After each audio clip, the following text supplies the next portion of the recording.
Chapter 1. Transmigration System. I believe you all watched the news last night. The Arachnus insectoid race has once again launched meteor strikes against Earth, but our most advanced planetary defense vessels successfully intercepted them. Today, I shall elucidate why the insectoids are capable of utilizing meteors to assault our planet. First, let me introduce Krindasu, a planet with a diameter exceeding 130,000 kilometers, which serves as the homeworld of the Arachnus insectoids.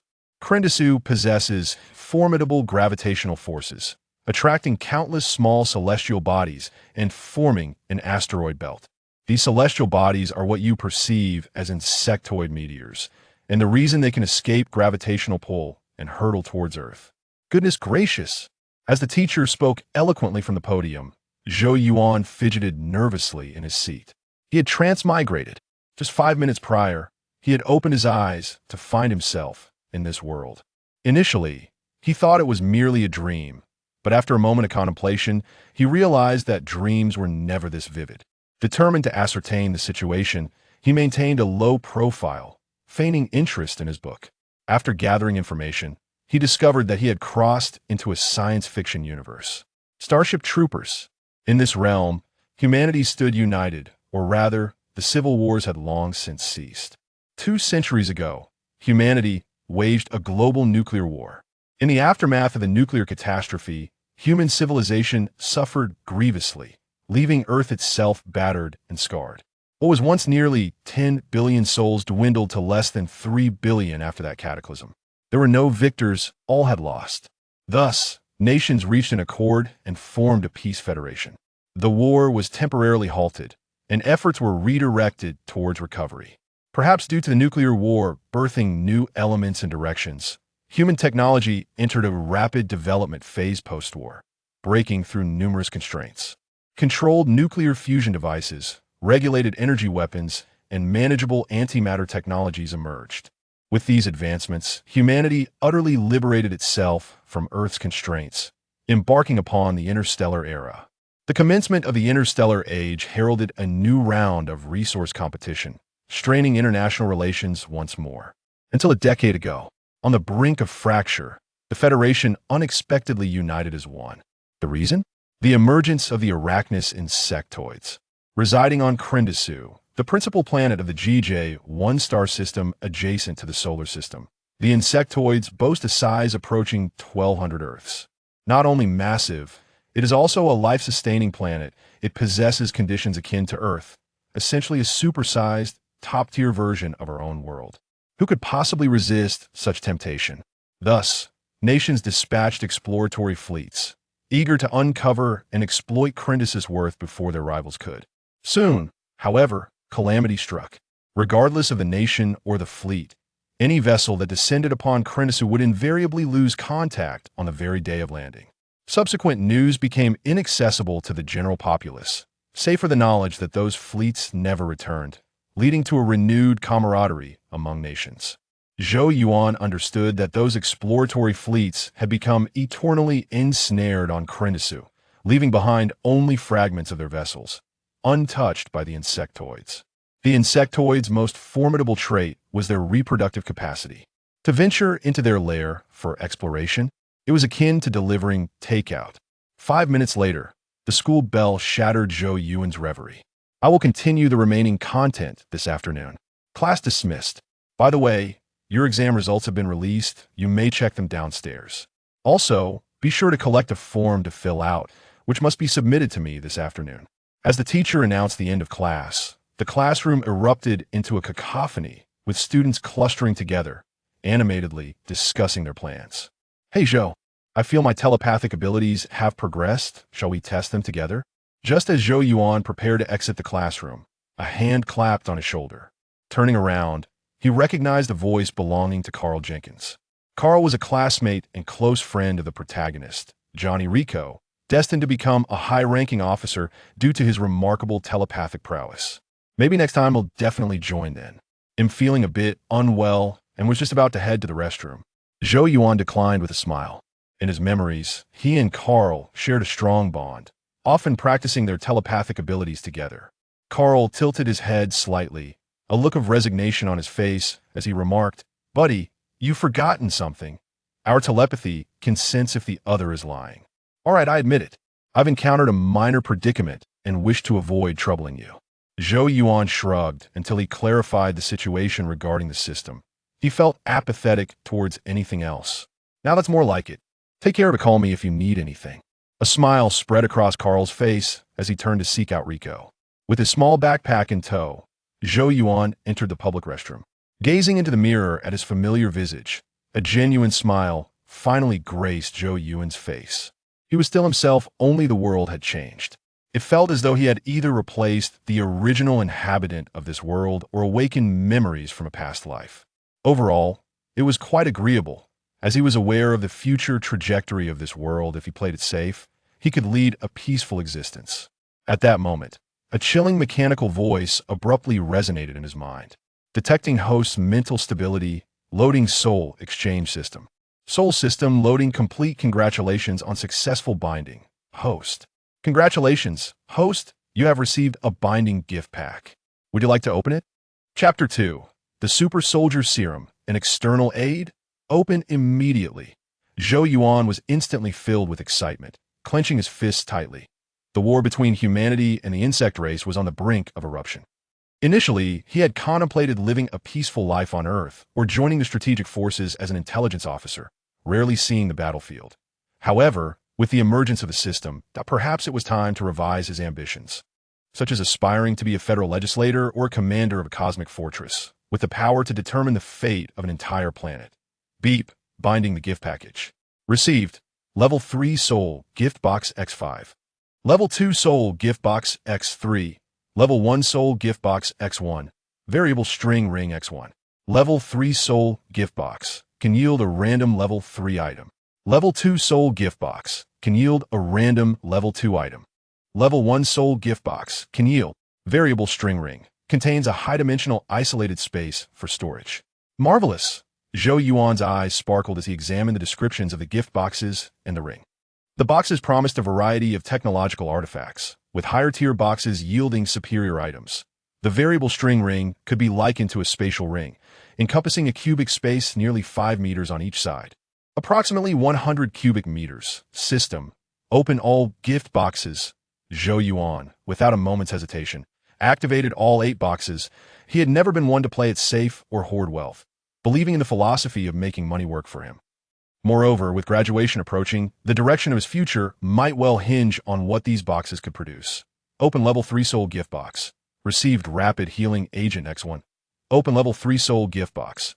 Received M82S Anti-Material Sniper Rifle X1. Open Level 3 Soul Gift Box. Received. Open Level 2 Soul Gift Box. Received Infinite Bullet S500 Revolver X1. Open Level 2 Soul Gift Box. Received. Open Level 1 Soul Gift Box. Received Super Soldier Serum X1. Splendid. Zhou Yuan felt a wave of relief wash over him as he surveyed the contents of the gift boxes. Each item was impressive. From the Level 3 boxes, he obtained 3 healing agents, a grenade, and a heavy sniper rifle. The Level 2 boxes yielded an infinite bullet revolver, a complete ballistic suit, and a box of restorative cigars. The Level 1 box contained the coveted Super Soldier Serum.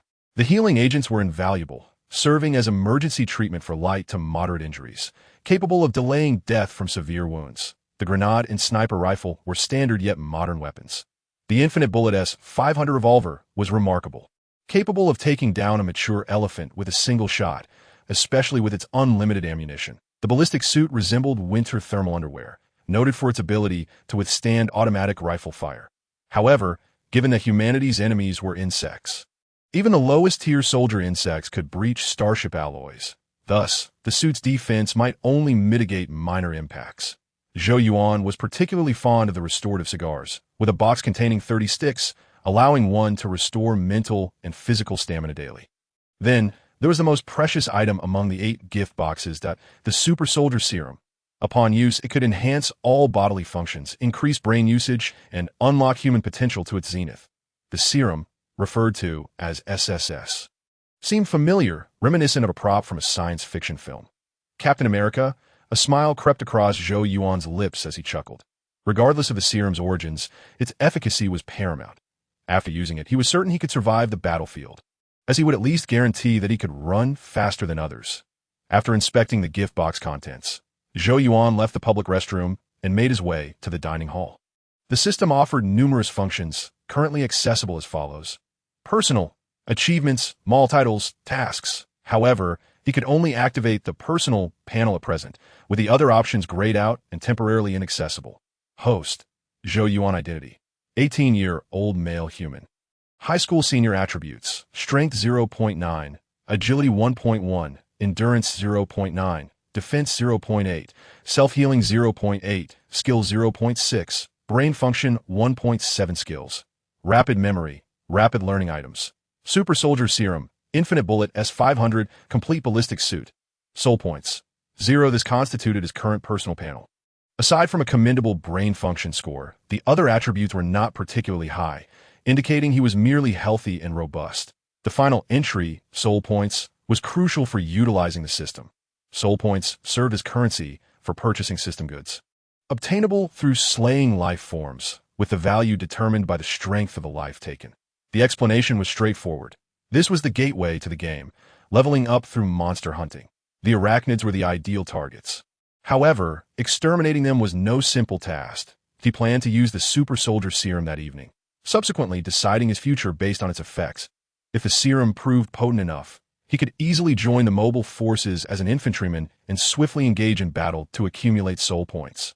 Conversely, if the serum did not meet expectations, complications would arise. The Human Federation comprised 3 military branches: the Mobile Forces, Starship Forces, and Strategic Forces. The Mobile Forces welcomed high school graduates, with a brief 1-month boot camp before deployment to combat units. The Starship Forces differed significantly. Entry required passing the Starship Academy entrance exam, involving 3 years of flight training. Even upon graduation, piloting a starship was no guarantee, as one might struggle to even command a basic transport vessel. Starting as a mere bridge crew member, the Strategic Forces lacked a prerequisite academy, yet promotions were even more challenging than in the Starship Forces. After joining, one might spend years answering calls, with no guarantee of ever encountering combat against the insects, making it ill-suited for someone like him who sought immediate advantage. Thus, he hoped the Super Soldier Serum would deliver, saving him years of effort and allowing him to directly become an infantryman to farm soul points. Chapter 3. Seize the Glory. After a light meal, Zhou Yuan composed himself and headed back to the teaching building. The graduation exams for his senior year had concluded, and today was the day results would be announced. Graduates needed to fill out enlistment application forms based on their assessment scores or opt to forego enlistment and seek employment independently. Outside the teaching building, a bustling crowd had gathered as numerous graduates congregated, surrounding the college's display screen to check their assessment results. Clap, clap, clap. Reiko, well done. It seems I have a companion. Reiko, we could try out for the Blue Demon team together. The mobile forces are also great. I've heard the people there are quite cool. Before Zhou Yuan could approach, he heard a wave of applause and laughter ripple through the crowd. Moments later, 2 lines of large characters illuminated the display screen. Johnny Reiko, average score, 35, recommendation 1. Join the mobile forces, recommendation 2. Become a football player. Hey, turn that off. Reiko, flustered and embarrassed, hurriedly disabled the magnification feature on the display screen. His family was affluent enough to afford daily interstellar travels, and poor grades would not jeopardize his future. However, wealth had no correlation with pride. He was not the type to flaunt poor performance as a badge of honor. Poor grades were a source of shame, especially with his girlfriend watching nearby. Impressive as ever, Reiko. Zhou Yuan stood at the periphery of the crowd, a smirk gradually forming on his lips. Johnny Reiko, an easygoing super-rich heir, was the protagonist of the former Star River battle world and a future general of the Federal Mobile Forces. Carmen Ibanez, Reiko's current girlfriend, would eventually part ways with him and rise to become the captain of a fleet in the Federal Starship Forces. Thanks to Carl's connections, he maintained a good rapport with both Reiko and Carmen. Buddy, have you dealt with your troubles? Suddenly, Zhou Yuan felt a familiar pat on his shoulder, accompanied by a well-known voice and greeting style. Let me guess, the future General Minister of the Federal Strategic Forces. Carl Jenkins? Zhou Yuan did not turn around but closed his eyes, stroking his chin as he chuckled. Yes, Zhou, your telepathic ability is becoming increasingly acute. You can even foresee the future. Carl raised an eyebrow, wrapping his arm around Zhou Yuan's neck from behind. Kid, I suggest you show me some respect. You are currently addressing the future head of the Federation, the ruler of the cosmos, the nightmare of the arachnid race, and the greatest man in human history. Zhou Yuan elbowed backward, then turned to lock Carl's head under his arm. Okay. Let go of me. I can't breathe. Carl let out a cry, hastily slapping Zhou Yuan's arm. I wasn't even using any force. Zhou Yuan chuckled, pushing Carl away. That said, Carl was indeed a prodigy. His telepathic talent was remarkably strong. He had been scouted by the strategic forces while still a freshman. Heading directly to report after graduation in middle age, Carl would be capable of interstellar telepathy, brainwashing insects, manipulating objects with his mind, and obliterating insect heads with psychic force. That he was extraordinarily powerful. If his telepathy was rated at 80 points, then Carl would undoubtedly score 200, an absolute superhuman at his peak. However, things were different now. With the external aid activated, all talents became trivial. What others could achieve, he could too, and what others could not, he still could. Let us go. It's our turn. After a brief chat, Carl propelled Zhou Yuan towards the display screen. The crowd around the public screen had diminished significantly. Everyone who needed a check had done so, and there was no longer a need to queue. Thus, the two swiftly beheld their respective results. Zhou Yuan's grades were exemplary across the board, averaging 91 points. Carl achieved a perfect score in all subjects, even receiving additional credit from the Academy, averaging 103 points. Zhou, when do you plan to report to the Strategic Corps? We can go together. They will send someone to pick me up in a week. Carl inquired with eager anticipation as they walked towards the Academy Park. The entry requirements for the three major federal forces vary. The Mobile Corps requires only physical fitness, while the Starship Corps mandates both physical health and a distinguished diploma from Starship Academy.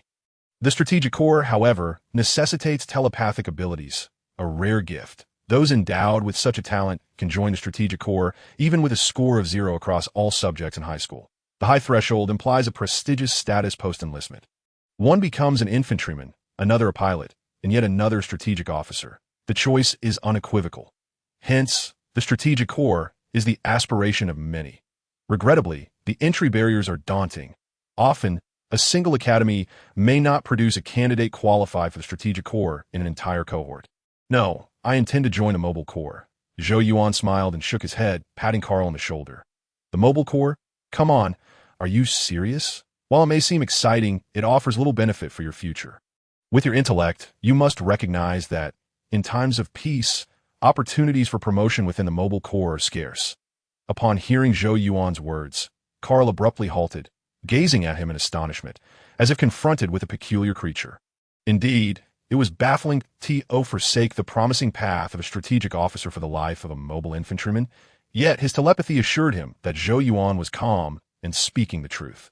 The internship period for the Strategic Corps is lengthy, and I do not wish to waste my time merely answering telephone calls. Given the frequency of the Zerg meteorite incursions, human-Zerg warfare may commence soon. Therefore, I shall join the Mobile Corps, witness the true Zerg, explore the real world, and seize the glory that is rightfully mine. Buddy, when we meet on the battlefield, you must salute me, Zhou Yuan stated calmly, extending his hand to Carl. Chapter 4. Serum injection. Then let us wait and see. Next time we meet, if you're still private, I may bend the rules just once to lend you a hand. Upon hearing Zhou Yuan's confident words, a long-lost competitive spirit surged within Carl, and he firmly grasped Zhou Yuan's hand. Next time we meet. The next meeting will be the day after tomorrow at the graduation ball. We have yet to officially enlist. Silly Carl. Zhou Yuan laughed, tousling Carl's hair with a sense of pride. Indeed, my intellect surpasses yours. Once the results of the graduation assessments were released, they would officially graduate. Today they would fill out their destination forms, prepare for a day tomorrow, attend the graduation ball the day after, collect their diplomas, and then part ways. Damn it, Carl exclaimed in frustration, swatting Zhou Yuan's hand off his head and giving him the finger. Good luck, the future is yours. Zhou Yuan, feigning wisdom, gave a thumbs up before making his way to the Academy Park. That line should be mine. Zhou, I'm certain that if you remain so arrogant, you will surely face a harsh lesson from the veterans once you enter the Mobile Corps. Carl felt as though he had already suffered a defeat before even enlisting. The more he thought about it, the angrier he became, cursing as he chased after Zhou Yuan T3 in the afternoon. Zhou Yuan concluded the final class of his academic life. After bidding farewell to Carl and Reiko, he returned home early. There was an indoor rugby match that afternoon, the final of the Academy Cup. with Reiko serving as captain of one of the teams. Eager to return home and inject the Super Soldier Serum, Zhou Yuan made an excuse to decline the invitation to watch. After a 20-minute jog, Zhou Yuan arrived home. The original Zhou Yuan's parents were geologists who had come to South America for work and later passed away in an accident at that time. Zhou Yuan was already in middle school. He had grown accustomed to life there and feared entering unfamiliar surroundings alone. Thus, with the help of the consulate, he continued his education at the academy. Let us begin. Zhou Yuan secured the doors and windows and retrieved the Super Soldier Serum from the variable string ring. The plastic tube with a glass heart contained a beautiful sky blue liquid to the back of the neck. Zhou Yuan stripped off his clothes and injected the serum into the nape of his neck as per the system's instructions. In the next moment, he felt a warm heat emanating from the nape of his neck. Almost immediately, his head, limbs, torso, heart, every part of him he could sense, became enveloped in warmth, accompanied by a peculiar soreness. This discomfort felt akin to overexertion, rendering him weak and collapsing onto the bed. Damn, Zhou Yuan groaned, his limbs twitching uncontrollably. The warmth that had once been soothing now turned scalding, threatening to consume him. His mind became a blank slate, thoughts dissipating, leaving only the burning sensation to remind him he was still conscious. As the searing feeling intensified and the pain escalated, a veil of fog descended upon him, leading him into unconsciousness. Zhou Yuan lost track of how long he had slept. When he finally opened his eyes again, the sun still hung in the sky, sunlight streaming through the curtain seams, indicating it was still daytime. Had he slept an entire day? He picked up his phone from beside him and checked the time. 20 hours had passed since he injected the Super Soldier Serum, and it was now noon the following day. Stretching contentedly, Zhou Yuan elicited a series of pops from his joints. He could feel his body had relaxed considerably, with clarity of mind and an abundance of energy. He experienced no discomfort. Even breathing felt like a pleasure. Although he hadn't endured the process to the end, his body's evolution had evidently succeeded. Perhaps the Super Soldier Serum produced by the system bore no side effects, as the experience lacked the excruciating pain associated with Captain America's injection. Host: Zhou Yuan identity: 18-year-old human male, enhanced individual attributes, strength 3, speed 2.5, jump 2.5, agility 2.5, endurance 3, defense 3, self-healing 3, skill 0. 6. Brain function 5.5 skills, rapid memory, quick learning items, infinite bullets S500, full-body bulletproof vest, recovery cigar. Soul points 0. He did not rush to rise and assess the serum's effects.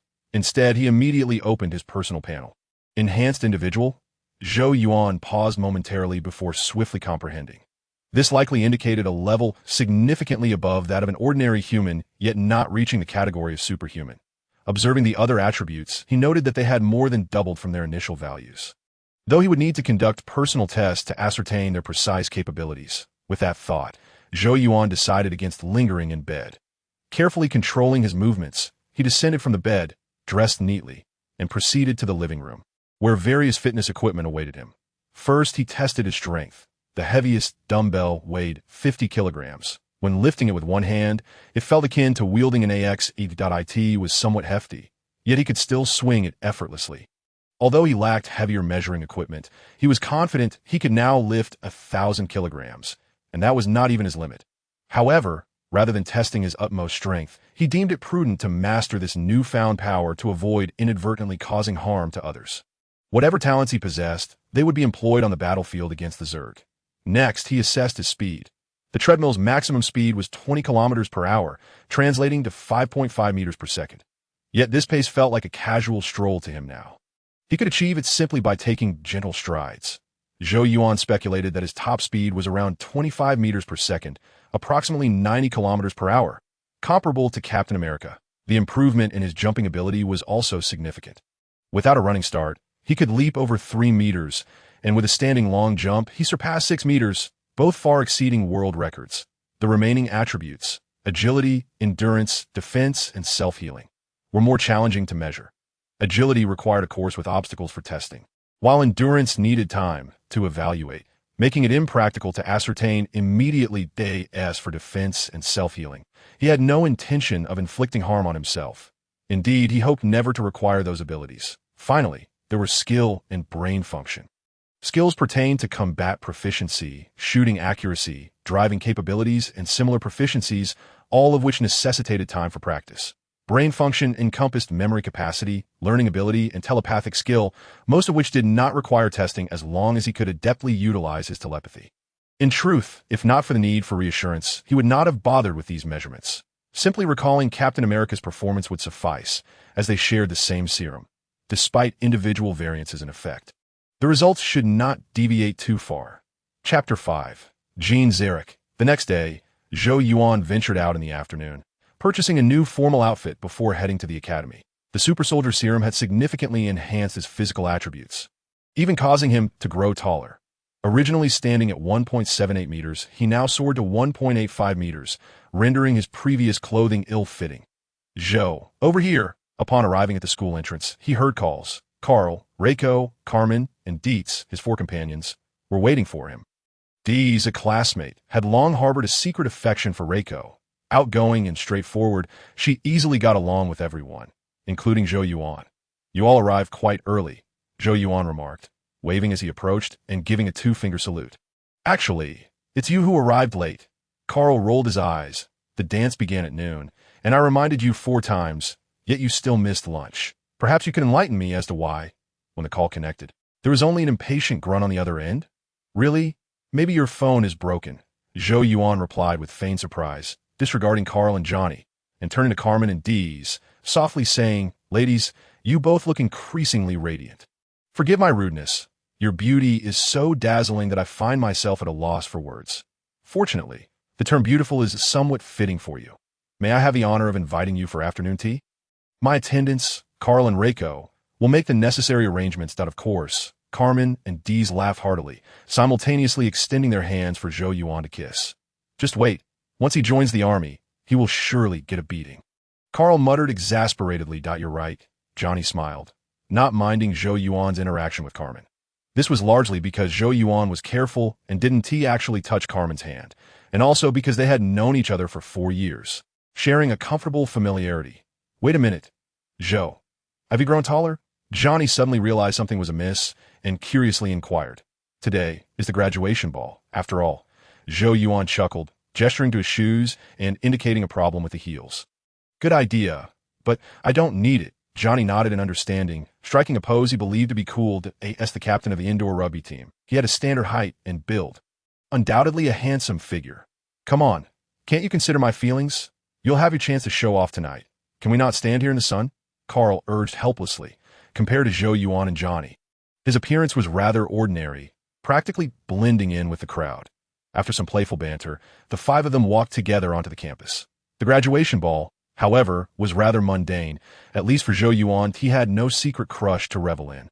Attending the ball was merely to collect his diploma and perhaps enjoy a drink. Once the ball officially commenced, their little group quickly dispersed. Carl was whisked away by a female classmate to dance. Johnny and Carmen joined the dance floor, and Dees trailed closely behind Johnny. Zhou Yuan found himself at the edge of the venue, savoring pastries while sipping on a drink. I thought young people loved balls. A calm voice resonated behind him. Professor Zarek, good day, Zhou Yuan greeted, having heard footsteps, but only now realizing who it was. Jean Zarek, a rugged man who had lost his left arm in the war and now served as a history instructor. When the war between humanity and the insectoids erupted, he would be recalled to lead a special operations unit as a lieutenant.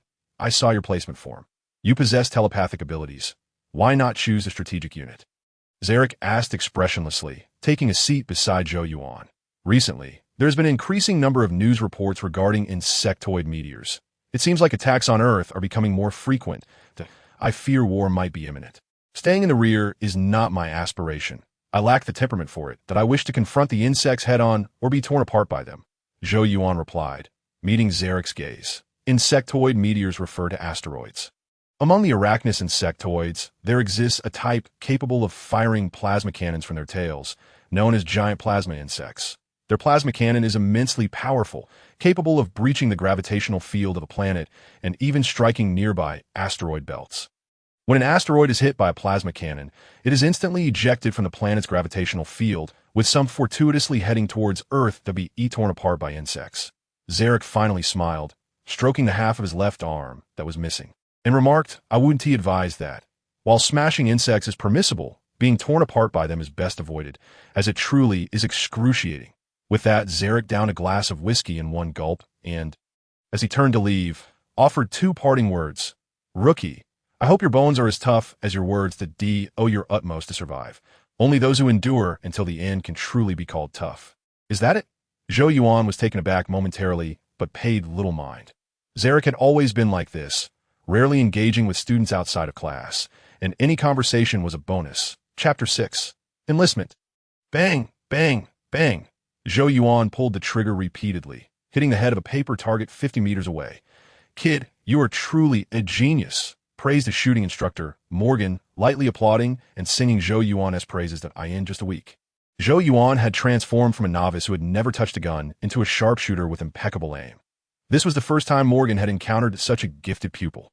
I am fortunate to have found an excellent shooting coach, Zhou Yuan said, handing the pistol back to Morgan, a satisfied smile on his face that a week had passed since the graduation ball, and during this time, he had not been idle, seeking out shooting and combat clubs to hire professional instructors for guidance. Supported by a robust capacity for learning, he quickly grasped the skills, mastering them in just a few days. Thank goodness this is your last lesson. Otherwise, I wouldn't know what else to teach you. By the way, you're enlisting tomorrow, right? I'm certain you'll become the squad leader of the new recruits.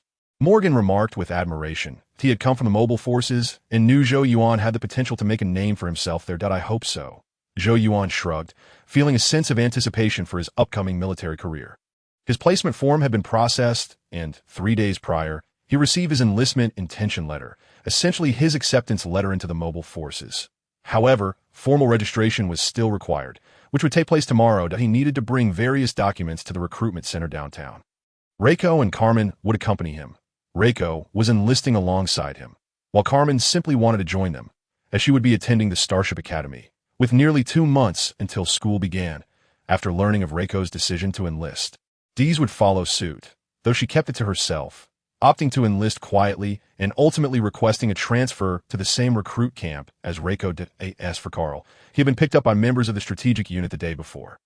The transport aircraft provided special treatment, a status Zhou Yuan envied, as becoming a leader in the strategic unit was indeed advantageous. Following this, Zhou Yuan and Morgan chatted for a while longer.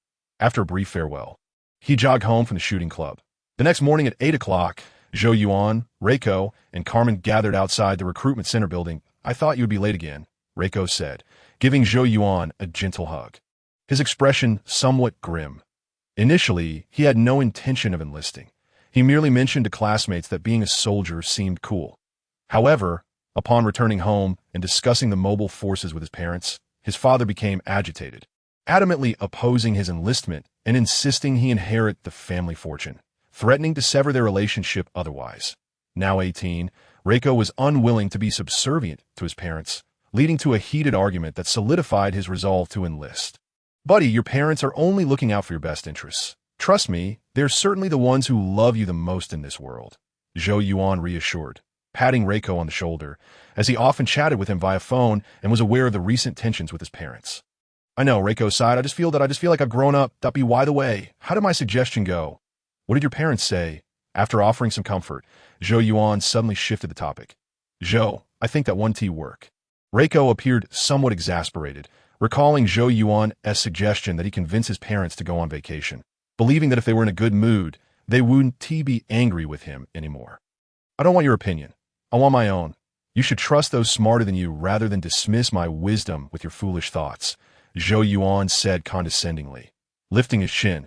His suggestion for Reiko to persuade his parents to travel stemmed from the knowledge that Reiko's hometown was in Buenos Aires, Argentina, which was soon to be struck by an insectoid meteor. As a friend, Zhou Yuan felt compelled to offer assistance. Moreover, having met Reiko's parents, who were generous and easy to converse with, he felt it would be remiss not to help them. As for whether this would affect Reiko's ability to pursue a military career and become a general in the mobile forces, it was ultimately unimportant, as the storyline had already begun to shift since Zhou Yuan's arrival in this world. Therefore, there was no need to overthink it. Point one must act with integrity. As long as one's heart is clear, that is sufficient. That I swear, you're really asking for a beating, Reiko said, playfully punching Zhou Yuan. Though he mentally noted the advice. Right? Why should I question someone far more intelligent than I? The three individuals did not linger long at the recruitment center's entrance, after exchanging a few casual remarks. They ventured inside. Although the hour was still early, the interior of the recruitment center was already bustling with people. Humanity made its discovery of the arachnid species a decade ago, and in the intervening years, there had been little major conflict, merely a series of minor skirmishes. Today, one might strike a planet with a meteor, while tomorrow, another might bombard a world populated by these creatures. The situation remained one of cautious exploration, with neither side truly understanding the other, let alone resorting to violence. Consequently, few harbored concerns about the risks of military service. Most individuals who struggled academically viewed this path as a steady job, even regarding military service as a rather admirable endeavor. Chapter 7. Off to Mars. The enlistment process was relatively straightforward. 2 copies of the enlistment form were printed, identities were verified, followed by a collective oath-taking ceremony in the swearing-in hall. And finally, the forms were stamped for official record. However, the waiting in line proved to be quite tedious by the time Zhou Yuan and his companions reached the stamping station. The clock had struck 9. An old soldier, bearing the insignia of a corporal, manned the station. His face bore several scars, and he had lost his right arm and both legs. A mechanical prosthetic adorned his right arm, while the prosthetics for his legs rested beside him. It was evident that he had endured many fierce battles. "Are you truly willing to undertake this arduous task?" he inquired, his demeanor relaxed. "You can still reconsider, unless you find yourselves without alternatives." Upon seeing Zhou Yuan and his friends approach, the veteran was simply fulfilling his duty to inquire. Those brave enough to enlist were not easily swayed. "I accompanied them," Carmen stated, stepping aside to allow Reiko to take his place. "Where have you left them?" Zhou Yuan asked, handing the 2 copies of the enlistment forms to the veteran while glancing at his prosthetic arm. "Where did I leave them?" The veteran paused, momentarily taken aback. With the only hand he had left, he touched the prosthetic of his right arm and proudly declared, "Uranus. During the battle for Uranus 8 years ago, did I exchange them for the lives of 28 of those vile creatures?" Zhou Yuan nodded, having heard that it was quite a place where even the rain fell as liquid diamonds. "Rubbish," the veteran chuckled. "I used to hear similar tales, but it's merely ice. Those foolish scientists tend to exaggerate. Not all so-called experts are true authorities. Some charlatans only know how to profit from their nonsensical theories." As he spoke, he returned the stamped forms to Zhou Yuan. "When I get there, I'll help you take down another 28 of those pests." Zhou Yuan accepted the forms and extended his hand to the veteran. "Kid, I think being a sniper would be a fine choice." The veteran's countenance turned serious as he shook Zhou Yuan's hand. "Thank you." Zhou Yuan expressed his gratitude, aware that the veteran was imparting wisdom. The most formidable and adept tactic of the arachnids was the swarm strategy. During human-arachnid engagements, the highest casualties were often among machine gunners and riflemen. Snipers had the highest survival rates. However, he had no intention of becoming a sniper. He was currently someone who had received an advantage, and knowing how to utilize it was crucial. "You must report to the passenger station within 24 hours. Your identity card serves as your ticket. Best of luck." "All right, next." The veteran did not converse with Zhou Yuan for long, as there were others waiting in line. After completing the enlistment, Zhou Yuan and his companions strolled around the streets, had a meal, and then parted ways to return home. Ding. Federal Milu Administrative District, Virgo Academy. Cadet Zhou Yuan, congratulations on your acceptance to the Mars base as an honorable mobile infantryman. The mobile forces will be the place where you realize your dreams and achieve legend. Please report to the Lima passenger station with your identity card by 6 p.m. on July 10,209. Barely a few minutes after arriving home, Zhou Yuan received the notification that IT felt akin to starting university.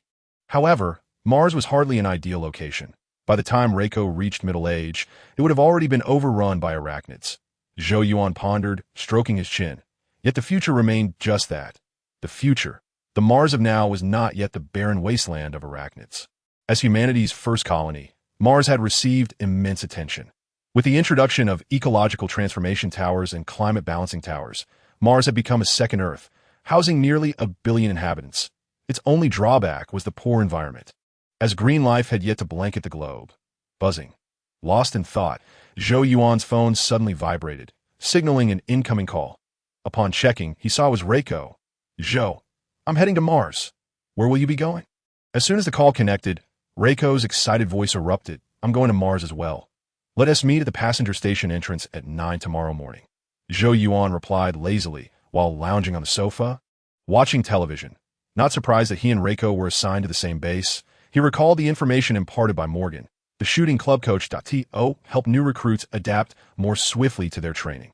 The mobile forces often grouped students from the same academy class together. This year, 13 from Zhou Yuan's class would join the mobile forces.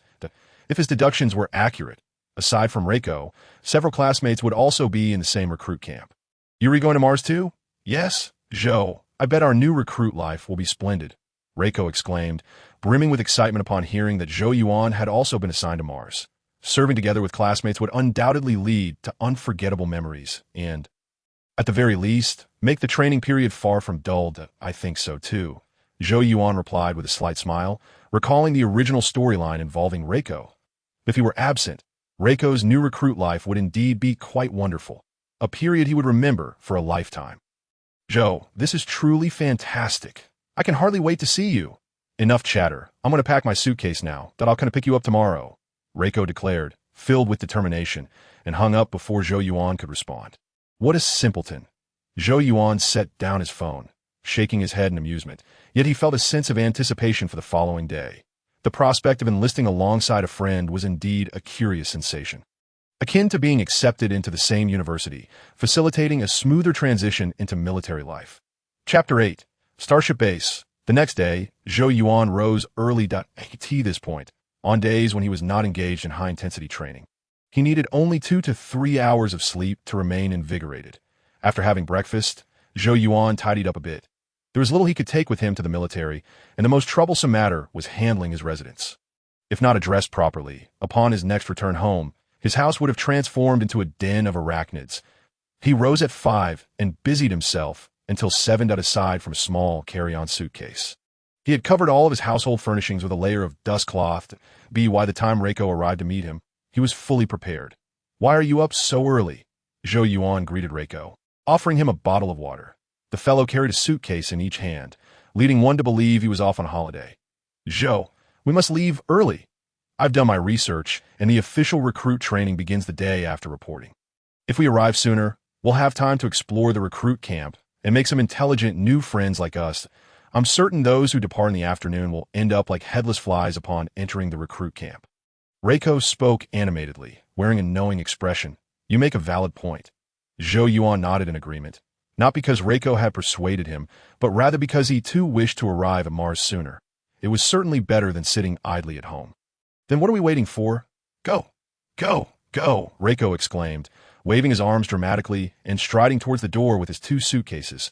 Zhou Yuan chuckled, shaking his head as he locked the door and followed with his small suitcase in hand. Reiko, YISNT Carmen here. Her parents took her to Sao Paulo for a vacation. They decided yesterday afternoon that's the only place in South America with a Starship Academy. Reiko replied, a hint of disappointment in his voice.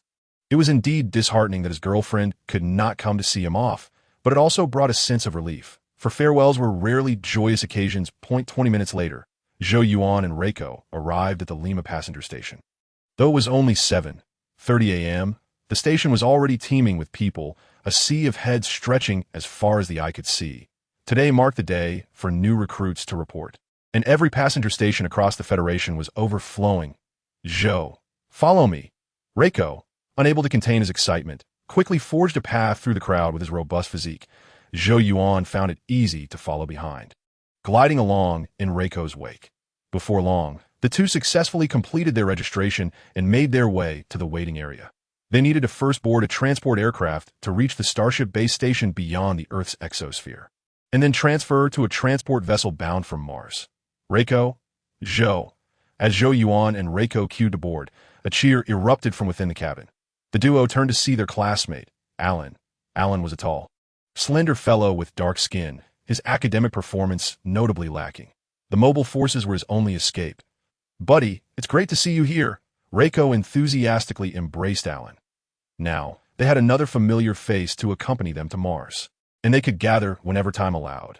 Zhou Yuan and Alan were not particularly well acquainted, merely exchanging greetings. Attention, rookies! Listen closely, for I shall only say this once that we will take off in 2 minutes, so sit down and fasten your seatbelts immediately.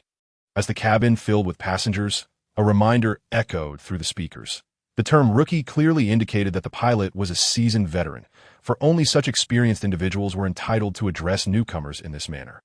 All the new recruits complied, settling into their seats in anticipation. Zhou Yuan was no exception, though his eyes wandered restlessly, surveying the interior of the aircraft. This was his first experience aboard a transport plane, a military vehicle capable of achieving speeds that could defy Earth's gravitational pull, an opportunity beyond the reach of ordinary civilians. Its exterior was rather unremarkable, resembling a matchbox with wings, equipped with an energy shield generator overhead and propulsion devices surrounding it. He resolved that once he ascended to a high-ranking position within the mobile forces, he would undertake significant modifications to the craft. As Zhou Yuan contemplated his aspirations, a sudden jolt coursed through his body. The transport aircraft had lifted off. A blue glow illuminated the cabin walls, enveloping the interior like a spider's web, and the vibration subsided. The aircraft fell into a profound silence as all passengers closed their mouths in unison. After approximately 3 to 4 minutes, the blue light extinguished, and the cabin trembled momentarily before stabilizing once more. With a swift motion, the previously sealed windows opened, revealing a breathtaking view of the starship base beyond. Gazing through the glass, all eyes widened in astonishment. To the left of the transport aircraft lay the nut base, a formidable starship facility dedicated to safeguarding Earth and neutralizing any external threats. Its circular structure was interconnected with numerous rings, reminiscent of a colossal flying saucer with intricate cutouts, serving as docking positions for starships. Zhou, I believe I might be better suited for the Starship Academy. Reiko murmured, his eyes wide with wonder as he beheld the awe-inspiring sight outside. Based on your average score of 35 on the graduation assessment, young man, save your enthusiasm. Our goal is the stars and the sea, not drooling over the hats of Earth. Zhou Yuan chuckled, shaking his head in amusement. Yet he understood Reiko's excitement. The allure of romantic pursuits, firearms, mechs, and battleships could provoke such fervor, especially for one unacquainted with the grandeur of a space fortress far exceeding the size of a starship. In truth, Zhou Yuan felt a surge of excitement himself, nearly trembling with exhilaration. However, he was committed to maintaining an air of mystery as an enigmatic Eastern figure, for he needed to wield a certain prestige to keep Reiko in check. Chapter 9. Official Enlistment. The pilot was considerate of the recruits, aware of their curiosity about the nut-based. He took his time, circling the facility at a leisurely pace for a few minutes before finally directing the transport aircraft toward a reception bay. Rookies, gather your belongings and disembark. With a soft click, the reception bay door sealed shut, and the announcement echoed once more. Passengers rose, retrieving their luggage from overhead compartments before descending the steps. New recruits, please proceed straight ahead with your identification cards to the guidance hall for inquiries. Based on the results, you will board the next transport. Upon disembarking, they immediately spotted a large screen illuminating the reception area, a bustling hub for incoming and outgoing transport aircraft, often requiring pressurization adjustments, a notably perilous zone within the nut base. Thus, no guidance personnel were present, only a few technicians clad in full bodywork attire. Urged by the pilot, the recruits hurried through the channel toward the side doors of the reception area, after traversing 2 secure airlock doors. They arrived at the guidance hall. The subsequent process was straightforward. Inquiries, navigating routes, boarding, and finally embarking on the starship. However, the wait in between was somewhat prolonged, as not all recruits were destined for Mars, and multiple transports were operating. Consequently, they waited for over half an hour until the transport was at full capacity. Once on board the starship, the recruits initially intended to explore, but the pilot halted them. He informed them that the starship was set to depart shortly, and no personnel aside from the technical staff were permitted to roam the reception area. As it turned out, the pilot was not exaggerating. Within minutes of boarding, he instructed the recruits to take their seats as the starship had already left Nut Base and was en route to Mars. Remarkably, during the journey, the occupants of the internal transport aircraft felt not a single tremor.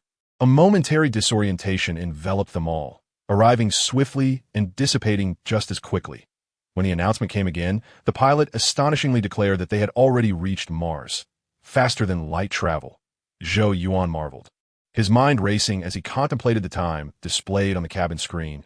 It was common knowledge that both Earth and Mars orbited the Sun, and their distance fluctuated based on their respective orbits. This year, the Earth-Mars distance approached 400 million kilometers, an expanse that would take light over 22 minutes to traverse. Yet barely 4 minutes had elapsed, indicating that the starship had indeed activated its faster-than-light capabilities, likely employing a warp jump along the way. Boredom washed over him. Zhou Yuan internally lamented the abrupt conclusion of his first interstellar voyage and faster-than-light experience. Moreover, he found the Federation to be rather stingy. They possessed a technology known as the antimatter field generator, which, once activated, could create a counterstate force field to negate the adverse effects of faster-than-light travel, allowing for an escape from the confines of time. It appeared that only the bridge area was equipped with such a generator. "Zhou, have we arrived?" Reiko inquired, still dazed as the transport aircraft separated from the starship and began its descent toward Mars. "Soon," Zhou Yuan replied softly, noting the vibrations of the transport indicating a rapid descent. After approximately 3 minutes of anxious anticipation, the transport finally landed. Under the guidance of 2 pilots, they disembarked, arriving at a sprawling training ground. The area was vast, larger than their academy's sports field, enclosed by towering walls with large space capsules lining the perimeter. These capsules serve as temporary housing, akin to military tents, easily assembled and disassembled. "Quiet down, rookies," the pilot called out, capturing their attention as he gestured toward the southern end of the training ground. Over there, the largest capsule is the work hall. Everyone is to head there to collect their rookie manuals and daily supplies. Then locate your assigned dormitory according to the manual. A drill instructor will come to your dormitory at 8 o'clock this evening. Until then, you are free to move about. Your identification cards will serve as access cards. The pilot's instructions were clear, and the recruits comprehended, proceeding in unison toward the work hall. After 10 minutes of entering and exiting, Reiko's face darkened with frustration. "Blast it, I didn't even bring any prohibited items." Yet they confiscated everything.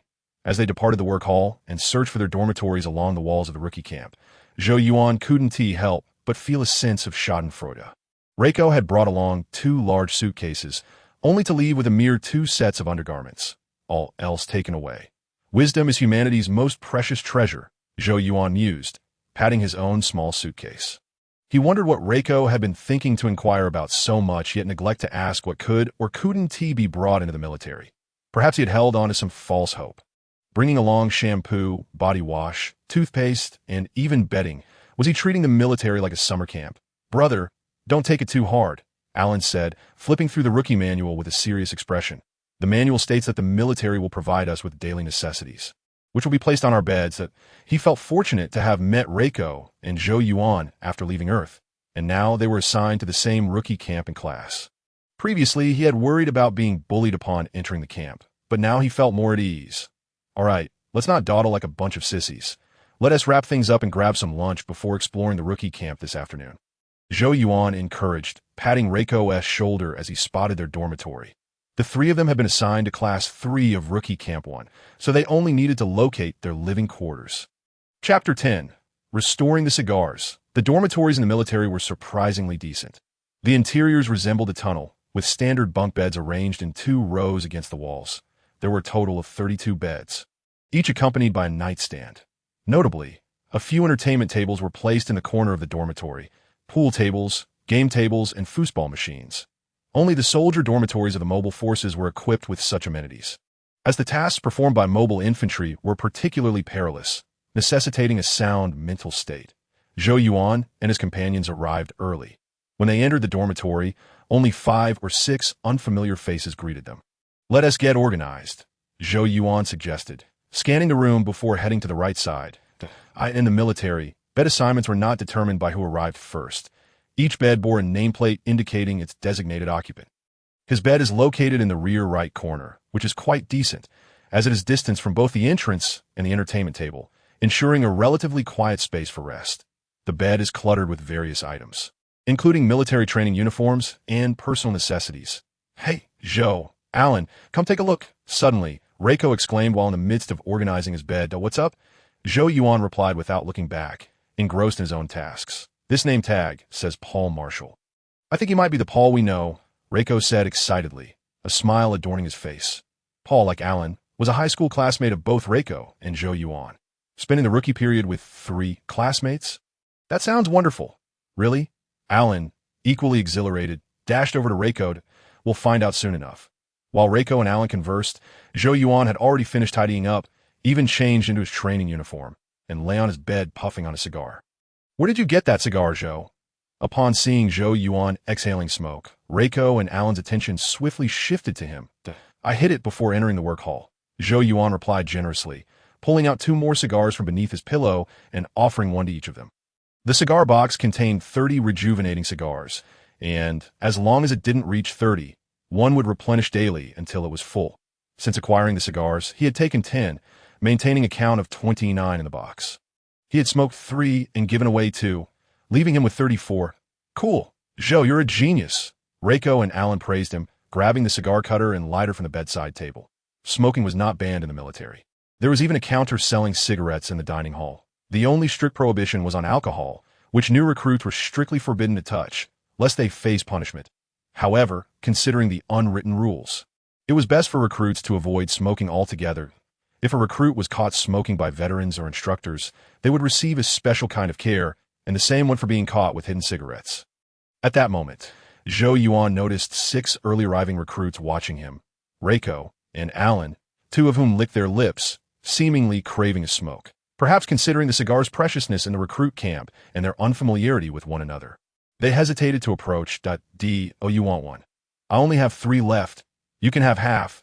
Zhou Yuan smiled, waving 3 cigars he retrieved from beneath his pillow. Of course, he wouldn't actually hide them there. It was merely a ruse. He had pulled them from his variable string ring. "Thanks, brother. I'm Kevin. Feel free to reach out if you need anything." Being able to bring cigars and was quite impressive. The 6 of them approached Zhou Yuan, each exchanging fist bumps in gratitude, leaving a favorable impression on him. "Just call me Zhou," he said, smiling and unfazed by the reduction in his cigar stock. He aimed to ascend step by step, making social connections crucial. Among these 6, one might even become a general. Even if not, the cost was nearly zero. The rejuvenating cigars had restorative effects, but the daily training for recruits hardly wore him out. Thus, it was quite beneficial to extend a favor in exchange for some followers. "Zhou, this cigar feels a bit strange. I feel invigorated, as if it contains marijuana." Reiko suddenly put down his cigar, his expression odd. As a semi-professional football player, he had always resisted such substances, knowing they could lead to muscle relaxation, loss of balance, and even mental decline, potentially resulting in dual personalities. This was more potent than alcohol. Even veterans were forbidden from it, or else they would face punishment. "You think I would bring contraband into the barracks? If you don't want it, give it to Kevin. This contains rare, ancient herbal medicine with restorative effects. Something money can't buy." Zhou Yuan rolled his eyes. Is it really that good?" Reiko's eyes brightened, taking another deep puff. Indeed, he felt more energized, completely relaxed, and his mind remained clear, definitely not the kind of effect that contraband could achieve. For a moment, the dormitory fell silent, only the occasional sound of exhalation breaking the stillness.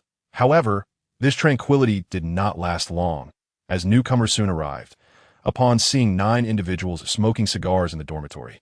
The newcomers nearly panicked, thinking they had entered the wrong room and stumbled upon veterans smoking.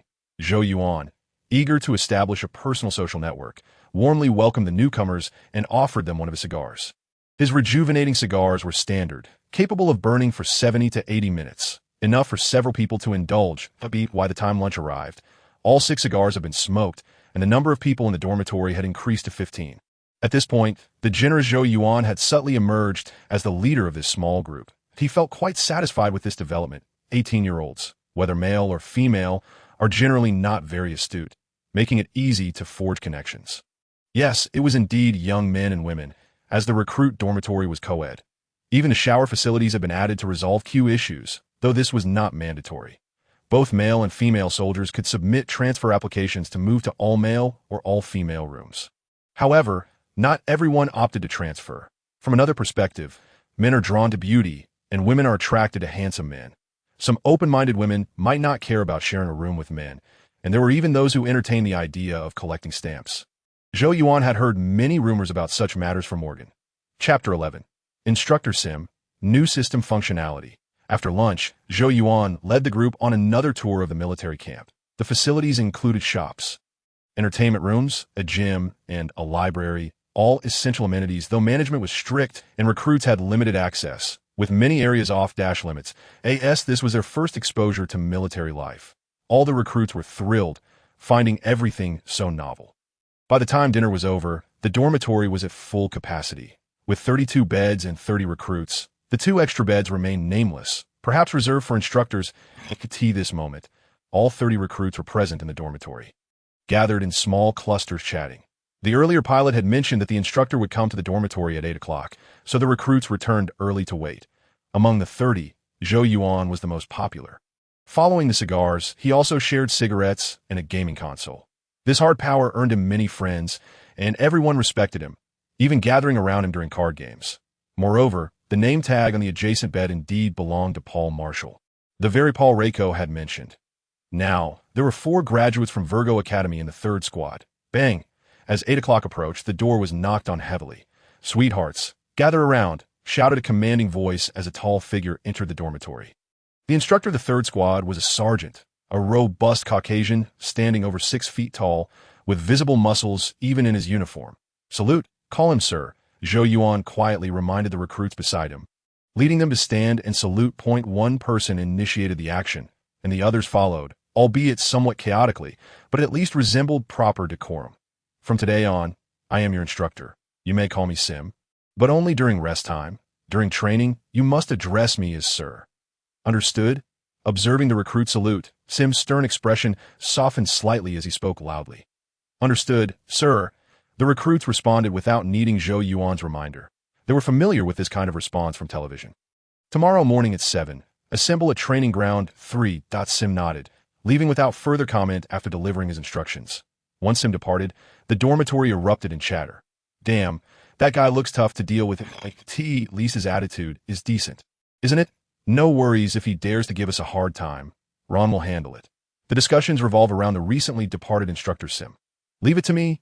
Ron, mentioned by name, clenched his fists and smiled. "If he's foolish enough to challenge us, I'll take him on one-on-one during training. He won't forget messing with us." "Sounds good. Let's do it, Ron." Several slender fellows applauded in agreement upon hearing Ron's words. Ron was a former varsity basketball player in high school, standing over 6 feet 7 and weighing more than 200 pounds, an absolute tank. Zhou Yuan couldn't help but smirk at Ron's braggadocio. The reason instructors became instructors was that they possessed comprehensive skills, excelling in every aspect rather than being randomly selected. The mobile forces had long considered everything to deal with potential troublesome recruits. Whatever you can do, your instructor can do too. You are incapable, yet your instructor is not. What do you possess to contend with your instructor? The notion of overcoming myriad techniques with sheer strength is indeed feasible. Yet with Ron's physique, he remains far from even approaching that threshold. Zhou Yuan is already anticipating the morrow, eager to witness the unfolding farce. In the dormitory of Class 3, comprising 30 individuals, he has fostered amicable relations with the majority. Yet there are still a few ungrateful souls, Ron being one of them. Ron perceives himself as the most formidable in the class and believes he ought to assume the mantle of dormitory leader. However, most prefer to align themselves with Zhou Yuan, which hurts him greatly. As the saying goes, a new official takes office with 3 fiery measures to facilitate the subsequent training. Tomorrow Sim will undoubtedly ensure the new recruits experience his prowess. Showcasing the authority of an instructor, Ron's attempt to stir trouble will conveniently play into Sim's hands, and he will surely be punished as a scapegoat, at which point Zhou Yuan will step in. However, he must also ensure Sim's dignity remains intact. Otherwise, he risks attracting the ire of Sim and his network. A mere demonstration of strength will suffice. With such thoughts, Zhou Yuan declined the invitations from Reiko and Alan to play cards. After a brief tidying up, he reclined on his bed to rest. The following morning at 5 o'clock, Zhou Yuan rose punctually. After donning his attire, he proceeded to the washroom, although the assembly time was still distant. He had grown accustomed to rising at 5. The Martian night is slightly longer than that of Earth, nearing 2 years for every 1 year on Earth. Even in summer, the darkness at 5 o'clock is absolute, devoid of any light. After freshening up, he returned to the dormitory to organize his bedding and personal items before embarking on a warm-up run around the military camp. Given his current physical condition, a 1-hour run barely serves as a warm-up, yet combined with the daytime training, it should help expend some energy, allowing for a restful night. Beep. Detected new identity of the host. Personal module updated. Unlocked. Achievements title shop.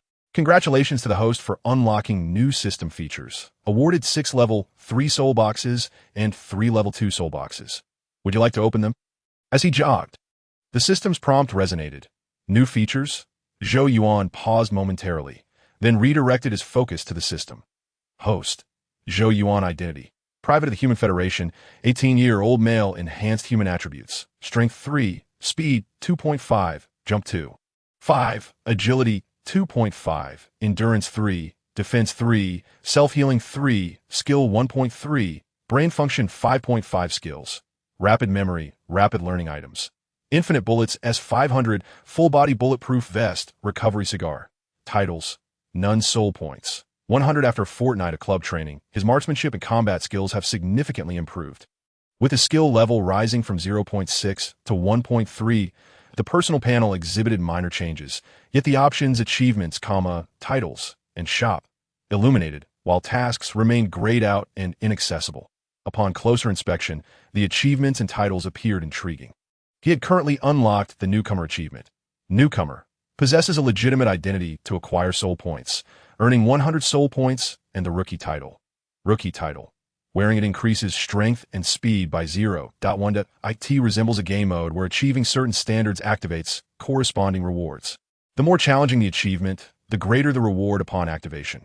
Achievements vary widely, some concerning soul points, others regarding personal attributes.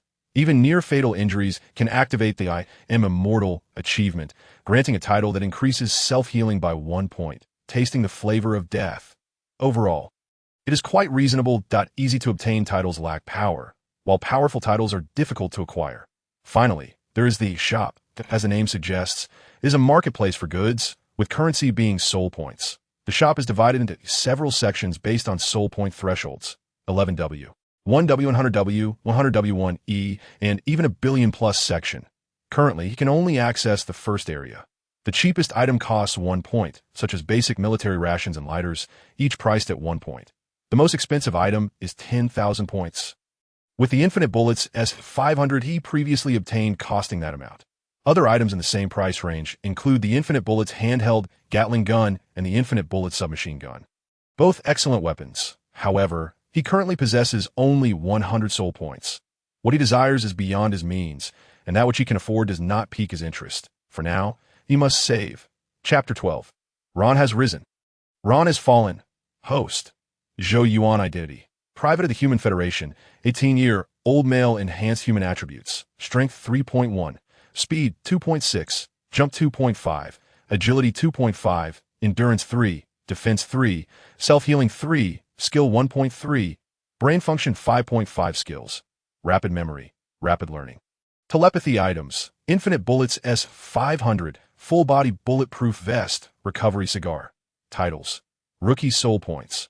100 after comprehending the new features, Zhou Yuan did not dwell on them too long, for his pockets were emptier than his face. Equipping the rookie title, Zhou Yuan examined his panel once more. The panel refreshed again, not only altering the attributes, but also adding a new skill, telepathy.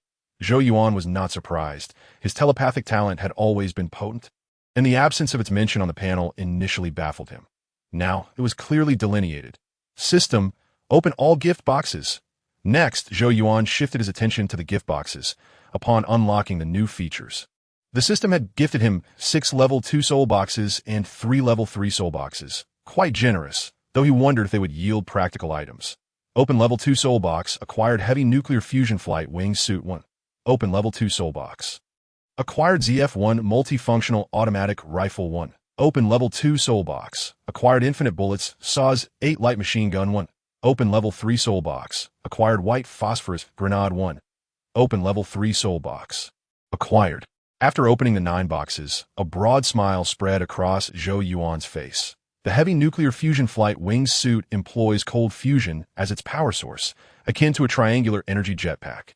Although it may not be useful in everyday scenarios, it could prove life-saving in critical moments. The ZF-1 multifunctional automatic rifle is quite extraordinary, akin to the serum of super soldiers, a creation from the realm of science fiction. It boasts a titanium magazine capable of holding 3,000 rounds, along with mini rocket projectiles, mini explosive arrows, a mini flamethrower, a mini freezer, and a mini net launcher. Furthermore, it possesses a memory function, ensuring all bullets strike the same spot as the first shot. He is well acquainted with the infinite bullets Saw's 8 light machine gun, also known as the Big Pineapple, albeit in a more advanced model with unlimited ammunition, but he was thoroughly satisfied with the items obtained from the 3 level 2 soul boxes. However, the level 3 boxes fell short, yielding conventional weapons, a white phosphorus grenade, 2 healing agents, and 3 different models of rifles. Some gain is better than none. He will simply stash the items in his variable string ring. Sighing, Zhou Yuan suddenly felt a pang of melancholy. Based on patterns observed, unlocking a new feature typically grants 1 level 2 soul box and 2 level 3 soul boxes. Presently, the only feature yet to be unlocked is tasks. This means only 1 level 2 soul box and 2 level 3 soul boxes remain as new recruit benefits. After this, such fortunate occurrences may cease, and acquiring desired items will require him to face challenges to earn soul points for purchases in the shop. Nevertheless, he resolved to be content.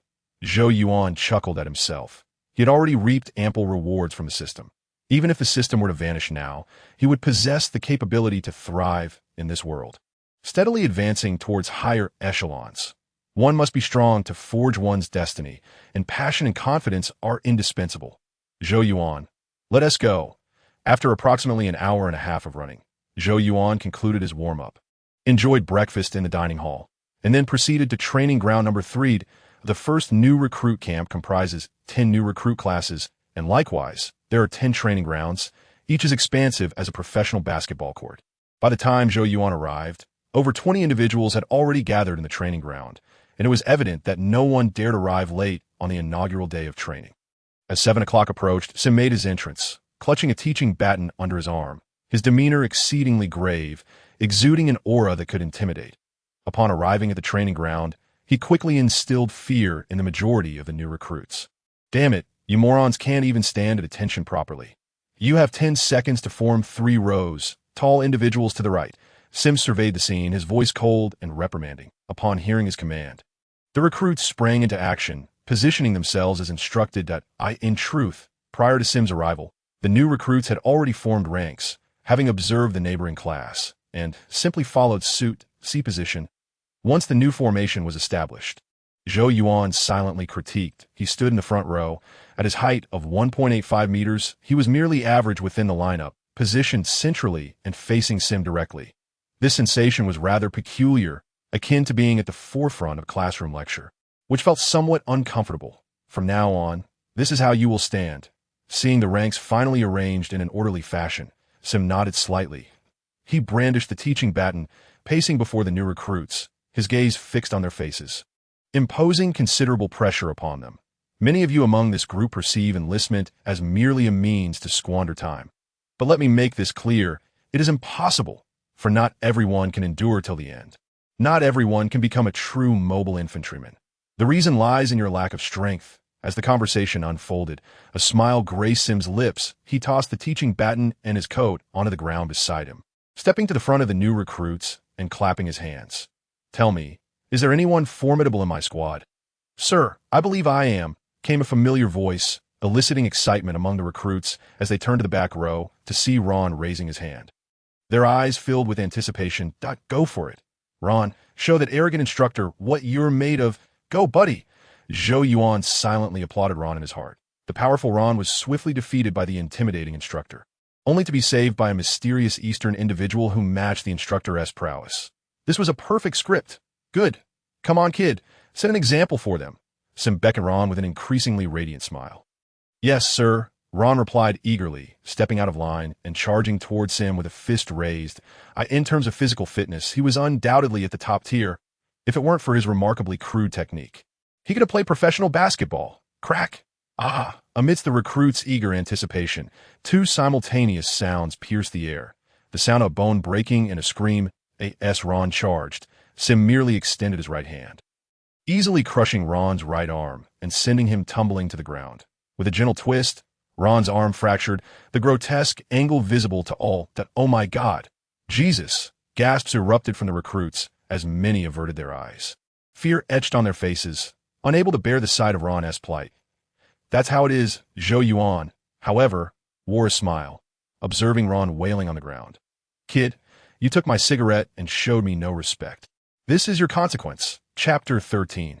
A stalemate with the instructor. Sim appeared quite pleased with the recruit's reactions. Wearing a broad smile, he clapped his hands and asked Ron, "Are you all right, kid?"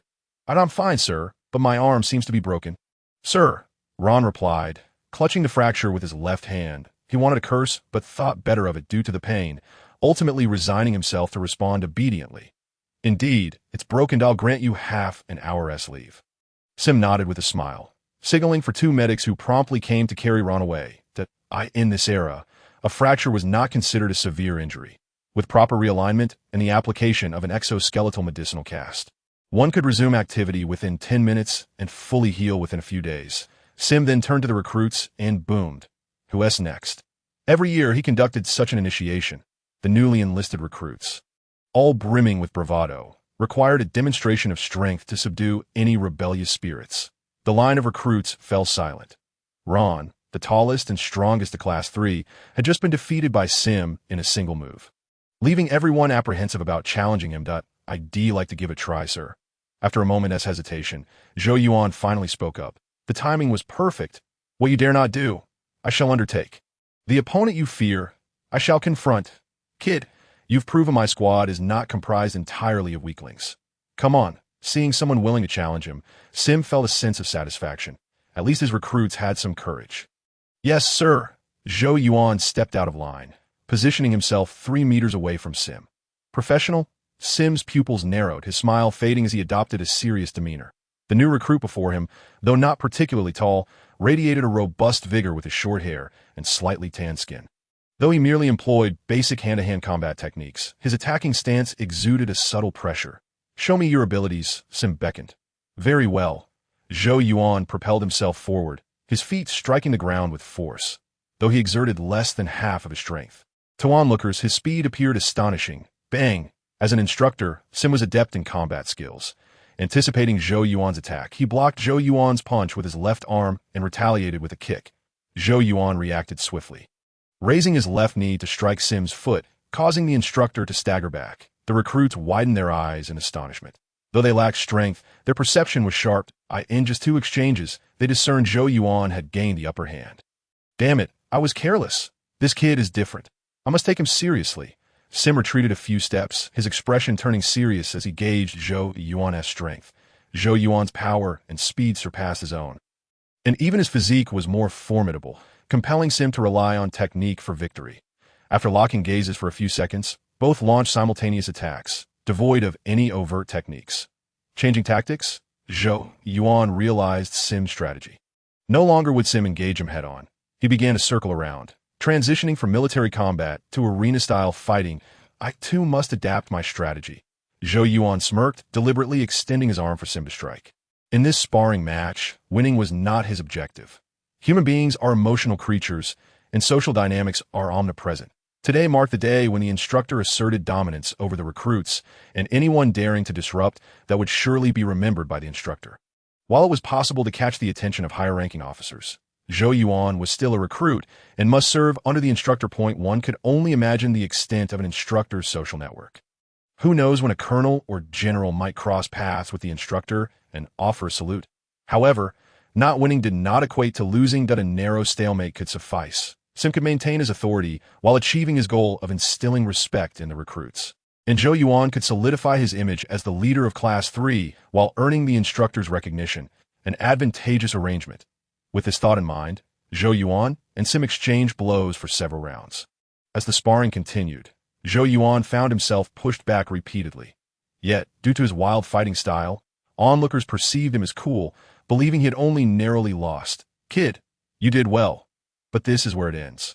I cannot spend all my time on you," Sim exclaimed excitedly. Stepping closer to Zhou Yuan, he had come to understand that this recruit was a physically explosive talent, albeit lacking in technique. A promising prospect. Bang! As Sim delivered a powerful kick, Zhou Yuan, attempting to block with both arms, staggered backward and ultimately fell to the ground. "Damn it, I almost won." Inevitably, Sim was an instructor. If he weren't capable, he wouldn't be entrusted with training recruits. Zhou Yuan surpassed Ron by leaps and bounds. Ron was merely a taller softy. Upon witnessing Zhou Yuan's defeat, the recruits murmured in disappointment, having initially believed Zhou Yuan could emerge victorious. "Kid, are you hurt?" In a good mood, Sim ignored the recruit's chatter, instead reaching out to help Zhou Yuan up. I'm fine, sir. Your combat skills are impressive, and I hope to learn from you again next time, sir, Zhou Yuan replied, feigning dejection as he shook his head. Not a problem. Return to the ranks. Sim nodded approvingly and turned to the recruits, calling out, Who's next? The recruits retracted their necks, no one daring to utter a word. Chapter 14. The Arrival of Diz. Is no one willing to step forward? Is my squad comprised of only two tough cookies? Observing the recruits' averted gazes, Sim seized the moment to press on, his tone growing somewhat stern. Mission accomplished. A mere scare will suffice to make this group of recruits aware of the instructor's might. Thereafter, my training regimen will proceed smoothly. Recruit Flores reporting, Sir, a voice called out from the distance. The crowd turned to see a female soldier with a backpack approaching. Dressed in new recruit training attire, she appeared to be a recent enlistee, though it was unclear why she had come to Class 3 during training hours. Diz, Rico gasped, his expression suddenly darkening. The last time they met, Diz had informed him of her intention to join the Lima tennis team to pursue a career as a professional tennis player. Yet now, she stood before him in uniform. He believed Diz had come here for him. After all, she had harbored feelings for him for years. Even though he already had a girlfriend, Diz had not given up, always finding ways to draw nearer to him. This situation left him feeling perplexed and uneasy, for love cannot be forced, and Diz's pursuit had become a burdened, the plot does not deceive me. Zhou Yuan had long anticipated Diz's arrival. He winked at Diz, who stood opposite to him from Sim. This is the document, Commander. Upon catching Zhou Yuan's gaze, Diz's lips curled slightly upwards as she retrieved a piece of paper from her backpack and handed it to Sim. I wish to know the reason, Sim inquired, barely glancing at the document. Diz Flores, a recruit from the Alex Fortress in the Western Hemisphere, submitted a transfer application last night to join his new recruit class. As the instructor, Sim held the authority to approve or deny the request, and he chose to grant it. Diz possessed commendable physical aptitude and above-average intelligence, complemented by previous experience working at a communications company, indicating her potential to become a signal soldier. The transfer process was straightforward. As long as both the original and intended units agreed, a transfer could be made within the same rank and region. I have heard this place boast the finest instructors. Commander, Diz knew how to articulate her thoughts, her serious demeanor making her flattery almost a declaration of truth. I am not the finest instructor, but this is indeed the best recruit camp, Sim replied, his lips tightening momentarily before his expression shifted dramatically. He leaned in close to Diz, his voice cold and commanding. Tell me, what qualifications do you possess to join the finest recruit camp? Without a word, Diz took 2 steps back, discarding her backpack and transfer application, and assumed a fighting stance, beckoning Sim with a gesture. Cool. Honestly, I have fallen for this girl, Sim thought to himself. This little lady is in for a rough time. The ranks of recruits grew restless, murmurs of excitement filling the air, and even Zhou Yuan couldn't help but cheer in support. Come on, sweetheart, Sim said lightly, bouncing on his feet with a relaxed expression. Today's objective was to exceed expectations by defeating 3 recruits, enough to instill a sense of awe among the novices. Sweetheart. This expression darkened at once, her fists raised as she searched for an opportunity to strike. In military parlance, rookie referred to new recruits, while sweetheart was a term for someone perceived as weak. Before long, Diz seized an opening and swung her fist at Sim. However, Sim's close-quarter combat skills were formidable, effortlessly evading her attack and securing her right arm. Unexpectedly, this remarkable flexibility allowed her to twist her arm and land a punch on Sim's face. Unfortunately for her, Sim's physique absorbed the blow as if it were nothing more than a soft touch. In the next moment, Sim executed a swift, sweeping kick, sending Diz crashing to the ground, with his knee pressing against her neck. Rookie, get up and fall in line at the back, Sim commanded, releasing her only when Diz started to roll her eyes, indicating she was on the verge of losing consciousness. Diz understood she had earned the instructor's acknowledgement. Gathering her belongings, she smiled and rejoined the ranks. At that moment, Zhou Yuan noticed that Reiko, standing to his right, appeared less than pleased. TSK, how ungrateful to have a woman willing to stand by you through thick and thin, and you turn her away. Even if you have a girlfriend, you could at least have a close friend. 4 hours later, the morning training session concluded. It had been a remarkably light training, so much so that it could hardly be called training at all. Sim did not launch into rigorous drills. Instead, he focused on subjects everyone already knew, such as formation and basic marching techniques. Damn, I really want to take Sim down, one recruit exclaimed. It's ridiculous. He made us practice walking for an entire morning. We're not infants. Be careful, don't let him hear you. He is not someone to trifle with. The recruits gathered in groups as they made their way to the cafeteria, their conversations revolving around Sim. They could overlook the initial intimidation during assembly, but Sim had also used his teaching baton on several recruits during training. Thus, within just a few hours, Sim had already become known as the damn devil in the eyes of most recruits in Class 3. Among them, Ron was the most vocal in his complaints. The military doctor had reset his fractured bone and fitted him with a brace-like contraption that alleviated his pain, allowing him to use his right hand normally. Although his injury was not severe, he was still a wounded recruit. Yet Sim had shown no mercy, striking him with the baton more than 10 times throughout the morning that if you want to take him down. Go ahead, but only if you can, Kevin remarked disdainfully to Ron while also praising Zhou Yuan. Upon hearing Kevin's comment, the others nodded in agreement.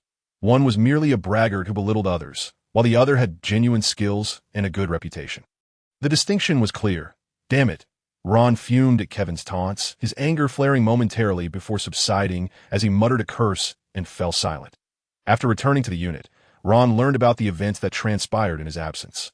Zhou Yuan, the short fellow standing at 185 cm, had managed to endure a lengthy spar with Sim, leading him to believe that Zhou Yuan was no match for Sim. Kevin, with his sharp tongue, seemed to be one of Zhou Yuan's followers. It was best not to provoke him. Kevin, let it go. Just as Ron was seething with indignation, Zhou Yuan stepped forward, placing a reassuring hand on Ron's shoulder. We will become comrades, brothers in arms we can rely on with our lives. Ron's directness might sometimes be off-putting, but it was a trait befitting a man. Trust me, we will become friends. To combat Sim. We need everyone's strength. Join me, Ron. Bring your talents under the banner of Zhou Yuan. Chapter 15. The leader of Class 3. As Zhou Yuan smiled warmly, Ron felt a pang of guilt. He experienced a fleeting sense of shame, as if he were an ungrateful traitor. Upon entering the dormitory, he had found himself among strangers. Zhou Yuan was the first to greet him, even offering him a cigarette and warmly introducing him to the members of the dormitory.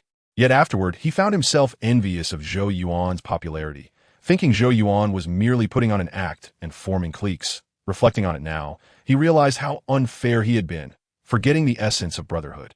Understand, it's all right.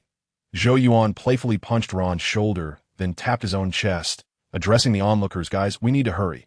If we're late, we'll have to queue up. Okay, go. The crowd echoed in agreement, rallying around Zhou Yuan towards the cafeteria. After the earlier incident, they believed Zhou Yuan was a good person to befriend, and none would regret it. If Zhou Yuan knew their thoughts, he would certainly give them a thumbs up. Indeed, I am Gentleman Zhou. It must be said, the age of 18 is a peculiar stage. It's easy to establish friendships, and even finding a partner is not difficult. Unfortunately, Zhou Yuan had awakened to this realization too late in his previous life, spending his 18 years solely engrossed in video games, missing out on countless opportunities. This is a reminder for you readers. Seize the present and avoid regrets. I still remember her face, her attire. Alas, the recruits of Class 3 arrived at the cafeteria later than usual. However, the cafeteria was spacious, with numerous tables accommodating 300 to 500 people without issue. Shit, we have to eat this disgusting food again. One recruit exclaimed, but I'm certain the cooks in this recruit camp are from India. Complaints echoed through the line as they queued for their meals, given the poor quality of the food served. It wasn't so much that the food was bad, but rather that the presentation of the dishes was appalling. Everything resembled Play-Doh, albeit a watery version. Green vegetable mush, brownish-yellow meat mush, yellow corn mush, and an array of bread slices made for an unappetizing sight. Not only was it visually unappealing, but it also tasted terrible, leaving a bitter aftertaste that made Zhou Yuan, who typically had a hearty appetite, struggle to choke it down. Thankfully, he had a small stockpile of provisions. His variable space ring, devoid of the passage of time within, contained a substantial stash of cigarettes, alcohol, and delicacies he had prepared before enlisting to counteract such situations. Of course, indulging in these luxuries had to be done discreetly.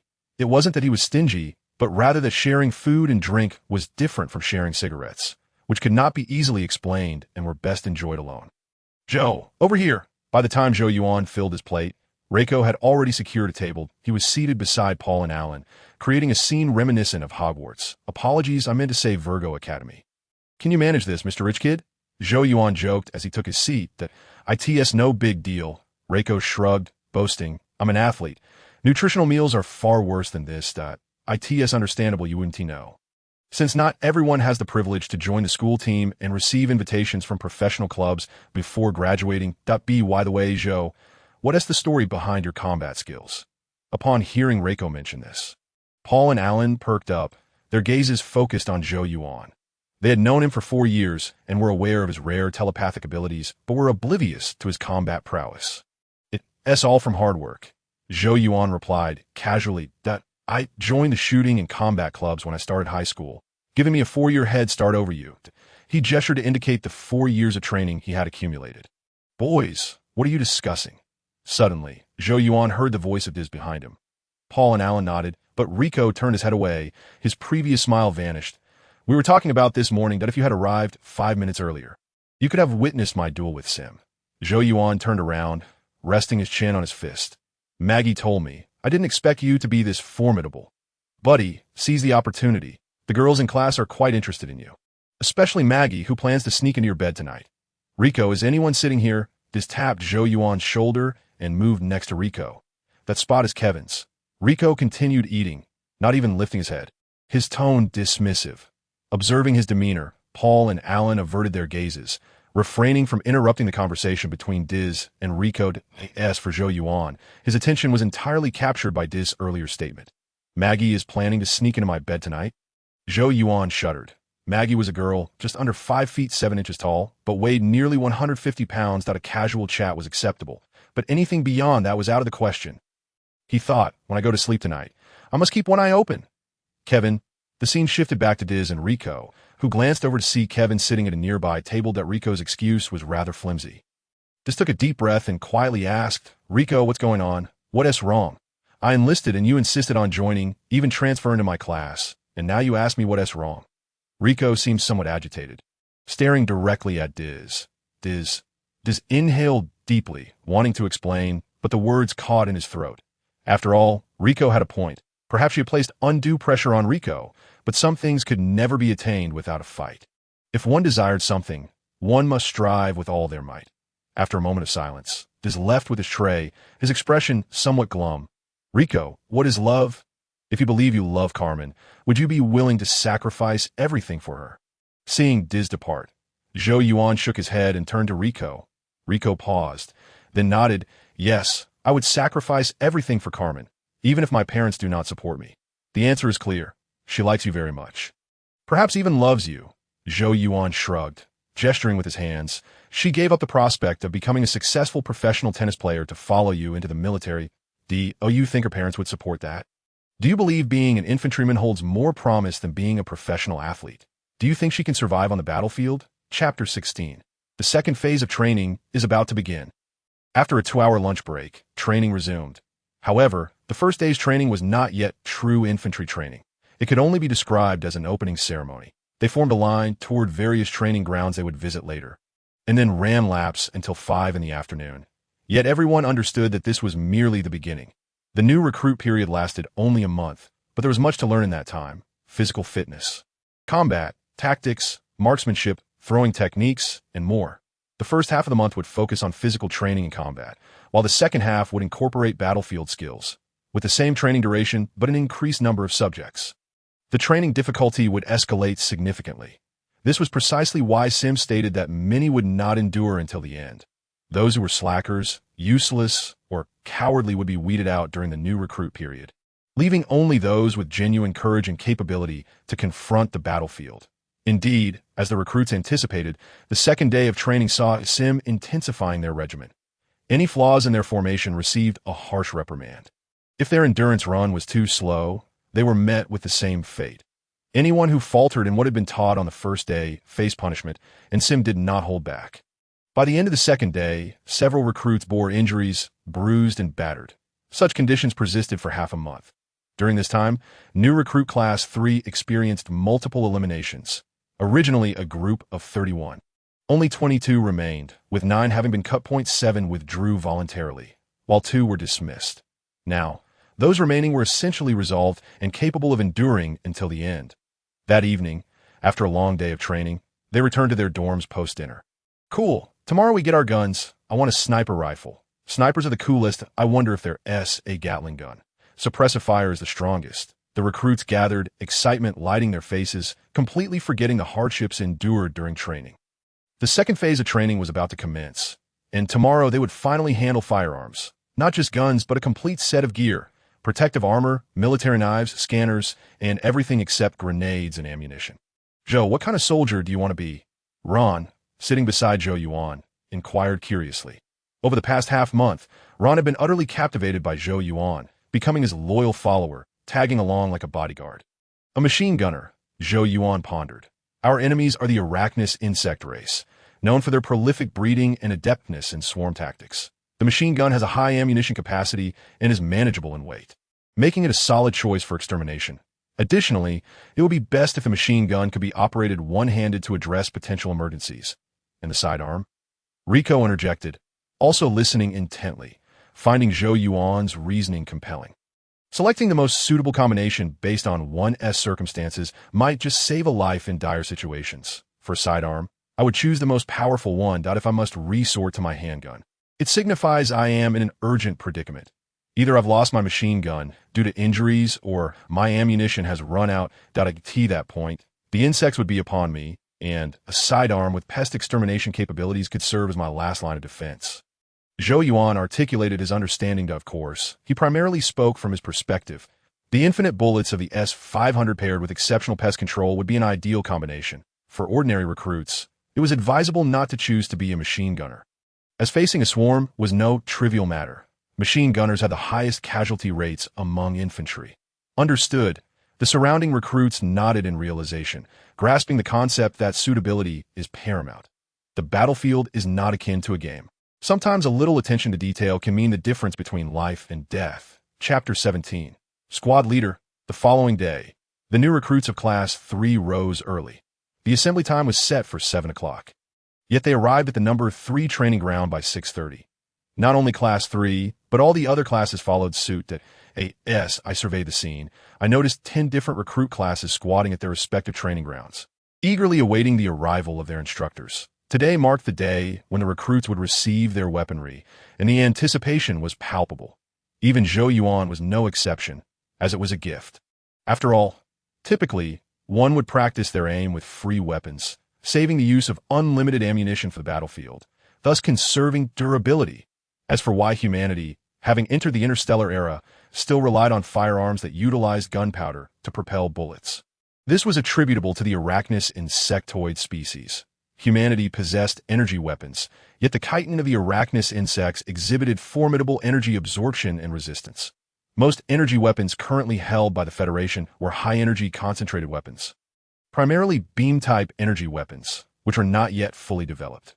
Therefore, compared to the immature and prohibitively expensive energy weapons, the cost-effective and mass-producible gunpowder weapons were evidently more suited for exterminating insects. The Federation had conducted multiple experiments, revealing that a single high-energy laser cannon could eliminate only 1,000 insects, relying primarily on the kinetic energy produced from explosive shock waves and debris. In contrast, employing gunpowder weapon for the same cost could eradicate at least 10,000 insects. The disparity in cost-effectiveness was enough to infuriate a multitude of scientists. Until energy weapons with broader attack ranges emerged, gunpowder weapons were unlikely to be phased out. Of course, not all gunpowder weapons could penetrate the Arachnus insect armor. Small-caliber handguns and submachine guns were ineffective.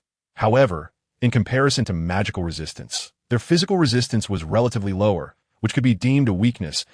As the recruits eagerly awaited, Sim finally arrived. Close your mouths and follow me. Observing the eager gazes of the new recruits, Sim refrained from further commentary, gesturing grandly as he headed toward the entrance of the recruit camp. Go. The recruits formed 3 lines, following closely behind. This base, known as Mars, was the first military installation established by humanity on Mars and currently the largest. Within the base, numerous camps existed, with the recruit camp being merely the tip of the iceberg. Their destination, the armory, was situated at the heart of the base, requiring a 10-minute ride from the recruit camp. Wait for me in the vehicle. Upon arriving at the armory, Sim exited first and inquired ahead. The armory was vast, resembling an endless steel greenhouse, with queues at every entrance filled with recruits coming to collect their armaments under the guidance of their instructors. All right, everyone, disembark. After a brief wait, Zhou Yuan spotted Sim waving at them from the front, prompting him to open the vehicle door and beckon everyone to step out. Under Sim's direction, the group of 22 split into 2 teams and proceeded to register in turn. Zhou Yuan, unhurried, chose to stand at the back of the line. "Young man, you know the rules." The staff of the registration desk, engrossed in typing, gestured for Zhou Yuan to speak. Saz 8 as 500, Kukriar. Zhou Yuan presented his identity card and recited his premeditated selection. A light machine gun, a large revolver, and a kukri. A combination that marked him as yet another Na'vi recruit, believing extermination would be a simple task. The staff, chewing gum, remarked disparagingly on Zhou Yuan's choice of armaments, which was categorized as a sustained damage configuration. Only those who fancied themselves capable of wreaking havoc on a battlefield would opt for such a combination. Most recruits typically did not select their armaments and merely claimed standard rifle sets. "I want to be a machine gunner," Zhou Yuan shrugged, offering no rebuttal. In truth, armaments could be exchanged upon request if one deemed their issued weapons unsuitable. A simple report to the instructor would suffice. Furthermore, after the initial training period, recruits would be reassigned, at which point they would need to consider what weapons to take in a battle. "All right, proceed to the next section." After registering, the staff returned Zhou Yuan's identity card and directed him to the left. Claiming armaments was not a one-time affair. First, identity verification was required, followed by the recording of desired weapons, and then they could collect their armaments, necessitating traversal through several armory sections to retrieve each category. 10 minutes later, Zhou Yuan returned to the vehicle carrying 2 boxes. One a cube, approximately 30 centimeters on each side, the other a long box over a meter in length, containing armor and weapons, respectively. Upon receiving his armaments, Zhou Yuan realized that the privileges of a recruit were, indeed, quite limited. Although promised standard armament, he found himself lacking a significant array of equipment: tactical lights, noise suppressors, personal radios, multi-functional tactical goggles, and any item associated with precision and fragility were all absent. "They underestimate us too much. Are they afraid we'll break them?" "Zhou, come check this out. I think I broke my revolver magazine." Suddenly, Ron rushed over to Zhou Yuan, hands clasped, presenting an S-500 identical to Zhou Yuan's, except the magazine had fallen from the firearm. Zhou Yuan's expression froze momentarily, his fists clenched and then relaxed, ultimately extending his hand in resignation. "Don't worry, it's fine. Just press this button, insert it back, and then release the button to IT." Was precisely because of foolish individuals like Ron that the military refrained from issuing overly delicate equipment to recruits. "You're a genius," Ron exclaimed, cradling the reassembled S-500 with excitement before embracing Zhou Yuan and returning to his seat. "You're truly something else." Zhou Yuan silently shook his head, letting out a resigned sigh. "Enough playing with your useless hunk of metal that doesn't even have bullets." On the ride back to the recruit camp, Sim abruptly stood. Holding a tablet, he swiped through its contents while stating, "Recruits, your second phase of training commences today. Firearms tactics differ from physical combat. You can no longer flail about like headless flies, practicing separately. I will now divide you into 3 small teams, and the subsequent training will proceed in a team-based format." Upon hearing this, the recruits instinctively straightened their posture. Today marked their 17th day of enlistment, during which they had heard numerous rumors. The only news that would prompt the instructor to announce it after the recruits received their armaments was the appointment of several recruits as team leaders, along with a singular recruit class leader. It seems you all know what I am about to say. Noticing the eyes of the recruits shifting toward Zhou Yuan, Sim set down the tablet and approached the rear. "Zhou, you're the class leader, also serving as the leader of Team 1. Rico. You're the leader of Team 2. ACE. You're the leader of Team 3. Chapter 18. Live fire shooting." Sim first approached Zhou Yuan's seat, patting him on the shoulder, then moved on to encourage Rico and ACE in a similar manner. ACE, whose full name was ACE Levi, claimed that his father, a gambler, had named him ACE on the day of his birth after losing a game of cards. ACE signifies an ace, the best player at the gambling table. "Zhou, well done. I always knew Levi here had outstanding performance," Rico exclaimed. "You have defended the honor of our football star ensemble." Upon hearing Sim's announcement, the recruits erupted in cheers, rushing to congratulate the 3 protagonists. Setting aside social standing, Zhou Yuan's performance had consistently ranked first in the class, and he had never lost a personal competition against recruits from other classes, making him the strongest recruit in the number 1 recruit camp. Rico held the 2nd position, while ACE secured 3rd. NO1 could contest their leadership roles, Don't celebrate too soon. My words are not yet finished. Sim glanced at the trio, his tone turning stern. The positions of class leader and team leader are not fixed in my class. These roles are reserved for the strongest. Whoever can defeat these three will take their place. Additionally, from today onward, the weakest will be afforded certain privileges, and I suspect you wouldn't wish to find out what those privileges entail. As for the distribution of team members, he would inform them in the afternoon. His class could not be stagnant. Competitiveness was essential. However, whether the recruits absorbed his words remained to be seen. Being a class leader or team leader was prestigious, but it wasn't something one could simply seize. Half of their recruit period had passed, and, just as in school, the chasm between underachievers and top students was not something that could be bridged by mere effort. What concerned them more was whether they would fall to the bottom in the upcoming evaluations and thus experience Sim's privileges. Upon returning to the number 1 recruit camp, Sim granted the recruits a 10-minute break to change into their armaments. Seizing this moment, he sought assistance from 2 sergeant aides and arranged for a truckload of folding tables to be brought in. Today, he intended to conduct training on firearm disassembly and assembly, ensuring every recruit fired a few live rounds for first-hand experience, which is a task too great for one person to oversee. Shortly after, the recruits returned to the training ground, invigorated. Hey, after half a month, we finally reached this day. I must take a photo once the training concludes to show my grandmother what I look like now. God, this is so cool. All recruits donned their newly acquired armaments, gingerly examining them as if handling precious treasures that a few recruits from more affluent backgrounds had prior exposure to various firearms before enlisting. However, the equipment of the mobile troops differs significantly. The firearms here are the most advanced and powerful, unattainable by ordinary clubs. For the recruits, who have never encountered firearms, the excitement is palpable, a fervent desire to meld their newly acquired armaments into their very beings. Among the 22 recruits, only Zhou Yuan appears somewhat composed. He is well acquainted with the firearm he has been assigned, having practiced countless times at the shooting club. Only the protective gear requires his attention. Enough with the foolish grins, Sim exclaimed, observing the recruit's enthusiasm. Stand before the table and place your weapons on ITS mobile infantry. You may lack self-awareness, but you must be intimately familiar with your equipment. Now, I will instruct you on disassembly, maintenance, and assembly of firearms, alongside David and Stussy. This training might seem redundant, but it is of utmost importance that a soldier can only take one set of arms in a battle. And the unexpected is ubiquitous on the battlefield. To effectively address potential firearm malfunctions or damages, you must thoroughly understand your weapon. With that, Sim nodded at David and Stussy. Those with rifles, come to me. Those with machine guns, go over there. David and Stussy proceeded to divide the new recruits into 2 teams. When the recruits received their armaments, many powerful weapons, such as sniper rifles and grenade launchers, were not available for their use. The only weapons they could obtain were rifles and machine guns, perfectly aligning with their training. All right, let us begin. As the recruits prepared, Sim waved his hand, signaling the start. In truth, disassembling and assembling firearms is not difficult. Even the recruits can accomplish it with ease. Today's firearms are vastly different from the antiquated models of the pre-nuclear war era. Even the largest machine guns consist of fewer than 10 components. As long as they remember the order of disassembly and assembly, is akin to playing with building blocks. The recruits had already viewed the assembly sequences numerous times, as training videos were regularly displayed on the dormitory's public screen. Given the large number of recruits, Zhou Yuan did not attract much attention.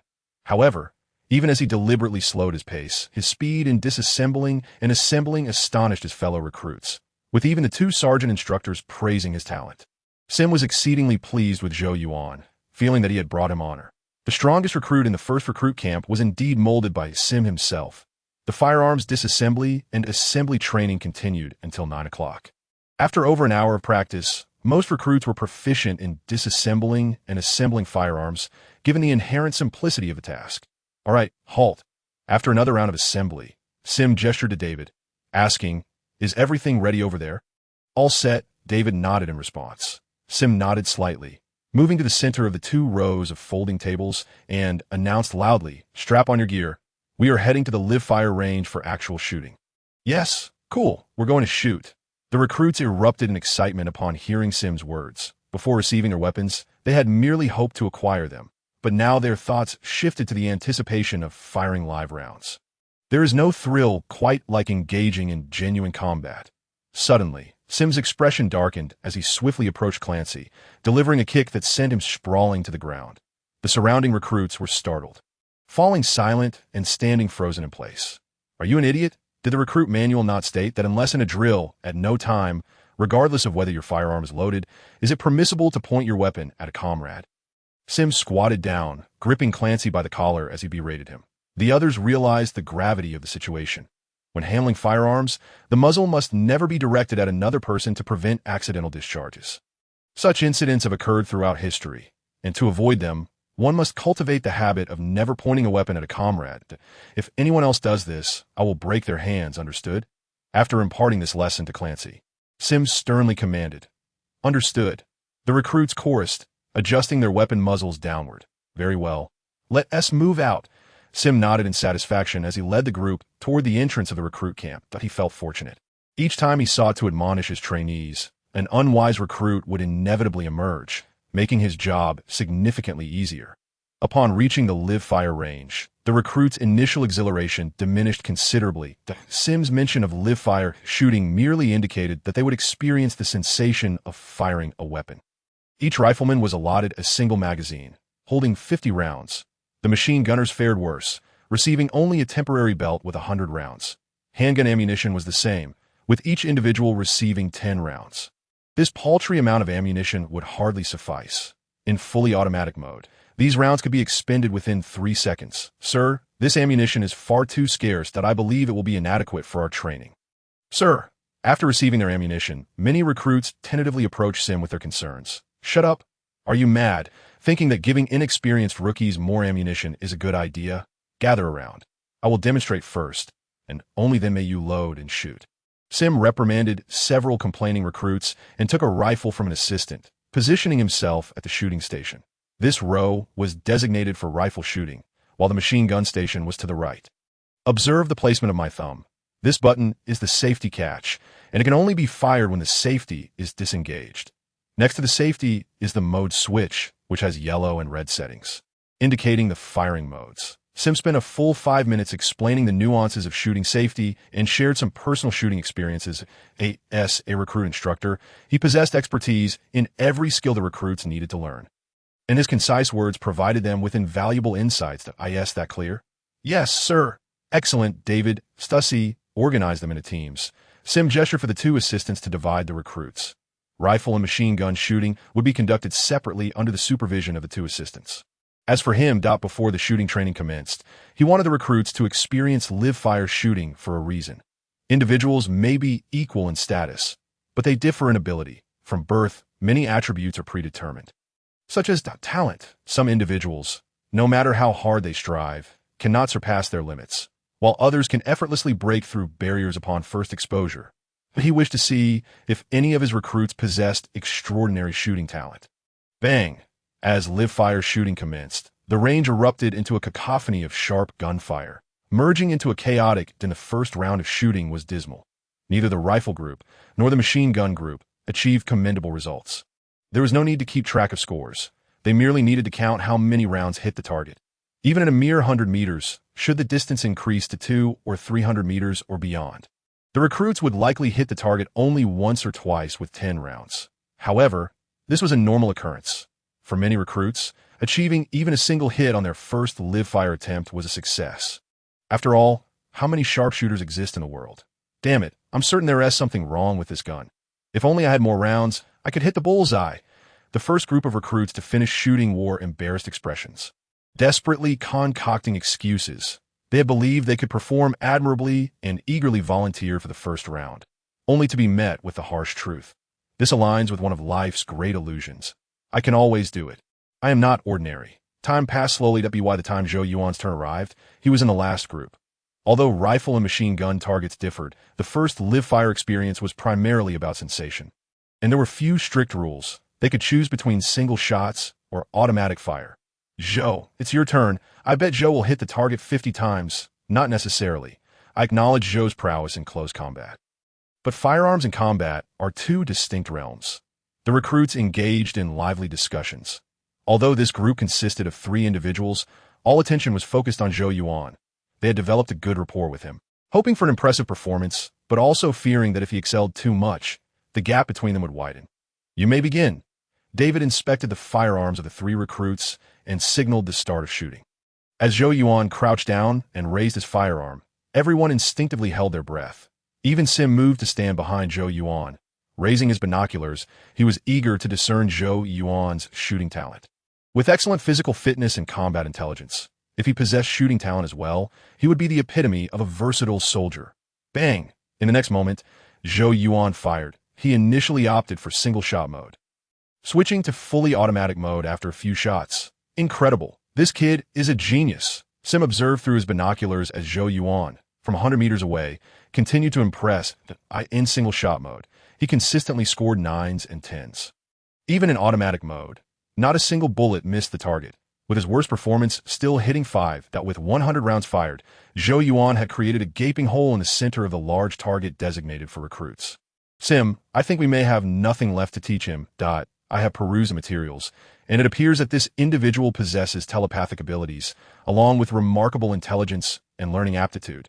Stussy and David stood beside Sim, engaging in hushed whispers. "Aside from this trivial chatter, do you have anything of substance to contribute?" Sim rolled his eyes. He had an intimate understanding of the class leader he had chosen at this moment. Zhou Yuan had already been encircled by the surrounding recruits, who took turns giving him high fives and congratulations. Their eyes sparkling as if they had encountered an extraterrestrial being. The target, situated 100 meters away, appeared somewhat distant to the naked eye. Yet they could clearly discern a hole that had been pierced through it. "All right, take your positions." After the recruits cheered for a brief moment, Sim stepped in to restore order, though he retained Zhou Yuan's presence. "Kid, have you practiced?" Sim inquired quietly, discerning from his perspective that Zhou Yuan had undergone professional shooting training. That, of course, such training could not obscure Zhou Yuan's innate talent.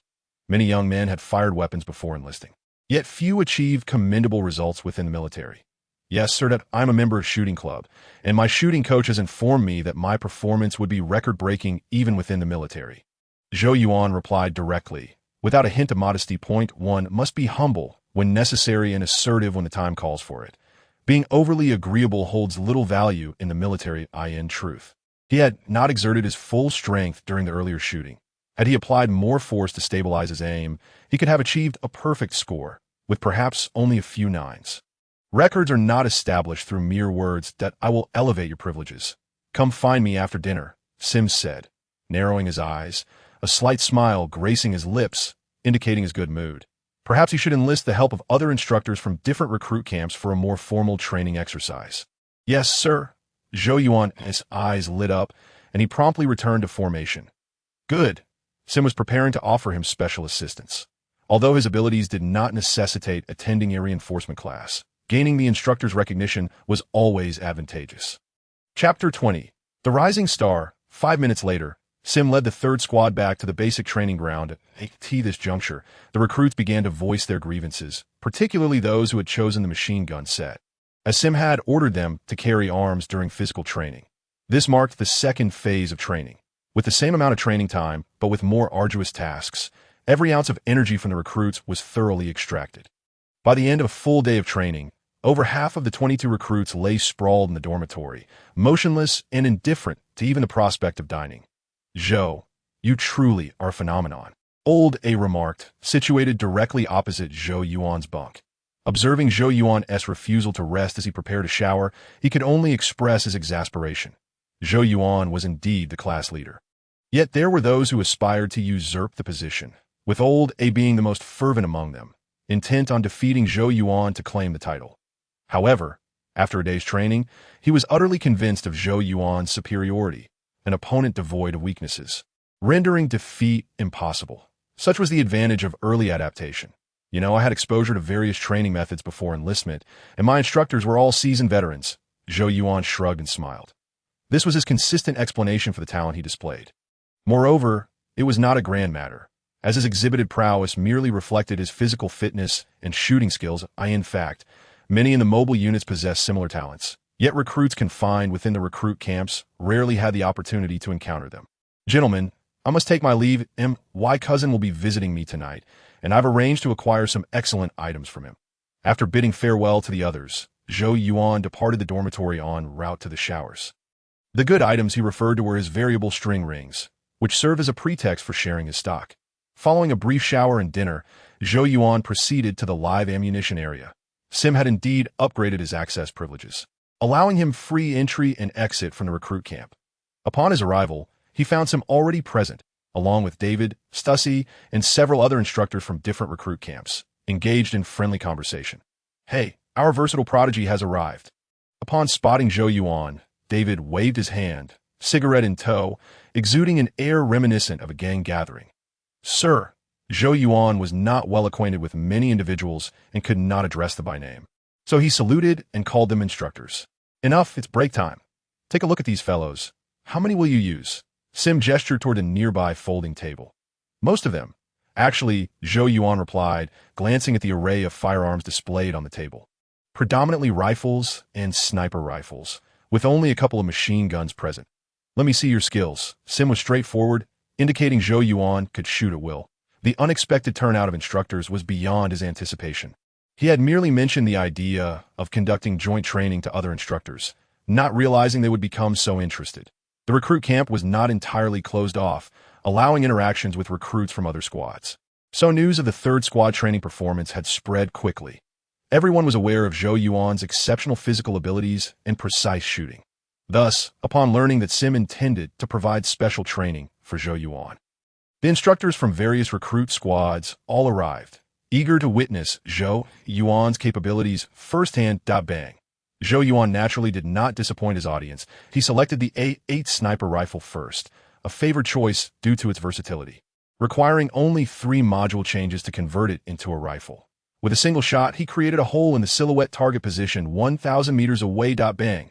Bang. The subsequent 2 shots struck the lower left and lower right of the first hole, creating a distinct mark on the target's head. "What the hell? This kid is extraordinary." The instructors observing through night vision goggles were left astounded by Zhou Yuan's performance. Although the A8 sniper rifle boasts a maximum range of 2,000 meters, it is not a pure sniper rifle, with its effective range being only 1,000 meters. Zhou Yuan's shot had pushed the limits of a sniper rifle's conventional capabilities, even if the instructors themselves attempted it. They could not surpass Zhou Yuan's performance, and he even managed to create marks with bullet holes on the target. "This rookie is impressive." Zhou Yuan remained oblivious to the thoughts of the instructors behind him. At this moment, he was feeling the rhythm, his hands warming up with enthusiasm. Sniper rifles, handguns, machine guns, he utilized every weapon available on the table, achieving near-perfect scores across the board. He even took a turn with a handheld Gatling gun, which was an exhilarating experience. Unfortunately, the Gatling gun was not suitable for personal carry. Unless he procured unlimited ammunition from the shop, the ammo would deplete too rapidly, rendering the enjoyment brief. "This kid, I want him." Richard, the instructor from the first squad, was visibly envious. Rushing to Zhou Yuan as soon as he finished shooting, he clapped Zhou Yuan on the shoulder, laughing heartily. "Kid, I'm certain that once your recruit period concludes, you can directly join a special operations team. Mars base houses various special operations teams beyond the conventional forces, and he was the deputy commander of one such unit. The instructors at the recruit camp are not permanent. They generally come from various units and officer task forces, drawn temporarily for a month due to their comprehensive skill sets." "Richard, back off!" Sim shoved Richard aside, his tone distinctly displeased. He was acutely aware of Richard's intentions. He was certain that everyone had set their sights on Zhou Yuan, who wouldn't he desire a versatile infantryman. The thought alone irked him. As a member of the officer task force, he had no means to lead troops into battle, and even arranging a deployment was a challenge. "Sim, relax. We merely wish to encourage the newcomer." Zhou, the instructor from the second squad, chuckled as he pushed past Sim, looking at Zhou Yuan. "Kid, I'm sure you're aware of the mechanized units. They even have missiles." Surrounded by so many instructors, Zhou Yuan felt somewhat overwhelmed. He had anticipated garnering attention upon showcasing his abilities, but he had not expected to be so quickly targeted. Indeed, regardless of the world or era, talent is always in demand. In reality, recruits are randomly assigned to subsequent units once their recruit period concludes. However, since regulations are established by people, those with privileges can easily influence a recruit's fate. Damn, has the bug gone insane? Just as several instructors were embroiled in a heated debate over Zhou Yuan's future assignments, 2 personnel from the armaments department suddenly erupted in curses. The weapons that evening had been brought in by them, and they needed to be returned afterward. Chapter 21. A major incident. What is happening? Sim and the others immediately rushed over as the situation escalated. The two armaments personnel, each holding a tablet, wore expressions of grave concern. Zhou Yuan trailed behind, yet there were only 2 tablets, leaving him unable to see. He could only listen to their voices. We have witnessed unprecedented devastation. The entire city has been reduced to ruins.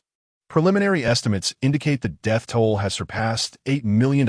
Oh, that was the issue. Upon hearing the first sentence clearly, Zhou Yuan instantly understood what had transpired. The plasma bugs had launched a plasma cannon into space, striking a passing asteroid, which altered its trajectory, sending it hurtling towards Earth. The planet failed to completely intercept the asteroid, resulting in fragments crashing down and obliterating Buenos Aires. Buenos Aires was, in fact, the hometown of Rico. Cursed insects! What on earth are the softies of the Starship Corps doing? Gentlemen, I believe it is time for us to return to the command center. After watching the news, the instructors were infuriated. How could the Zerg allow a meteor strike on Earth? Are the personnel at the Newt base utterly incompetent?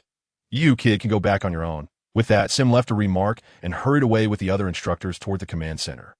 The center they were heading to was not the one in the recruit camp, but rather the main building at Mars base that I'm off to. Zhou Yuan exchanged quick farewells with 2 staff members from the armaments department and swiftly made his way back to the recruit camp.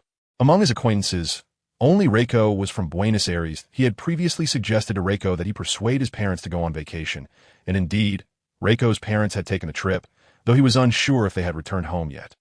If they had already returned. Before long, Zhou Yuan arrived back at the dormitory. IT was noisy inside, with everyone gathered around the public screen, watching the live news about Buenos Aires, cursing as they went. The attack on humanity's home planet was undoubtedly a grave matter, a disgrace for the Federal Army. Where are Reiko, Jose, and Mary? As soon as Zhou Yuan entered the dorm, he sought out Reiko. Thanks, man, Reiko exclaimed excitedly, embracing Zhou Yuan. Seeing this, Zhou Yuan felt a sigh of relief. It appeared that Reiko's parents were still away on vacation. Have you been in touch with them?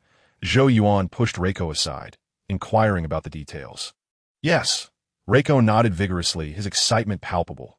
I was terrified just now, and then there was an announcement that the network at the recruit camp would be open tonight. I called them immediately. They followed me to Mars after learning I was here and are currently at the life garden behind the base. By the way, they mentioned they would visit us in a couple of days, that if there's anything you want to eat, you should call them now. Thank goodness. Zhou Yuan felt his worries dissipate as he returned to his bed. Zhou, I truly owe you one. You saved their lives? Reiko followed him, pulling a pack of cigarettes from beneath Zhou Yuan's pillow, lighting one and speaking with lingering anxiety. He could hardly bear to think how he would feel about tonight's news had he not heeded Zhou Yuan's advice. You saved them yourself. I merely offered a suggestion that if you must express gratitude, then don't fixate on the squad leader position. I've heard you plan to team up with Old A to take me down. Zhou Yuan lit a cigarette, teasingly replying. That is not happening. Reiko raised an eyebrow and playfully punched Zhou Yuan's stomach, growling, the squad leader is mine. Just wait. Oh, foolish Johnny Reiko. Did you not realize I was joking? Even with Old A, you wouldn't stand a chance against me. Damn. The squad leader is being replaced tomorrow. After a brief scuffle, Reiko returned to the news. Zhou Yuan also activated the public screen at his bedside to gain a clearer understanding of the recent events surrounding the Earth attack. The federal response was quite official, stating that the Newt base had indeed detected an asteroid, but due to its immense size, it was impossible to destroy it in one go. Consequently, several fragments that were relatively fast slipped through, resulting in the disaster. Zhou Yuan found this explanation hard to believe. It is well known that the Newt base is a starship facility, a bastion of Earth with 10 interstellar fleets, boasting extraordinary combat capabilities. In the original narrative, there was no detailed answer to this incident, leaving Zhou Yuan uncertain about the specifics. However, he sensed something was amiss. The speed of an asteroid is formidable, propelled initially by plasma cannons. It would later be influenced by Earth's and the Sun's gravity, easily reaching speeds of 100 kilometers per second. For humanity, intercepting such speed should be relatively straightforward.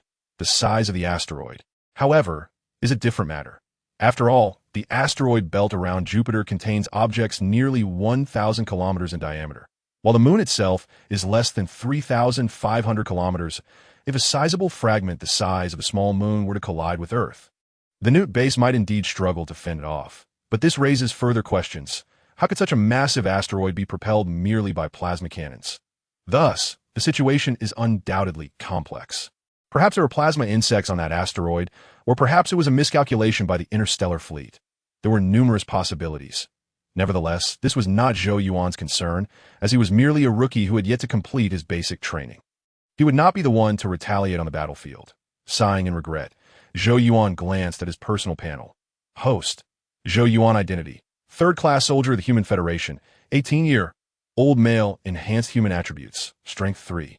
2. Speed 2.7, jump 2.5, agility 2.5, endurance 3, defense 3, self-healing 3.2, skill 1.4, brain function 5.6 skills, rapid memory, quick learning, telepathy items, heavy atomic wingsuit, ZF-1 rifle, infinite bullets saw. Title: Perseverance, increasing strength, speed, and self-healing by 0.2 each soul points. 100 in the past half-month. His attributes had improved, albeit slightly. Only his skill and brain function saw noticeable growth. The rest were bolstered by titles. His title changed from Perseverance, a designation earned through continuous training, with higher accolades awaiting him. Alas, it felt utterly useless. If only he could engage in battle, he would undoubtedly wreak havoc. No insect would stand a chance against him. Yet, time was running short. His rookie period was nearing its end. However, he must stay vigilant regarding the events of the evening. The insect crisis on Mars was not severe, so the choice of subsequent deployment was crucial. Some units engaged in daily extermination, while others seldom encountered the bugs. Perhaps he could consult Sim to ascertain which unit faced the most perilous tasks. Chapter 22. The war begins. At 9 that evening, following the destruction of Buenos Aires, the Federation announced its subsequent action plan. They would directly retaliate against the Alakian Zerg and launch an assault on their home planet, Clindasu, with the intent to obliterate the Zerg entirely. However, while it was stated, the feasibility of such an endeavor remained another matter. Clindasu was far from Earth, with countless Zerg planets in between, and the plasma cannon fire along the straight-line course resembled a dense fishing net to cause havoc in the Zerg's homeland. They must first clear the Zerg planets along the route. Otherwise, the interstellar fleet would struggle to pass through. The following day, training commenced as usual. However, due to the Buenos Aires destruction incident, the training syllabus for the recruits underwent significant modifications. There was less emphasis on physical training and more on live-fire exercises. Everyone could surmise that war was imminent. Once their rookie period concluded, this batch of recruits might soon have the opportunity to confront the Zerg. Andy, keep your gun pointed forward. Do not turn back with the muzzle. Archie, steady your weapon. Don't let it wobble. Beside the laser simulation training ground, Zhou Yuan wielded a teaching stick, shouting instructions to the recruits within the training arena. Since becoming squad leader, his responsibilities had increased considerably. He had been relieved of much of the training and had become Sim's third assistant instructor, dedicating his time to overseeing the training of new recruits. Normally, a squad leader wouldn't possess such authority. But he was an exception, as Sim deemed him beyond the need for basic training. Zhou Yuan was rather satisfied with this arrangement. The knowledge obtainable at the recruit camp held little relevance to him now. It was far more beneficial to assist Sim in managing the recruits, as he could learn a great deal from an observational perspective, particularly during the ongoing laser simulation exercises. Engaging in combat and observing others engage were fundamentally different experiences. When fighting oneself, tactical insights often felt superficial, while watching others battle sparked a flurry of tactical ideas in his mind. This would undoubtedly serve him well in the future, so he remained quite earnest in his role. While supervising, Reiko became his top priority. In the original narrative as squad leader, Reiko made a grave error in judgment that indirectly led to the tragic death of a recruit. Given their close relationship, Zhou Yuan was determined to prevent a similar tragedy from occurring. Kid, I've heard you're eager to slay some bugs. After another round of simulations concluded, Sim signaled for the recruits to take a 10-minute break before approaching Zhou Yuan. Indeed, sir. I simply wish to crush the insects head-on, or be torn apart by them. Zhou Yuan nodded seriously, reiterating what he had once shared with Zarek. I felt the same way once, Sim replied, a rare smile gracing his face as he gazed westward. That's why I went to Tarsus Fortress. Tarsus Fortress? Zhou Yuan paused, attempting to recall the location. Tarsus was a geographical name on Mars, home to a colossal dormant volcano that had transformed into a 3,000-meter-high plateau. The Tarsus Fortress was constructed there, resembling a house on an isolated island, surrounded entirely by a sea of yellowed, In his understanding, it was the most desolate area on Mars, where encountering greenery was a challenge. Sir, is there an insect crisis there? Zhou Yuan began to grasp Sim's implication. If there were opportunities to fight insects there, he would not mind going. Every day, Sim sighed deeply, seemingly reminiscing, and remarked, "It's not a good place, but every year, eager rookies want to go there. You should be aware that the sensory perception of insects is remarkably acute, allowing them to detect all living beings within a kilometer, even if one is clad in space armor. Furthermore, these creatures exhibit a heightened sensitivity to various forms of energy, with alpha, beta, and gamma radiation merely serving to heighten their excitement.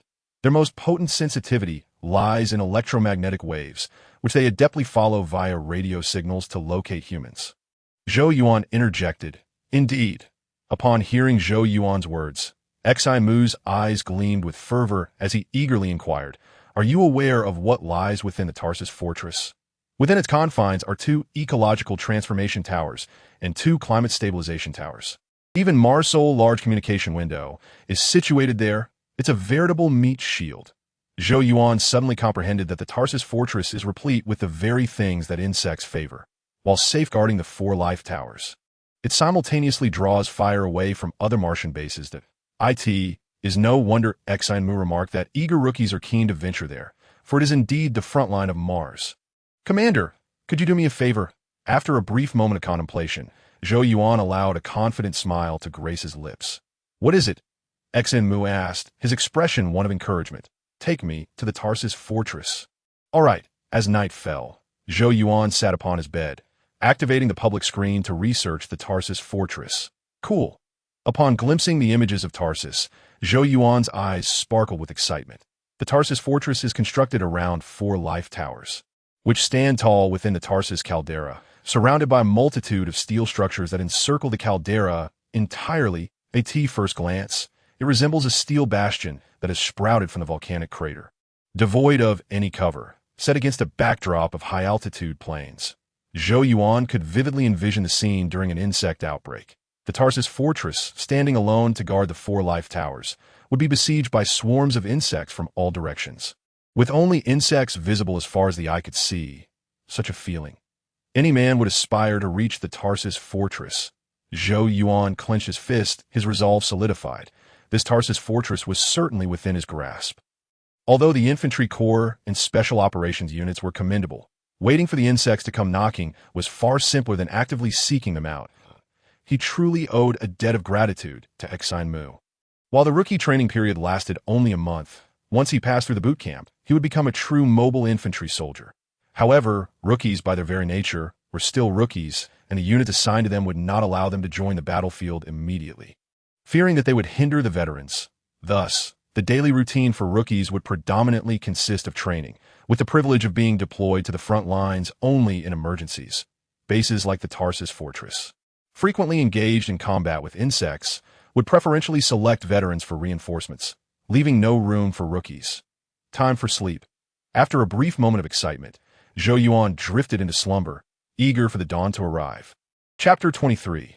The End of Rookie Training. Time passes swiftly, and in the blink of an eye, the rookie period has reached its final day. During this time, Zhou Yuan has enjoyed a relatively carefree existence, primarily assisting Xi Mu without any other pressing duties. Xi Mu's long-anticipated joint training ultimately did not come to fruition. The instructors of the other rookie classes were well aware of Zhou Yuan's prowess, and naturally, they would not host any joint training sessions, for no one relishes the taste of defeat. Additionally, the Buenos Aires catastrophe served as a further deterrent. The Federation has initiated an offensive plan against the insect race, and all instructors are diligently training the rookies, leaving no time for competitions. Notably, for members of Class 3 have withdrawn, leaving only 18 remaining. The departed individuals were not eliminated but chose to withdraw voluntarily, fearing the prospect of battle. The mere whispers of war terrified them enough to apply for withdrawal on the night of the Buenos Aires catastrophe. However, no one looked down upon them, as their intention in joining the mobile forces was merely to secure a livelihood. After all, humanity and insects had coexisted for many years without significant conflict.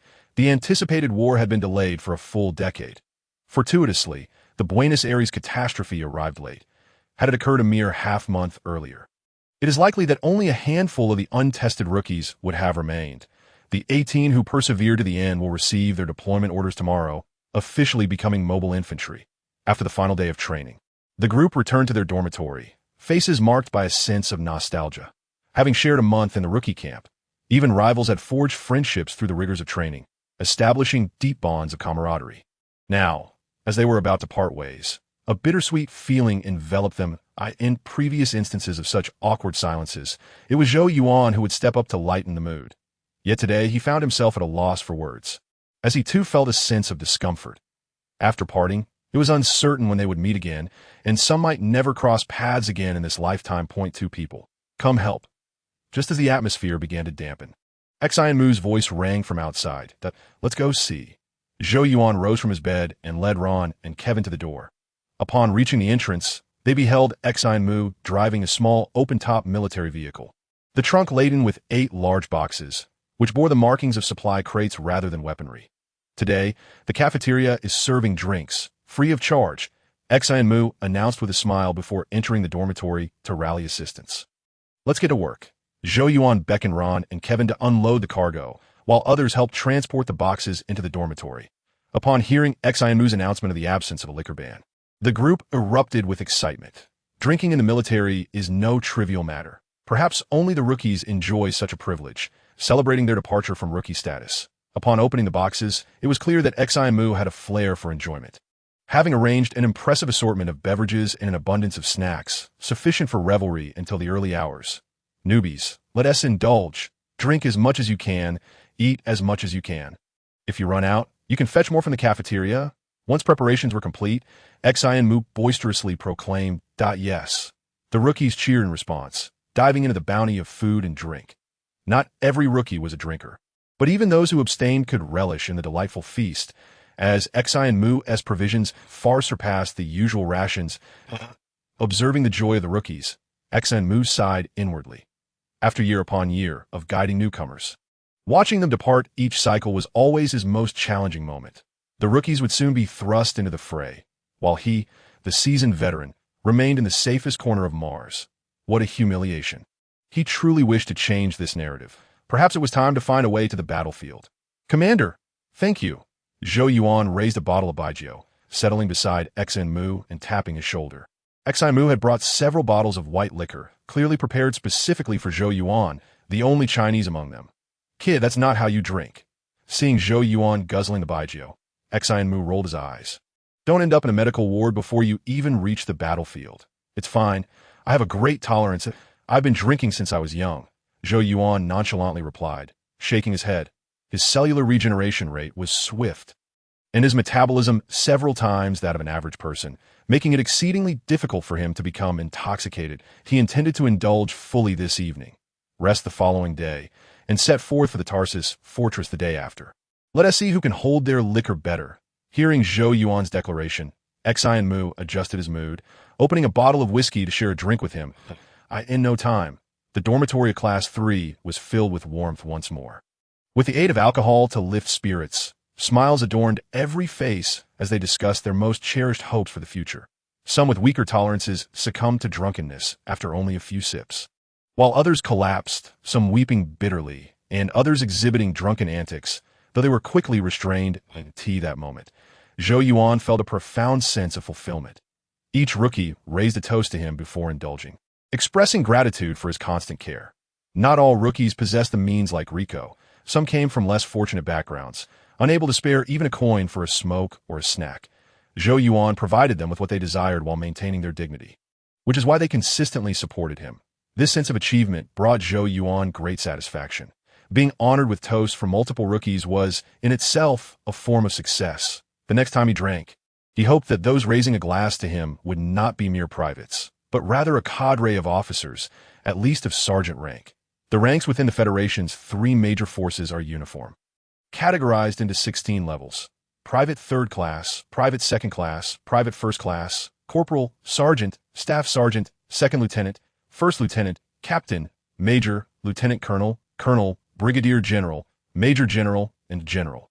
However, the rank of General is further divided into stars, with 1 star being the lowest and 5 stars the highest.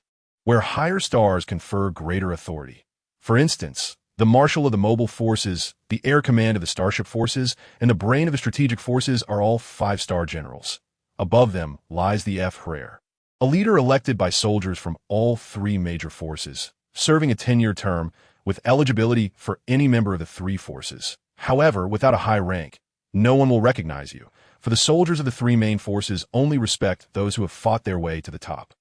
Currently, Zhou Yuan holds the rank of private, but he will soon be promoted to a second-class private in a couple of days.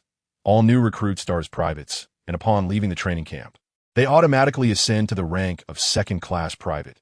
Chapter 24. Journey to the Tarsus Fortress. The next day, Zhou Yuan awoke from his slumber, stretching luxuriously. Glancing at the clock, he was surprised to find it was already 2 in the afternoon. This was to be expected, considering they had spent the previous night drinking from dusk until dawn. Rising at 2 made him the earliest to awaken in the dormitory. Surprisingly, taking a break felt refreshing, as it was more satisfying than a regular night's sleep. Ding! As he tidied up the dormitory, the public screen beside his door lit up. Zhou Yuan paused for a moment, then quickly approached the screen. Upon opening it, he discovered the distribution information for the new recruits. Indeed, the allocation for the 18 members of his squad was displayed there. Zhou Yuan scrolled down to find his own assignment. As anticipated, with the assistance of Sim, he had been assigned to the Tarsus Fortress under the Western Military Defense Forces 3rd Squad. The Tarsus Fortress comprises 4 base defense units, each responsible for one of the 4 front lines: East, South, West, and North.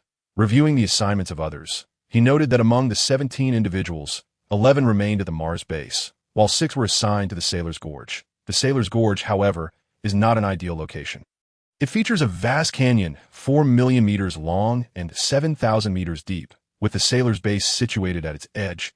Previously a mining area, its environment is even harsher than that of the Tarsus Plateau. Though it is relatively safe from enemy attacks, a delightful new life was about to begin. With his assignment to the Tarsus Fortress confirmed, Zhou Yuan felt relieved. After a casual tidy-up of his dormitory, he headed to the dining hall for a meal. Upon his return to the dormitory, he found that his roommates had already awakened. Apart from a few who appeared relatively lively, the rest looked drowsy. As if they had been roused from a deep sleep, they were all gathered around the public screen, checking their assignments. Those who remained at the Mars base were quite pleased, having become familiar with the area and avoiding another unfamiliar journey. Only 7 individuals would be departing from here.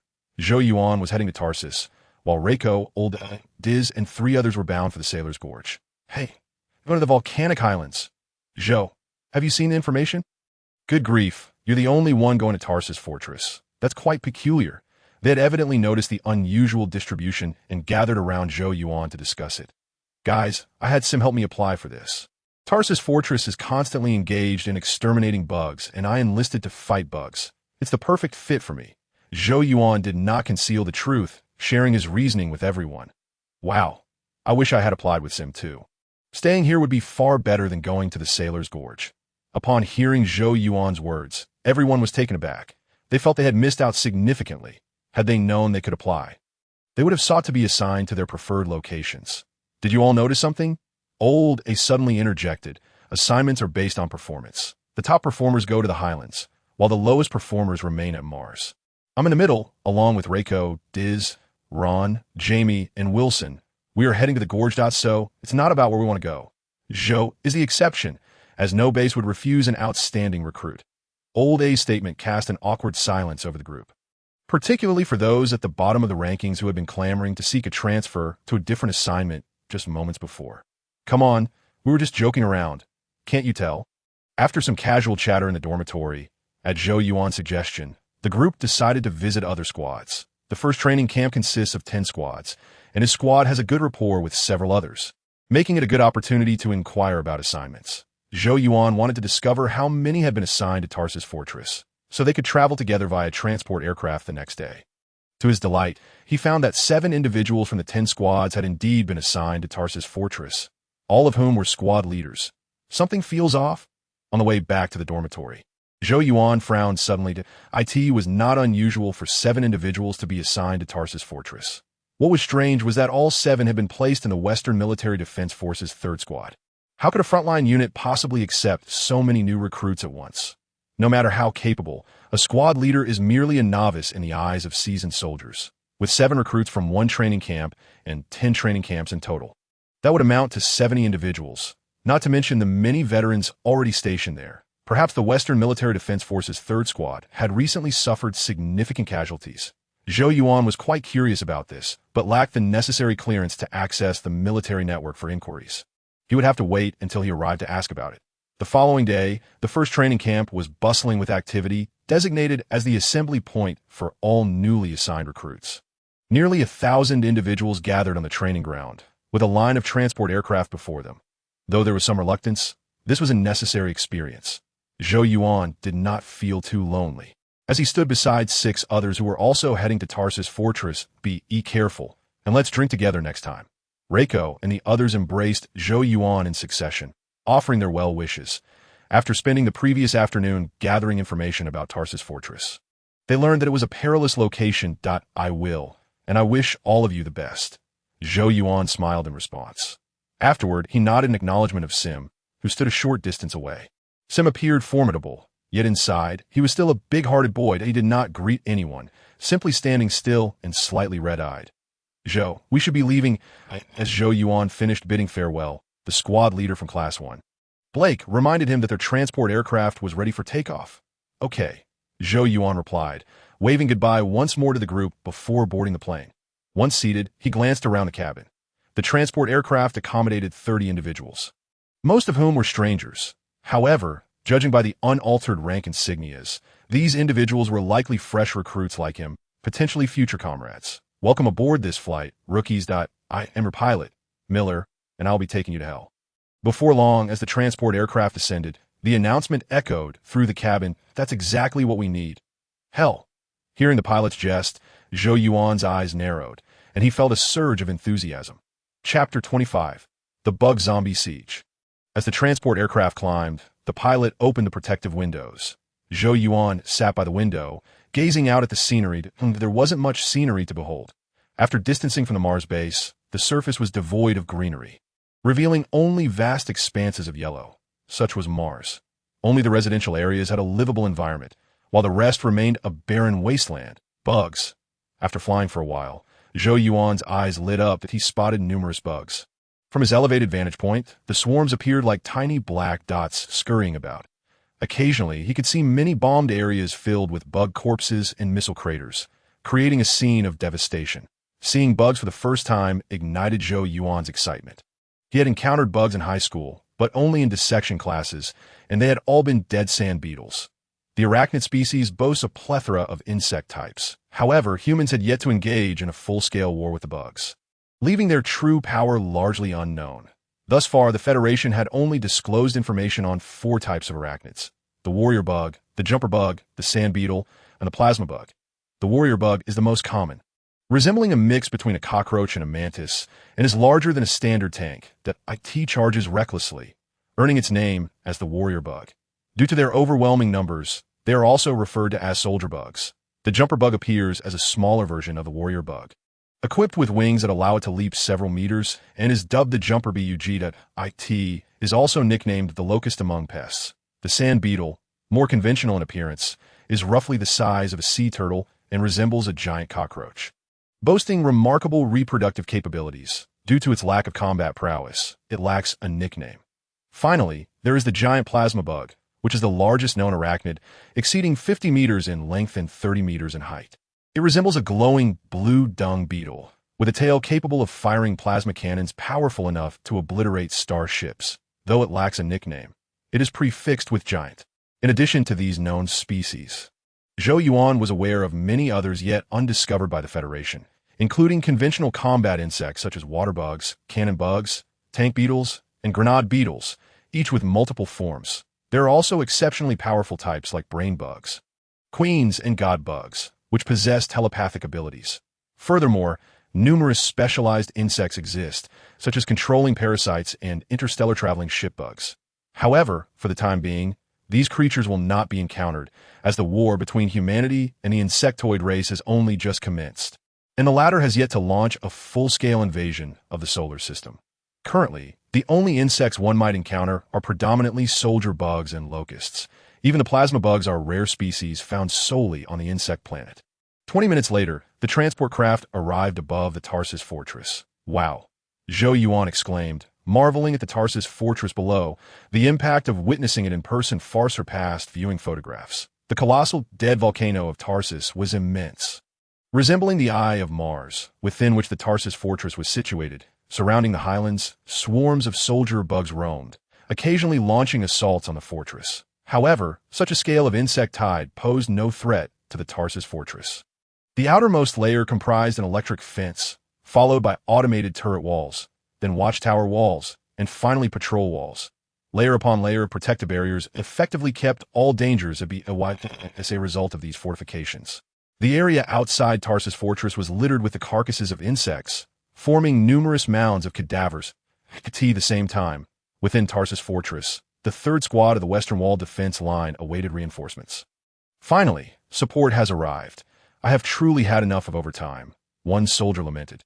Yet the so-called support consisted merely of a group of rookies who could scarcely hold their weapons steadily, and no matter, as long as they can wash socks. He scoffed that it's unfair. Team 2 received seasoned veterans, while we are stuck with these unwanted rookies. As 3 transport craft approached the base, the sentinels on the patrol wall began to voice their disdain for the newcomers and express grievances about the base. While it was true that their squad was short-handed, did they really have to receive rookies? What could novices possibly contribute? Endurance races against insects? Or perhaps a demonstration of weapon assembly? After the disastrous defeat 10 days prior, they had become exceedingly sensitive, prone to explosive reactions that a few veterans were already anticipating the opportunity to vent their frustrations on the newcomers, eager to let them experience the harshness of reality. Before long, the transport craft landed smoothly as the newcomers disembarked with their luggage. They stood awkwardly in place, appearing somewhat out of sorts. Zhou Yuan counted and noted that a total of 75 individuals had arrived. Though he was uncertain how many would join the 3rd Squad, but don't just stand there. Come here. A sergeant called out from a short distance, gesturing for them to leave the landing area. That I love this place. It's simply heaven, Brown whispered excitedly as he followed the sergeant to the work hall, a broad grin stretching from ear to ear. Among the new recruits from Mars Base 1, he was the leader of Team 10. The other 6 team leaders included Blake from Team 1, Johnson from Team 2, Zhou Yuan from Team 3, Taylor from Team 5, Martin from Team 8, and White from Team 9. The camaraderie among the 7 was palpable. They had been rivals in the rookie camp, but now they were companions. Indeed, it was a splendid place. Zhou Yuan nodded, feeling a similar surge of enthusiasm. The frontline base was remarkably different. The level of armament was significantly higher than that of ordinary bases. Upon disembarking, he immediately spotted the Federation's latest combat robots, towering over 5 meters, exuding an impressive aura. These combat robots were powered by controllable nuclear fusion devices, akin to what he recalled as the arc reactor. However, as the size of controllable nuclear fusion devices diminishes, their construction becomes increasingly challenging, presenting a formidable bottleneck. The Federation's current technology could only reduce it to the size of a suitcase. Therefore, anything equipped with controllable nuclear fusion devices was substantial in size. Strategic armaments, such as individual mechs, would likely take a decade or more to develop. At best, they might produce a subpar version reminiscent of those seen in CG films. The system store should offer mechs as merchandise. But he had only accessed the 1st District store and could not view more advanced items. Chapter 26. Veterans looking for trouble. 10 minutes later, they arrived at the work hall. Newbies, please present your identification cards. The guide led the newcomers to a registration window, indicating that they should queue for registration. The process of reporting was not overly complex. It resembled the enlistment procedure. After verifying identities, reciting a collective oath, and receiving their private first-class insignia, they had officially joined the Tarsus fortress, completing the process in less than half an hour. Host: Zhou Yuan identity. Federal private first class, 18-year-old male, enhanced human attributes, strength 3. 2. Speed 2.7, jump 2.7, agility 2.7, stamina 3.2, defense 3.2, self-healing 3.2, skill 1.6, brain function 5.7 skills, rapid memory, quick learning, telepathy items, heavy atomic flight wingsuit, ZF-1 rifle, infinite bullets saw. Title: Fitness enthusiast, all attributes increased by 0. 2. Soul points, 100. Glancing at his personal panel, Zhou Yuan nodded in satisfaction.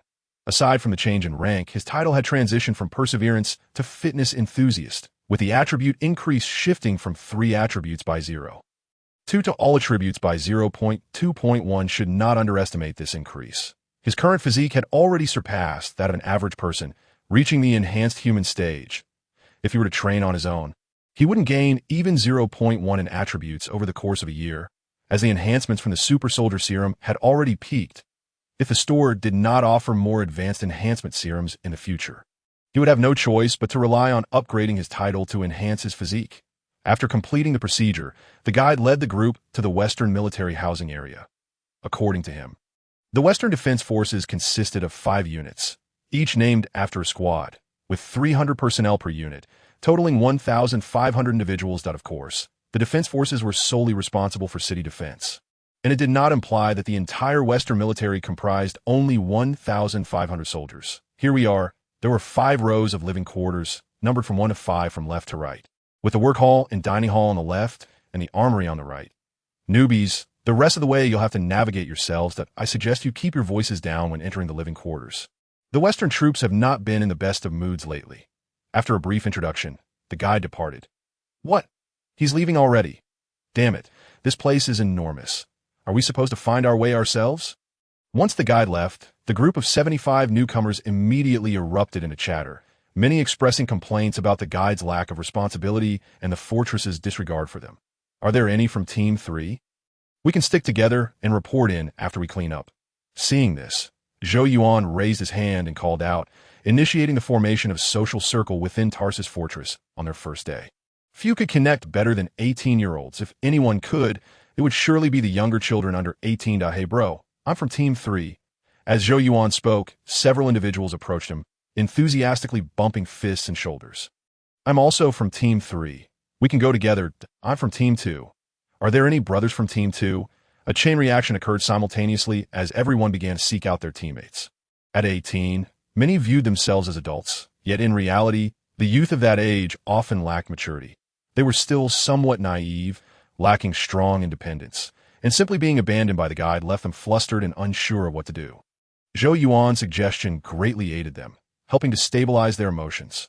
Wow, there are quite a few of us. 2 minutes later, Zhou Yuan counted again and was taken aback. The 75 recruits divided into 4 groups as they headed to the living quarters work hall.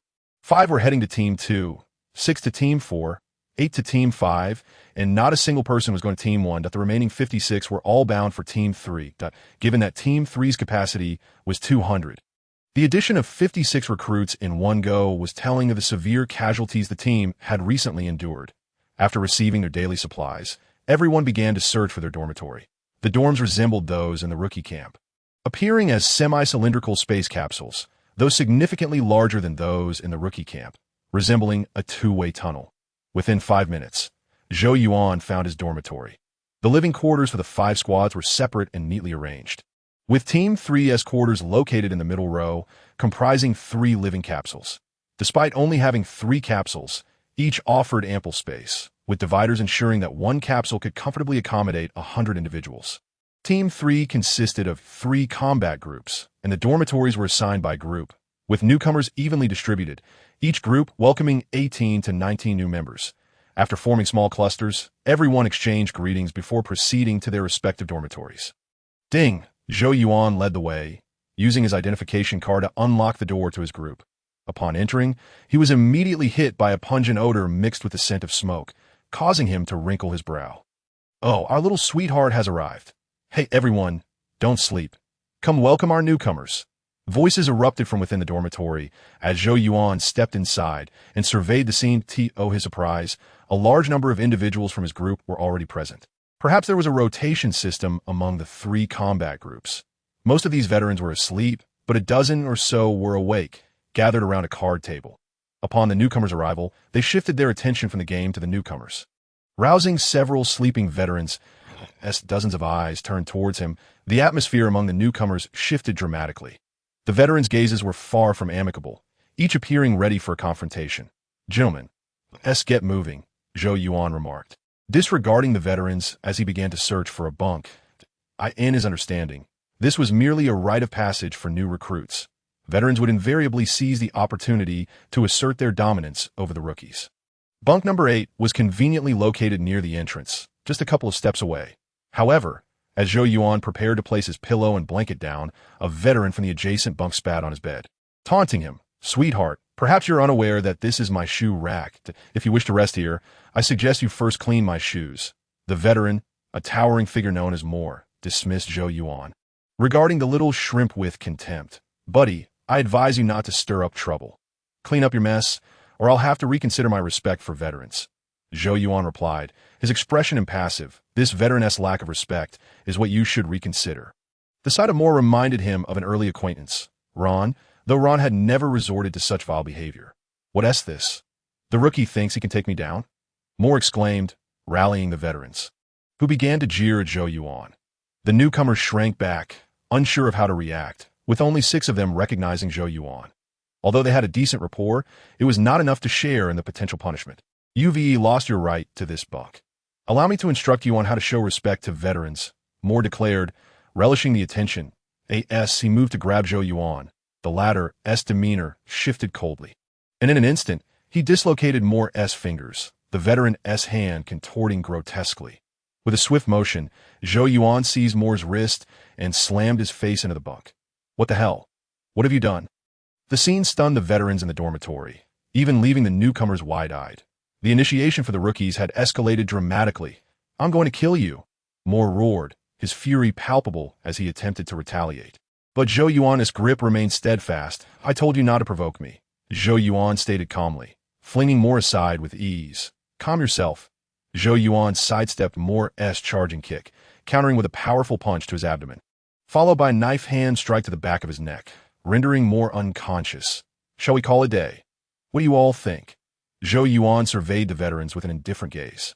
"Rookie, don't get too cocky," they retorted, though a shiver ran through them at Zhou Yuan's cold stare. Yet, their bravado quickly returned. They had seen strong fighters before, but this was their territory, and they outnumbered him significantly. "I always say that I don't care what you think. I care about what I think," Zhou Yuan sighed, suddenly shifting into a combat stance and launching an offensive. The sound of blows echoed as he dispatched several veterans. Each encounter resolved with a single strike to avoid serious injury. He moderated his strength, ensuring his opponents only suffered minor bruises. Within mere moments, several lay sprawled at his feet. "Who's next?" he challenged, a touch of arrogance creeping in as he beckoned to the spectators among the veterans. He had discerned that the highest-ranked veteran present was merely a sergeant. There were no officers among them. Given the lack of intervention when Moore attacked, it was evident that the leadership of the unit was absent from the dormitory. This was an opportune moment to assert his strength and impress the command hierarchy. Initially reluctant to resort to violence, Zhou Yuan felt he could no longer tolerate the disrespect. Respect is reciprocal. If you do not show it to me, I shall earn it through force. Even if it meant facing punishment later, he could not allow anyone to spit on his bed, unless that person was an exceptionally beautiful woman.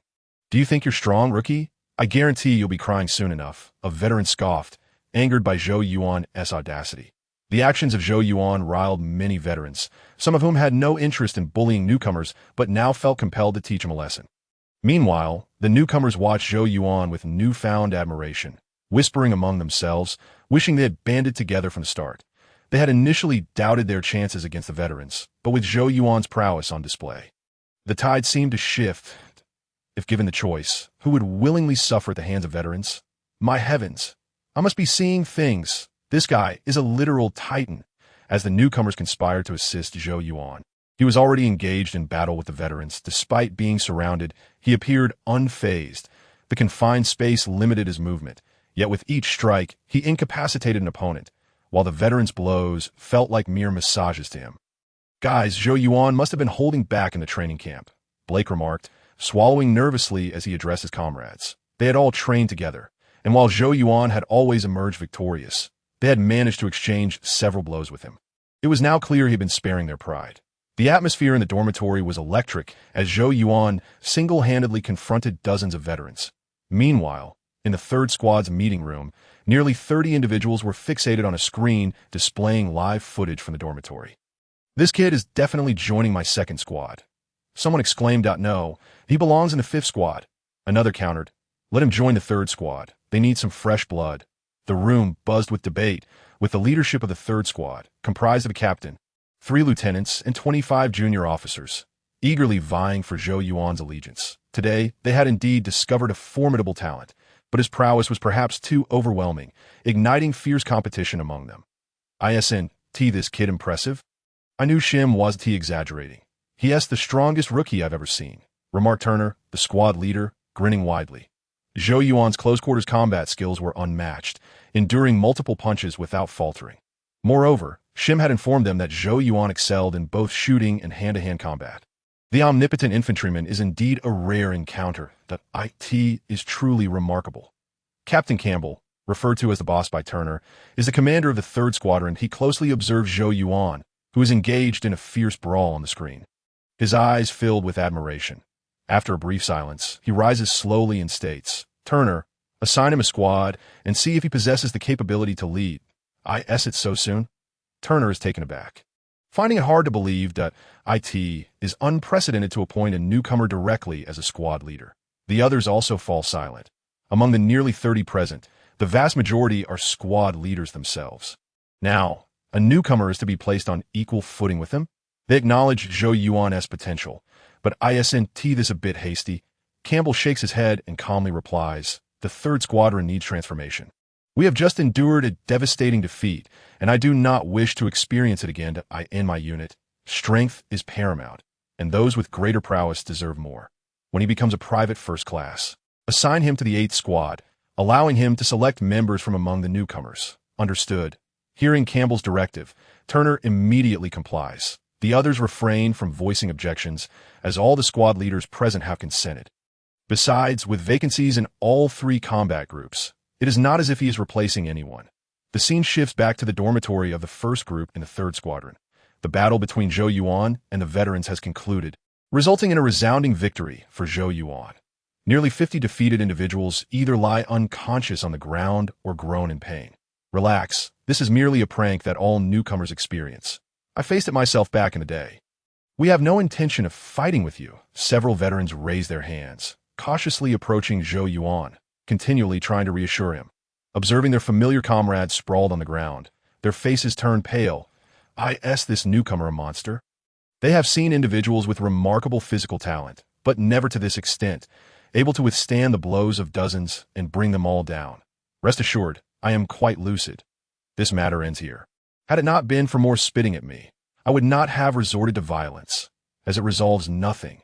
Zhou Yuan nods impassively, internally reveling in joy. That individual named more inadvertently rendered him a favor. Henceforth, no veteran would dare to trouble him. Moreover, it was exhilarating. To be honest, he could not find so many professional sparring partners elsewhere. However, the dormitory is not an ideal place for fighting, as he received quite a few blows, leaving him with numerous bruises that would require a day to heal. Violence resolves nothing. Your performance suggests otherwise. The veterans, hearing Zhou Yuan's words, are at a loss for what to say. This newcomer is indeed exceptional. Fortunately, they did not intervene earlier, or they too would be lying on the ground. What are you waiting for? After shedding his cold-blooded killer demeanor, Zhou Yuan beckons the onlooking newcomers. "Zhou, you are incredible," one exclaims. "You fought like a superhero. My God, you are the strongest fighter I have ever seen." The newcomers finally regain their composure and approach Zhou Yuan one by one, offering their greetings. However, aware of the veterans nearby, they dare not linger on the topic and soon retreat to their respective bunks. Damn, Zhou Yuan internally curses, nearly losing his cool persona. He only remembers after the fight that the tall, foolish Moor spat on his bed, which he genuinely wished to avoid confronting. Yet he had just declared that the matter ends here. Seeking trouble with Moor now would be rather inappropriate. "Boss, let me assist you." Suddenly, an unfamiliar voice calls from behind Zhou Yuan. He turns to find a stranger, an imposing figure with a bald head, bushy beard, and large eyes, emanating an endearing aura. "Thanks," Zhou Yuan replies, patting his shoulder and stepping aside. He must admit, this individual is clever. His loud declaration of boss ensured that the surrounding conscious veterans heard, making them think twice before bullying him again.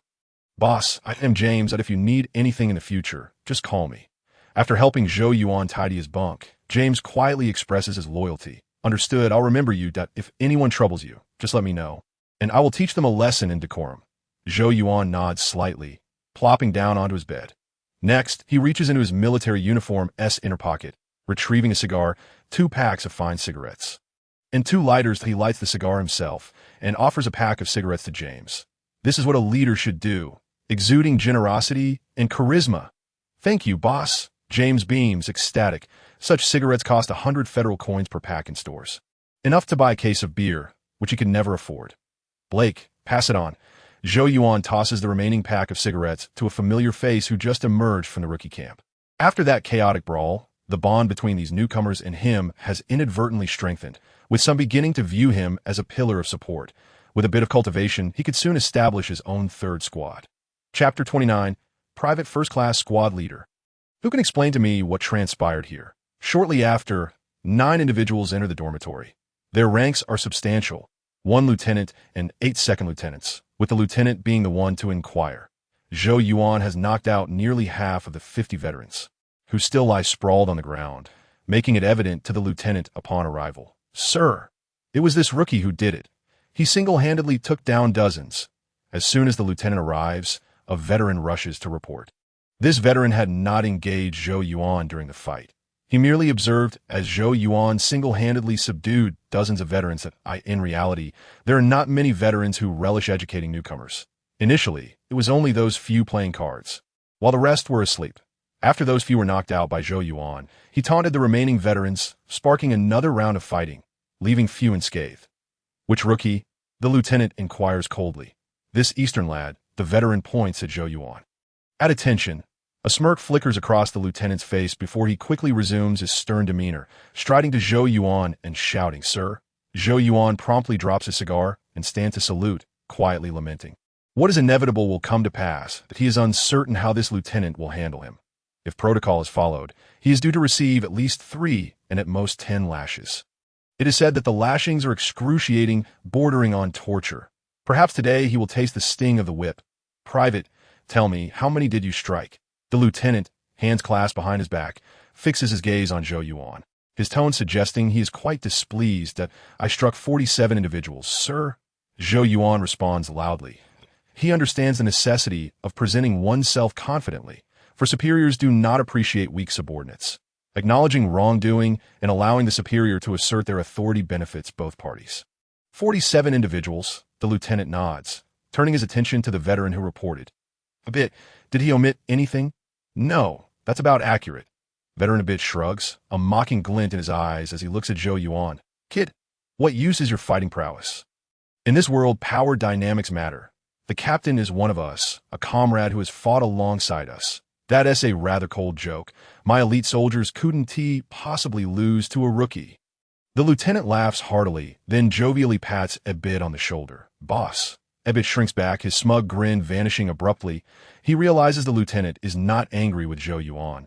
Rather, he is frustrated that 47 veterans could not best a single newcomer. It is understandable. Had he been the squad leader, he too would be furious, questioning the competence of his subordinates. At this moment, the veterans who have been struck by Zhou Yuan but remain conscious stand up dejectedly. Fully aware of the lieutenant's dissatisfaction with them, in truth, they feel embarrassed. To be beaten by a rookie while ganging up on him is a shameful defeat. "You have all brought disgrace upon me." The lieutenant scolds irritably, finding these once reliable aides less than impressive. After reprimanding the veterans, he approaches Zhou Yuan, saying, "Kid, do you believe you're quite the fighter?" "I haven't even begun to try, sir." Zhou Yuan responds with a statement that astonishes everyone, for he recognizes that the lieutenant before him bears no malice. In fact, he seems quite pleased to see him. He don't understand Turner's emotions upon their first meeting signifies that his previously displayed prowess has garnered Turner's admiration.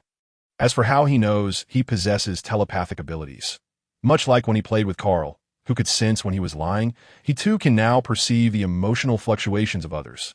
"Kid, if only my second could be as tough as your mouth." Turner rolled his eyes at Zhou Yuan's response. From the earlier surveillance footage, it was evident that the kid hadn't truly fought. Yet such arrogance was excessive. Nonetheless, he was pleased with the answer. He preferred a capable madman over a mere braggart, especially in a battlefield where one cannot slay creatures merely with words. "That I have an announcement to make." "Wake them all up." Turner didn't engage Zhou Yuan further, gesturing for everyone to rouse the still unconscious veteran. "Andy, get up. Lieutenant Turner is here." The awake soldiers immediately sprang into action. Even the newcomers pitched in to help. Zhou Yuan was careful. These individuals were merely unconscious and had sustained no serious injuries. A few slaps to the face were enough to awaken them. Damn it! Where's that wretched rookie? I'll kill that bastard. The veterans, upon awakening, immediately began cursing, evidently still eager to confront Zhou Yuan. However, upon seeing Turner, they quieted down, awaiting his resolution of the matter. I have no interest in playing house or dealing with petty reports. Listen closely. I have an important announcement. Turner picked up Zhou Yuan's half-smoked cigar, placed it in his mouth, scanned the crowd, and proclaimed, I believe you all are aware that both Squad 4 and Squad 8 require a new team leader. At this, the veterans perked up, momentarily forgetting their previous grievances with Zhou Yuan that a soldier who does not aspire to become a general is not worth his salt. Though a mere squad leader, it still represented a significant step forward. The newcomers felt indifferent. It wasn't their turn, they were merely spectators, listening attentively. The squad leader of Squad 4 is Ankalu, as the veterans gazed on eagerly. Turner announced the first squad leader. Him? Zhou Yuan's eyes swept over to see a jubilant black soldier raising his fist, while others congratulated him. This individual must be Ankalu. Zhou Yuan recalled him. Thick-skinned yet easily felled in a single punch. The squad leader of Squad 8 is Turner prolonged the suspense, his tone stretching as he surveyed everyone before his gaze settled on Zhou Yuan. Rookie, Squad 8 is yours. Me. Zhou Yuan was momentarily struck dumb, lost in thought. This was unexpected. He had only just emerged from the recruit camp and lacked the qualifications to become a squad leader. Could it be that the leader valued strength over experience? Boss, you mean this rookie? Yes, just a rookie. The veterans reacted even more intensely than Zhou Yuan, incredulous that a rookie who had struck a veteran on his first day would now be appointed squad leader. After all, among them, who had slain creatures? How could a rookie take the lead? This was utterly unfair. The other newcomers shared Zhou Yuan's astonishment, momentarily at a loss. How could a rookie ascend to the position of squad leader so swiftly? Silence. I am informing you, not consulting you. Clearly, a rookie who had felled 47 veterans was more suited to lead than a group of veterans who had been bested. Turner pointed into the air, calling out if experience were everything, then the position of fortress commander should belong to old Eden, 71 years old, sitting in the mess hall. Remember, this is a battlefield, a paradise for the strong and a hell for the weak. If anyone believes they can be squad leader, step forward and defeat this rookie. That individual will be the new squad leader. After Turner's admonitions, the veterans fell silent. The notion that a rookie could knock down 47 veterans was indeed hard to fathom. They could already foresee that this incident would soon circulate through Tarsus Fortress. The victor would become a star, basking in the admiration and cheers of the masses, while the vanquished would become the subject of ridicule during leisure time. As for the squad leader, they had no choice but to accept this reality now. Regarding experience, Turner's assertions resonated with them. The strong should advance, while the weak must follow. Their earlier resentment stemmed from being among the 47 defeated, feeling unjustly slighted. Had this occurred in another group, they would have deemed it a given, perhaps even considering the squad leader's position too lowly that a rookie besting 47 veterans was nothing short of superheroic. Relegating him to mere foot soldier would be a waste. Rookie, don't celebrate too soon. As I stated earlier, this is a battlefield, a paradise for the strong and a hell for the weak. I hope you can remain strong. Should you ever become weak, then the position of squad leader will no longer belong to you. After lecturing the veterans, Turner turned his serious gaze toward Zhou Yuan. Understood, sir. Zhou Yuan saluted, responding firmly. Indeed, soldiers' opportunities predominantly lie at the front lines. Tarsus Fortress was the right place to be. Seeing Zhou Yuan brimming with determination, neither boastful nor retreating, Turner nodded in satisfaction, continuing, I have disbanded Squad 8.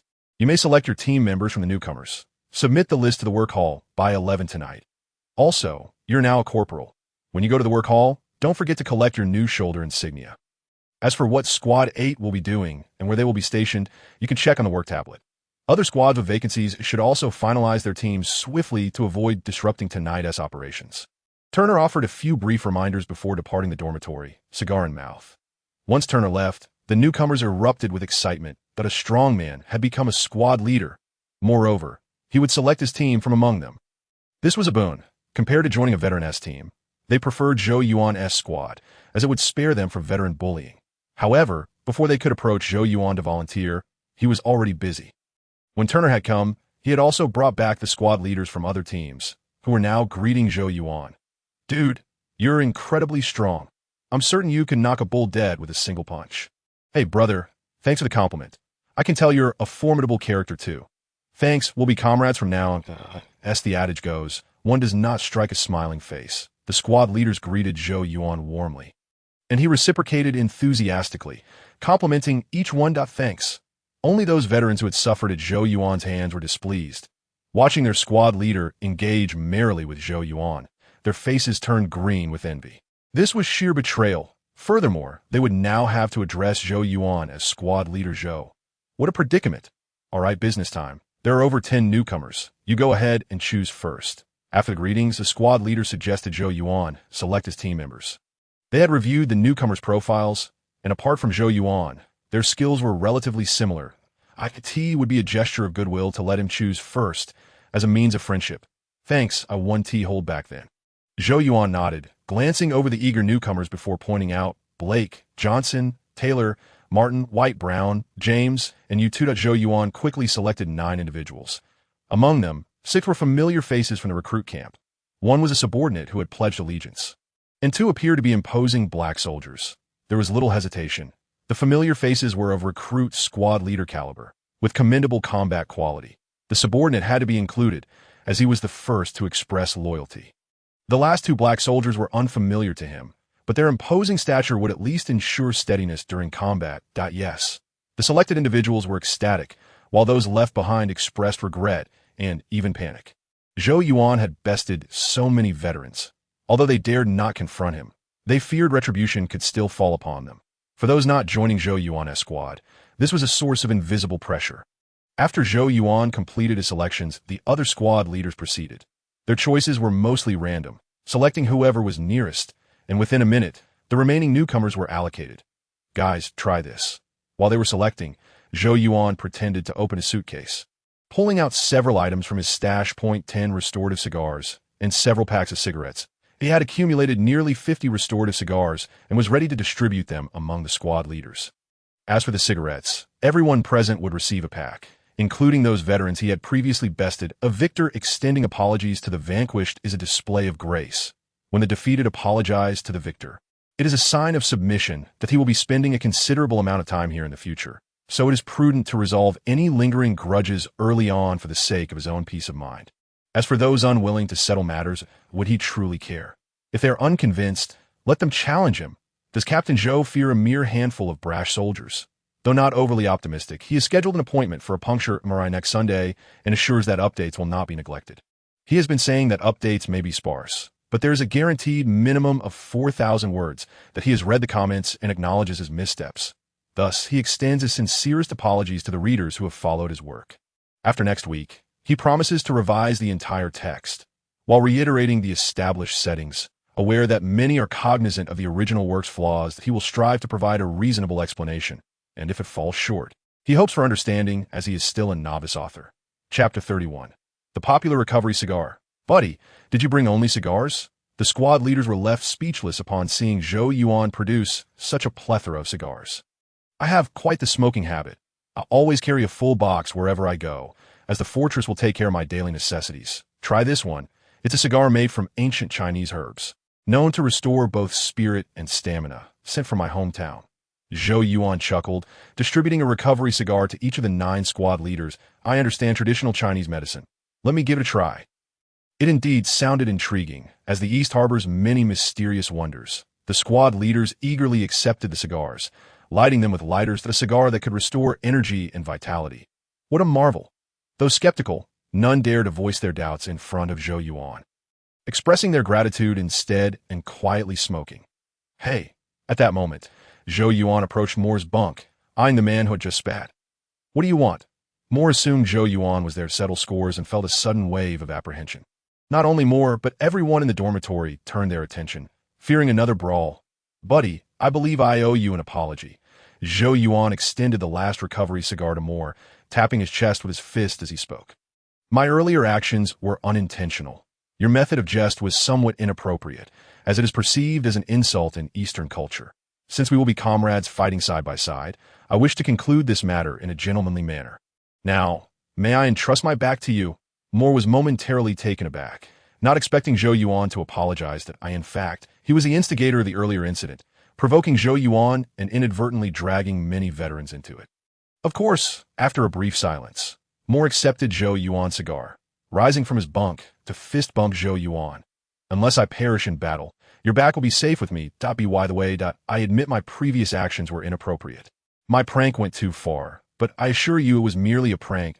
It would be foolish to refuse an olive branch."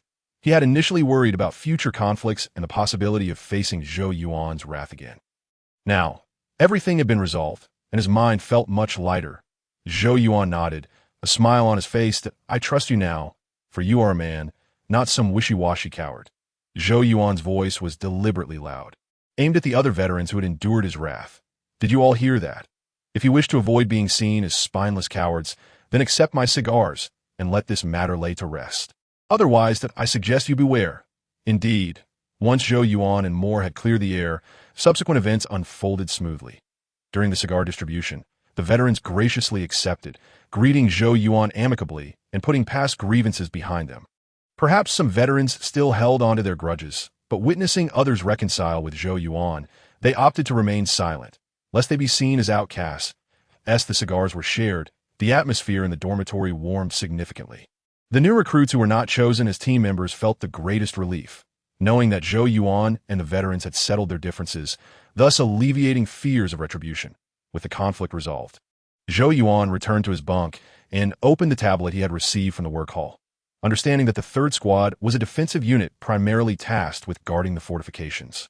He sought to familiarize himself with the specifics of their deployment to ensure he would not falter in his new role as squad leader. 5 minutes later, Zhou Yuan set down the tablet and reclined on his bunk. The Western Army was referred to as W, with 5 squads ranging from W1 to W5, and the 3rd Squad designated as W3. Furthermore, the 3rd Squad was divided into 3 operational groups, labeled W31 to W33. If there were sub-squads, their designations would include additional numbers. For instance, the first group of the 3rd Squad would be W318, the second W328, and the third W338. Quite straightforward at AS for their assigned areas. It was even simpler. The Western Army was stationed at the western wall of the fortress, responsible for the watchtower and patrol walls. The word tablet contained maps and annotations clearly indicating which team would occupy which positions, allowing them to navigate their assigned areas easily. Notably, the operational groups within the same squad shared the same deployment zones, as the defensive units operated on a 3-shift, 24-hour work schedule. Each group was assigned to specific time slots, with the extra 10 minutes designated for handover strictly enforced. The reason so many veterans had been sleeping earlier was that they had just completed an overnight shift and returned from their posts. In the following hours, Zhou Yuan remained in the dormitory. It was not until lunchtime that he led his team to the dining hall, accompanied by the new recruits who had risen that morning. The squad leaders were also present, as they needed to go to the work hall to record the team members' information. With lunch being a secondary concern at AS for the veterans, they had long since fallen asleep, preparing for their next shift on the defensive wall. Compared to the nutritional meals in the recruit camp, the fare at Tarsus Fortress was exceptional, offering a variety of dishes, fruits, and beverages. Zhou Yuan even spotted dumplings accompanied by garlic sauce. Additionally, upon exiting the dining hall, they could visit the self-service kiosk at the entrance to collect free cigarettes and chewing gum. Truly, the saying held true. The more perilous the life, the greater the rewards. After lunch, the new recruits returned to their dormitory in groups, while the 10 squad leaders proceeded to the work hall together. "Zhou, I discovered your cigars have a genuinely invigorating effect. If they are available in your hometown, I would like you to procure a batch for me. Cost being no concern," remarked Gavin, one of the squad leaders. He had only taken a few puffs before realizing that Zhou Yuan was not exaggerating. The cigar indeed revitalized him, making him feel as though he had enjoyed a full night's rest. Upon hearing Gavin's words, the other squad leaders grew interested, all turning to Zhou Yuan. They had long desired to inquire about this, but had refrained earlier due to the crowded dormitory, hoping to avoid any undue requests towards Zhou Yuan. "This is not a commodity. It was sent to me by a relative. Due to the rarity of the ancient herbs, mass production is unfeasible, and I only receive them sporadically. However, when my relative sends me more, I will share some with you." Zhou Yuan chuckled, reiterating his usual explanation. The recovery cigars are indeed renewable resources, but their regeneration is painstakingly slow, yielding only one per day, making it impossible to distribute them en masse. Thus, he consistently emphasizes their rarity, occasionally producing a few for sharing. I'm quite generous to share such a treasure. Wouldn't you agree? I knew it. If this exquisite product could be mass-produced, it would undoubtedly become the finest cigar in the world, sighed Jean, the second squad leader, feeling a tinge of disappointment that if possible, he would genuinely want to purchase a batch from Zhou Yuan for use during night shifts. Chapter 32. A Date with the Bugs. After receiving his new insignia and recording the squad information, Zhou Yuan turned towards the armory. IT is a protocol for mobile units to register at the work hall and armory upon joining a new unit. Of course, as a squad leader, he had the authority to assist his team members in the registration process. The work hall primarily manages personnel, while the armory oversees the armaments utilized by those personnel. For instance, in the case of the defensive units, once you register at the armory, you need not bring anything when you head to the defensive wall. You can simply go there directly. The armory personnel will have already transported your armaments to the defensive wall and will conduct multiple checks and resupplies throughout the day. If you ever wish to switch things up, you can visit the watchtower wall, where the armory staff has prepared spare armaments. This is merely a fraction of the city defense armament, should an urgent situation arise requiring external deployment. Transport aircraft will fly directly to the residential area to collect personnel, sparing them the need to retrieve their own armaments. The armory staff will handle everything, ensuring that all armaments you are authorized to access are preloaded onto the transport aircraft. In Zhou Yuan's understanding, the armory serves as logistics, exceptional logistics. Once everything was settled, Zhou Yuan returned to the dormitory, filled with anticipation for the evening. Tonight, he would ascend the defensive wall. Finally, he would encounter the elusive bugs he had been longing to confront. When he looked down from the transport aircraft that morning, he had seen numerous bugs swarming near Tarsus Fortress, relentlessly assaulting the electric fence. Thus, he would have the opportunity to engage them tonight. And he was certain he would dispatch a significant number. With this thought in mind, Zhou Yuan grinned as he lay back on his bunk, preparing to take a brief nap to be fully refreshed for the night ahead. 5 minutes later, he opened his eyes, a resigned expression crossing his face as he rubbed his features. A robust physique is not always a blessing. When not engaged in high-intensity training, the overwhelming vitality can render him restless at night. After a moment of contemplation, Zhou Yuan quietly arose and departed from the dormitory. He might be stationed at Tarsus Fortress for an extended period. Since he had some idle time, he decided to explore the fortress thoroughly. This venture lasted 4 or 5 hours. The Tarsus Fortress is vast, and in just an afternoon, Zhou Yuan had familiarized himself with much of the interior. Of course, there were many areas he lacked the clearance to enter. Although he held the position of squad leader, which was an exceptional promotion by the team leader, his military rank had yet to catch up with his authority. Upon returning to the dormitory just past 6, Zhou Yuan called his team members to accompany him to the dining hall. After finishing their meal, they would need to prepare for training. The defense forces faced considerable challenges due to a rotating 3-shift schedule that disrupted their biological clocks. Hence, there were no set training times. Each squad leader was responsible for organizing their own. The third squad had designated 3 hours for physical training, which was merely a segment of their overall regimen. For one group, training would occur from 7 p.m. to 10 p.m., followed by a shower and a brief rest before taking their posts at 11 p.m. on the defense wall. Once on the defense wall, it would be time for live-fire exercises. Outside, the defenses swarmed with insects, and they could engage them as they pleased, albeit this was considered real combat rather than mere training, if one were to tally it.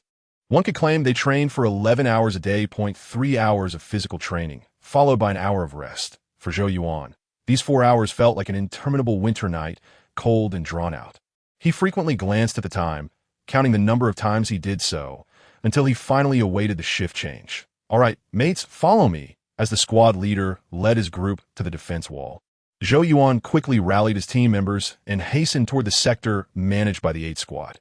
Zhou Yuan was not the only one anxious. His teammates shared his eagerness. After a month in the rookie camp, the opportunity to combat the insects was finally at hand, and their impatience was palpable. Before long, they arrived at the defense wall.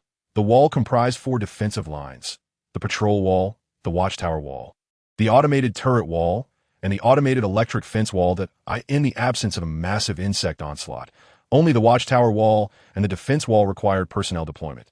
These 2 defensive structures were situated in close proximity. Viewed from above, they resembled railway tracks, with numerous connection points in between. One could argue they were essentially the same wall, with the patrol wall simply boasting an additional row of watchtowers. Well done, mates! As Zhou Yuan and his squad reached the station area, they were greeted by several individuals, led by a second lieutenant. This lieutenant was Harlan, the captain of the 8th Squad, that he was exceedingly warm, embracing Zhou Yuan upon their introduction. His team members were similarly enthusiastic, which left Zhou Yuan somewhat bewildered. However, he quickly grasped the reason. It was likely due to the events of the morning. Having subdued so many veterans earlier, such news would be hard to keep under wraps. Those who had been defeated would likely remain silent due to the embarrassment, while newcomers would also refrain from speaking out for fear of offending the veterans. Yet, those veterans who had not encountered defeat could easily transform this incident into gossip among familiar acquaintances. Subsequently, the tale would spread, 1 person to 10, 10 to 100. The feat of one individual overcoming 47 others is truly remarkable. And as the protagonist, Zhou Yuan naturally garnered significant attention. Friends, the veterans' lessons to the rookies serve as a test. We desire to witness the rookies' capabilities and discern if there are any formidable characters among them. If you look up, you will see miniature surveillance cameras atop the corridor. We observed the entire altercation this morning, Harlan whispered to Zhou Yuan, stepping closer. Surveillance?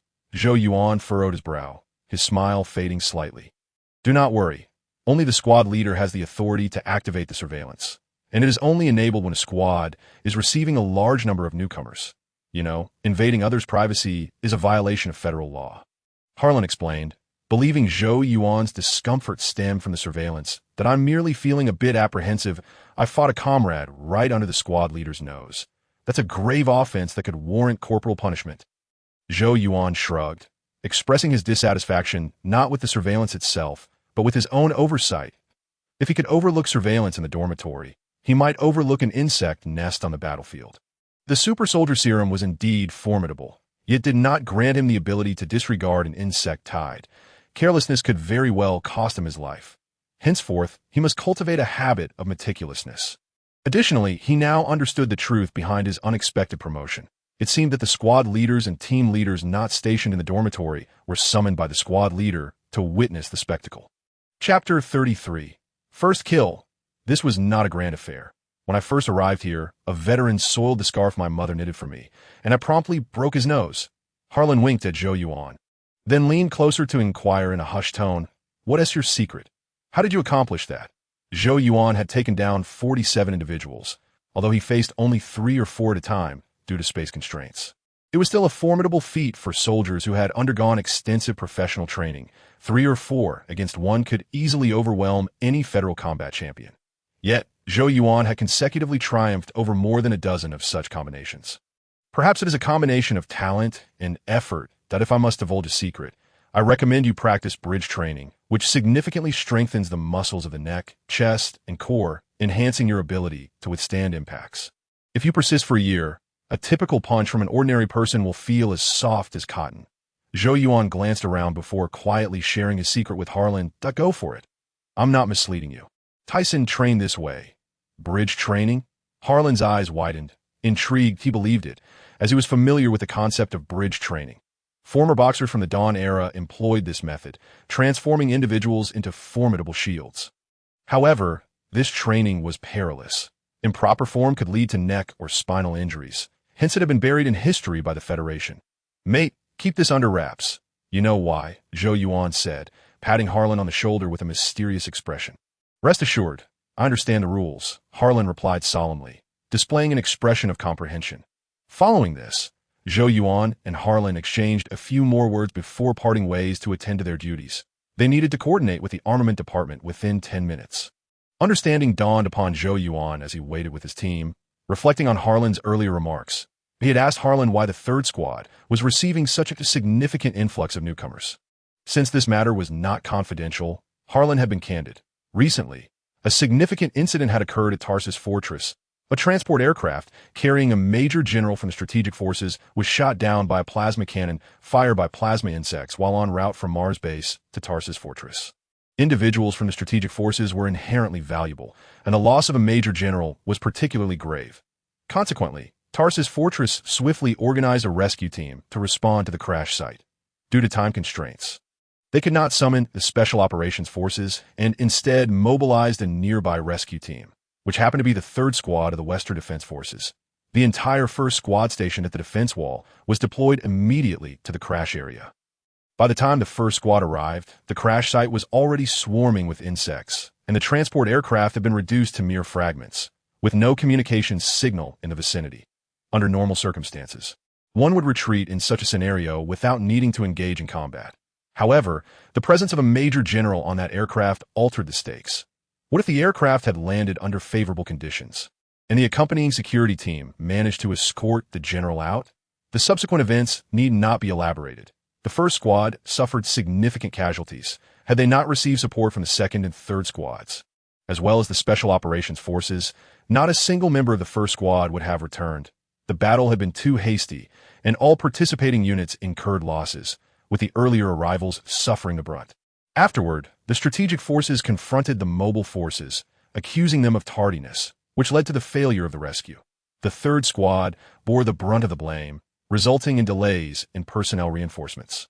And they could only recruit from the rookie camp that, of course, Harlan did not delve too deeply into this matter. A 2nd Lieutenant Squad leader would not possess the capability to grasp such high-level truths. It was merely hearsay. Overall, it aligned closely with Zhou Yuan's suspicions. The defense forces typically remained within the fortress, and the sudden influx of newcomers clearly indicated that they had encountered extraordinary circumstances, resulting in the loss of numerous veterans. 10 minutes later, the handover with the armament department concluded. Harlan departed the defense wall with the 3rd Squad's 8th team, while Zhou Yuan began his watch with the 1st Squad's 8th team. Teams 2 through 5 patrolled separately, while Teams 6 through 10 took to the watchtowers, with shifts changing every 4 hours. Keep your eyes peeled. If any insect swarms appear, notify me immediately. Once the team members were fully armed, Zhou Yuan promptly issued his command. He assigned numbers to his team members, ranging from 1 to 10, with himself being number 1 to facilitate task distribution. The sector designated to the 8th Squad spanned merely 100 meters, comprising a short segment of the patrol wall and 5 watchtowers. The patrols and fixed posts were evenly split. It was as simple as that. Yes, sir. The team members were brimming with excitement, saluting before dispersing to their respective positions. Leaving only Zhou Yuan standing still, he decided to use the sniper rifle. After a brief moment of hesitation, Zhou Yuan approached the watchtower where his subordinate, James, was stationed. There were numerous soldier bugs assaulting the electric fence, yet they were not clustered together. Given the formidable firepower of his large pineapple machine gun, a sniper rifle would be far more suited for the task of extermination. Boss, do you want to kill some bugs? Upon noticing Zhou Yuan wielding a Barrett, James suddenly became curious. That I came here precisely to exterminate bugs. Zhou Yuan activated the night vision function of his tactical goggles, chamber round, and aimed at the soldier bugs beyond the electric fence. Bang! With a deafening report, a soldier bug 200 meters away exploded, its head shattering into several pieces. Awesome! Boss, you blew its head off, James exclaimed, excitement radiating from him as he held up his night vision binoculars. This was his first encounter with a live soldier bug, and witnessing one being killed was an experience he found utterly indescribable. James, stop dawdling. You have only 4 hours. Patrol duties commence in 4 hours. Zhou Yuan shot James a glance, urging him to retrieve a rifle. James, being a rather honest fellow, lacked assertiveness and had a hint of timidity. He had previously asked Zhou Yuan what to do if the gunfire attracted attention. Come on, this is a battlefield. Everyone's firing their weapons. Who has time to pay attention to you? It was rare to find someone so bashful in such a setting. I'll give it a try. Hearing Zhou Yuan's encouragement, James took a deep breath and grabbed a sniper rifle from nearby. Having finally ascended the defensive wall, he was eager to engage in the action. Initially, he felt a bit shy, thinking that, as a newcomer, he should maintain a low profile and simply hold his post. Now, with Zhou Yuan, the squad leader, setting the pace, he felt no pressure. Excellent. Let's proceed with that. Zhou Yuan patted James on the shoulder and resumed aiming.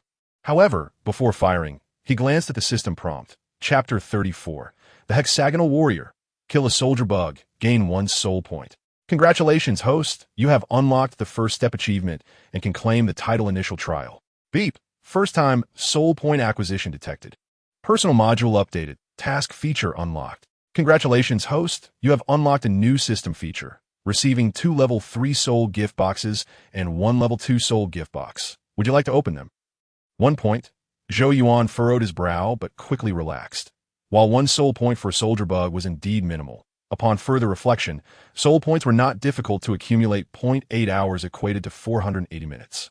To put into perspective, even if he could only kill 1 bug per minute, he would still amass 480 soul points in a day, totaling 14,400 soul points in a month. That he was somewhat satisfied with this rate and continued reading. The initial trial title would grant a mere 0.1 increase in skill, far inferior to his current title.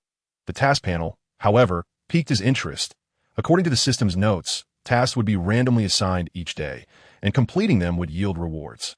Today, there were 3 tasks. 1 that acquire 100 soul points, reward. 50 soul points. 2 that engage in 2 hours of physical training, reward. 1 hemostatic agent. 3 obtain soul point from plasma bugs, reward. 50 soul points. That IT resembled a daily check-in, with tasks that were not particularly challenging and modest rewards, leaving him curious whether the difficulty and rewards would escalate in the future. The current time was 11:20 p.m. The second task was unattainable, and the third was even more improbable, as Plasma Bug would not dare to trouble Tarsus' fortress. The first task, however, was feasible. With a slight increase in pace, he could eliminate 100 soldier bugs within 40 minutes. He was not entirely pleased with the new feature. When the task rewards were low, he preferred not to be dictated by the system.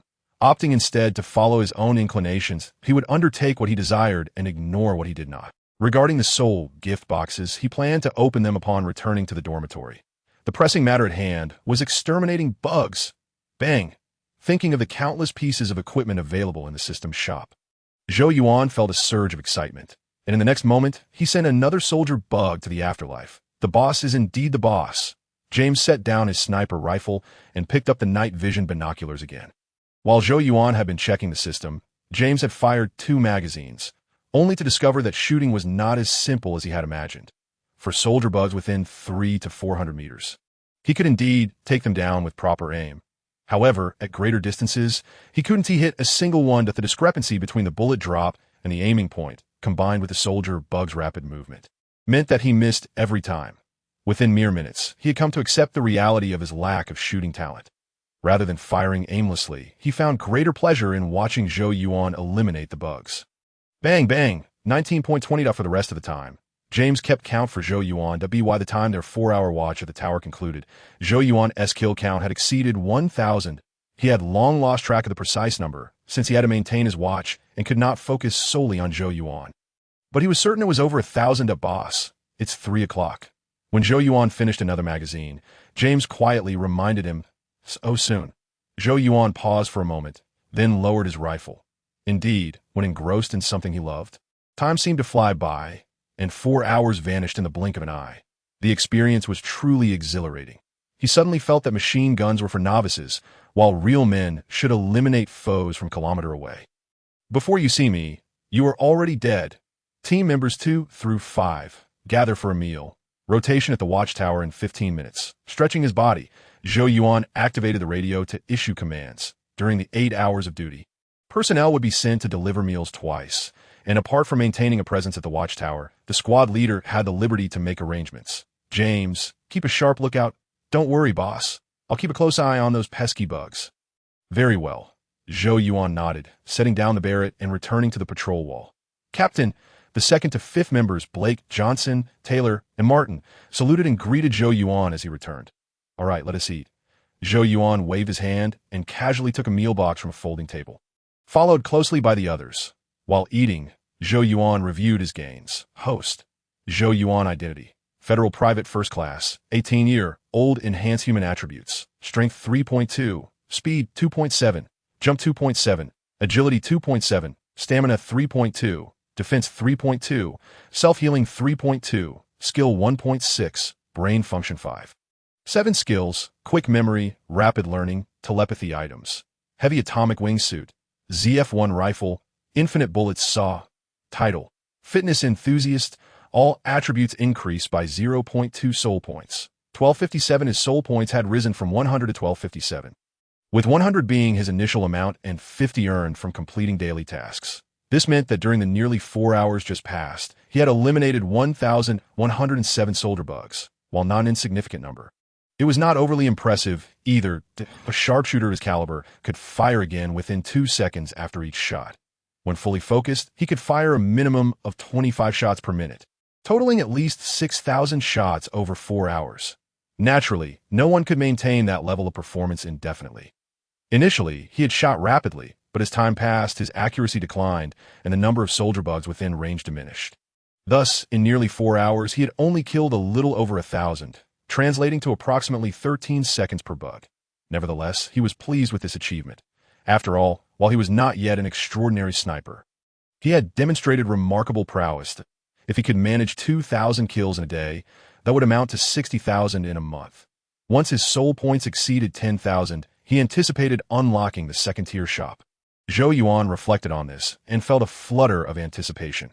Before ascending the defensive wall, he had not anticipated how easily soul points could be accumulated, and the rewards had far exceeded his expectations. 15 minutes later, Zhou Yuan took the 4 team members up to the watchtower, replacing the 5 who had stood watch for 4 hours. It was the same routine. The Barrett roared once more. The only difference this time was that Zhou Yuan had moved from the far right of the squad's defensive line to the far left. The right side had been cleared of soldier bugs after nearly 4 hours of fire. Remaining there would likely yield fewer than 500 soul points in the next 4 hours. Chapter 35. The Plasma Spark Device. At 7:10 a.m., after completing the handover with Team 2 and Squad 8, Zhou Yuan departed the defensive wall with his team. 8 hours was hardly enough for a thorough extermination. On the way back to the dormitory, Zhou Yuan felt a lingering desire to continue. Most people would be utterly exhausted after an 8-hour shooting spree, yet he felt merely a slight mental fatigue. Given the choice, he would have liked to shoot for several more hours. Unfortunately, the regulations regarding defenses were stringent.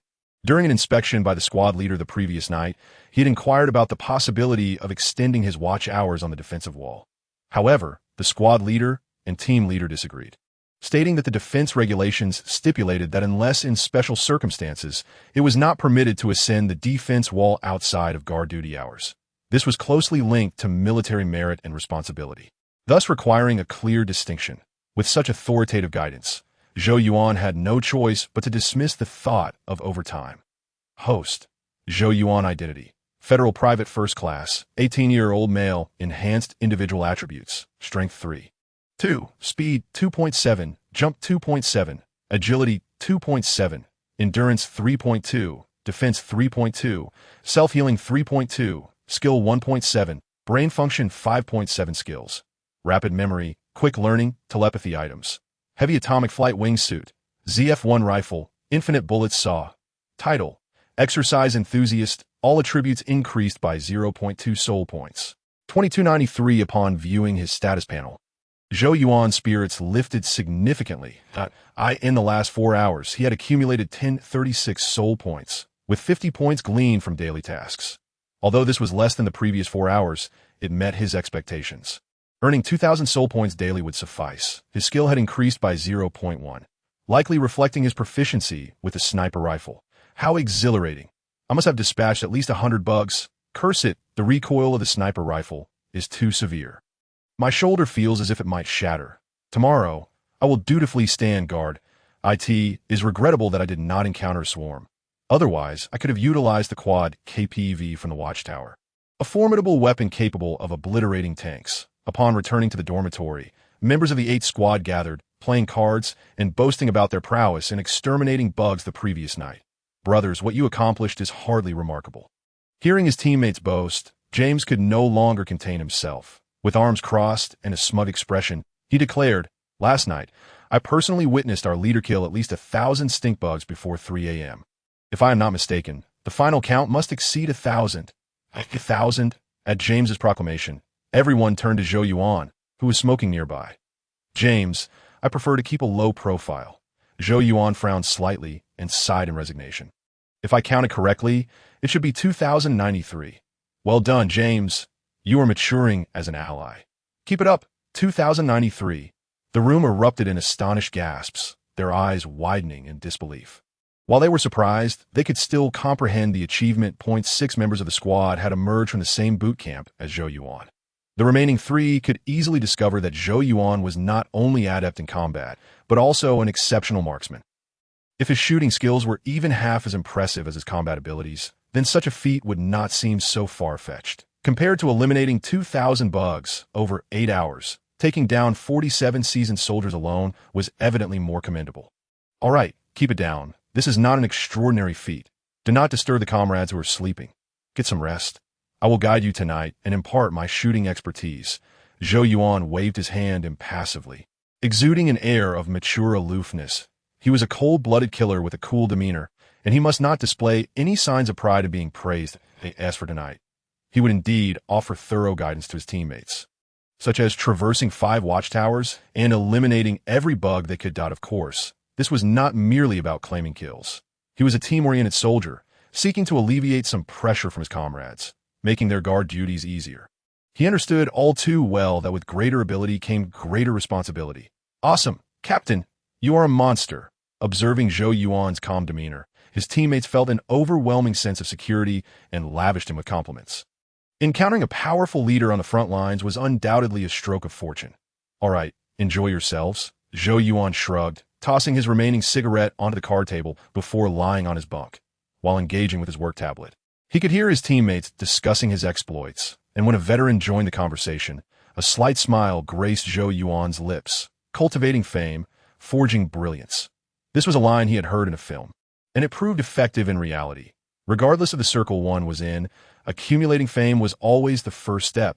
He was now a squad leader, a position typically held by a second lieutenant. Provided no major mistakes occurred, he would gradually rise to that rank. But for now, he remained a private first class, a fact that could not be altered. He hoped this gradual process would accelerate. In just a few days, his achievements on the defense wall would spread throughout the stronghold, and soon the upper echelons of the fortress, the captain of the 3rd Squadron, the leader of the 1st Combat Group. I hope you do not underestimate my worth. A multifaceted warrior like Zhou Yuan is undoubtedly a talent worthy of the Federation's substantial investment. Oh no, such thoughts, they seem characteristic of a villain. Zhou Yuan shook his head, dispelling these musings, and refocused on the gift boxes. Upon unlocking the task feature last night, the system had bestowed upon him 3 gift boxes, 1 level 2 and 2 level 3.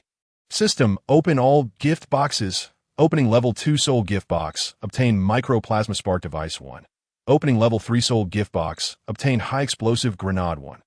Opening level 3 soul gift box, obtained F3 light grenade launcher 1. Zhou Yuan was taken aback by the results. The latter 2 items were unremarkable. One a powerful grenade, and the other a grenade launcher capable of firing incendiary rounds. But the first one. He recalled vividly that plasma sparks originated from the land of light, home of Ultraman. The star system of Ultrastar was on the verge of its sun's demise, prompting scientists to create an artificial sun, which was eventually named the Plasma Spark Tower. However, before activation, it was tampered with by the Baltan aliens, inadvertently transforming it into a life evolution tower. Those illuminated by the Plasma Spark Tower evolved into Ultraman, while other beings transformed into monsters. What a ridiculous thought! After reading the item description, Zhou Yuan chuckled softly. This device resembled Iron Man's arc reactor, a super energy source no larger than a fist. His childhood was filled with rich imagination. Moments ago, he nearly believed he would evolve into Ultraman. Chapter 36. Teach the little blackie a lesson. Good stuff. Zhou Yuan burrowed under the covers, examining the microplasma spark device. It appeared as a glossy red crystal plaque, 3 centimeters thick and 10 centimeters wide, with a ring of connection ports adorning its edges, quite aesthetically pleasing. However, after a brief moment of admiration, he stowed it away. It was indeed remarkable, yet presently impractical. Judging by its size, it was clearly unsuitable for general use, more fitting as a power source for a small exosuit.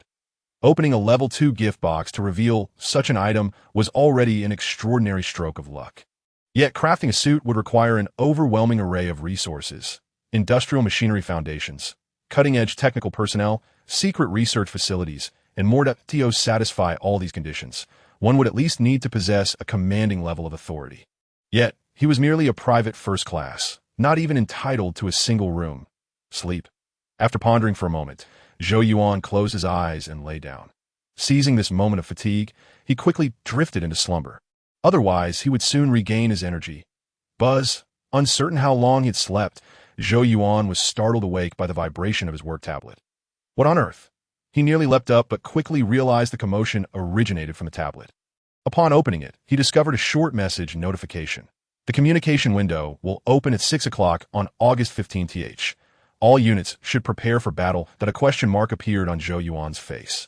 He did not comprehend the message. Comrade, what is going on? Scanning the room, Zhou Yuan found an old soldier who was still awake. That it was noon, and few remain alert in the dormitory.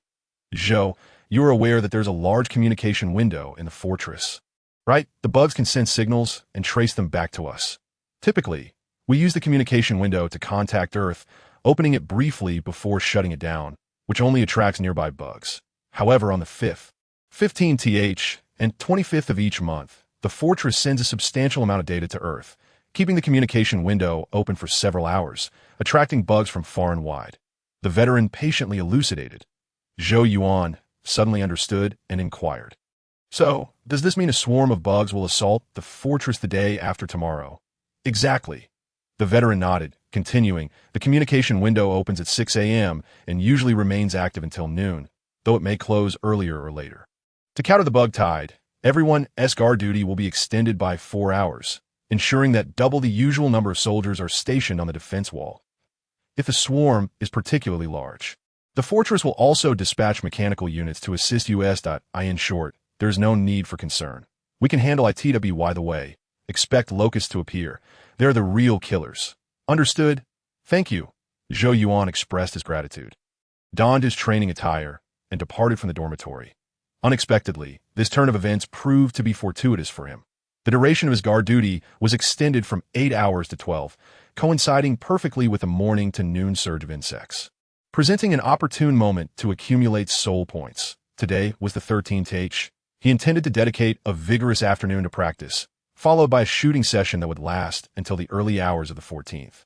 Thereby exhausting his energy, he planned to sleep throughout the day on the 14th, preparing himself in optimal condition to confront the insect surge from 11 p.m. on the 15th to 11 a.m. on the 16th. His plan was meticulously crafted. At T4 in the afternoon, at the obstacle course training ground, he encountered a group of cowards who, despite their bravado, hesitated to confront him, resorting instead to mockery. Frustrated, Zhou Yuan ended his training prematurely, muttering curses under his breath. His achievements had become widely known, and while the initial popularity brought him praise, it soon attracted detractors. Groups of naysayers congregated, disparaging his accomplishments as mere fabrications and offering no words of encouragement. He had contemplated confronting them directly, but ultimately refrained, realizing the absurdity of admitting he had overheard their whispered jests from several meters away. Such is the nature of fame. Even infamy can be a form of notoriety. With a shake of his head, he turned toward the training ground's exit. Hey, sweetheart, aren't you going to continue running? I've heard that Easterners are only good at stamina training. Let us see how long you can run. A voice taunted from behind. Zhou Yuan halted, feeling the urge to retaliate. What? Did you pick up your tongues from the toilet? He retorted, spinning around to confront the group. This was self-inflicted. Initially, he had considered showing leniency, but now it seemed unnecessary. They deserved a harsh lesson. Did that kid just insult us? The group, undeterred by Zhou Yuan's rising reputation, approached him, their bravado faltering in the face of his notoriety. Although they cursed him verbally, they lacked the courage to act physically. Yes, I'm indeed addressing you, Zhou Yuan shouted, advancing towards them defiantly. Did you enjoy your little chant? If you shout any louder, I might just hire you to guard my dog kennel. I assure you, with a fierce expression, he confronted the group, pointing accusatorily. The 5 critics erupted in outrage. They were aware that Zhou Yuan had singled them out, and with onlookers present, they felt compelled to act. Emboldened by their numerical superiority, they exchanged glances and, dropping their arms, advanced towards him. In an instant, Zhou Yuan retaliated with a swift kick, toppling the largest of the group. He then dislocated the wrists of 2 others, pulling them close and ultimately knocking them down with his shoulders. These seemingly protracted maneuvers transpired in the blink of an ey the time the remaining 2 realized what was happening.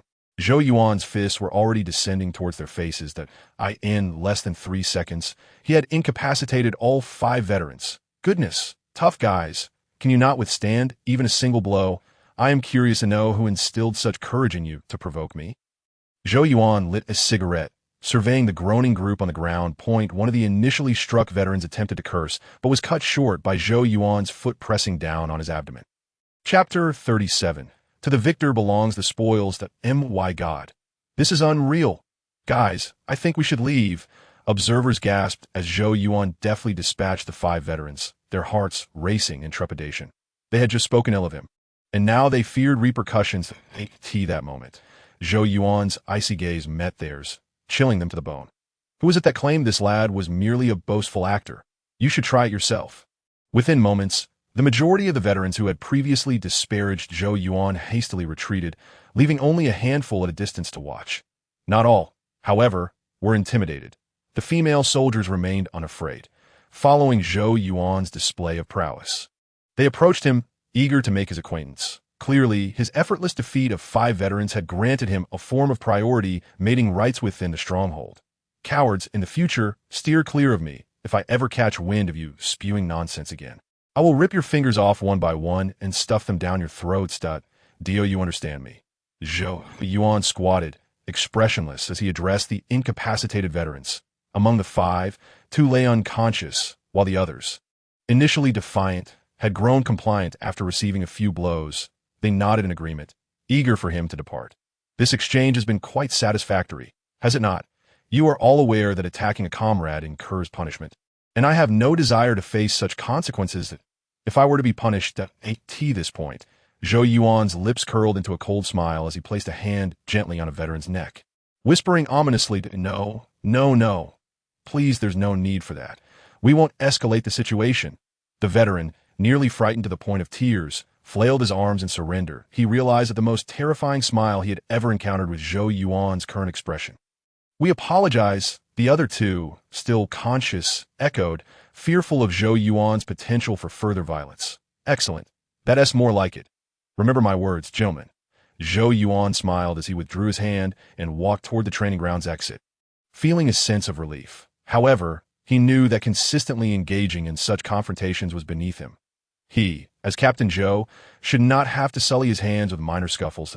In the future, he would ensure to bring his team along to avoid personal involvement in every skirmish. Hey Zhou, did I get your name right? Cool boy, would you be interested in joining us for dinner?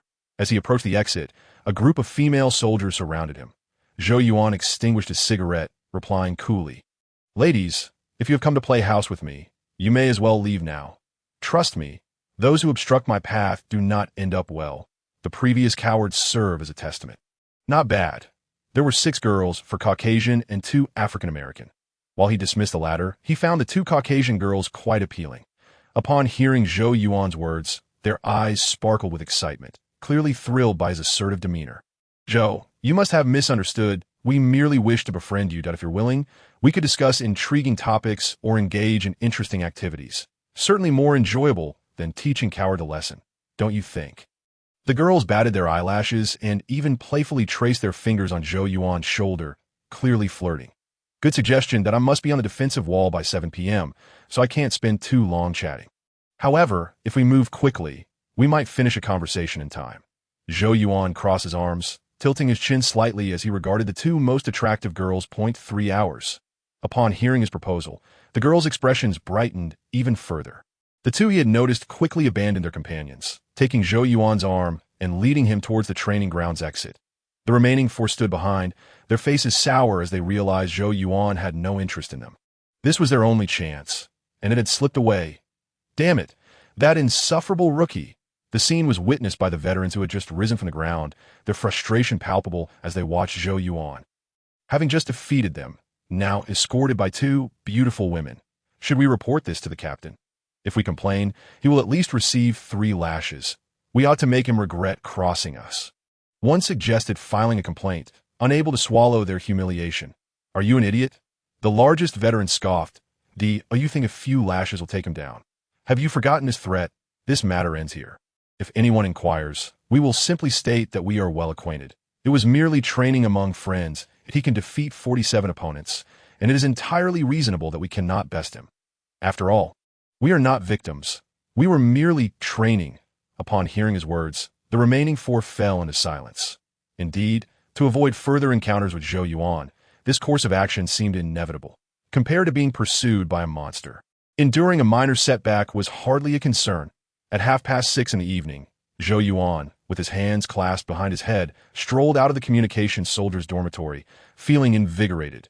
The two young women, who were communication soldiers, resided in a dormitory shared by four, with their roommates currently on duty in the operations hall, leaving the room vacant. The experience was quite pleasant. The only drawback was his overwhelming strength. It took him merely 2.5 hours to complete a task that was merely a warm-up for him, leaving him unsatisfied. The two young women, however, were utterly exhausted, struggling to cope with his energy. Yet they managed to accommodate him once by the end. Their gazes toward him were almost pleading, requesting him to visit more often. Zhou Yuan casually agreed, not taking it too seriously. Flirting was fine on occasion, but he could not allow it to become a daily habit, lest it interfere with his pest control duties. After hastily having a meal at the cafeteria, Zhou Yuan made his way to the exclusive training grounds of the 3rd Squadron. Boss, the squad leader and group leader had arrived, seemingly with an announcement to make. As Zhou Yuan arrived, James approached him, whispering in his ear and gesturing towards the central area of the training ground. Following his gesture, Zhou Yuan spotted Squadron Leader Campbell and Group Leader Turner. I asked about the insect tide. Zhou Yuan pondered briefly, and a suspicion formed in his mind. Typically, the squadron leader and group leader would not participate in joint training with the troops, as they had access to more advanced indoor training facilities. Their simultaneous presence likely indicated a discussion regarding the events of the 15th. Chapter 38. The battle approaches. I believe you have all received the text notifications. The communication window will open punctually at 6 a.m. on August 15th. Newcomers may not fully understand the implications of this. Hence, I shall clarify your doubts and inform you of the subsequent actions required. After a group of personnel had gathered, Squadron Leader Campbell finally spoke. As Zhou Yuan had suspected, the topic was indeed the insect tide. Essentially, as the insect population increased, so too must the number of defenders on the walls. Each individual would need to extend their watch by 4 hours, with both the squadron leader and group leader present, a requirement consistent across all 4 defensive forces, should the scale of the insect tide prove excessive. Aerial and mechanical support would be deployed. The squadron leader elaborated extensively, concluding his address after 3 minutes. Following this announcement, training commenced promptly at 7 p.m. However, the squadron leader shortened the originally scheduled 3 hours of physical training to 2, with a complete cancellation of physical training the following day, citing the need to conserve energy for the impending insect tide.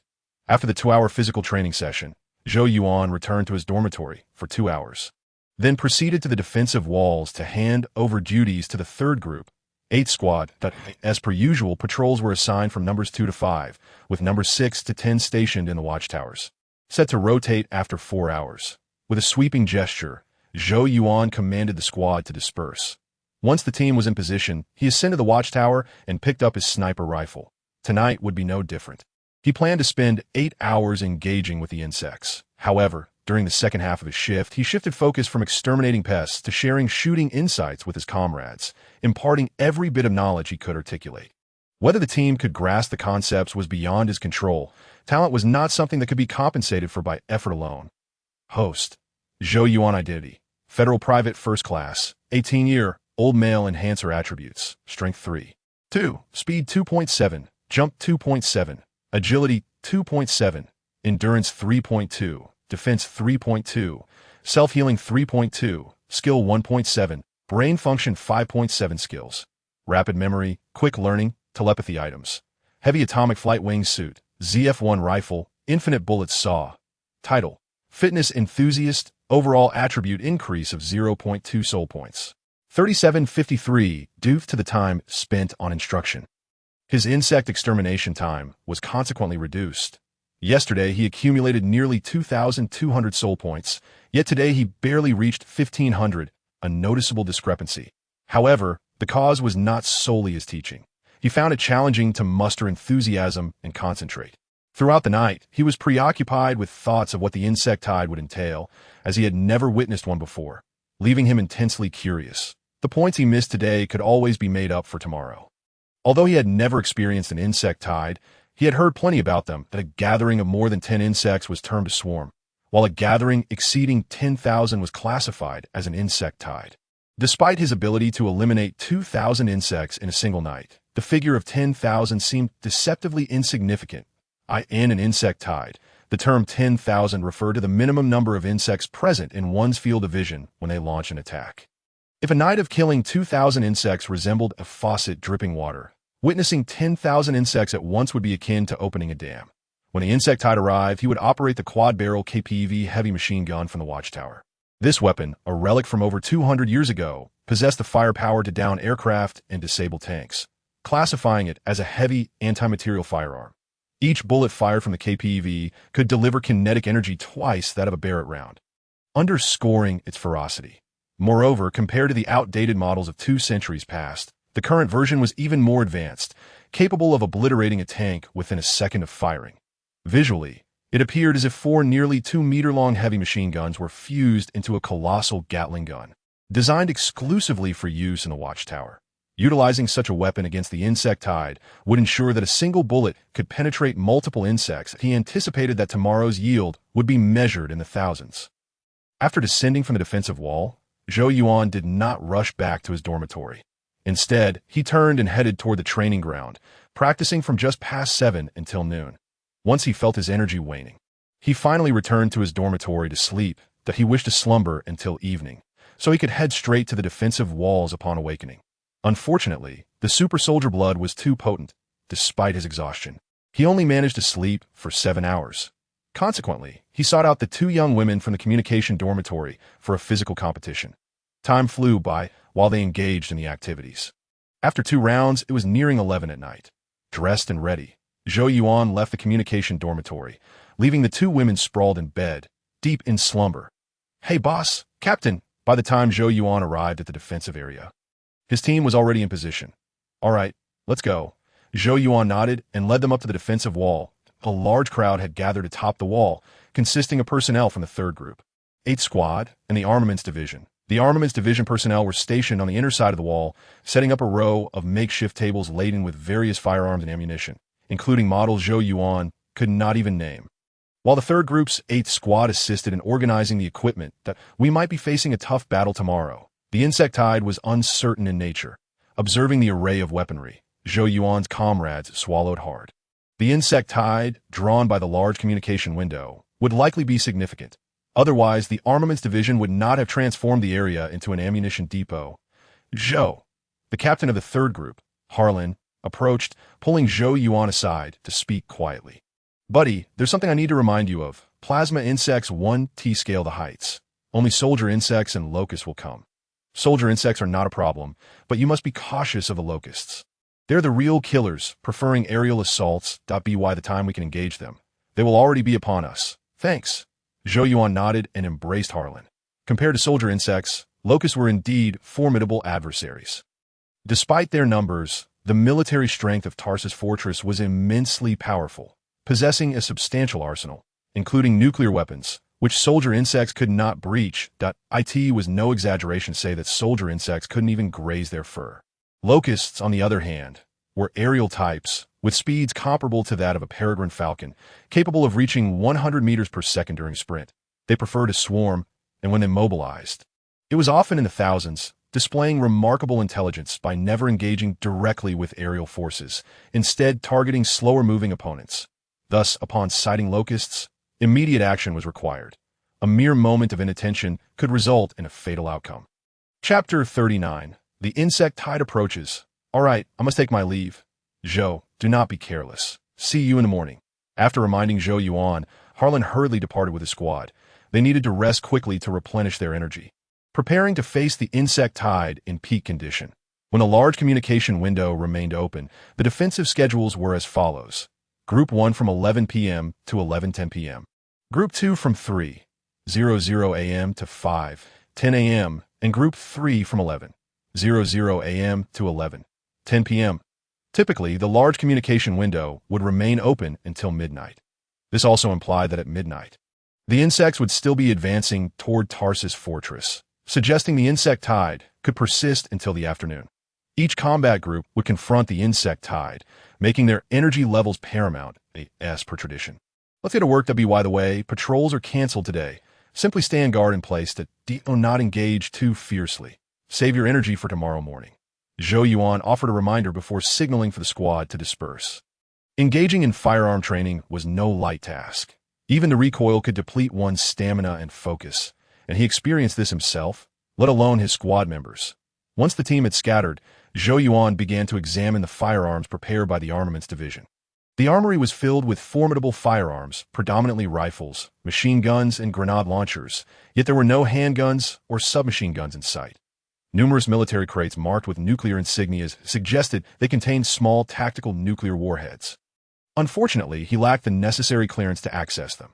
Although these were minor nuclear devices, during a swarm of insects, one could yield at least 3,000 to 5,000 soul points per shot. Zhou Yuan couldn't help but feel a pang of desire as he tapped the crate. However, since these items had been transported to the defensive wall, it was certain that an opportunity for their use would arise. All he needed to do was wait. After a brief examination, Zhou Yuan casually picked up a new model AWM and ascended to the watchtower. While conserving energy was prudent, the insects still needed to be exterminated, but he resolved not to overexert himself.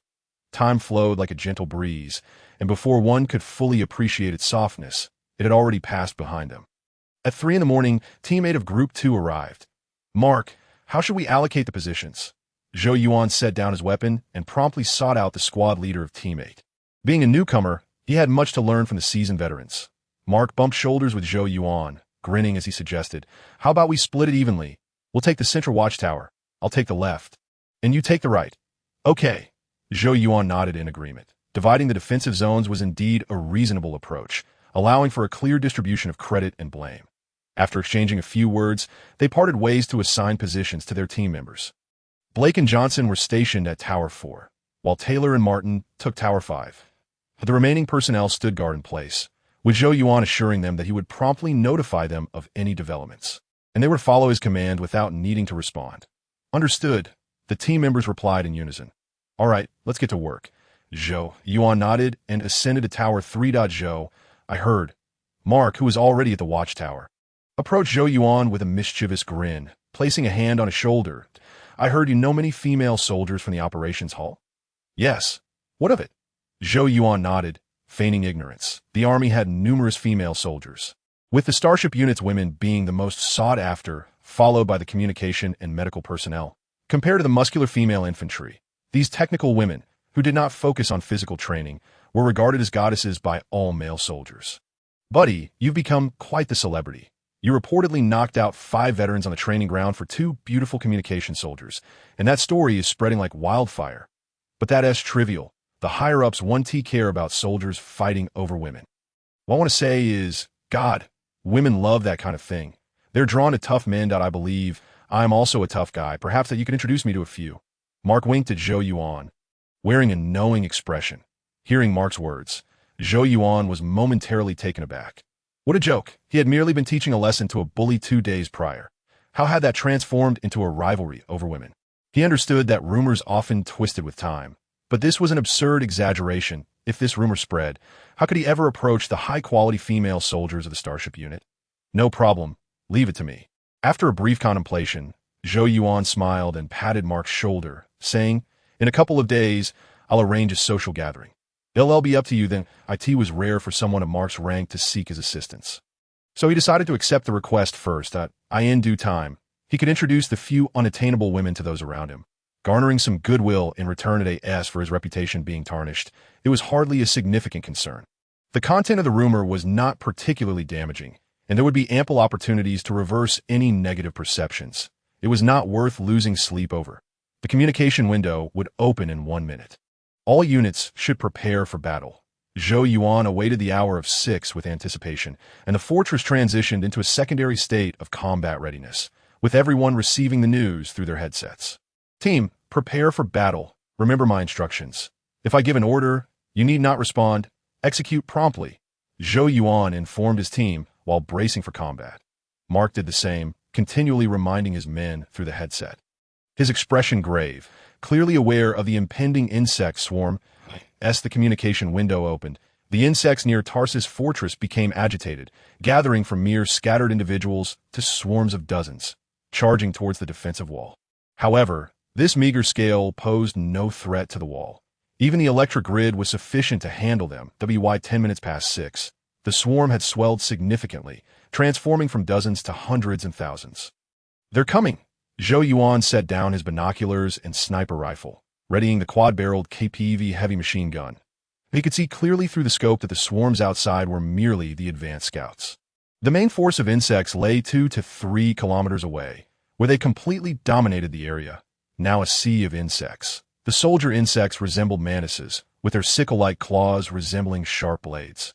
Measuring over 5 meters in length and 3 meters in height, akin to biomechanical mantis war machines. Countless giant mantises gathered, resembling a black wave that engulfed the desolate highland, creating an overwhelming visual impact. At this moment, Zhou Yuan felt a tremor in his limbs, his spirit lightening. This was not fear but exhilaration. His body and mind were in perfect harmony. As he yearned for action, his adrenal glands surged with hormones. Fully energized, Captain Zhou was set to launch into battle. Chapter 40. A bounty of explosions. Boom! The first wave of insects swiftly approached the defensive wall, but were entirely thwarted by the electric grid. The soldier insects' exoskeletons could withstand temperatures exceeding 500 degrees, yet the electric grid's current was far more intense. Upon initial contact, the front ranks of the swarm were reduced to charred remains. Suddenly, a series of sound blasts echoed above. Looking up, Zhou Yuan saw that the fortress had deployed its aerial units. However, the aerial troops were not targeting the soldier insects. They spread out around the fortress, likely preparing for a locust swarm. Zhou, be ready. When the insect tide assaults the fortress, the electric grid will shut down, and will rely on the automated and manual walls. Mark pressed his hands on the controls of the quad-barreled KPV machine gun while advising Zhou Yuan. The electric grid consisted of a series of alloy columns capable of being raised and lowered, each roughly the size of a human thigh, generating high-voltage electrical chains between them. While it could handle smaller insect swarms, it would be overwhelmed within minutes by a full-fledged insect tide, necessitating a retreat underground. In contrast, the automated turret walls, machine gun emplacements, patrol walls, and watchtowers represented the fortress's true defensive strength. Okay, Zhou Yuan acknowledged. Reminding his team through the headset, listen closely, discard those damn sniper rifles, and switch to machine guns, grenade launchers, and other high-damage weaponry. Understood, sir. The team responded promptly. Taking a deep breath, Zhou Yuan activated the quad-barreled KPV machine gun. Ready to press the fire button, in that brief moment, the advanced scouts of the insect tide had been entirely incinerated by the electric grid. The swarm now approached within less than a kilometer of the electric grid. Boom! Boom! Boom! The electric grid will shut down in 10 seconds. Combat personnel, prepare for battle, and follow the orders of your superiors. Simultaneously, the Fortress-S announcement system and the automated turrets erupted in a symphony of sound. The automated turrets were armed with medium rocket launchers, filled with vintage TNT, which, while not overly powerful, unleashed a barrage of dozens to hundreds of rockets at once, showering down like meteors, emphasizing overwhelming firepower. Boom! Boom! Boom!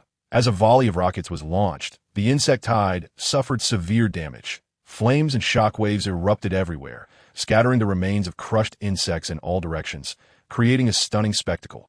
However, the nature of the insect tide was such that they were numerous beyond comprehension. In the places already cleared by the rockets, fresh waves of insects quickly filled the gaps. Undeterred by the explosive aftermath, they charged forward, relentlessly pressing towards the defensive line. Open fire. At that moment, Zhou Yuan and Mark shared a tacit understanding. After issuing the command, they simultaneously pressed the firing buttons for the machine gun emplacements. The two quad-barreled KPV heavy machine guns roared to life, creating a magnificent scene. .8 gun barrels unleashed energy rounds, striking the insect tide like lasers. The KPV heavy machine guns utilized non-tracer rounds, but the powerful kinetic energy heated the casings to a fiery glow, casting a reddish-yellow hue reminiscent of energy projectiles. It was exhilarating. As soon as the guns opened fire, Zhou Yuan's gaze ignited with fervor. Using the quad-barreled KPV heavy machine gun to exterminate insects was akin to using a stone to crush an egg. Wherever the gunfire reached, the insects exploded, scattering the surrounding area into fragments. Killed one soldier insect, gained 1 soul point. Killed one soldier insect, gained 1 soul point. Killed one soldier insect, gained. Zhou Yuan glanced at the notification panel and found the rewards exceeding his expectations. The fire had barely begun, and not even 5 seconds had passed before the prompt panel was inundated with notifications, claiming that achieving a 5-kill streak every second was not an exaggeration. If this pace continued, in the nearly 300 minutes from now until 11 10. He could amass close to 90,000 soul points. Of course, this calculation was overly optimistic. The actual yield would undoubtedly fall short. Firstly, the scale of the insect tide might not be that extensive. Secondly, once the tide became congested, the automated turrets would unleash a barrage of firepower, claiming the most easily harvested soul points.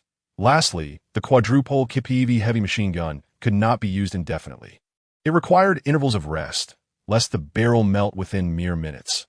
Thus, that when the opportunity to harvest arose, one must seize it with fervor. Zhou Yuan pondered briefly before immersing himself in the operation of the machine gun platform. Targeting the densest clusters of insects, it must be said that although gunpowder firearms were relics of the past, they proved remarkably effective for exterminating pests, particularly the KPV, whose bullets were thicker than a finger. Unleashed devastation akin to explosives. Upon striking a single insect, it could pierce through several others, ultimately creating a crater in the ground. 2 minutes later, Zhou Yuan ceased fire with the quadruple KPV and switched to a grenade launcher. The KPV's barrel had turned a fiery red, necessitating a pause. Fortunately, the turret boasted a diverse array of weaponry, and following a special resupply from the armory, he had no shortage of effective tools. He had been strategizing since the 13th regarding how to maximize soul point accumulation during today's insect tide. Utilize the KPV while it was operational, and when it was not, employ grenade launchers and other firearms to ensure a continuous influx of soul points. Host: Zhou Yuan identity. Federal Private First Class, 18-year-old male. Augment attributes: Strength 3.2, Speed 2.7, Jump 2.7, Agility 2.7, Endurance 3.2, Defense 3.2, Self-Healing 3.2, Skill 1.7, Brain Function 5.7 Skills: Rapid Memorization, Quick Learning, Telepathy items, Heavy Atomic Wings. ZF-1 Rifle, Infinite Bullets. SAW. Title: Exercise Enthusiast. All attributes increased by 0.2 soul points. 14852. An hour later, Zhou Yuan checked the panel again. His soul points had surged to 14582. Before 6 o'clock, his soul points had barely reached 4,500. This meant that during the hour of the insect tide's assault on the fortress, he had accumulated at least 10,000 soul points. A true windfall. Mark, try this. It's a delicacy from my hometown, Zhou Yuan exclaimed joyfully. Producing 2 restorative cigars and offering one to Captain Mark of the second group, 8 Squad, it was time to take a brief respite. The automated turrets had just completed a round of fire, causing a gap in the insect tide outside the defensive wall, and the next wave was still several kilometers away. Thanks, Mark gasped, accepting the cigar and lighter, plopping down onto the floor. Though the quadruple KPV was firmly mounted on the machine gun platform, he still felt its significant recoil in his hands, which was quite exhausting. Coupled with the incessant sounds of explosions and gunfire, his mental stamina had been severely taxed. Unlike Zhou Yuan, his physique was not so robust. And after an hour, he was already fatigued. Chapter 41. Intensification. Zhou, your cigar is truly remarkable. I feel rejuvenated, as if I had rested for half an hour, as soon as the restorative cigar touched his lips. Mark expressed his astonishment. Indeed, it is crafted from rare ancient medicinal herbs, a limited edition that is hard to procure. However, you, a true tough guy, deserve this exquisite treat. Zhou Yuan chuckled heartily, following the old routine of emphasizing the rarity of the restorative cigar before showcasing his generosity and complimenting Mark in the process. You are also quite the tough guy. Upon hearing Zhou Yuan's words, a broad smile spread across Mark's face as he high-fived Zhou Yuan. Flattery is always well received. Mark, how many waves of insect tides can we expect? Zhou Yuan inquired curiously after some casual conversation. Many. Mark's expression turned serious as he replied. At least 5 waves, each larger than the last. The previous wave primarily consisted of insects roaming the outskirts of the fortress. They're the quickest to arrive, but also the least numerous. Merely an appetizer. Around 9 o'clock, the insect from afar will be attracted by the communication window, and that will be the true insect tide. The defensive walls alone cannot hold them back, which is why we require the support of aerial and mechanical units. Just wait and see.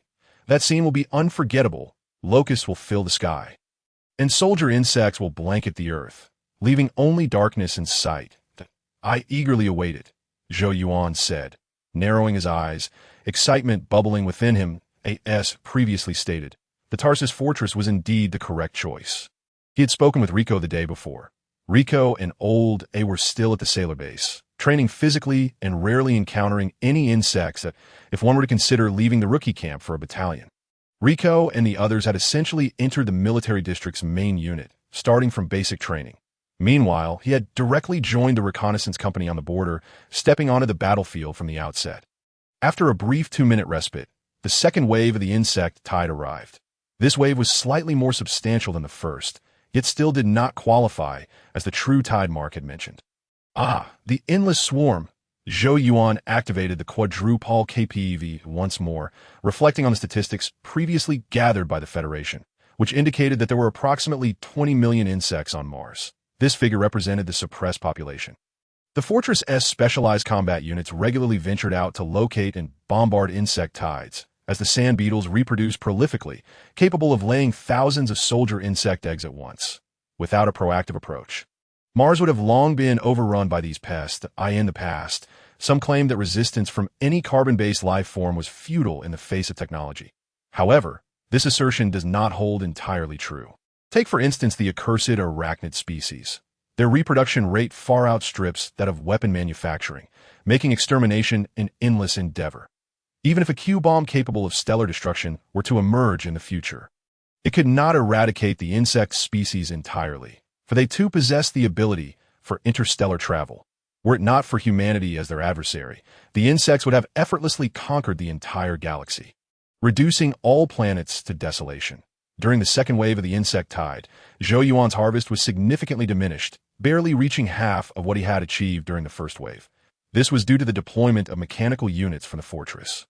The firepower of the mechanical units was formidable, wielding the best weaponry available within the fortress. Even in a defensive battle where they could not unleash their full might, the mechanical units could deploy batch after batch of coveted equipment that left the defensive forces envious: cluster missiles, tactical nuclear bombs, heavy robots, and more. These pieces of equipment, rarely seen in everyday contexts, were now being utilized by the mechanical units as if they were commonplace goods along the defensive line. Watching the mechanical units mobilize, Zhou Yuan felt a surge of dissatisfaction. It seemed that the previously marked military supplies were all intended for the mechanical units. However, there was no alternative. Each unit had its role and responsibility. Such was the nature of the mechanical forces. Once they were deployed, there was little for them to do.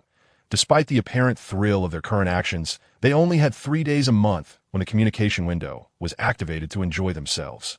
The rest of the time, they seldom encountered any insects. Noticing Zhou Yuan's gaze lingering on the heavy robots patrolling the wall, Mark assumed he was envious and gave him a hearty pat on the shoulder. Oh, Zhou Yuan raised an eyebrow, heartened by the gesture. If the mechanical units were to engage insects daily, he might even consider applying for a transfer, for the thrill of launching missiles far outweighed that of firing a machine gun. Attention all units, the jumpers are about to enter the battlefield. Prepare for combat. Boom, boom, boom. At that moment, the fortress's announcement echoed, accompanied by a series of sonic booms. Zhou, look there. The main force of the insect tide is approaching. Advise your team to remain vigilant. Mark, seasoned in battle, promptly cautioned Zhou Yuan. Following Mark's indication, Zhou Yuan's expression grew grave as he communicated through his headset. Locusts are inbound. Take cover. On the horizon, directly ahead. The aerial units were returning, trailed by countless locusts that darkened the skyline like a shroud of black fog. Not only was there commotion in the sky, but the ground was also tumultuous. Endless soldier insects surged into Zhou Yuan's view, resembling a wave that cloaked the earth in a dark tapestry. In a glance, Mark's earlier words echoed hauntingly. Locusts would fill the sky, and soldier insects would blanket the ground, leaving only darkness visible. This scene would undoubtedly be etched into memory for a lifetime. The aerial units did not return to the fortress.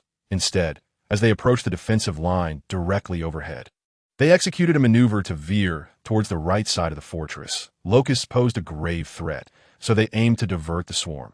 Unfortunately, they could only draw away a small fraction of the locusts, merely a tributary of the larger swarm.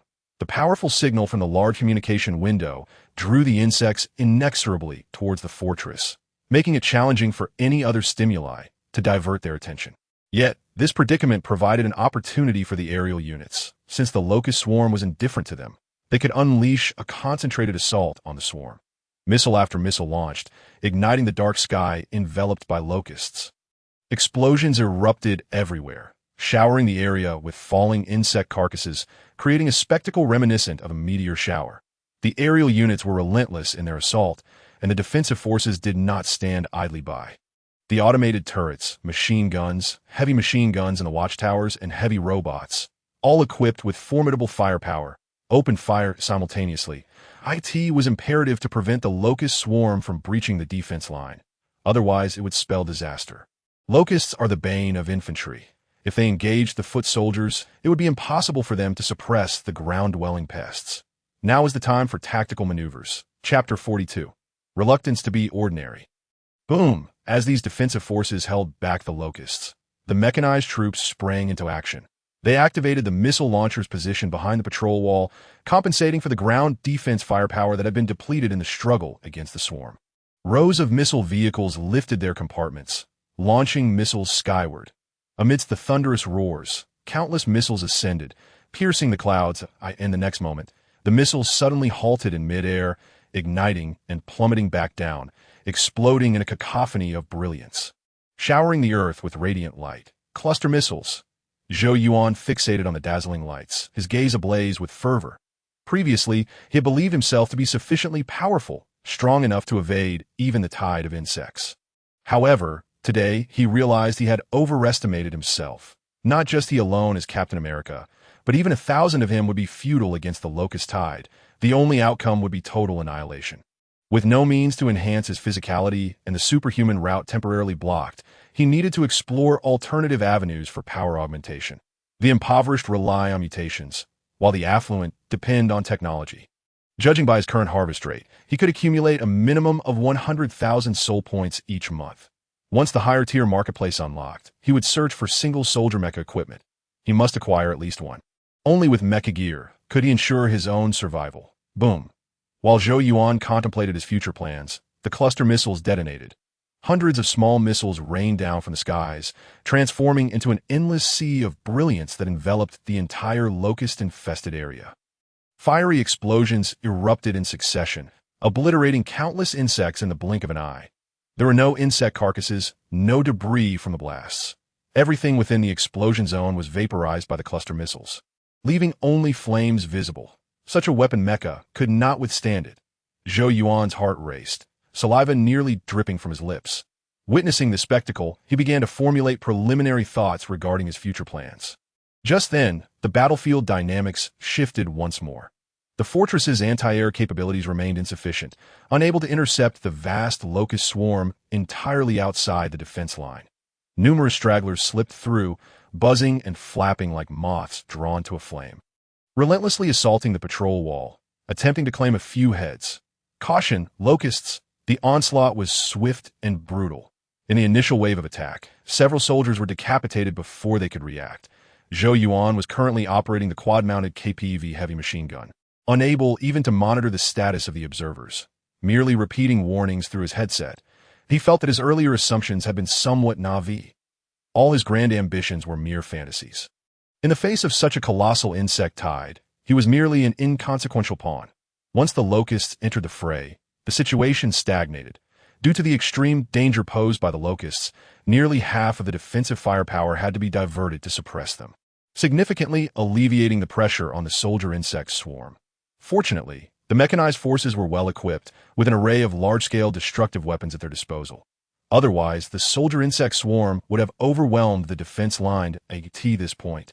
Zhou Yuan's soul point balance had surged to 40,000 ordinarily. This would be cause for celebration, yet his mood was far from jubilant. All he could do was pull the trigger, alternating between the KPV heavy machine gun and the grenade launcher, striving to eliminate as many insects as possible. Although he fought with fervor, what he accomplished could easily be matched by any soldier pulled from the defense line, possessing strength far beyond that of ordinary infantry. Yet relegated to performing tasks that any soldier could do left him feeling somewhat resentful. "Zhou, are you tired?" At that moment, Mark called out loudly. During the locust assault, he and Zhou Yuan had been engaged in conversation. Now, Zhou Yuan had suddenly quieted, likely due to fatigue. A little. Zhou Yuan nodded casually, his mind racing with thoughts. Let's hold on a bit longer. Mark offered a motivational nudge. It was nearly 10 o'clock, by 11:10. The third group would arrive to relieve the first. Okay. Zhou Yuan inhaled deeply, dismissing further thoughts as he focused on harvesting soul points. S1 becomes engrossed in work, emotions wane, idle worries dissipate, and time flies. Before long, it was 11 o'clock, when the third group's 8th team arrived to relieve him. Zhou Yuan was still reeling from the intensity of the battle. He felt numb, his ears ringing with the sounds of gunfire, rendering him almost weightless. Soon, the squad members gathered under the patrol wall. Where's Brown? Noticing a missing team member, Zhou Yuan furrowed his brow. Already guessing the outcome, it was the locusts doing that. I warned Brown, but the locusts were too swift. White replied in a hushed tone, his spirits notably low. He had been close to Brown, having played together daily in the rookie camp. And now, they were teammates in Tarsus Fortress. It was hard to believe that just days after their arrival. Brown was a fearless stalwart, embodying everything a defender should be. And oh, sorrowful faces. Brown was a tough guy, and his teammates should not be soft, Zhou Yuan stated simply. Now, let's head to the cafeteria for a meal. Then return to the dormitory to rest. We must return to the defense wall by 11. With that, he led the team toward the dining hall. Internally, however, he felt a deep sense of sorrow. The youthful team of 18-year-olds had already suffered casualties during their first locust tide. It was a blow to everyone. Moreover, as the squad leader, he bore the weight of responsibility for his teammates. Yet he was unsure of what to say. After all, it was not him who had perished. Rather than offering empty platitudes, it was better to remain silent, allowing the team to process their emotions and understand the realities of the battlefield. The defensive forces, after stepping away from the patrol wall, Zhou Yuan glanced back. The battle raged on, the sounds of gunfire echoing even from a distance, the ground trembling incessantly, as if it would never cease. Yet for some reason, an unusual calm enveloped him. He felt no tension. He was too tranquil, starkly contrasting with the grave expressions of his comrades, making him feel out of place in the tense atmosphere. He sensed that he did not quite fit in with the defensive forces. While the defenders could indeed accumulate numerous soul points, this lifestyle was not what he desired. With the assistance of the system, his youthful fervor drove him to reject mediocrity.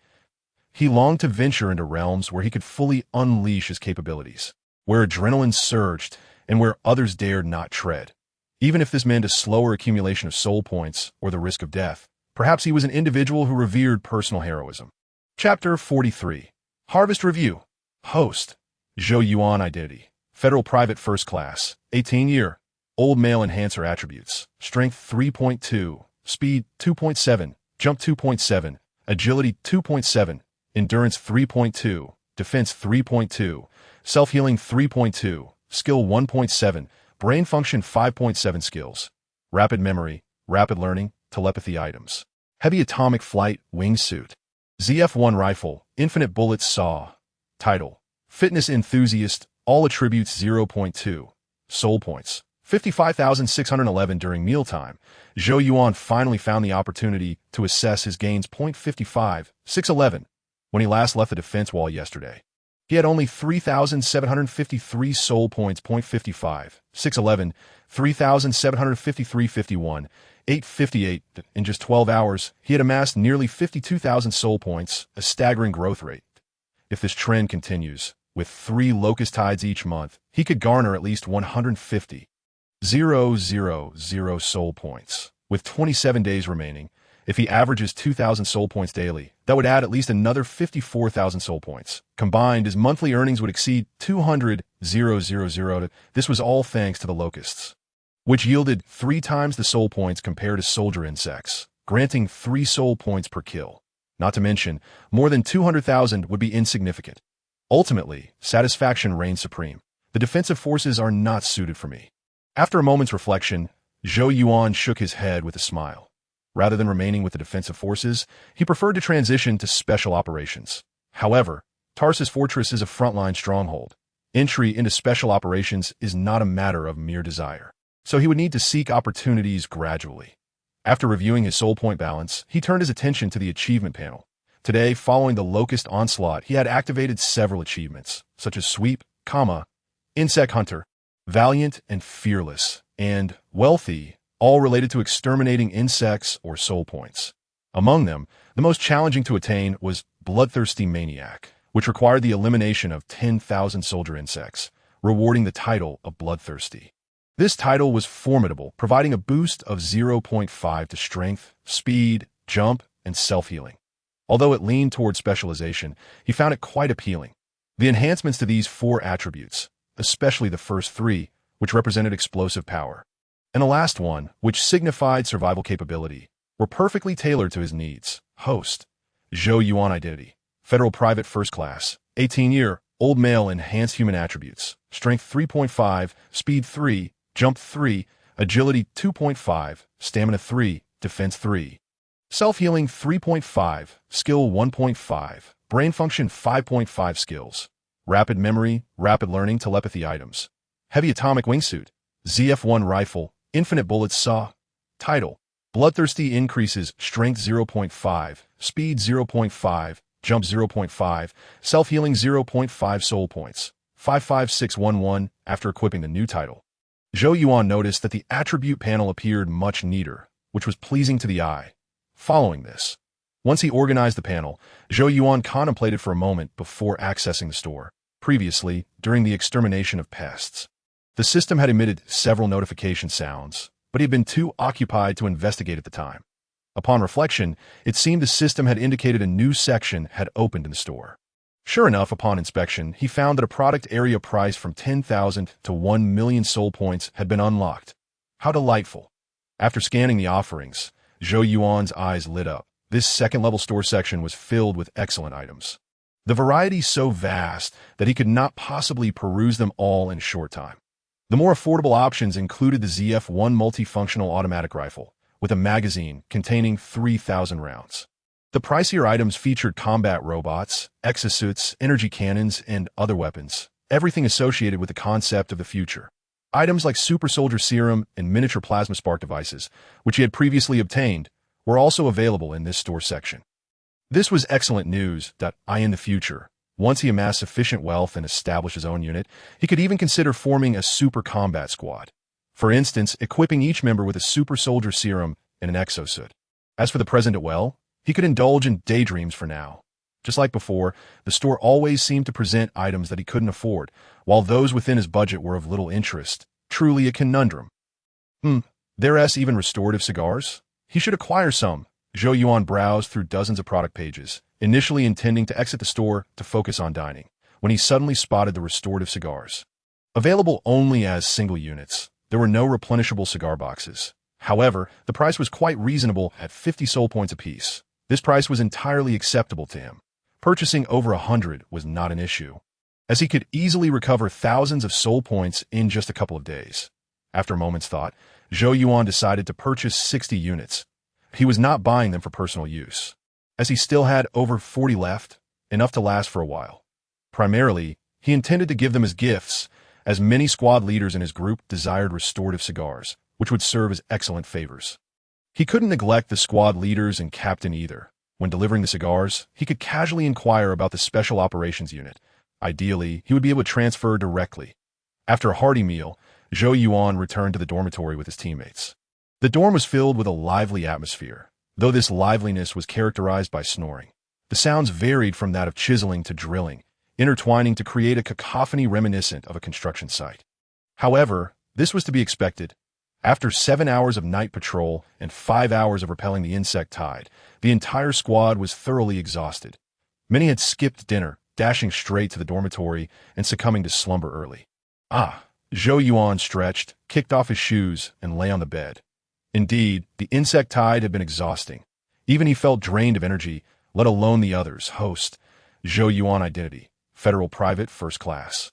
18-year-old male, enhanced human attributes, strength 3.5, speed 3, jump 3, agility 2.5, stamina 3, defense 3, self-healing 3.5, skill 1.5, brain function 5.5 skills, rapid memory, rapid learning, telepathy items, miniature plasma spark device, ZF-1 rifle, title, bloodthirsty increases strength 0.5, speed 0.5, jump 0.5, self-healing 0.5 soul points.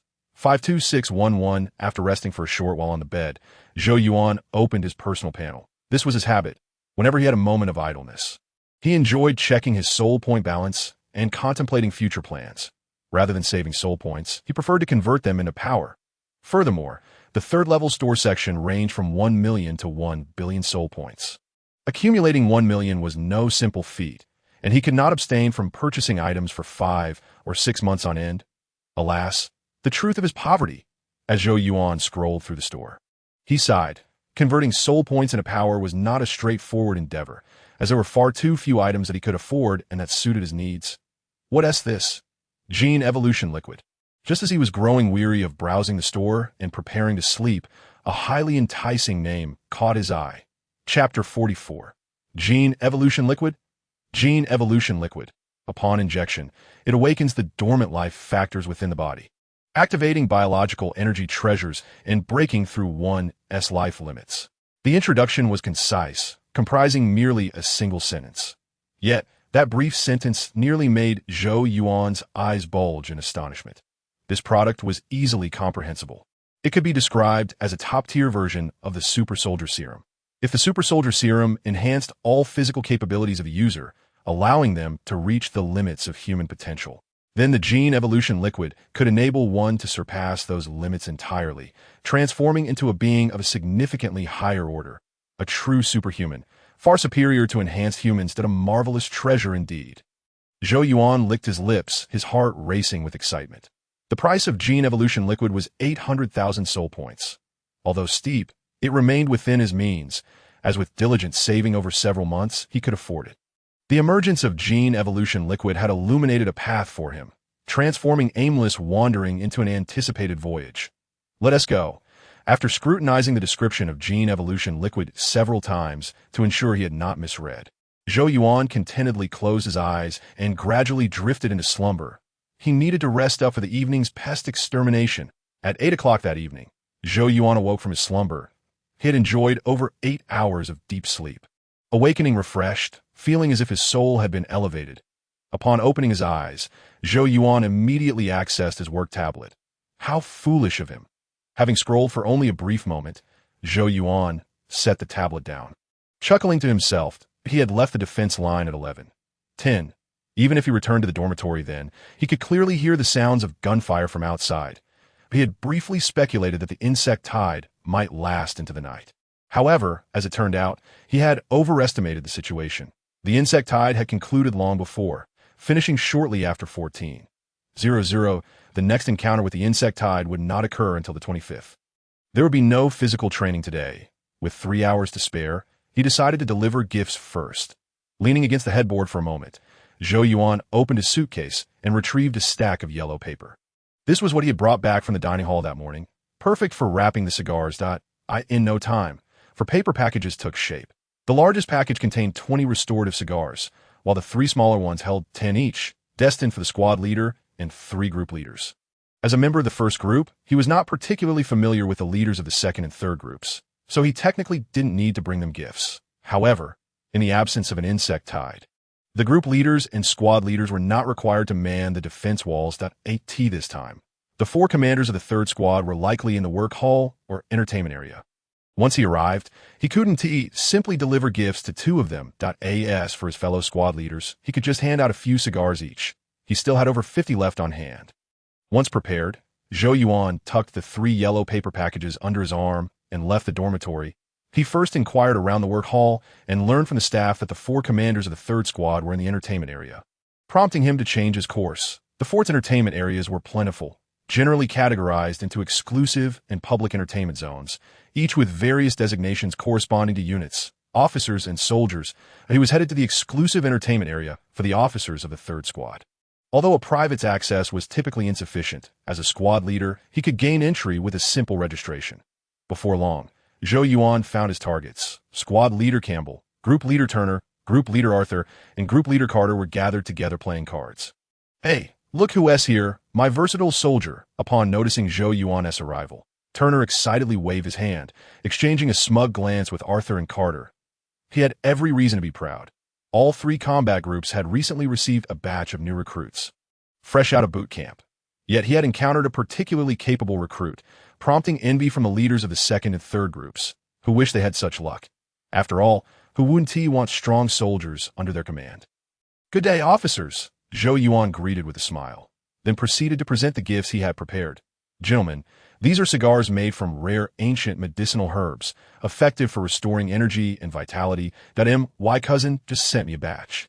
Is this the one I saw you smoking the other day? As soon as Zhou Yuan finished speaking, Turner unwrapped his portion and lit one up. The squad leader and group leaders of the second and third teams might not have known. But he was acutely aware that Zhou Yuan was not boasting that on the day Zhou Yuan joined the first group, he had witnessed many veterans in the dormitory, and when he had scolded Zhou Yuan, he had taken one of his cigars. He would swear he had never smoked anything of such quality. This product could hardly even be deemed a cigar. Calling it a soul supplement would not be an exaggeration. Is it really that good? Seeing Turner's reaction, Campbell and the others were intrigued and lit one up as well in the next moment. The three individuals were taken aback, closing their eyes and inhaling deeply, their expressions reflecting sheer enjoyment. What do you think? Zhou Yuan inquired, pleased with their reactions. It's the finest of the finest, akin to a woman with measurements of 95, 65, 100, making you reluctant to part with it. Carter savored the recovery cigar, delivering a rather irreverent remark with a serious demeanor. Zhou Yuan was momentarily speechless, uncertain of how to respond. Carter's words implied that the recovery cigar was the Kardashian of cigars. After hearing Carter's comment, Zhou Yuan suddenly felt that the recovery cigar was not as exceptional as he had initially thought. Hey, why does the boss get double? At that moment, the leader of the second group feigned a fierce expression, glaring at Zhou Yuan. Zhou Yuan shrugged and chuckled. Perhaps it's because even the squad leader has to call him boss. If his portion were the same as yours, or even less, that I can guarantee that tonight. Because I don't use my left hand to shoot, he would assign me to clean the toilets. Huh. Zhou Yuan's words elicited laughter from the captain and the three group leaders. Hey, I happen to have something to inform you. After a brief exchange of pleasantries, Campbell, with a cigar in his mouth, remarked, having experienced the insectoid and personnel reductions, you can be considered a semi-mature squad leader now. When you return, collect your new shoulder insignia from the operations hall. You are now a private first class at AS for the selection of new team members. Turner will handle it. Yes, sir. Zhou Yuan stood at attention and saluted. Feeling no surprise, the three group leaders echoed his sentiments, encouraging him without a hint of concern over Zhou Yuan's rapid advancement. Since Zhou Yuan became a squad leader, it was destined that he would swiftly rise from private second class to second lieutenant. This was merely the beginning. Boss, I have a question. After the pleasantries were exchanged, Zhou Yuan hesitated for a moment before deciding to broach the subject of transferring units. He felt a bit awkward since the captain and group leaders had treated him well, promoting him to squad leader early on, while he was contemplating leaving the third unit. What is it? Campbell's expression turned serious. Sensing Zhou Yuan's unease, it's just I'm quite curious about the Special Operations Forces and would like to learn more. Zhou Yuan spoke slowly, lowering his voice. Special Operations Forces? Upon hearing Zhou Yuan's words, the captain and the three group leaders were taken aback. Although Zhou Yuan did not state it explicitly, those seasoned veterans who had served nearly a decade could easily discern his intent. This young man was aspiring to join the Special Operations Forces. Arthur and Carter were somewhat indifferent, as Zhou Yuan was not under their command, and they had just received a gift from him, making silence the most appropriate response. However, Turner's expression darkened instantly. As the leader of the first group, Zhou Yuan was one of his capable subordinates, and now he was expressing a desire to leave. Give me a reason. You should know that after becoming a squad leader, you can rise to second lieutenant within 6 months, something you cannot achieve in the Special Operations Forces. That don't be misled by the allure of the Special Operations Forces. Going there will only lead to a quicker demise. You are now an adult and should learn to think like one. After a moment of contemplation, Turner asked sternly. Zhou Yuan was only 18, legally an adult, yet Turner perceived an immaturity in youth that often led to reckless decisions. Thus, he sought to inquire further, hoping to dissuade him, if possible, that I desire a life filled with challenges and adventures. I want each day to ignite my passions. Everything here is fine, but this life does not suit me. I can do what everyone else can do, but I wish to pursue what others cannot. Zhou Yuan took a deep breath, articulating his rationale earnestly that he wished to spend a few months in the defense forces to gather enough resources for the 80,000 soul points needed to purchase gene evolution liquid. Yet, such a choice would leave him feeling unfulfilled. He preferred to follow his heart rather than be constrained by the system. Moreover, leaving the defense forces did not preclude him from earning soul points. The Special Operations Forces engaged in tactical nuclear warfare daily. Once Zhou Yuan had finished speaking, silence enveloped the room. He had voiced his intentions clearly, leaving no room for further persuasion that if these words had come from someone else, they might have been dismissed as hubris. But coming from Zhou Yuan, they rang with truth. With his superior physical fitness and marksmanship, Zhou Yuan was indeed justified in his claims. Boss. Turner found himself at a loss for words and turned to Campbell, seeking guidance from the squad leader. You are quite confident. I must admit you have reason to be. However, joining the Special Operations Forces is not so simple. Campbell exhaled a smoke ring, a subtle smile forming as he regarded Zhou Yuan. What must I do? Zhou Yuan's eyes sparkled with determination as he instinctively straightened in his seat. That Campbell's words were clear. He was amenable to Zhou Yuan's transfer, but whether it would come to fruition remained uncertain. Demonstrate your value that in fact, you are already doing so, but you may not realize it. Campbell reclined in his chair, articulating his understanding of the Special Operations Forces. Regardless of location, Special Operations Forces were unconventional and enigmatic units, tasked directly by high-ranking officials of the respective combat zones. The missions they undertook were often high-stakes external operations, such as exterminating insect nests and reconnoitering infested areas. Due to the inherent risks, the Special Operations Forces frequently suffer casualties and were often in need of fresh recruits. However, no one could voluntarily join. They had to wait for the unit to recruit them to attract their attention. One must showcase their capabilities, a task you have been undertaking since your first day here. Upon hearing this, Zhou Yuan realized that on his first day, he had effortlessly defeated 47 veterans in rapid succession. This achievement was certainly within the purview of the Special Operations Forces, given their unique nature and authority. Discovering the truth behind his feats would be a simple matter for them, and he stood a genuine chance of being selected in the future. Yet the timeline for that selection was uncertain. It could happen tomorrow, or perhaps never. He disliked such passivity, but at present, waiting seemed the only viable path. Thus, he resolved to continue. Continue being your versatile soldier. As long as the personnel of the Special Operations Forces are not fools, they will surely extend an invitation to you. Campbell gestured for Zhou Yuan to take his leave. Yes, sir. Zhou Yuan saluted the 4 individuals in attendance before exiting the recreation room. Kid, there may be significant figures visiting the defense wall in the coming days. Just as Zhou Yuan was about to step outside, Campbell added one final remark. Thank you, boss. Zhou Yuan's lips curled into a smile as he turned and gave a thumbs up, if all went as expected. The significant figures Campbell referred to were likely members of the Special Operations Forces or high-ranking officials from the fortress. Regardless, this influential individual would undoubtedly determine his future path. Moreover, it was highly probable that this individual was someone Campbell had arranged to assist him once more. He needed to seize this opportunity. Boss, you simply agreed like that. After Zhou Yuan left the recreation room, Turner expressed his frustration. He bore no ill will towards Zhou Yuan. After all, he had been the same way in his youth, dreaming of joining the Special Operations Forces. However, times had changed. Now he was the leader of a 100-man combat group. As the group leader, he naturally wished to retain all capable soldiers that he found it incomprehensible that Campbell, as the squad leader, would agree to a capable soldier's transfer. One would expect Campbell to firmly refuse. He does not belong here. His aura exudes confidence and pride, unwilling to be an ordinary person. He seeks to accomplish truly great things, but before he embarks on grand endeavors, he remains my soldier.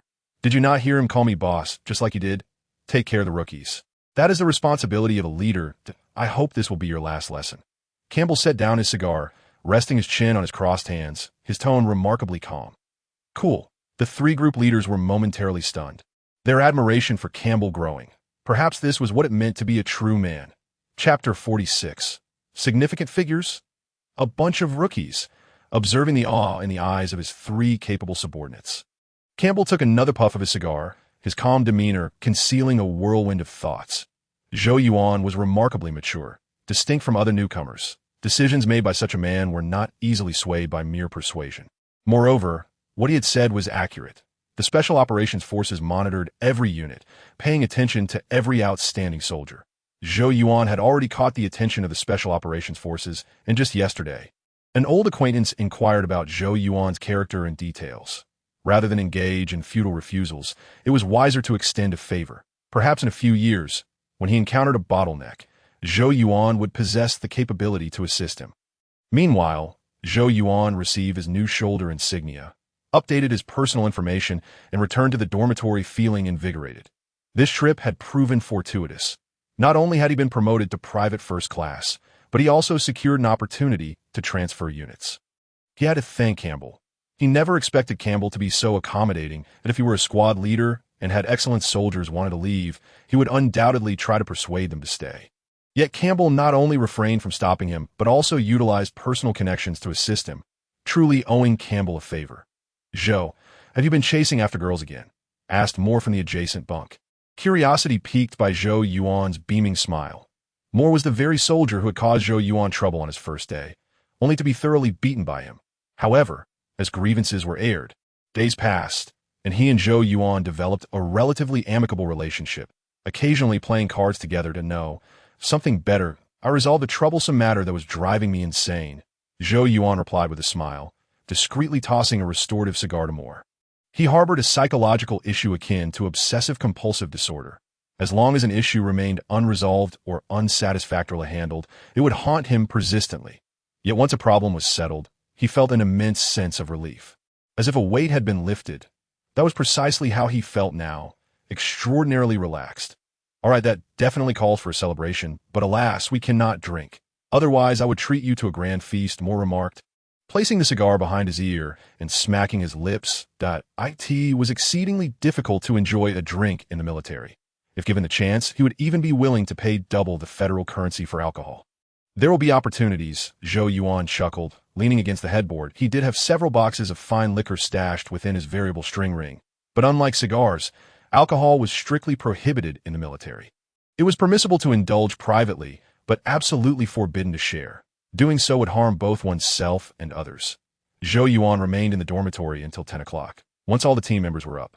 He joined them for a meal in the cafeteria before heading to the defensive wall for a shift change. Today he worked diligently, accumulating over 3,000 soul points in just 8 hours, taking only a half-hour break for lunch. Following the emergence of gene evolution fluid, he aimed to amass the maximum number of soul points in the shortest possible time. Additionally, there was the matter Campbell had mentioned. Regarding a significant figure potentially visiting the defensive wall, he needed to ensure that this important person would notice him. The insect slayer, at the first opportunity to in the subsequent days, Zhou Yuan remained in a relentless killing mode. Each day, he surpassed 3,000 soul points, his balance steadily increasing. The only disappointment was that the important figure Campbell had mentioned had yet to arrive on the 6th day. However, a group of unfamiliar faces finally appeared at the defensive wall. There were a total of 14 individuals, led by Campbell. Among the remaining 13, one was a major general, one a colonel, one a captain, while the rest were lieutenants and sergeants. The major general and colonel belonged to the strategic forces, dressed in standard officer uniforms, appearing rather unremarkable.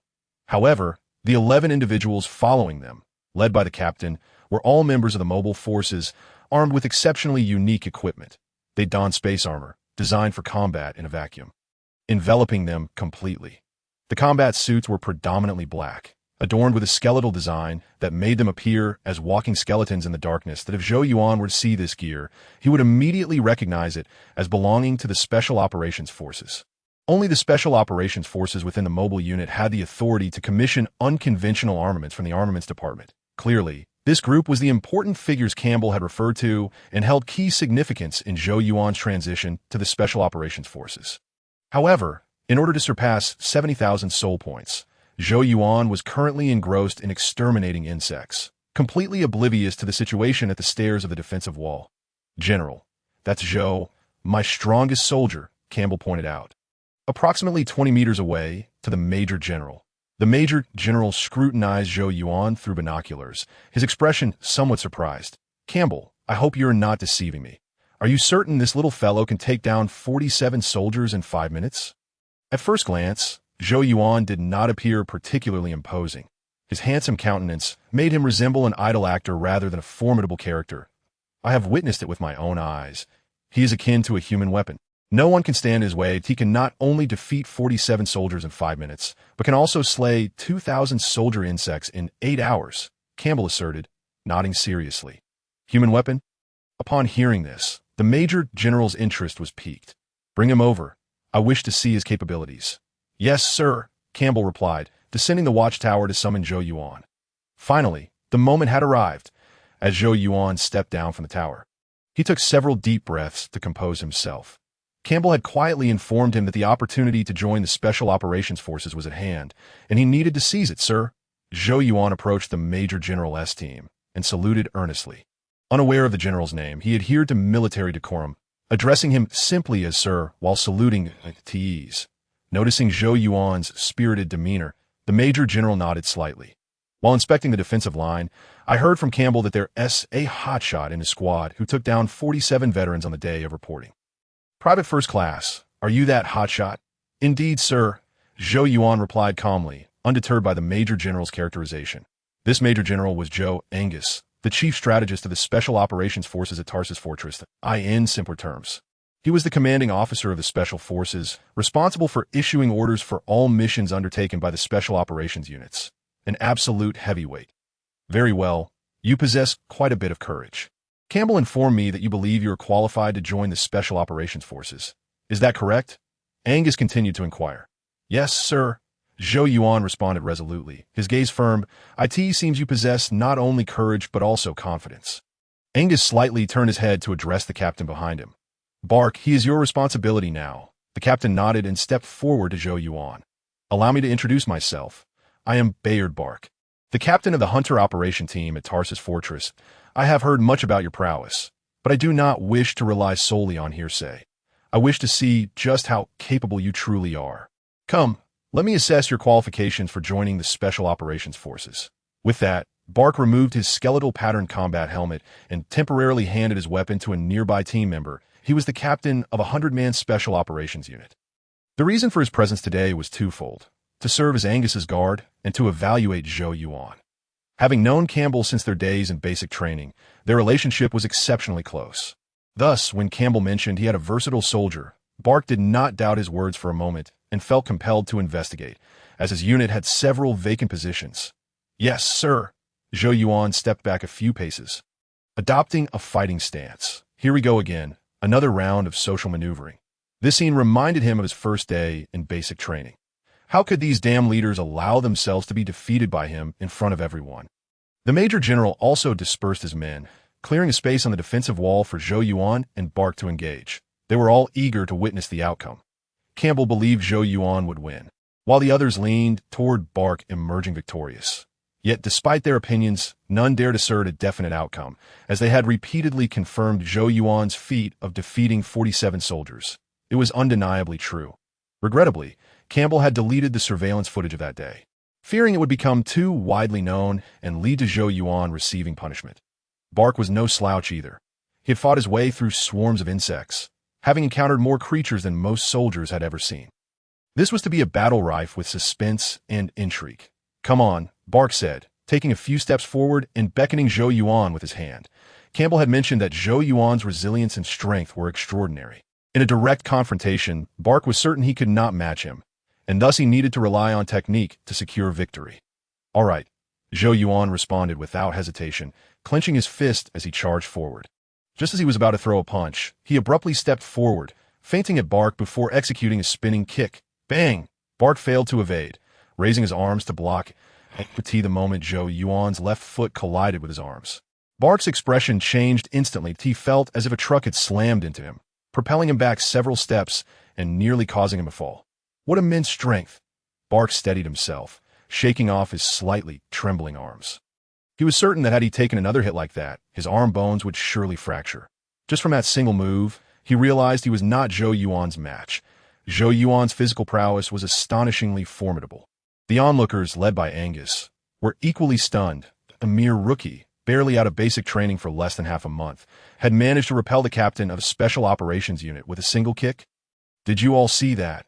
This is the power of our leader. The boss is invincible. No one could defeat him on land. Compared to the spectators, Zhou Yuan's teammates were even more exhilarated. They were on patrol and could not leave their posts.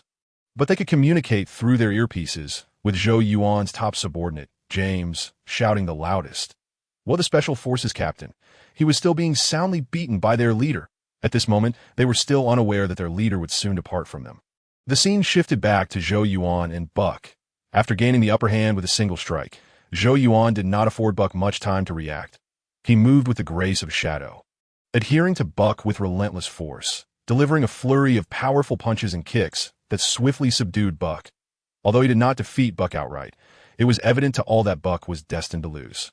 The disparity was stark. Buck, in facing Zhou Yuan, felt akin to a mere beetle contending with a human, completely at the mercy of his opponent with no opportunity to retaliate. What a monster, Buck lamented inwardly, realizing just how gravely he had underestimated Zhou Yuan.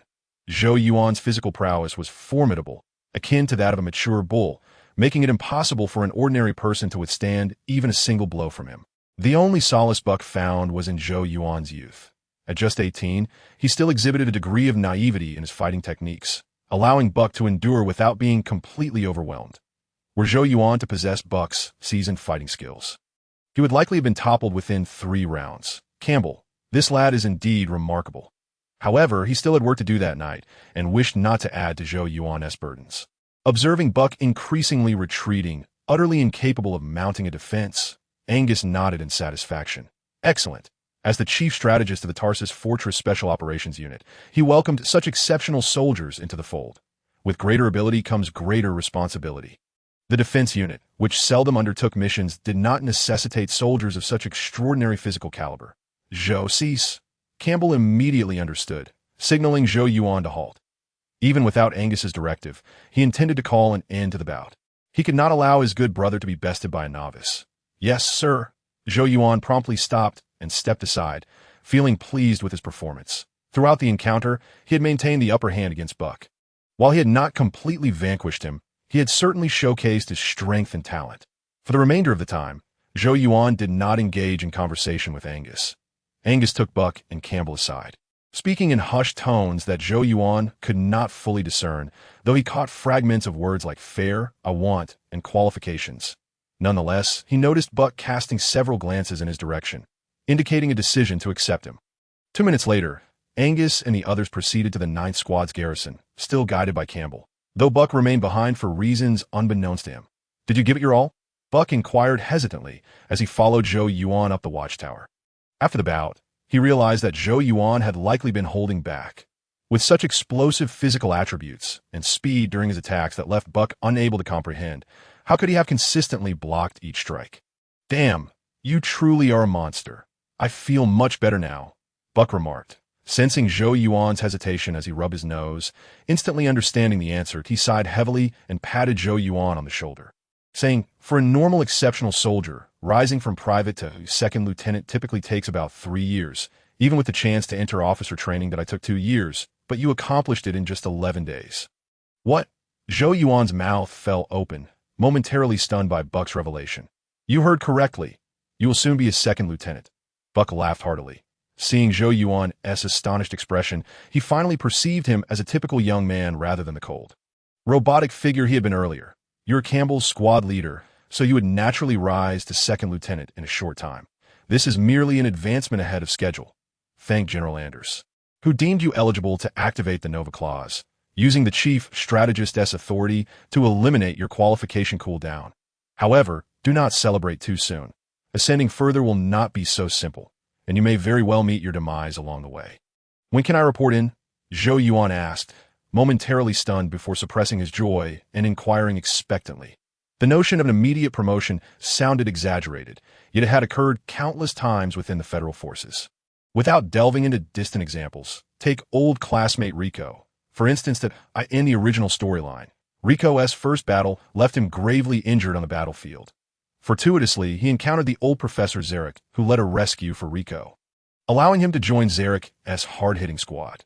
During his second battle, Rico single-handedly eliminated a tank beetle, earning a promotion from private to corporal under Zarek's command, following the conclusion of the second battle.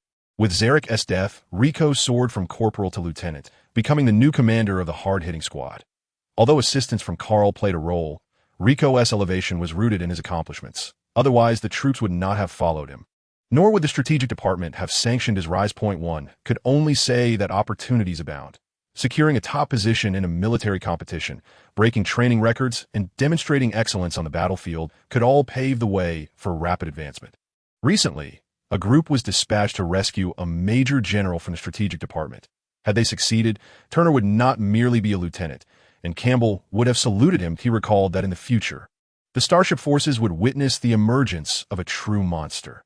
a strikingly beautiful woman, whose name he could not recall, but who became a commander in aerial operations at the tender age of 26. A five-star general by 26. By that time, the ages of Rico and his companions would total 100 years, all holding high-ranking positions, yet collectively they would not boast 5 stars compared to that monster.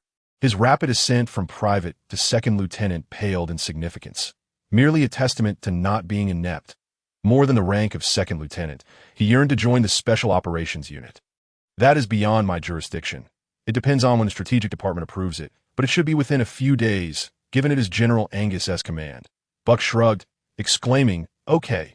Zhou Yuan nodded, picking up a nearby Barrett rifle and resuming his extermination of the insects.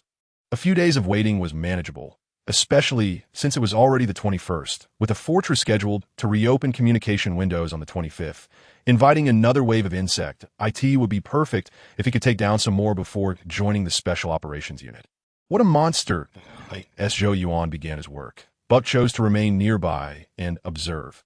The more he watched, the more astonished he became, internally reiterating the sentiments he had expressed many times before. He truly believed Zhou Yuan was a monster. Initially, it was manageable. Zhou Yuan's attack speed was approximately 1 strike every 5 seconds, a level of marksmanship that barely qualified as average within the Special Operations Unit. Yet, Zhou Yuan maintained this efficiency without needing to adjust his breathing, firing multiple rounds without a single miss over several minutes. This was undoubtedly the caliber of a sharpshooter. With his explosive physical attributes combined with sharpshooter-level marksmanship, this fellow was born to be a Special Forces operative. Alas, his own squad was already at full capacity, and he could not easily replace those who had fought alongside him. Otherwise, he would have certainly kept Zhou Yuan by his side. Such a soldier was the stuff of dreams. Half an hour later, Buck exchanged greetings with Zhou Yuan and departed the watchtower. His team informed him that Major Angus's inspection had concluded, and he needed to escort the Major back to the operations hall. After Buck's departure, Zhou Yuan continued his extermination efforts, maintaining a remarkably high level of efficiency. He was not merely showcasing his marksmanship for Buck's sake. He genuinely sought to accumulate more soul points. As the gene evolution liquid was simply too enticing that N01 could resist evolution. Host: Zhou Yuan identity. Federal Corporal, 18-year, old male enhancer attributes. Strength 3.5, Speed 3, Jump 3, Agility 2.5, Endurance 3, Defense 3, Self-Healing 3.5, Skills 1. 5. Brain Function 5.5 Skills. Rapid Memory, Quick Learning, Telepathy Items. Heavy Atomic Flight Wingsuit, ZF-1 Rifle, Infinite Bullets Saw. Title: Bloodthirsty increases 0.5 Strength, 0.5 Speed, 0.5 Jump, 0.5 Self-Healing Soul Points. 71223 at 7:10 a.m. As Zhou Yuan descended from the defensive wall, a satisfied smile spread across his face. His soul points had surpassed 70,000. Although still far from 80,000, he had made progress. "Boss, what happened last night?" "Captain, I also want to know if that obnoxious skeleton crew came to cause trouble."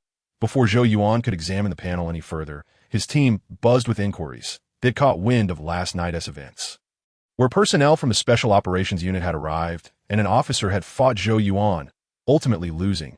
A sensational piece of news. Zhou Yuan's teammates, they basked in the glory of the moment, discussing it during their card games. "Guys, that I might soon be leaving the defense unit." Zhou Yuan hesitated for a moment before deciding to reveal the truth to his teammates. This was not something he could conceal. While the new recruits might be oblivious, the veterans certainly understood its implications, and a few inquiries would unveil the truth. "What?" the team exclaimed in unison, their faces filled with shock as they turned to Zhou Yuan. Just after joining the 3rd Squad, he had risen to the rank of corporal, and yesterday he had been promoted to sergeant. How could he be leaving so suddenly? "Boss, are you going to the Special Operations Unit?" At that moment, James clapped his hands. The Special Operations Unit? Upon hearing James's words, the team members connected the dots. Zhou Yuan had not mentioned his intention to leave yesterday, but now he suddenly announced it. It likely related to the events of the night before. Perhaps the fight had been an invitation from the Special Operations Unit. If this is the case, then they will surely comprehend. The Special Operations Forces are merely another designation for elite troops. Once one joins, they become a special soldier. Who among the soldiers does not aspire to become a Special Forces member? They would have no choice but to accept. Indeed, I am to join the Special Operations Forces. However, there is no need for concern. The team leader will appoint a new squad leader, one from within the group, and you all will certainly be familiar with the new squad leader. Chapter 49. Joining the Special Operations Forces. Half an hour later, Zhou Yuan and his comrades finished their meal and returned to their dormitory. His impending transfer to the Special Operations Forces was well understood by his teammates, although there was a tinge of reluctance. They did not indulge in any sentimental farewells and sincerely wished him well. This was entirely reasonable. In truth, the bond between Zhou Yuan and his teammates was not particularly deep, and they shared similar sentiments towards him. After all, their time together had been brief, less than 2 months for the longest, and just over 10 days for the shortest. They had yet to cultivate the camaraderie that comes with life and death battles. Zhou Yuan's departure would not significantly impact them. Upon returning to the dormitory, Zhou Yuan was soon surrounded by many. The events of the previous night were not shrouded in secrecy. Many had witnessed Angus ascend the defense wall and had surmised the truth. "Hey guys, you won't believe it. My captain is about to join the Special Forces," Zhou Yuan's teammate exclaimed. "Last night, my captain gave a Special Forces captain a sound thrashing and received an invitation from a general on the spot." As veteran soldiers inquired, Zhou Yuan's teammates eagerly recounted the tale, with James being the most animated, embellishing the events to the point where Zhou Yuan seemed to possess the qualities of an emperor. Once word spread that Zhou Yuan was transferring to the Special Operations Forces, the dormitory buzzed with excitement. People rushed to embrace and congratulate him, and applause echoed throughout. Such occurrences were not unprecedented, but were infrequent. That a teammate becoming a special soldier was a mark of recognition, signifying that their group was exceptional and that the 3rd Squadron was capable of nurturing Special Forces personnel. In the following days, Zhou Yuan awaited notification from the Strategic Department and the summons to the Special Operations Forces. By the 25th, he had endured the second wave of the insectoid in his life. While he received his promotion to lieutenant that day, the summons had yet to arrive, when he was replaced by the 3rd Squad. Zhou Yuan did not rush to depart. Instead, he sought out Squadron Leader Campbell to inquire about the situation with Buck. It was then he learned that the summons had not been issued due to Buck's current assignment in a quarantine zone, executing a special mission that prevented him from sending the summons. The quarantine zone referred to a planet severely afflicted by insect infestations, devoid of human influence, and entirely inhabited by insect hives. Upon hearing this, Zhou Yuan felt a deep sense of regret. He too desired to venture into the quarantine zone. Had Buck taken him along that fateful night, he would likely be there now. Fortunately, there was still the insectoid. Today he had accrued over 50,000 soul points, somewhat alleviating his disappointment at not being able to go to the quarantine zone, after receiving his lieutenant insignia and returning to the dormitory. Zhou Yuan lay on his bed, his mind consumed by thoughts of the transfer. He wondered when Buck would return. The wait from the 22nd to the 25th was manageable, but from the 25th to the 5th proved challenging, as the days without insectoids were excruciatingly dull. Host. Zhou Yuan identity. Federal Lieutenant, 18-year-old, enhanced human attributes. Strength 3.5, Speed 3, Jump 3, Agility 2.5, Endurance 3, Defense 3, Self-Healing 3.5, Skill 1.5, Brain Function 5.5 Skills. Rapid Memory. Fast Learning, Telepathy items. Heavy Atomic Flight Wingsuit, ZF-1 Rifle, Infinite Bullet Saw. Title. Bloodthirsty, increases strength by 0.5, speed by 0.5, jump by 0.5, self-healing by 0.5 soul points. 130392 after lounging on the bed for a while. Zhou Yuan opened his panel and began to organize his gains. During the wait, his soul points had increased by nearly 60,000, with the majority stemming from today's insectoid. Berserker sounds quite formidable. After calculating his soul point balance, Zhou Yuan muttered to himself and opened the achievement panel. Halfway through the insectoid today, he had activated several new achievements. Berserker, Tycoon, Trial Warrior, Curse of the Warrior. Among others, the most notable was Berserker, an upgraded achievement from Bloodthirsty Maniac, bestowing the title of Berserker. Wearing it would enhance strength, speed, jump, and self-healing by 1 each. The remaining achievements were of lesser significance. Tycoon was related to soul point balance and rewarded a small amount of soul points. Trial was a series of achievements offering titles, requiring the extermination of various insects, with better titles awarded for more kills, and he was just beginning. The Curse series also rewarded titles, albeit ones with a taunt nature, transforming him into a large communication window. Such a title would be a death knell for him at present, though it might prove useful in the future. Host, Zhou Yuan identity, Federal Lieutenant, 18-year-old, enhanced human attributes, Strength 4. Speed 3.5, Jump 3.5, Agility 2.5, Endurance 3, Defense 3, Self-Healing 4, Skill 1.5, Brain Function 5.5 skills. Rapid Memory, Fast Learning, Telepathy items. Miniature Plasma Spark Device, Heavy Atomic Flight Wingsuit, Infinite Bullet Saw. Title, Berserker increases Strength by 1. Speed by 1, Jump by 1, Self-Healing by 1 Soul Points. 130392. Yesterday, he was Captain Zhou, today Lieutenant Zhou, and tomorrow he would be General Zhou. Glancing at the updated panel, Zhou Yuan's lips curled into a smile as he drifted off to sleep. Buzzed into the midst of slumber, Zhou Yuan was awakened by the vibration of his work tablet. Glancing at the time, it was only 3 in the afternoon. Most of the dorm occupants were asleep, with only a few awake and playing cards that IT had arrived. Upon reading the contents of the message, Zhou Yuan sprang from his bed, clenching his fist in excitement. Tarsus Fortress, Western Defense Forces, 3rd Squadron, Lieutenant Zhou Yuan. Your transfer application has been approved. Congratulations on becoming a member of the Tarsus Fortress Strategic Reaction Group, Hunter Special Operations Forces. Please report to the registration desk in the underground 10th floor of the Strategic Zone by 1800 hours on August 25th. 209. Bring your identity card. He could join the Special Operations Forces. He was going right now.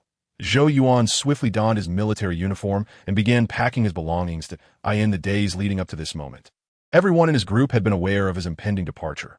Farewells had been exchanged, and a successor had been appointed. Thus, he felt no need for further goodbyes and would leave directly before departing. Zhou Yuan distributed a final batch of cigars. Each squad leader received 5 recovery cigars, while each team member received 2 packs of cigarettes, placed neatly on their bedside tables as small farewell gifts. Zhou, are you leaving? Upon noticing Zhou Yuan's preparations, the veterans engrossed in their card game approached him quietly. Yes, the summons has arrived. Zhou Yuan nodded with a smile, embracing each of the veterans in turn, and ultimately distributing the last few recovery cigars from his possession. Be careful. The casualty rate in the Special Operations Forces is quite high. Zhou, congratulations.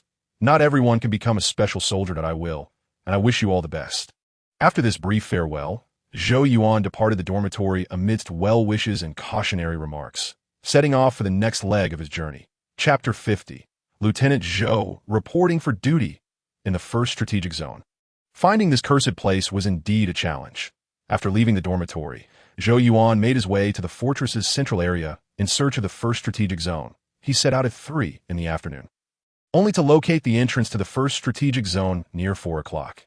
The 1st Strategic Zone lay underground, with only a row of elevator halls visible on the surface. During his initial visit to Tarsus Fortress, he had explored many areas, but the 1st Strategic Zone was not among them due to insufficient clearance to access the 1st Strategic Zone.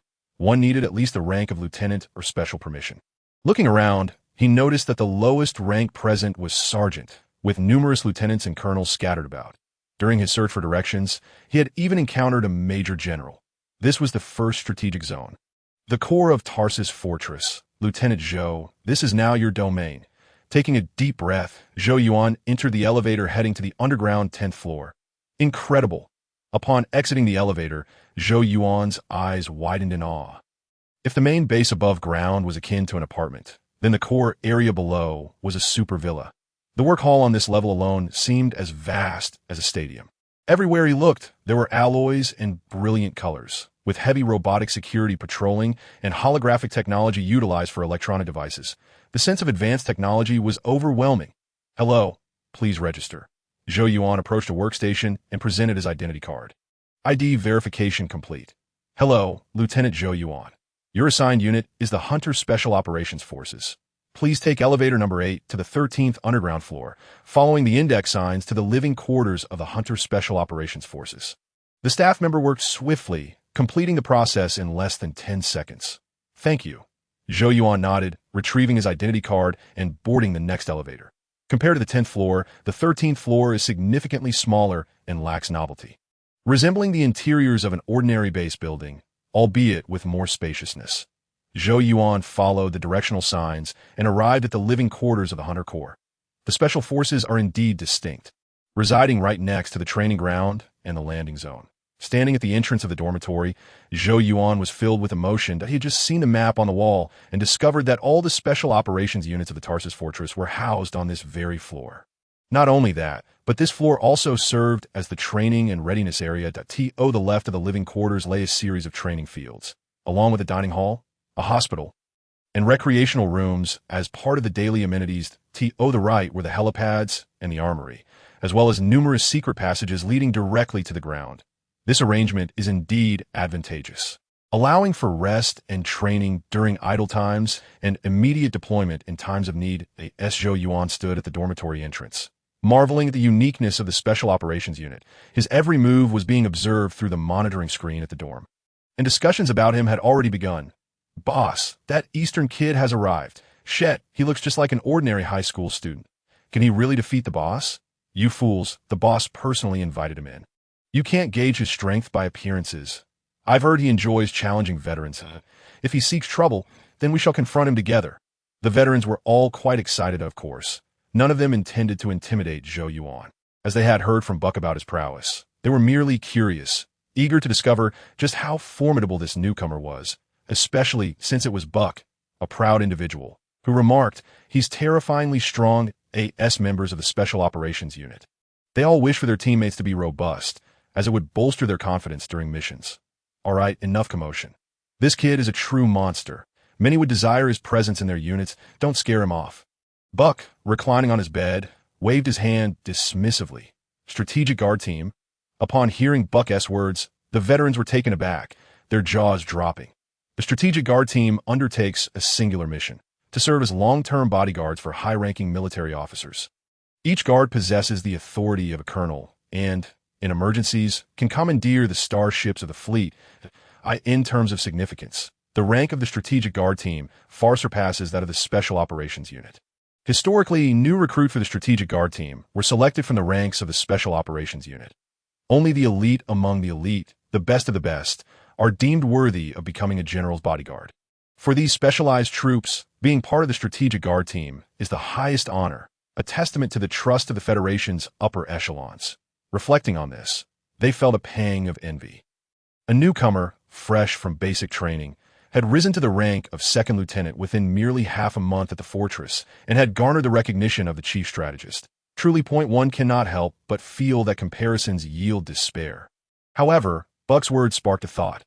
Owing to the recent incident involving the general's crash, the Strategic Guard Team had suffered significant losses and was likely in need of personnel. Perhaps they could gather some information to see if they might be chosen for the Strategic Guard Team. Just then, a green light flashed at the dormitory door, which then slid open. The veterans inside fell silent in unison, directing their gazes toward the entrance, clad in military uniform and carrying a suitcase. Zhou Yuan stepped into the dormitory. In an effort to project the image of a seasoned soldier, he assumed a cold-blooded assassin stance. Upon entering, he paused in the hallway, locking eyes with each veteran who scrutinized him, his expression devoid of warmth. Strangely enough, many of the veterans felt a chill run down their spines at his gaze, as if they were being eyed by a venomous snake. This was thanks to Zhou Yuan's impressive track record and Buck's praise, which led the members of the Hunter Corps to instinctively regard him as someone formidable. Nevertheless, as special forces, each veteran possessed their own pride and confidence, refusing to show any signs of intimidation simply due to Zhou Yuan's stare. After all, they were comrades. Zhou Yuan was a newly joined teammate, a brother with whom they would fight side by side, not some monstrous foe to be regarded with hostility. "Zhou, come over here," sensing the chilly atmosphere in the dormitory. Buck quickly called out, waving to Zhou Yuan. This kid is quite the stoic, but such a demeanor is not unwelcome. At least he's far more reliable than other immature 18-year-olds. Second Lieutenant Zhou Yuan reporting for duty. "Sir," Zhou Yuan responded, marching over to Buck and saluting crisply. "From this day forth, you are under my command." Buck nodded with satisfaction, giving Zhou Yuan's shoulder a hearty pat. The Hunter Corps had recently undertaken a significant mission, which had resulted in the entire unit being relocated to a quarantine area. While the mission was executed flawlessly, there were casualties, and even one member of his direct squad did not return. Zhou Yuan, this prodigy, could now join his elite squad. Admittedly, this may sound a bit selfish, but what has transpired cannot be undone. However, potential future mishaps can be mitigated as long as the unit's combat capability is sufficiently robust. Any unforeseen incidents can be swiftly dealt with. Now, let's lighten the mood that a few more newcomers will be arriving shortly, and I will assign teams then. Before that, let me introduce you to the Hunter Corps and your future comrades. Buck placed Zhou Yuan's suitcase on the vacant bunk opposite him and began to guide him around the dormitory. The privileges of talent. Zhou Yuan followed closely behind Buck, aware that his future would be quite comfortable. Buck had mentioned that more newcomers would be arriving soon, that if he were to explain the unit's history and introduce its members, it would be simpler to do so with all the newcomers together. Without requiring their captain to personally lead the introductions, Buck's decision to take him aside was a clear indication of his high regard for Zhou Yuan.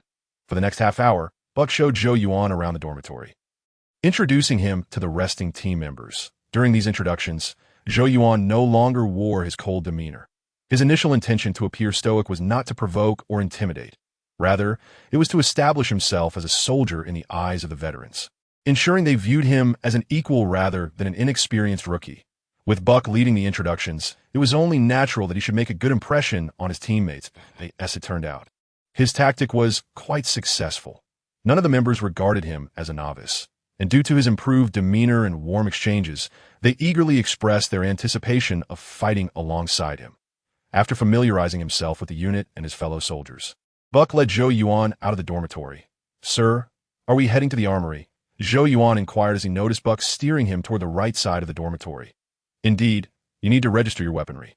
The Special Operations Unit differs from ordinary infantry regiments. We can customize our gear and additionally take a set with us," Buck explained with a hint of pride. "However, you must be cautious during non-mission periods. It's best not to load firearms, as you might accidentally cause harm while sleeping." Zhou Yuan nodded in understanding, having already learned about this from Turner. The Special Operations Unit carries live weapons to enhance soldiers' familiarity with their arms and heighten their readiness. However, this gear is intended for training rather than missions. For actual operations, the armory staff will prepare new equipment for transport, a practice uniform across all units. Naturally, if an urgent mission arises and one happens to be wearing training gear, they can board the transport with it, as it is all genuine equipment. By the way, what code name do you wish to use? Some names are quite lengthy, so everyone requires a memorable code name. I advise against choosing something frivolous, as the code name will be registered and engraved on your gear, becoming your new identity within the Hunter Corps. As they reached the entrance of the armory, Buck suddenly asked, "Code name, Slaughter." Zhou Yuan pondered briefly before uttering a somewhat juvenile term. He felt that Slaughter was rather cliché, yet he liked it. Exterminating pests resonated with his style. Moreover, this would eventually serve as a name for a special operations unit. Slaughter, indeed fitting for a young individual, Buck chuckled, shrugging that, as the captain of a special operations unit, he had encountered many nicknames, and Slaughter was rather unremarkable in comparison. "Hey Brady, you have a task. Get this kid the best gear available, or I'll give you a good kick." Buck, well acquainted with the armory personnel, approached a lieutenant as soon as they entered. "Shet, this kid really looks young. Kid, come over here and take off all your clothes." Brady scrutinized Zhou Yuan for a moment before pulling him to a workbench and gesturing for him to remove his clothing and lie down. Without hesitation, Zhou Yuan stripped down to his underwear. Wow, young man, your assets almost rival my own," Brady remarked, noticing a baton concealed in a certain area, eliciting a tinge of envy even from Buck, who stood nearby. Zhou Yuan rolled his eyes, choosing not to respond. While having substantial assets was certainly advantageous, he did not relish the idea of being appraised by two men. "All right, you can get up now." Brady activated the scanner, gathering various measurements of Zhou Yuan before beckoning him to rise. He then inquired, "What I am about to create for you is armor. Do you wish to use Buck's team's template, or would you prefer something unique?" Zhou Yuan was somewhat taken aback. He was aware that special operations units could customize their gear, but he had assumed it was a collective decision rather than an individual one. "Captain, was the equipment I saw that night from your team?" Zhou Yuan hesitated for a moment before directing his question to Buck. Buck nodded. "What you saw was from my direct team. Other squads have different armaments that I wish for my soldiers to be satisfied with their gear, but those in my direct command insist on using the same as mine. You could have seen in the dormitory, but we just returned from a mission and didn't wish to don such heavy attire, so choose the equipment that brings you joy. That is an order." "Yes, sir." Zhou Yuan saluted and began to contemplate the type of armor he desired. In truth, the performance of the armor was identical. The only distinction lay in their appearances. However, Buck's assertion held merit. Wearing customized armor indeed instilled a sense of elation. and merely donning it felt exhilarating. I'll opt for the squad's skull-themed armor template, but I would like to alter the color scheme, that a pure black base with crimson vertical stripes and spots. Let's apply that to the entire set, including the weaponry. By the way, can I request 2 primary firearms? 1 hour later, Zhou Yuan and Buck exited the armory. By the time they left, Zhou Yuan had transformed into a skeleton, each hand burdened with a military supply case. He was thoroughly satisfied with his armor, which had been tailored to his specifications. He received 2 sets of armor, 1 firearm, and an assortment of combat gear. One of the armor sets was conventional, while the other was suited for space, both showcasing the black base with red patterns and a skull design. Currently, he was clad in the space armor, resembling a walking, bloodied skeleton, exuding an aura of mystery and intimidation. Although the firearms could not be designed in a skull motif, their color scheme harmonized perfectly with his armor, and he chose a classic machine gun set, the SAS 8S 500 Kukri, along with a hefty revolver, and additionally requested a Barrett. Given his strength and stamina, carrying an extra firearm was no burden at AS for the combat equipment. It included a mini communicator, scanner, and tactical goggles. "You look fantastic," Buck remarked, examining Zhou Yuan's appearance with satisfaction. Clad in full battle gear, Zhou Yuan resembled a bloodthirsty demon. Indeed, a soldier should embody such ferocity. Absolutely. The names Red Skull and Massacre will undoubtedly become a source of pride for the Hunter unit in the future, Zhou Yuan proclaimed confidently, though his skull helmet concealed his smile. "You possess the capability, but..." Buck cast a glance at the military cases Zhou Yuan carried, cautiously suggesting, "Isn't your load a bit heavy? The machine gun weighs 7 kilograms. The sniper rifle 4 kilograms, and the pistol plus dagger 1 kilogram. That's already 12 kilograms, and that's just the weight of the empty cartridges. You requested 10 medium machine gun ammunition belts, 2 revolver ammo satchels, a sniper ammo belt, along with grenades and spare magazines. All combined, the weight exceeds 25 kilograms, and when you factor in the space armor, you're nearing 35 kilograms when executing missions. You might consider carrying less ammunition. After all, you are still the demolitions expert." He believed Zhou Yuan was still too young. Being fully armed on the battlefield and running endurance drills while fully loaded were entirely different concepts. Carrying 35 kilograms during a run might be manageable, akin to carrying a 10-year-old child, but bearing that weight in combat would feel like carrying a mountain, making it impossible to maintain optimal combat readiness for an extended period. "This weight is inconsequential to me. You, Captain, are best qualified to attest to my physical prowess." Zhou Yuan shook his head, dismissing Buck's suggestion. "Nonsense. I'm a man who has injected Super Soldier Serum and possesses enhancements that amplify my explosive power." He didn't want to appear overly boastful, but he certainly would not be satisfied with merely this amount of ammunition on the battlefield, having a fear of insufficient firepower. "All right, you've convinced me," Buck conceded with a wry smile. "In that case, you are not an ordinary individual. Your explosively powerful physique indeed qualifies you to be a walking arsenal." 10 minutes later, Zhou Yuan and Buck returned to the dormitory, where a lively atmosphere prevailed. Veteran soldiers were gathered around several newcomers, who appeared somewhat nervous, likely fresh recruits reporting for duty.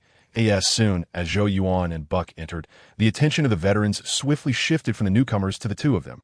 "Cool, Shad, I feel like my gear needs an upgrade." The veterans immediately fixated on Zhou Yuan, or more specifically, on his armor. The black and red skull-themed ensemble was visually striking, exuding both mystery and menace. "Everyone, allow me to reintroduce this individual. Massacre, the machine gunner of the first squad." Buck chuckled heartily, playfully tapping Zhou Yuan on the chest. "Gentlemen, greetings." Zhou Yuan's smile emerged from beneath the skull helmet as he saluted the veterans, whom he had already become familiar with. "Massacre, you look magnificent," one veteran exclaimed. "Though it may be a bit impolite to say so, your code name is certainly more catchy than your actual name." Acknowledging Zhou Yuan's salute, the veterans returned the gesture politely. "All right, everyone, return to your respective areas. Today, we welcome 7 new recruits. Massacre will join my direct team, while the remaining 6 will be assigned elsewhere." Buck gestured for everyone to disperse, then picked up a piece of paper from his bed. "Jet, he's your assault soldier. Hacker, your sniper has arrived. Superstar, you're in need of a medic. He can also serve as a demolitions expert." As Buck pointed at each individual, he called out the code name of the respective squad leader, signaling them to take the new recruits. Incredible. While Buck was organizing the newcomers, Zhou Yuan had already shed his armor and changed back into training attire. Sitting on his bed with a work tablet in hand, his expression was peculiar. The hunter unit consisted of 101 members. The first squad had 11 members, while the other squads comprised 10 each. The extra member in the first squad was Buck, the unit captain. Zhou Yuan had been assigned to the first squad. The squad members were as follows: Captain Hunter, Commander Scout, Lieutenant Boar Assault, Lieutenant Great White Shark Assault, Lieutenant Gasoline Assault Engineer, Lieutenant Steak Medic Engineer, Sergeant Puff Medic Communications, Sergeant Falcon Sniper Communications, Sergeant Soft Egg Sniper Scout, Sergeant Storm Machine Gunner Demolitions, Sergeant Recycling Bin Machine Gunner Demolitions, and Lieutenant Massacre Machine Gunner Demolitions.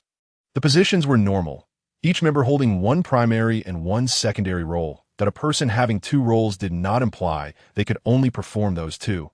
It merely indicated that two roles could be registered for documentation, allowing for temporary replacements in special circumstances. Zhou Yuan felt as though he had entered a subpar unit, where he was the only one who seemed somewhat capable. This was not how one should unveil the roster of a special operations unit. After reviewing the squad list, Zhou Yuan turned to the mission schedule. Indeed, the hunter unit had a mission schedule akin to a school timetable in the absence of special assignments. The hunter unit deployed every 3 days to the infested zones to locate and eradicate insect nests. If they failed to find a nest, they would seek out large swarms of insects and notify the fortress to dispatch mechanized forces to cleanse the infestation. The first extermination operation. Not bad. Zhou Yuan was rather pleased with this rhythm of tasks. At least he could head out every 3 days to accumulate soul points, and during special missions, there was hardly any time for rest. It was either exterminating insects or en route to do so. He had chosen the primary role of machine gunner, while Buck had assigned him the secondary role of demolitions expert during missions. The demolitions expert would be equipped with additional grenade launchers, high-energy explosives, tactical nuclear devices, and other formidable implements. This was also why Buck advised him to carry less ammunition, as he had to manage an extensive arsenal. However, for Zhou Yuan, the more ammunition he carried, the more soul points he could accumulate, as long as he did not encase himself in an immovable cocoon. The rewards from each outing should yield substantial returns. Zhou Yuan, the major, was ready to go. Over the following 5 days, Zhou Yuan led a fulfilling life. As for why the duration is 5 days instead of 3, it is because the Hunter Corps has just completed a significant mission and earned a 5-day leave. During this time, Zhou Yuan remained on the 13th level underground, preoccupied with training and study. The training subjects of the Hunter Corps are relatively few, amounting to less than 7 hours in total each day. This is to prepare for potential emergency missions. Thus, the training cannot be overly intense, aiming to maintain optimal energy levels. Zhou Yuan was primarily focused on learning, but he immersed himself in battlefield first aid, communication support, equipment maintenance, and all other skills available to him, managing to grasp the fundamentals within just a few days. With a brain function rating of 5.5, he absorbed new knowledge swiftly and was able to apply what he learned. Aspiring to be versatile, he believed these skills should not be overlooked. Idleness was not an option. Rather, he sought to enhance himself, for one could never know when these skills might prove useful, as the ancients wisely stated. A variety of skills is never a burden. While learning these skills, he unearthed a significant revelation.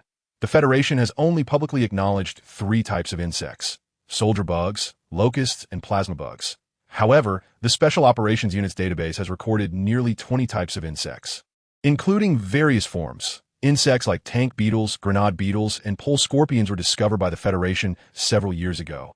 Additionally, there are peculiar creatures such as spider bugs and plasma bugs, which even he, who was familiar with the storyline, had not heard of. This only illustrates the peculiar reasoning of the Federation's higher-ups. They chose to keep this information from the public, and even ordinary soldiers were kept in the dark. Was it out of fear that revealing the true capabilities of the insect species would deter enlistment? He had thought he understood everything, basking in his own self-satisfaction, only to realize the fool was himself. On the 6th morning after joining the Hunter Corps, Zhou Yuan rose early, finishing breakfast before 5 o'clock, and then returned to his dormitory to prepare. Today, they were to embark on an insect hunting mission, departing at 6, hence his early rise. His teammates were not late either. By the time they gathered at the boarding area, it was just past 5:30. "Listen up." Buck strode to the front of the line and proclaimed, "Today we are heading to the graveyard. Squad leader, ensure you keep a close watch on our new recruit. Now, board the aircraft, equip your gear. The transport will depart promptly at 6 and arrive at the graveyard by 6:10. Upon concluding his address, the squads dispersed quickly, boarding their respective transport crafts under the guidance of their squad leaders. Zhou Yuan observed that 10 squads boarded 10 different aircraft, indicating that today's operation was not deemed particularly dangerous. At least, the intelligence suggested a low level of threat, negating the need to mobilize the entire unit. After boarding his transport, Zhou Yuan found his designated seat. He opened the armory box above him and began to don his equipment. While outfitting himself, he also took note of the interior of the transport. The aircraft used by the Special Operations Unit differed significantly from standard transports. Ordinary transports resemble matchboxes with wings, while those utilized by Special Operations appear akin to majestic eagles. The latter boasts superior performance, greater speed, enhanced defense, and more formidable firepower, akin to a large fighter jet, albeit lighter. Having completed his gear, Zhou Yuan did a couple of light jumps. Today he wore standard armor, which was not as heavy as the fully encased space armor. With the addition of a machine gun holster, ammunition boxes, and a demolition box, the total weight was just over 35 kilograms. This weight felt manageable for him, akin to a healthy adult carrying a backpack. Noticeable, yet not burdensome. Moreover, due to its clever design, the equipment did not hinder his movements. The ammunition box for the Big Pineapple resembled a small fire extinguisher, with extraction points located at the bottom on both sides, allowing for easy retrieval of magazines. The back of the ammunition box was equipped with a magnetic attachment, enabling the Big Pineapple and Barrett rifle to be affixed, with the demolition box stacked atop. Finally, a sniper magazine belt was secured around his waist, with a pistol and dagger hanging to either side, the pistol cylinder resting on his shoulder, and grenades and spare magazines affixed to his chest. Perfect. While it may seem excessive, not all equipment would be utilized. Insects typically reside in their nests, which are buried deep underground and not easily found. If the nests were not located, there might not even be an opportunity to deploy the Big Pineapple or demolition box. Using the Barrett or pistol would be sufficient. "How are you holding up?" Buck inquired quietly as he approached Zhou Yuan, who was warming up. "That I could carry these little fellows all day," Zhou Yuan replied with a slight smile, flexing his bicep, and curiously asked, "By the way, Captain, is Graveyard merely a nickname for the area?" "Yes, it is the moniker for Mars' C1 zone. Mars originally had no insects, but at some point they suddenly appeared in the C1 zone. The emergence of insect plagues on a life-bearing planet is a grave matter, prompting the Starship forces to bombard the C1 zone for an entire week. By the time the mobile forces took over, it had transformed into a hellish landscape. Hence we refer to C1 as the graveyard. The graveyard of the insects," Buck explained patiently. Upon hearing this, Zhou Yuan began to comprehend. Although the extermination lasted a considerable time, the insects, possessing formidable concealment abilities, were not entirely eradicated, resulting in the current difficulty in complete elimination. Yet, this was unavoidable. The nests were established underground. When the Starship forces bombed the area, the wormholes could be obliterated, making it nearly impossible for the mobile forces to locate them. Furthermore, given the insects' terrifying reproductive and burrowing capabilities, it would not be long before they established a new nest underground. Chapter 54. There is a nest. 10 minutes later, the transport aircraft delivered the team to their destination. Upon disembarking, Zhou Yuan was taken aback. This place should not be called the graveyard. It ought to be termed hell. Mars' C1 zone, once home to a vast expanse of canyons that resembled scars upon the Martian surface when viewed from above, had now vanished. In its place lay a plain dotted with countless craters of varying sizes, their quantity surpassing even that of the lunar surface. Additionally, there were numerous insect corpses scattered about. Most of these carcasses were incomplete, either shattered or charred, resembling oversized weeds littering the plain. Judging by the degree of erosion from wind and sand, some of the insect remains were quite old, while others appear to have perished only days prior. It was likely the work of other special operations units, as this was the first location on Mars to encounter insects, warranting special attention. "All right, everyone, time to get to work. Wild boar and great white shark will lead the way. Falcon and Softy will cover the flanks, while Steak and Puff guard the rear. The rest follow me. Demolition experts, prepare tactical nuclear explosives. Detonate them the moment we discover the nest." Buck gestured broadly, signaling the commencement of the operation. The 11-member team promptly dispersed into a diamond formation, cautiously advancing forward. "Sir, may I open fire?" Zhou Yuan asked quietly as he retrieved his Barrett from his back and approached Buck. He had just scanned the area, and detected a fair number of soldier bugs nearby. The insects possessed a strong thermal signature, capable of detecting humans from 200 to 300 meters away. No space armor could shield against their heat sensitivity. However, human scanning devices were superior, able to detect insects from 500 meters away. This provided a considerable advantage, but caution was warranted when engaging, to avoid attracting overwhelming numbers of insects. Groups of insects numbering fewer than 100 may be engaged freely. Just be vigilant for any sudden appearances or disappearances of insects in the vicinity. Buck nodded, appearing quite relaxed that in fact, the best strategy for locating a nest was to eliminate most of the visible insects. This would allow one to follow the surviving few back to their lair or observe where reinforcements arrived from, indicating a potential nest location. Understood. Zhou Yuan chambered around and sprinted to the elevated position beside Falcon to begin sniping the soldier bugs. Bang! A bullet flew forth, and a soldier bug fell in response, sending a thrill coursing through Zhou Yuan. The sensation was exhilarating. When stationed on the defensive wall, even amidst a tide of insects, he regarded it merely as clocking in for work, his heart untroubled. But now, in the midst of the insect domain, even the act of slaying a single soldier bug sent adrenaline surging through his veins, rendering him nearly tremulous with excitement. This was exactly what he yearned for, a place to fully unleash his capabilities. A venue that would elevate his adrenaline, a realm where ordinary individuals dared not tread, even if it slowed the acquisition of soul points, even if it posed a risk to his life.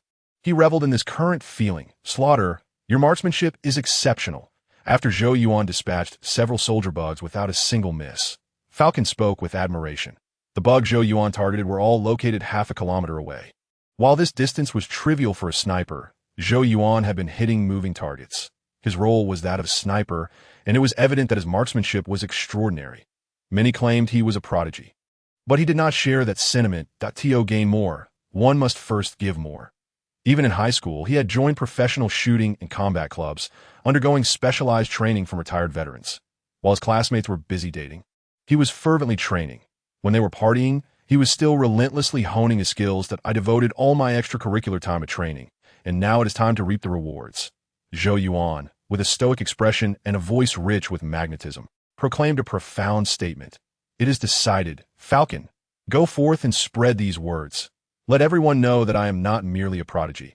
I simply exert more effort than all of you. To be honest, I've begun to like you.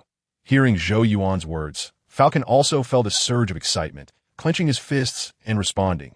You are right. Hard work deserves its rewards. You are destined for greatness. His words were not only directed at Zhou Yuan, but also served as motivation for himself. In the following hours, the team steadily advanced towards the center of Zone C1. The closer they got to the heart of Zone C1, the more creatures they encountered. At one point, they faced nearly 1,000 insects.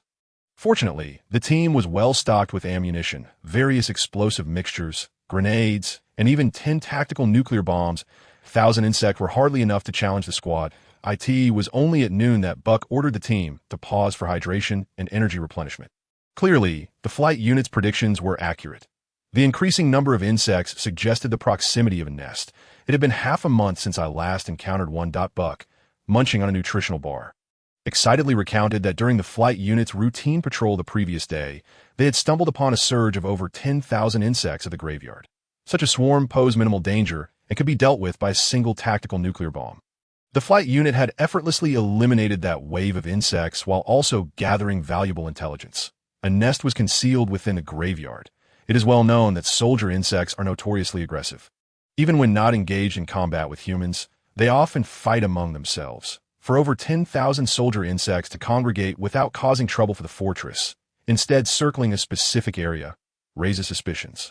The only plausible explanation is that they are guarding something, perhaps their shared home. Zhou Yuan raised an eyebrow and asked, Captain, if we do encounter a nest, let me handle the explosives. I have yet to deploy a tactical nuclear bomb.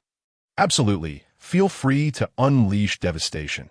If possible, I hope we can identify several nests and utilize all 10 tactical nuclear bombs. Buck nodded in agreement.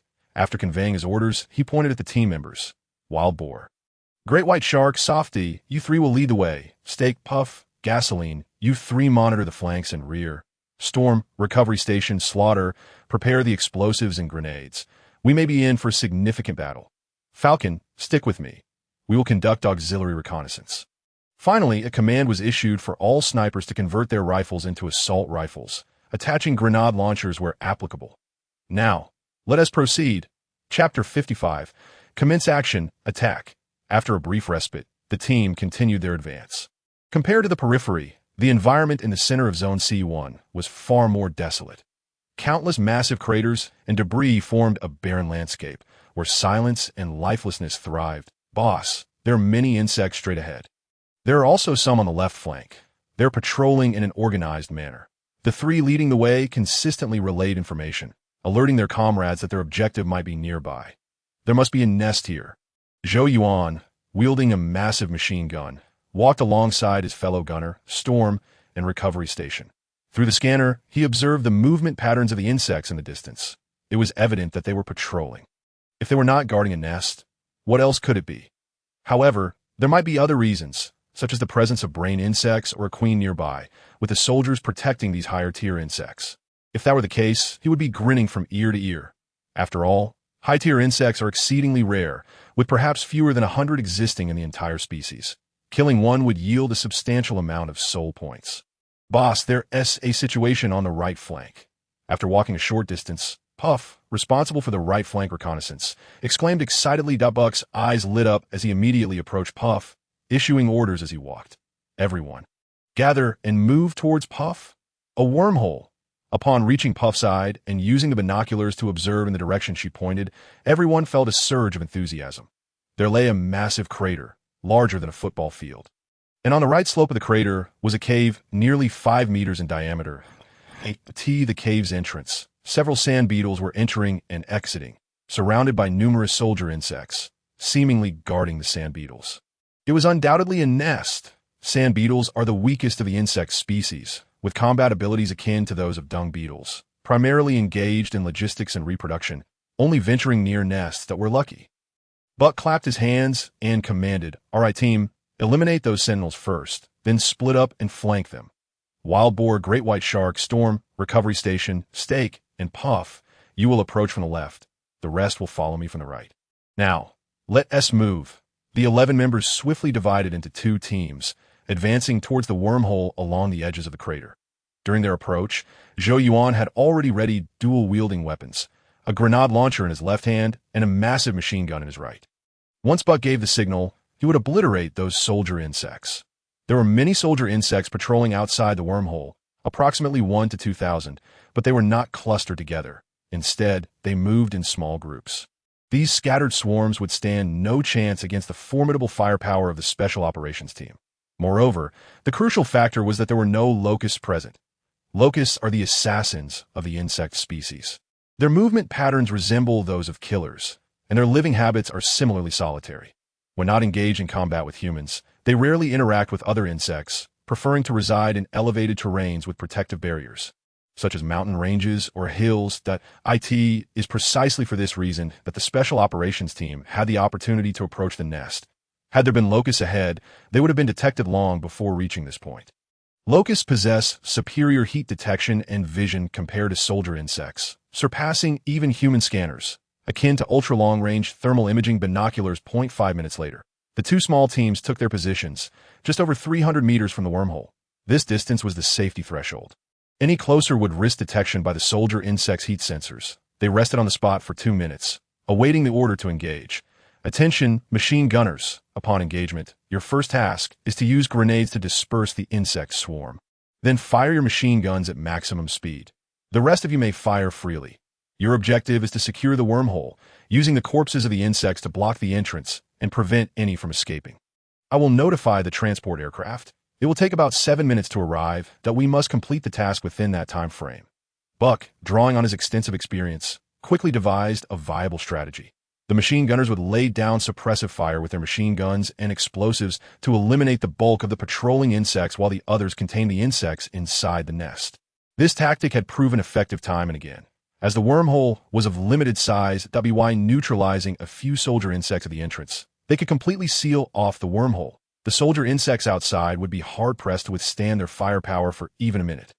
Before the insects within could clear the entrance or escape through other wormholes, they would neutralize the outer insects and obliterate the nest with a tactical nuclear bomb. Action. 2 minutes flew by, and Buck timed the assault order perfectly. All right, team, let us give it our all. Go. The 11 members simultaneously leaped into the crater, flanking the wormhole from both sides. Boom, boom, boom. Among the 11, Zhou Yuan charged forth with the most ferocity. He temporarily stowed his machine gun and unleashed a barrage of grenades upon the insect swarm that he utilized incendiary rounds, which were tremendously powerful, generating flames exceeding 500 degrees Celsius after detonation, far surpassing the thermal resistance of the insects. With just one box of incendiary rounds, he reduced the two nearest groups of soldier insects to smoldering remnants. Kill one soldier insect, earn 1 soul point. Kill one soldier insect, earn. The notification panel continuously refreshed. But he had no time to dwell on the rewards. After neutralizing all within range, Zhou Yuan slung the grenade launcher around his neck and resumed wielding the massive machine gun. He opted not to deploy the infinite ammo variant, as it was unnecessary.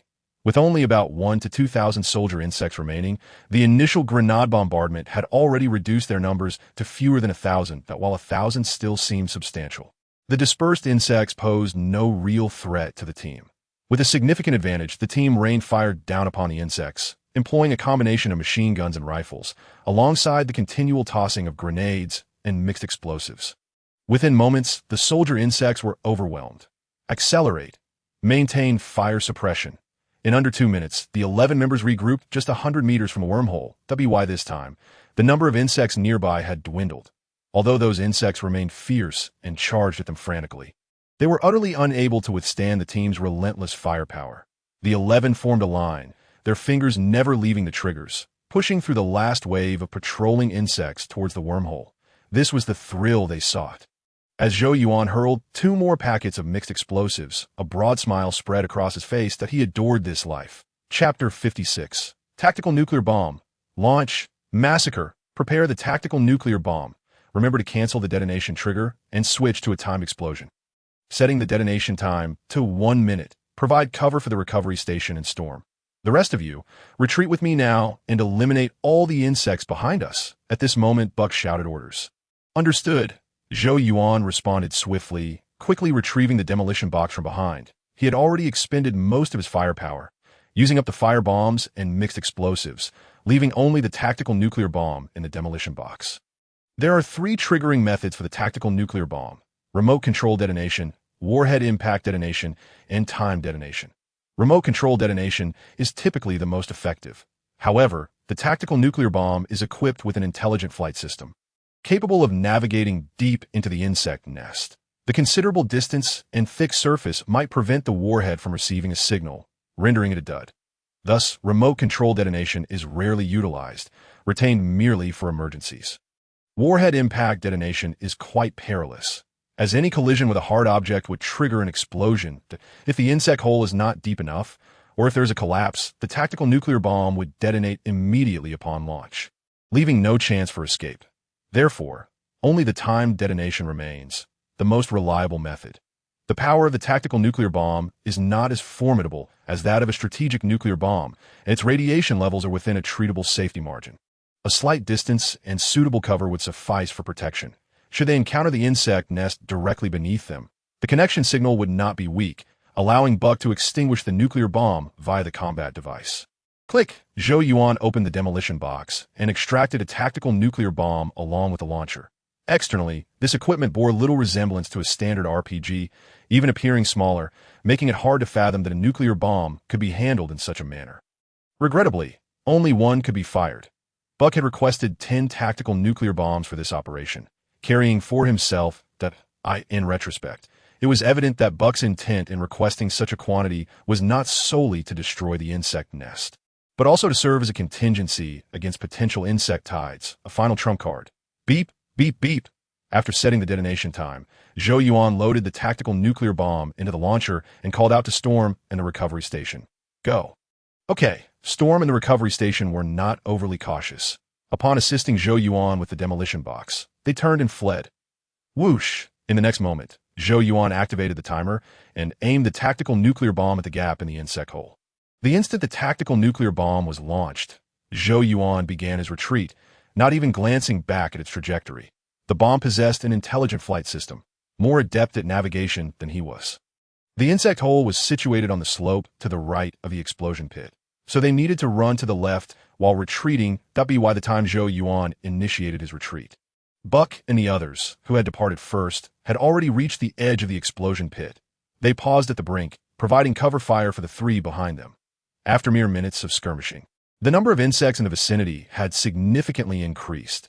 They could have been drawn by the sounds of battle, or perhaps the insect from within the nest had emerged through another hole. Even the radio waves from their transport could have attracted them. However, this posed little concern.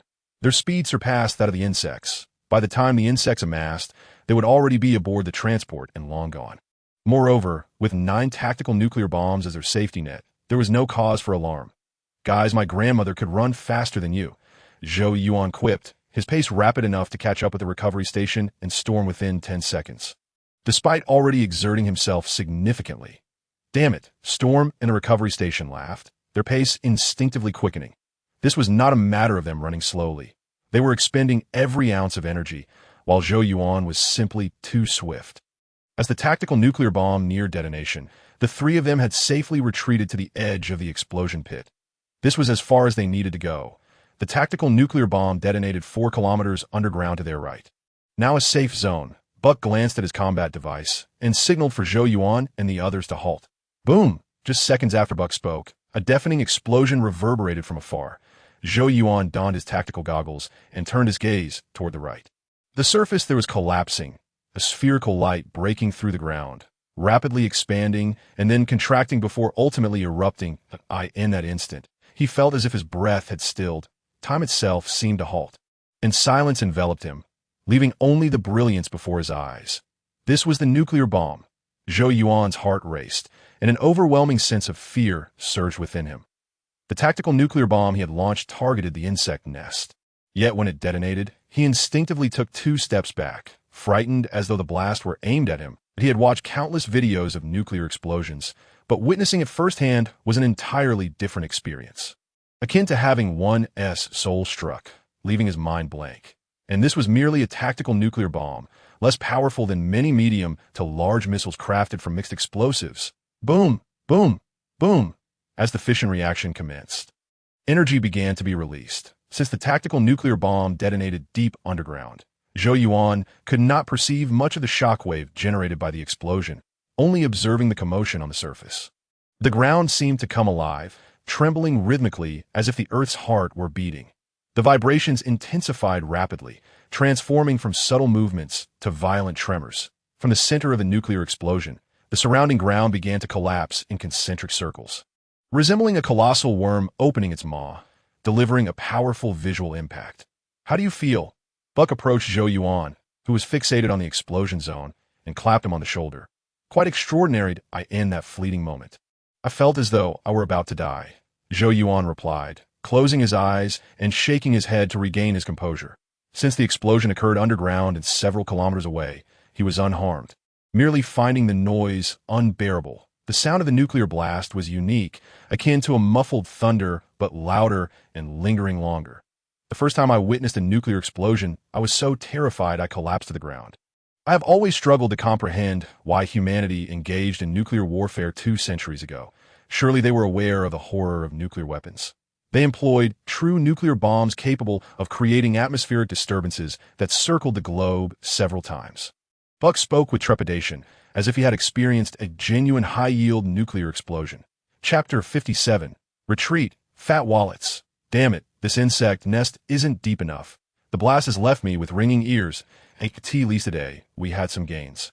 Let's hope this afternoon goes as smoothly. Boss, I think we should leave that we've detonated the insect's home. And they appear quite furious. After successfully destroying an insect nest, everyone let out a sigh of relief. However, they had no time to celebrate, as they had already attracted the attention of the insects. Surrounding them from all sides, the area to their right had been obliterated, yet 3 sectors remained intact, including the insects therein. The commotion from the tactical nuclear bomb could be heard from considerable distances, not just nearby. Now, those insects had gathered and were approaching their position. Buck nodded and gestured, "Immediately retreat and search for a landing point. The transport will arrive within 2 minutes. Go." The 11-member team sprang into action once more, running while scouting for a landing area. Finding a suitable landing point was no simple task. Explosive craters dotted the landscape, the smallest being the size of a basketball court, making it challenging to locate a flat expanse. After 2 minutes had passed without identifying a good spot, they encountered several swarms of insects. Fortunately, their ammunition was still sufficient, and they managed to navigate through without incident. Ultimately, it was the transport pilot who located a landing zone, enabling the team to successfully evacuate. Once aboard, they peered through the protective windows at the terrain below. Their previous route had been completely overtaken by the soldier insects, numbering nearly 10,000. Had the transport arrived even a moment later or failed to find a landing spot, they would have been forced to deploy the tactical nuclear bomb. Steve, the Air Force has its work cut out for it. Buck merely glanced before rushing into the cockpit, instructing the pilot to notify the base. This was the chain reaction following the destruction of the insect nest. The surviving insects that were not killed or crushed would emerge from the ground shortly, and the nearby insects would be drawn to the commotion. Thus, a swarm would soon form, necessitating air support to bombard them. After the pilot finished contacting the base, Buck returned to the passenger cabin, clapping his hands. "Great job, everyone. When we return, drinks are on me." It was only 1 p.m., so the day was still young. However, aside from the tactical nuclear bomb, their other weapons and ammunition had been nearly depleted, prompting an early return to the base to "Yes, boss, I want to drink fine red wine. I just want beer. No limits on quantity." Upon hearing this, the group erupted in cheers, applauding Buck. Zhou Yuan paused for a moment and raised his hand to ask, "Captain, can we drink?" "If I say yes, then yes," Buck replied, a smug smile on his face. "Kid, this is a special operations unit. We can do what others cannot, and of course, we can indulge in what others cannot enjoy. However, drunkenness is prohibited. Those who get drunk won't see alcohol for 6 months. By the way, you performed excellently today. Just keep it up from now on." Zhou Yuan nodded, feeling a slight relaxation in his heart.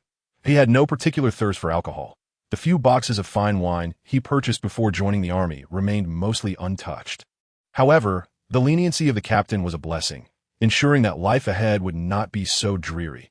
After a brief wait, they arrived at the stronghold, which opened a secret passage, allowing the transport aircraft to land directly on the 13th underground level.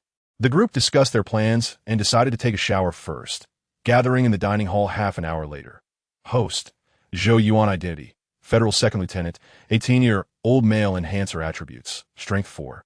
Speed 3.5, Jump 3.5, Agility 2.5, Endurance 3, Defense 3, Self-Healing 4, Skill 1.6, Brain Function 5.5 skills, Rapid Memorization, Quick Learning, Telepathy items, Mini Plasma Spark Device, Heavy Atomic Flight Suit, Infinite Bullet Saw Title.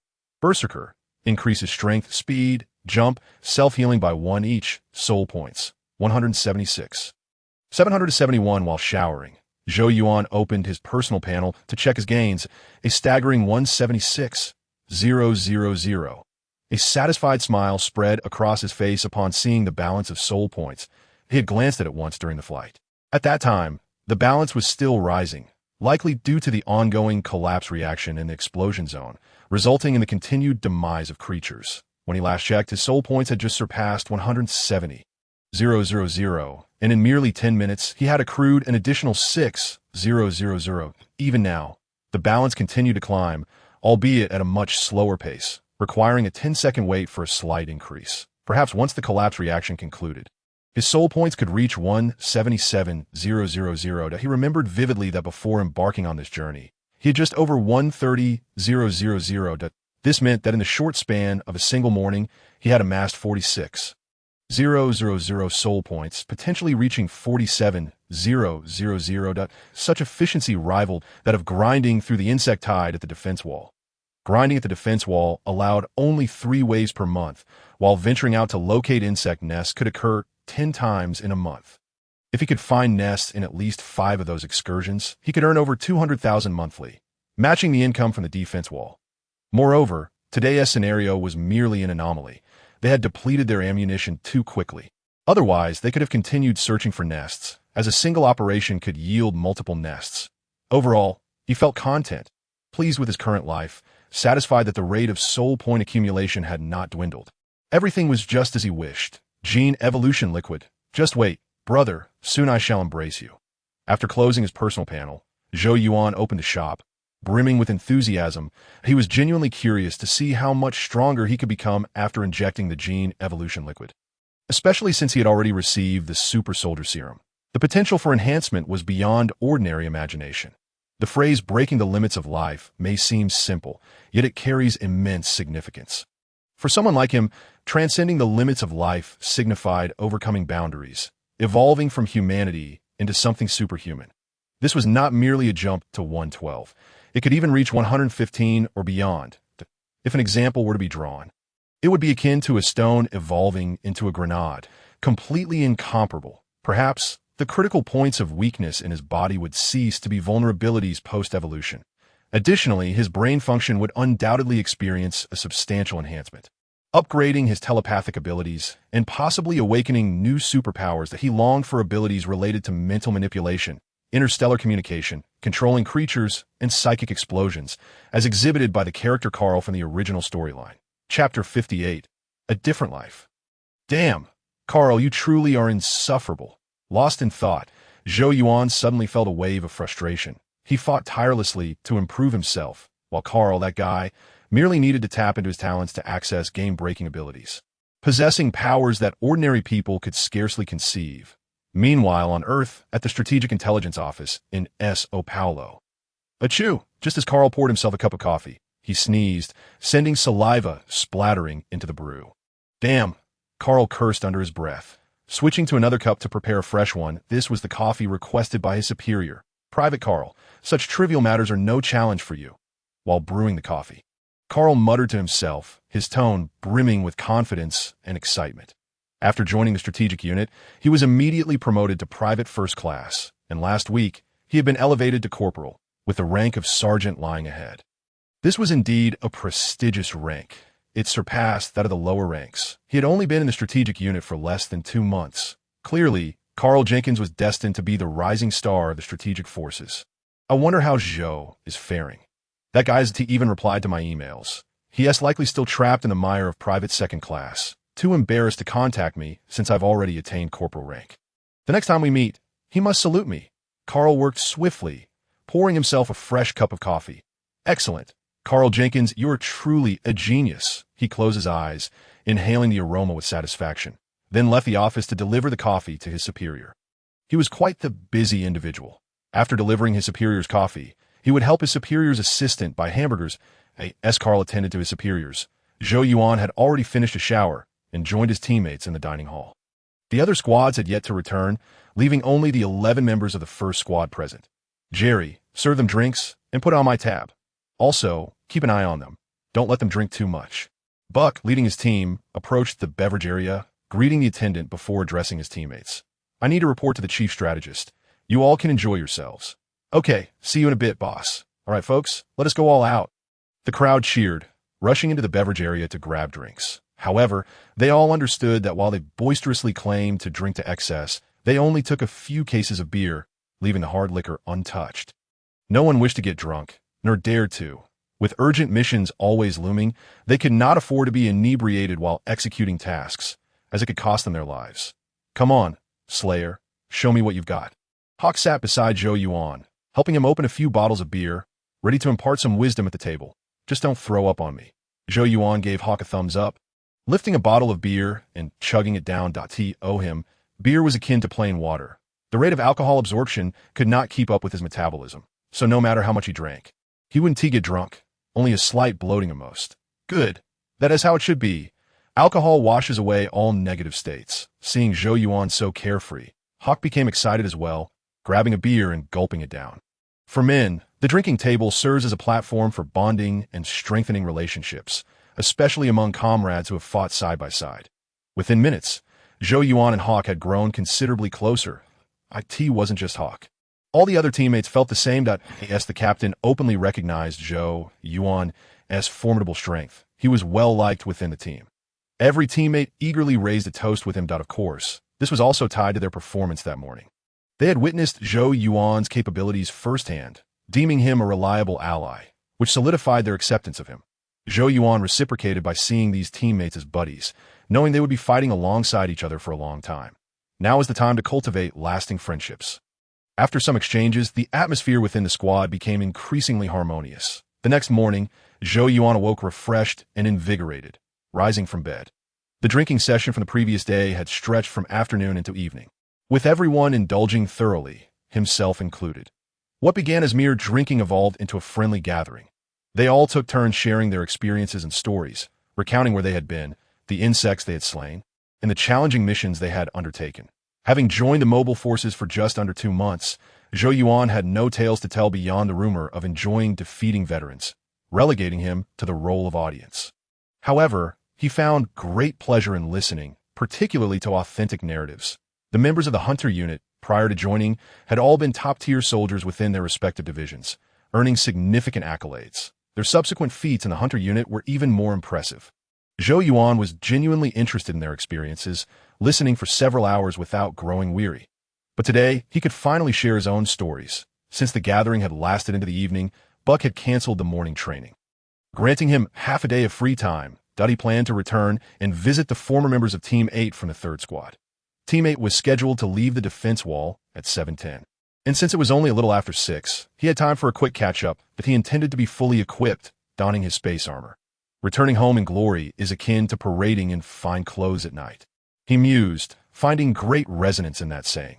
Although his physique had been enhanced, his spirit had not yet reached a state of indifference to honor or shame. He felt a touch of vanity. Yet he was not arrogant. This mindset was quite commendable. Zhou Yuan wished to be a normal person, not a selfless saint. Of course, this was merely his self-awareness. Others may perceive him differently, but their thoughts are of no concern to him. What matters is his own comfort.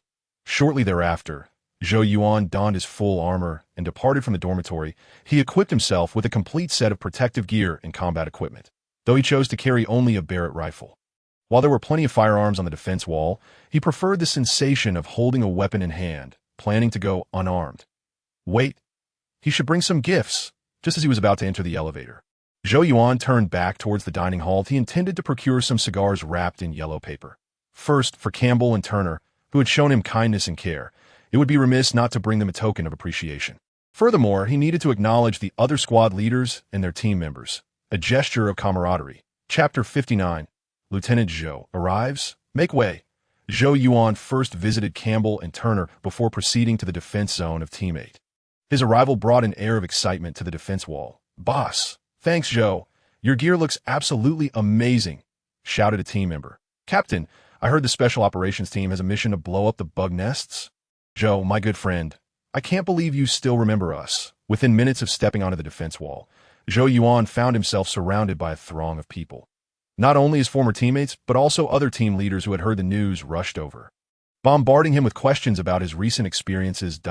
In truth, Zhou Yuan had spent less than a month in the 3rd Squad.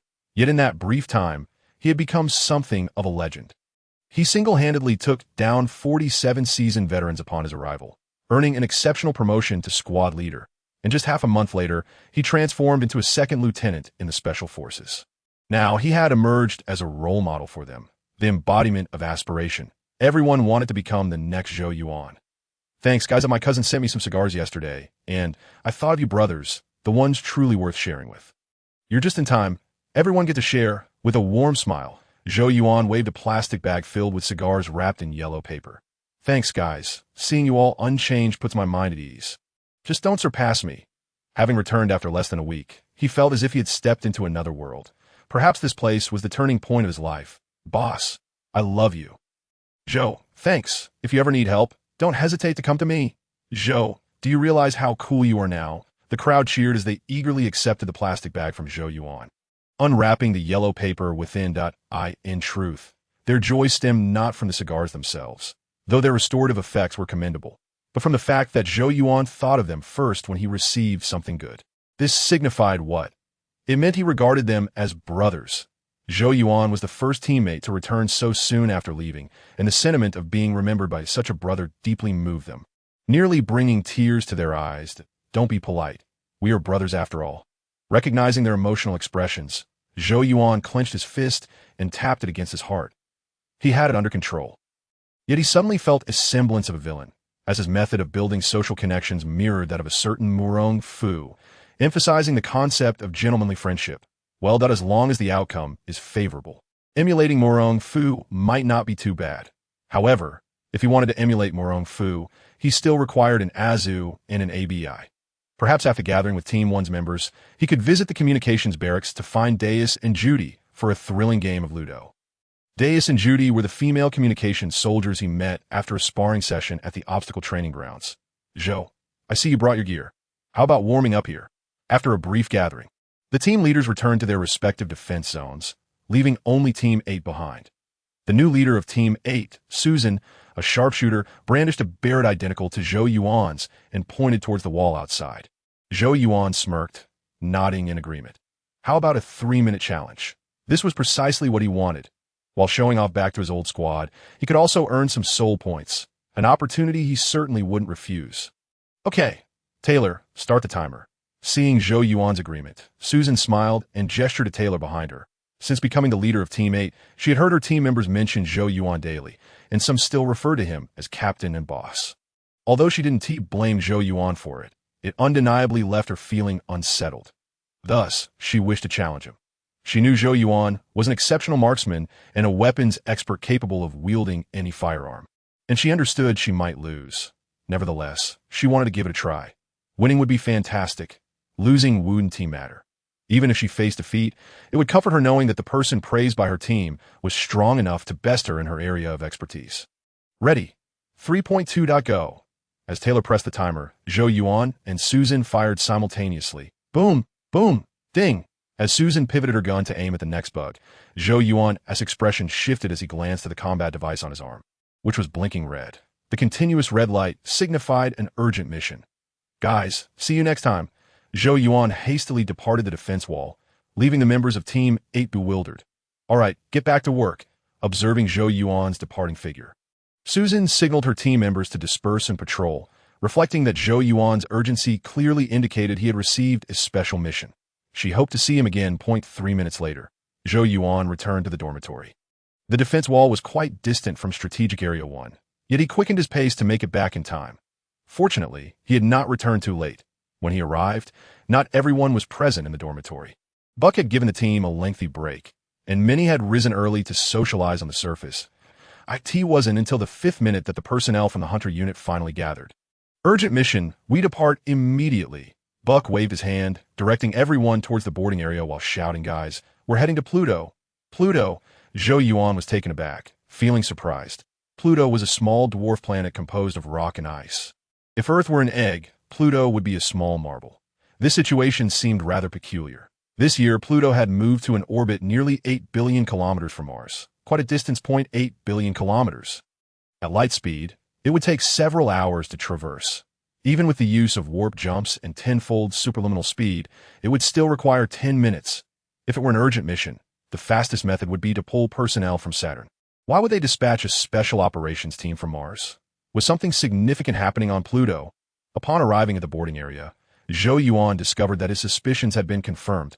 Something had indeed gone awry on Pluto, something major. The boarding area was teeming with personnel, not just from the Hunter unit, but also from the planetary troops, Hurricane unit, and other elite special operations forces. The simultaneous mobilization of so many special operations teams indicated the gravity of the situation. Go, go, go. Board the transport immediately.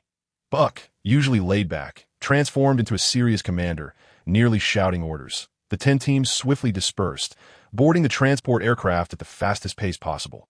Once all teams were on board, Buck finally boarded the transport designated for Team 1. Suit up immediately.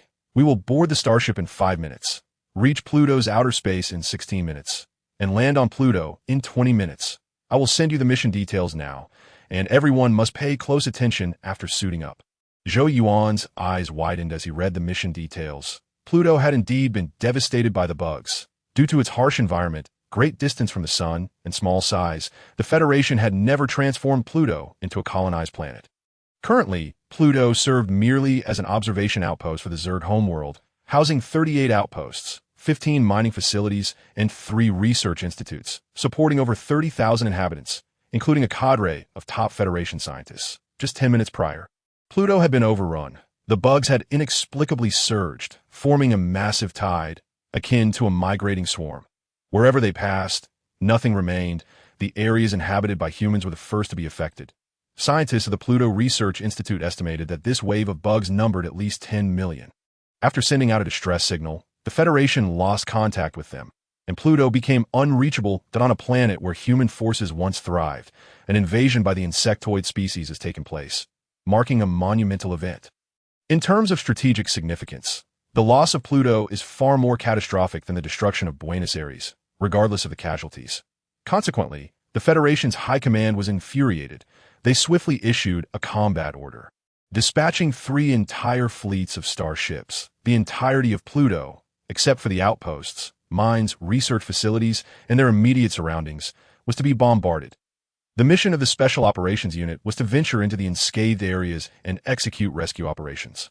The task was fraught with difficulty and peril, for the insects in the bombarded zones would not remain idle. They would flee towards the safe zones, meaning that the special forces might encounter a tide of insects while undertaking their rescue mission. Tactical nuclear warheads must be fully equipped. With this thought in mind, Zhou Yuan, fully armed, strapped on an additional set of tactical nuclear warheads. Survival was paramount. Moments later, the transport ship detached from the starship and arrived in the outer space of Pluto. Oh my goodness! Is the fleet truly intent on reducing Pluto to a second moon? How on earth are we expected to carry out our mission under such circumstances? A chorus of gasps filled the cabin. Through the protective windows, they beheld the surface of Pluto, which had transformed from a rocky and icy planet into a miniature sun. Even from a distance, they could see massive explosions erupting, with visible atmospheric disturbances sweeping across the globe. This was the result of strategic nuclear warheads. The Federation was genuinely serious this time. Ensure your gear is checked. We will be landing in 5 minutes. Our destination is the Pluto Research Center, where 2 first-class scientists, both recipients of the Federation's Hero Medal, are located. Our mission is to bring them back, that if they have perished, we must retrieve all instruments and equipment capable of storing data. The difficulty of this mission is exceedingly high.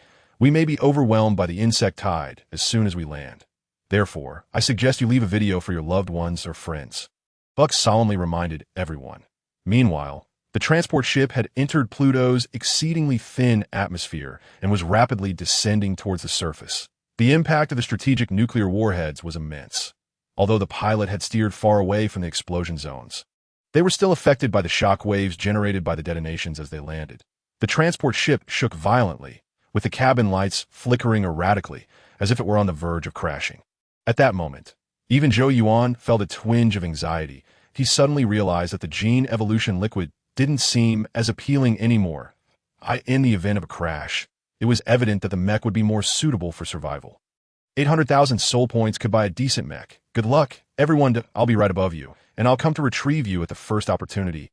Uncertain of how long he had been lost in thought, Zhou Yuan finally heard the pilot's announcement, and his anxiety began to dissipate. The great General Zhou could not perish before his mission had even commenced. Go, go, go. We are less than 1,000 meters from the research center. Activate the space arm pressure generators and run there as swiftly as possible. Storm, slaughter, recovery station, clear the path quickly. Buck shouted, urging everyone on, while simultaneously ordering the gunners to take the lead. Outside, there were insects, but not in great numbers. Zhou Yuan was the first to leap from the transport ship, commencing a reconnaissance of the surroundings. That a few soldier insects, totaling about 10, were charging towards the transport ship. A quick sweep from his weapon dispatched them easily. With that, Zhou Yuan led the charge forward. The terrain resembled a narrow canyon, with steep slopes on either side and the entrance to the canyon ahead, where the research center was located, in less than half a minute. They covered the short distance of 1 kilometer, but they could have moved even faster had they not encountered the insects along the way. Commander, the situation is grim. The surface entrance of the research center has been breached, and the scanner detects no signs of life. Zhou Yuan halted and gazed at Buck. The research center was subterranean, with only a large, tent-like steel bunker visible above ground. The bunker was in dire condition, having collapsed significantly, with only flickering red lights and sparks illuminating the area. Numerous corpses, both human and insect, littered the surroundings, and a scan revealed no living beings apart from their 11 members. Chapter 61. The Rescue Mission. Kid, the scanner is not infallible. It can only penetrate 10 meters of rock, and the depth of the research center far exceeds that. Buck imparted this lesson while scanning the area but a few seconds later. He gestured, stating, wild boar and great white shark, search for an entrance. Everyone else, remain on alert. In an instant, the 11 members dispersed. Zhou Yuan took position with his weapon at the ready, a sense of foreboding creeping into his mind. This location was defensible, with high slopes behind and on either side, and only the canyon entrance through which insects could enter. However, if the number of incoming insects was too great, they would become trapped, unable to escape. Tactical nuclear warheads could serve as a last resort, but being too close to the canyon entrance might endanger them and hinder their evacuation. Thus, it was preferable to avoid using them if possible. "Boss, we've secured it. The elevator shaft is blocked by insects, but we can use the safe passage." After a moment of vigilance, Wild Boar's voice crackled through the earpiece. "Excellent. Everyone regroup," Buck commanded, leading the team into the heavily damaged bunker. He scrutinized the staircase piled with numerous insect corpses before raising his fist and declaring, "Soft Egg and Falcon, remain here and monitor this entrance. Report immediately if anything arises. Everyone else, follow me down." The staircase led downward into the depths of the research center.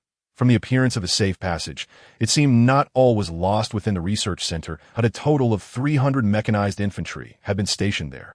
And upon their arrival, they had encountered fewer than 100 corpses of soldiers. Prior to the breach by the insects, there had been a chance for them to escort the scientists to a safe room. As they entered the research center, Zhou Yuan, as the machine gunner, remained in the vanguard. The situation on the first underground level was dire, ravaged by insects to the point that no intact flooring remained. And dozens of corpses littered the ground. Sounds echoed from deeper within, likely indicating the presence of remaining soldier insects. "Slaughter, ease up, don't fire recklessly," Zhou Yuan cautioned, having already scanned the area and deemed the first level secure. Recovery Station lightly patted Zhou Yuan on the shoulder and whispered, "Don't listen to him." In contrast to the relaxed Recovery Station, Storm exhibited far more caution, reminding, as the captain just said, the scanner is not infallible. The scanner could malfunction and may not detect new insects. There could be no moment of laxity during the mission. Hearing Storm's words, Recovery Station felt a bit embarrassed and remarked, "Buddy, I just wanted to lighten the mood. Slaughter is new and hasn't been to a place like this. I don't want him to feel overwhelmed." "Thanks, I'll be mindful," Zhou Yuan replied softly, raising his hand to signal the team to halt. As they spoke, the three machine gunners in the lead had reached the end of the first underground level, with the staircase leading down to the second level just ahead. Faint sounds emanated from the stairwell, resembling the footsteps of insects on the steel floor. The metal flooring was too thick for the scanner to penetrate. However, from the indistinct images, it appeared that the creatures below were sand beetles, not particularly large in size. Regardless, the creatures below were not the larger insects.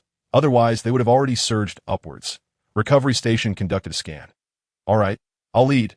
Zhou Yuan nodded, switching to his pistol and cautiously descending the staircase. Recovery Station made a valid point. Soldier insects possessed acute thermal sensitivity. Even with the thick metal flooring, a single layer wouldn't obstruct their heat detection. Indeed, there were sand beetles. Upon reaching the second underground level, Zhou Yuan frowned. The area was teeming with sand beetles, which had gathered together, collaborating to transport human corpses, presumably to return them to their nest for sustenance. The exoskeleton of the arachnid species possesses energy-absorbing properties, allowing them to survive solely on absorbed energy. However, they also have a digestive system and a body structure that supports feeding. When encountering organic matter, they become insatiable gluttons, consuming everything in sight. Boom, boom, boom. Killed a sand beetle. Gained 1 soul point. Killed a sand beetle gained. After surveying the surrounding area and finding no soldier insects, Zhou Yuan wasted no time in eliminating the entire batch of sand beetles. This was his first experience killing sand beetles, and he was surprised to find that they yielded the same reward as soldier insects. 1 soul point each. However, upon reflection, it made sense. Sand beetles were so weak that even a fruit knife could slay them. So receiving 1 soul point was a fair assessment from the system. "Hurry up, go," Buck urged upon reaching the second level. Glancing around the area, sand beetles only handled reproduction and logistics. The presence indicated that this place had been thoroughly overrun by insects. Therefore, they needed to act swiftly, ascertain the situation in the research center, rescue any survivors, and evacuate if there were none. This was no place to linger. That's exactly what we needed to hear. Zhou Yuan re-equipped himself with a machine gun, leading the charge down the corridor as he searched each room. His previous ominous premonition lingered, and now all he wished was to complete the mission swiftly and escape this cursed place. Having witnessed the devastating power of tactical nuclear weapons up close, his thirst for soul points diminished considerably, while his concern for personal safety escalated significantly. 5 minutes later, the group arrived at the 8th underground level. The research center comprised 10 levels, and they were now nearing the deepest part. From the 5th level onward, they encountered soldier bugs, though their numbers were limited, totaling fewer than 50. Each soldier dispatched them with ease. And they progressed without incident.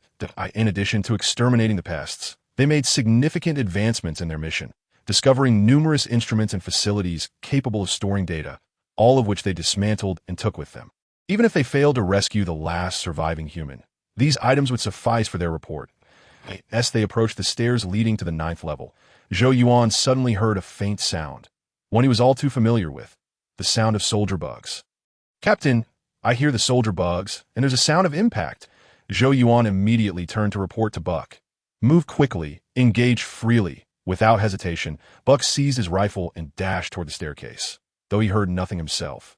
He trusted Zhou Yuan would not fabricate a tale at such a critical moment. The research center had been breached, and what could the soldier bugs be colliding with? The only possibility was that survivors remained, likely having secured themselves in a safe room while the soldier bugs assaulted it. Chapter 62. Mission accomplished. The group rushed down to the 9th level. It was relatively clean, devoid of live soldier bugs. But a swarm of sand bugs was busy transporting corpses. Upon reaching the 9th level, they could distinctly hear the commotion from the lowest level. The soldier bug's shrieks echoed repeatedly, accompanied by the relentless clanging against steel, the rhythm quickening like a drumbeat. Soon, they ascended the stairs to the 10th level, the final floor of the first research center.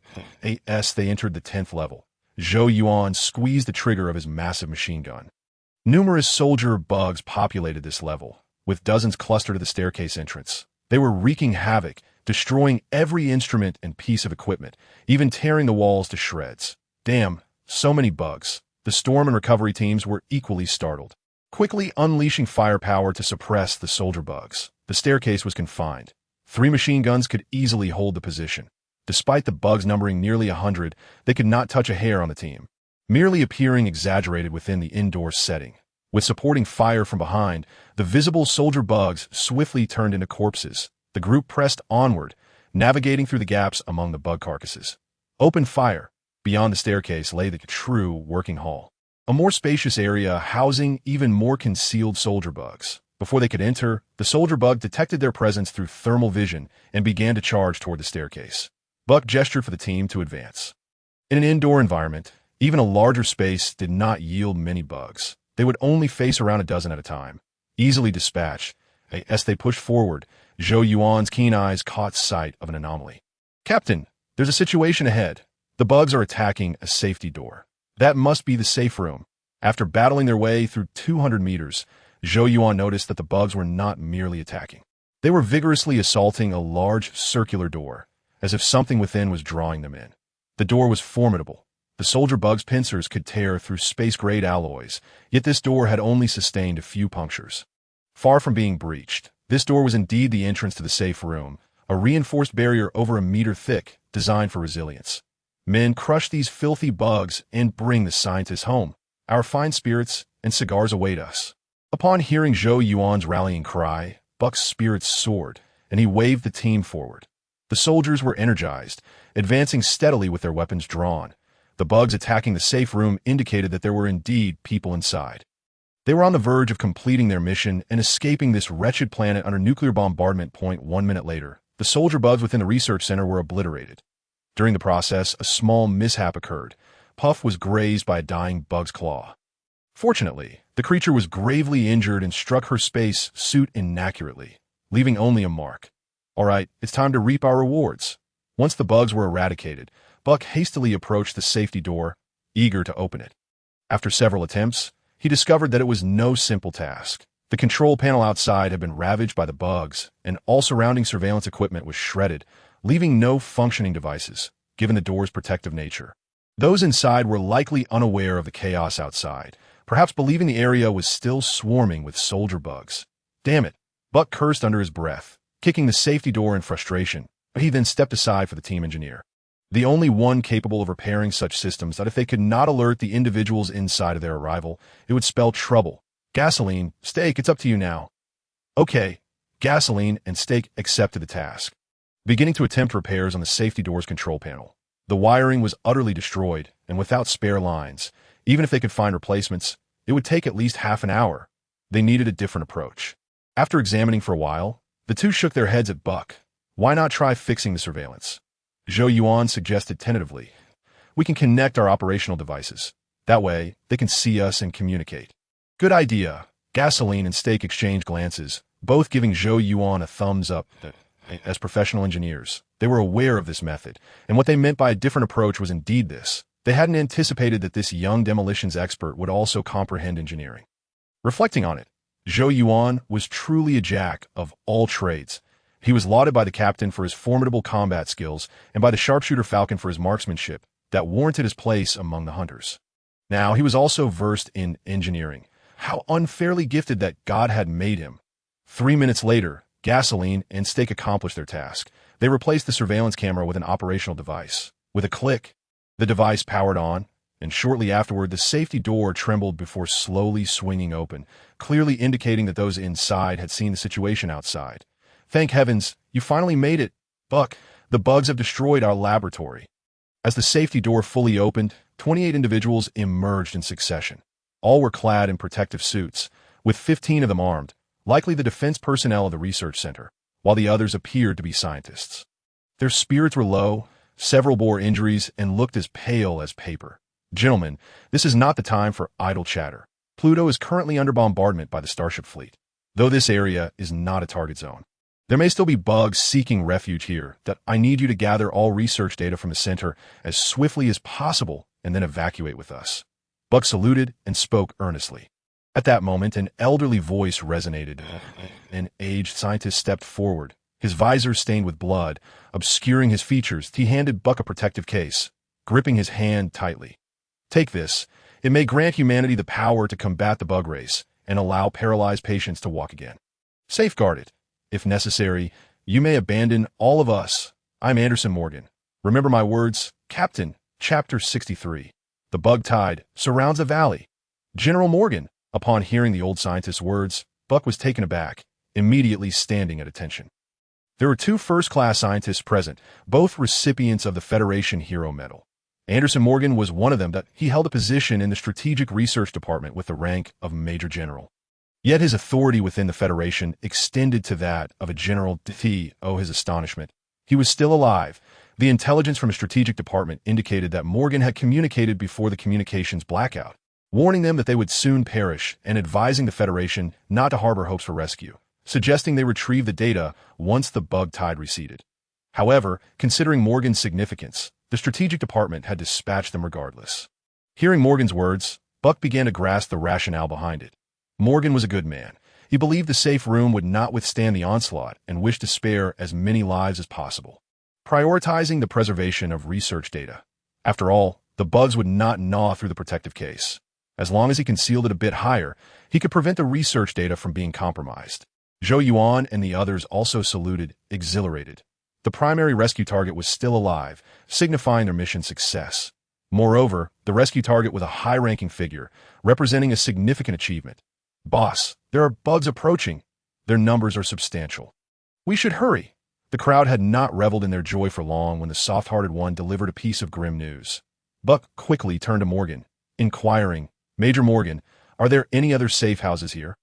No. Morgan gently shook his head, his tone tinged with sorrow. The swarm had arrived with alarming swiftness and in overwhelming numbers. The defense forces at the research center were utterly incapable of holding them back. The only reason these survivors were still alive was that they had been on this floor when the incident occurred and had managed to reach the safe house in time. I understand. Buck nodded solemnly, issuing orders to his team. Ascend for support, if necessary. We may deploy tactical nuclear weapons. I will inform the transport aircraft to evacuate. With that, he turned to the remaining 15 defenders of the research center, saying, Gentlemen, you should also ascend to assist. Yes, Commander. The defenders saluted and promptly followed the others. Major Morgan, we must depart. Gentlemen, please assist me in tending to the wounded. Our time is limited. This moment, Buck began organizing the evacuation of the research personnel, all the while carrying Morgan on his back. Locating the living Morgan was a significant achievement, But if he failed to bring Morgan back successfully, he feared his position as the captain of the hunter team would be in jeopardy. And even the team members accompanying him would face dire consequences. As the insects within the research center had been eradicated, the return journey was considerably easier. Previously, battling while dismantling equipment had taken half an hour, but now it was accomplished in under 2 minutes. By the time Zhou Yuan and the others reached the exit, Falcon and Soft-Hearted were already engaged in combat with the insects. The swarm was vast, with several hundred visible, and even more were rushing in from outside the valley that if they did not ascend, Falcon and Soft-Hearted would surely falter. Bang, bang, without hesitation, Zhou Yuan unleashed the big pineapple machine gun. The people behind him also opened fire, suppressing the onslaught of the insect swarm. With 10 members of the hunter team and 15 defenders from the research center, their combined firepower was formidable enough to hold back the immediate threat. As long as the tide of insects did not surge forth. Gentlemen, the situation is dire. The number of insects outside is increasing rapidly. A swarm will form within 5 minutes. Falcon suddenly shouted amidst the chaos. 5 minutes should suffice for our withdrawal. If unforeseen circumstances arise, we shall treat them to tactical nuclear weapons. Zhou Yuan pressed the big pineapple firmly, peering through the scope at the valley's entrance. Indeed, the number of insects was escalating, and congestion within the swarm was evident. The insects appeared to be in a state of panic, even attacking their own kind that obstructed their escape route. Likely terrified by the nuclear explosions occurring in other areas, they were not the target of the insects. They merely stood in the path of their retreat. Gentlemen, I will deploy the mixed explosives. After expending a magazine from the big pineapple, Zhou Yuan took 2 steps back, retreating to a spot where he was out of sight. As he opened the demolition kit, he stowed away the big pineapple and retrieved the infinite ammunition variant. It was time for this weapon to taste blood. He was unconcerned about his teammates discovering this, as the weapon was soul-bound. When he used it, it had infinite ammo, while others would have to change magazines with a regular big pineapple. Leaving no room for suspicion, if anyone inquired later, he could simply state he carried ample ammunition, which was entirely plausible. Once equipped with the infinite ammunition big pineapple, Zhou Yuan felt considerably emboldened. Although it was the same model, he perceived the infinite variant to be superior, with a markedly enhanced feel.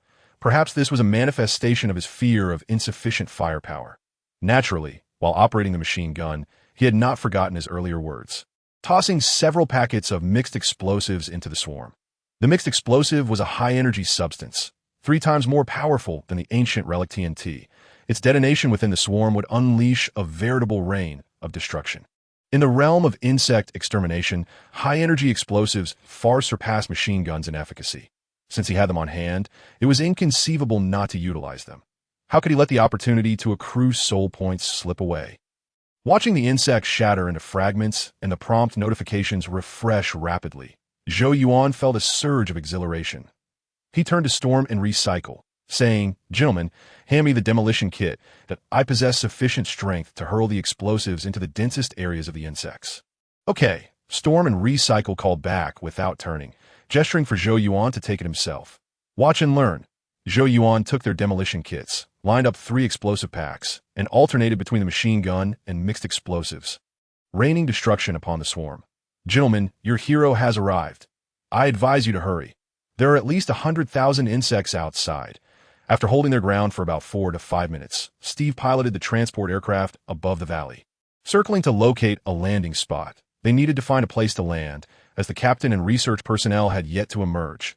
Zhou Yuan replied while glancing back. The research personnel were not as swift as they were, and a few were injured, likely delaying their exit further. Dim. Insects on the right flank. Suddenly, Zhou Yuan caught a glimpse from the corner of his eye, noticing a swarm of insects climbing up the high slope on the right and infiltrating the valley. They were already struggling to maintain their front. The arrival of insects from the right would only increase the pressure, deploying tactical nuclear weapons. Now is the time. Zhou Yuan recalled Buck's earlier words, a smile suddenly gracing his lips. This was not merely for the sake of accruing soul points. He was a team-oriented soldier, intent solely on alleviating the present crisis. Chapter 64. Fire. I will explode. I will explode again. Gentlemen, I am about to launch a tactical nuclear weapon. Zhou Yuan shouted, loading a tactical nuclear missile into the launcher and setting the detonation method to impact trigger to be careful not to blow us up.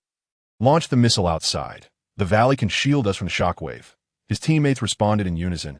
all agreeing to the immediate launch of the tactical nuclear weapon while cautioning Zhou Yuan. This was not a strike on an insect nest. Detonating a tactical nuclear weapon on the ground was perilous, potentially endangering themselves. Rest assured, I've calculated the distance, Zhou Yuan assured them, aiming the tactical nuclear missile directly above the valley's entrance. Whoosh! 3 seconds later. The tactical nuclear warhead soared into the sky, swiftly exiting the valley and reaching high altitudes beyond, before plummeting rapidly. The tactical nuclear missile had been launched. Prepare for the frontal shockwave. Go. Zhou Yuan immediately set down the launcher, signaling his comrades to take cover while he himself ducked behind the corpse of a soldier insect. Boom! Approximately 3 seconds later, the tactical nuclear missile struck the ground, igniting an explosion. The atmosphere on Pluto was painfully thin, and the surface pressure was minimal, creating a near-vacuum environment with little medium to propagate sound. Additionally, since the tactical nuclear weapon detonated 5 kilometers away, the explosion sound was not overly loud, akin to that of a conventional missile. Nevertheless, its power remained formidable as the tactical nuclear weapon detonated. The group witnessed a mushroom cloud rise outside the valley. Although the mushroom was somewhat diminutive, it illuminated the darkness enveloping them, with the night dissipating. A significant wave of soldier insects vanished, peering out from the valley's entrance. All soldier insects within sight had disappeared, leaving only those that had already entered the valley. Whoosh! At that moment, the shock wave surged into the valley. Most of the shock wave was obstructed by the valley's mouth, yet a small portion remained potent. It swept into the valley like a 10-level typhoon, demonstrating its power by toppling all soldier insects in its path. With these soldier insects in the way, the impact on the group was considerably diminished. Zhou Yuan merely stumbled, while others sustained minimal injuries, merely rolling about. Gentlemen, rise quickly. We have insects on our flanks. I am launching a second missile. Zhou Yuan called out to his teammates, continuing his actions as he readied the launcher for a second tactical nuclear missile. With 3 sets on the ground and 1 set remaining, the team had brought a total of 14 tactical nuclear missiles. Only firing 1? Impossible. Darkness had enveloped the land. They required light. Let us proceed. We will handle the situation inside while you manage the outside. Let the nuclear missiles obliterate these foul insects. Upon hearing that Zhou Yuan intended to launch another tactical nuclear weapon, his teammates erupted in cheers, their morale soaring. The insect tide was formidable, yet they possessed excellent defensive terrain, the firepower of 15 defenders, the spare ammunition from the research center, and tactical nuclear weapons. They were emboldened. However, they could not remain in this stalemate. Time was of the essence. They needed to evacuate before exhausting their ammunition, lest they face ruin. Whoosh, whoosh. While Zhou Yuan launched the second tactical nuclear missile, the third quickly followed suit. Targeting the left and right flanks, he intended to obliterate all the insects surrounding the valley in one fell swoop. At this juncture, he could not see the outside situation, as the high slopes on either side rose 200 to 300 meters high, obscuring his view except for the distant mushroom clouds rising. Damn! At that moment, an exclamation erupted behind Zhou Yuan. He turned to see Buck bringing the research personnel up, carrying Morgan on his back, nearly swept away by the valley's turbulent winds. Aside from a few injured researchers, the rest had scavenged numerous firearms along the way, opting to join the defensive line, although their shooting skills and experience were likely limited. The combined firepower of many could still make a difference. Steve, where are you? After Buck set Morgan down, he immediately contacted the pilot of the transport aircraft. 0.5 seconds until landing behind you. While Zhou Yuan and the others held off the swarm, Steve had already located a relatively flat landing spot just behind the entrance of the research center. If it weren't for the shockwave from the tactical nuclear bomb, which had a significant impact on the transport aircraft, he would have landed by now. Good. Contract the defense line and prepare for evacuation. Buck finally breathed a sigh of relief, signaling everyone to gather around him to protect the researchers. After issuing the order, he pointed sternly at Zhou Yuan, saying, "Fire a few more tactical nuclear bombs outward. I do not wish for a single bug to reach Major Morgan." "Leave it to me," Zhou Yuan replied loudly. His heart filled with joy. He had thought they would be leaving soon, but it seemed they could fire a few more tactical nuclear bombs. "All right, since it's the captain's order, I must comply." Whoosh, whoosh, whoosh. Once the transport aircraft successfully landed, Zhou Yuan launched 3 tactical nuclear bombs towards the valley's exterior. Considering the aircraft would soon take off, he elevated the launch altitude slightly, targeting an area farther than before. The team's ammunition was sufficient to deal with the visible bugs before them. He merely needed to cut off the tide of insects. All right, guys, it's time to retreat. At this moment, Buck had already ushered all the researchers onto the transport aircraft. He turned the microphone on his headset to maximum volume, shouting to the team members still engaged in combat. Hurry, go. You leave first. 3 voices echoed simultaneously. Zhou Yuan, Storm, and Recovery Station urged everyone to retreat while they chose to cover the rear. Boom! Hearing the 3's words, the others turned and fled. However, they had barely taken a few steps when they suddenly halted. The ground between them and the transport aircraft began to tremble violently, as if struck by a pile driver. And it did not cease. The giant beetle is coming.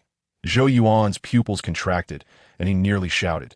The others clearly understood the significance of a giant beetle, hurriedly distancing themselves from the shaking ground. Boom! Barely 2 seconds after they moved, the ground erupted with a thunderous explosion.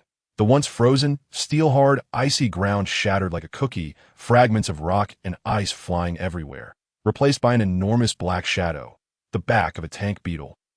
Chapter 65. Single-handedly slaying the tank beetle. Witness my might. The tank beetle is the heavy tank of the insect swarm. An adult tank beetle exceeds 20 meters in length and nearly 10 meters in height. Resembling a massive dung beetle, a creature of whale-like proportions. Its enormous body, hard and thick shell, exceptional burrowing ability, and corrosive liquid capable of melting space alloys endow the tank beetle with formidable combat strength, making it the nemesis of mechanized infantry. Damn it, eliminate it as quickly as possible. The appearance of the tank beetle sent Buck into a frenzy, his expression twisting beneath his skull helmet. The tank beetle faced away from the transport aircraft, making its first target the 15 defenders from the research center and his 10 teammates still clearing out the soldier bugs. The transport aircraft could take off at any moment, but he truly did not wish to abandon his team. However, if the tank beetle was not dealt with swiftly, as the commander of this operation, he had no choice. Damn! Zhou Yuan cursed under his breath, a twinge of regret surfacing. The rescue mission differed from combat missions, emphasizing swift and light engagements, which is why the armory had not included grenade kits in the explosive boxes. The only explosives they brought along were tactical nuclear bombs, mixed explosives, and grenades. Zhou Yuan had exhausted all the mixed explosives earlier. The remaining tactical nuclear bombs and grenades presented a dilemma. One was too powerful, and the other too weak. They found themselves in an awkward situation. Wait, who said grenades can't kill a tank beetle? As he pondered, an idea suddenly struck Zhou Yuan. Guys, cover me. I have a plan to take it down. Zhou Yuan shouted to Storm and Recovery Station, then sprinted toward the bunker entrance of the research center. What does he intend to do? No time for questions. Provide fire cover. Storm and Recovery Station quickly stowed their explosive boxes and joined their teammates in attacking the tank beetle. The tank beetle's shell was thick, but under concentrated fire, it sustained numerous small bullet dents. However, its massive size rendered these wounds akin to mere mosquito bites. Hiss! Just as it emerged from the ground, riddled with bullets, the tank beetle grew furious. It stomped heavily, raising its head high, a fiery red liquid seeping from its mouth. Corrosive liquid at extreme temperatures. Seek cover. Upon witnessing the tank beetle's actions, everyone in its direct path quickly vacated, flanking to its sides. Uffed! But the tank beetle spray was too swift. Two defenders, lacking combat experience and physical capability, were caught directly in the corrosive liquid that in an instant, they melted away. The corrosive liquid's potency was so great that even space alloys could not withstand it, let alone standard protective gear. Shit, that's a massacre. Cease fire. The team intended to retaliate, but as they lifted their weapons, they lowered them again. They saw Zhou Yuan climbing atop the entrance of the research center, then leaping onto the back of the tank beetle. While space armor may be bulletproof, it could not absorb the impact. Shooting Zhou Yuan would cause him to fall from the beetle's back. You're finished, but Zhou Yuan, under the watchful eyes of the others, smiled beneath his skull helmet. Boom! Boom! Boom! Zhou Yuan drew his S-500 revolver, swiftly emptying an entire magazine before the tank beetle realized something was amiss and began to shake. A revolver capable of taking down an adult elephant finally displayed its might. Just 5 bullets created a crater the size of a bowl on the tank beetle's back. Ding! In the next moment, Zhou Yuan pulled off 2 grenades from his chest, yanked the pins, and forcefully pressed them into the wound on the tank beetle's back. Thanks to Reiko, he had learned this technique from her, which had propelled her from a private to a sergeant. God, Everyone present was awestruck by this spectacle. This tactic was undeniably epic. The tank beetle, realizing the situation, began to shake its body violently, attempting to dislodge Zhou Yuan.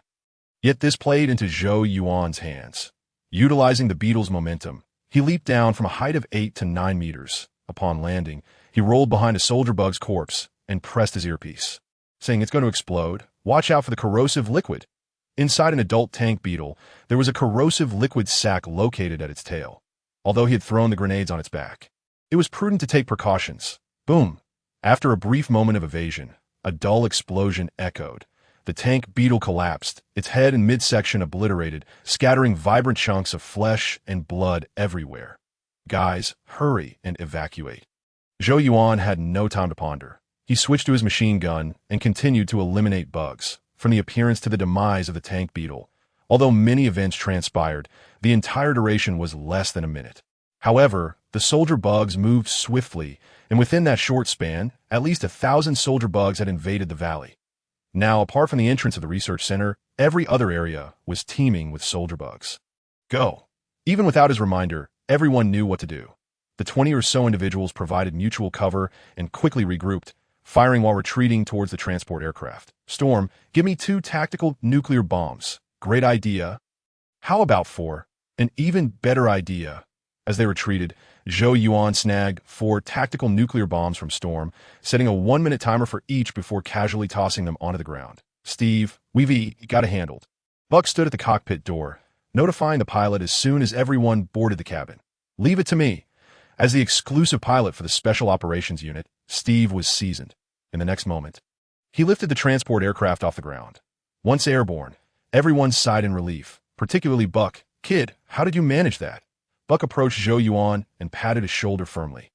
"Thank goodness for you, or I would have had to return to Mars alone."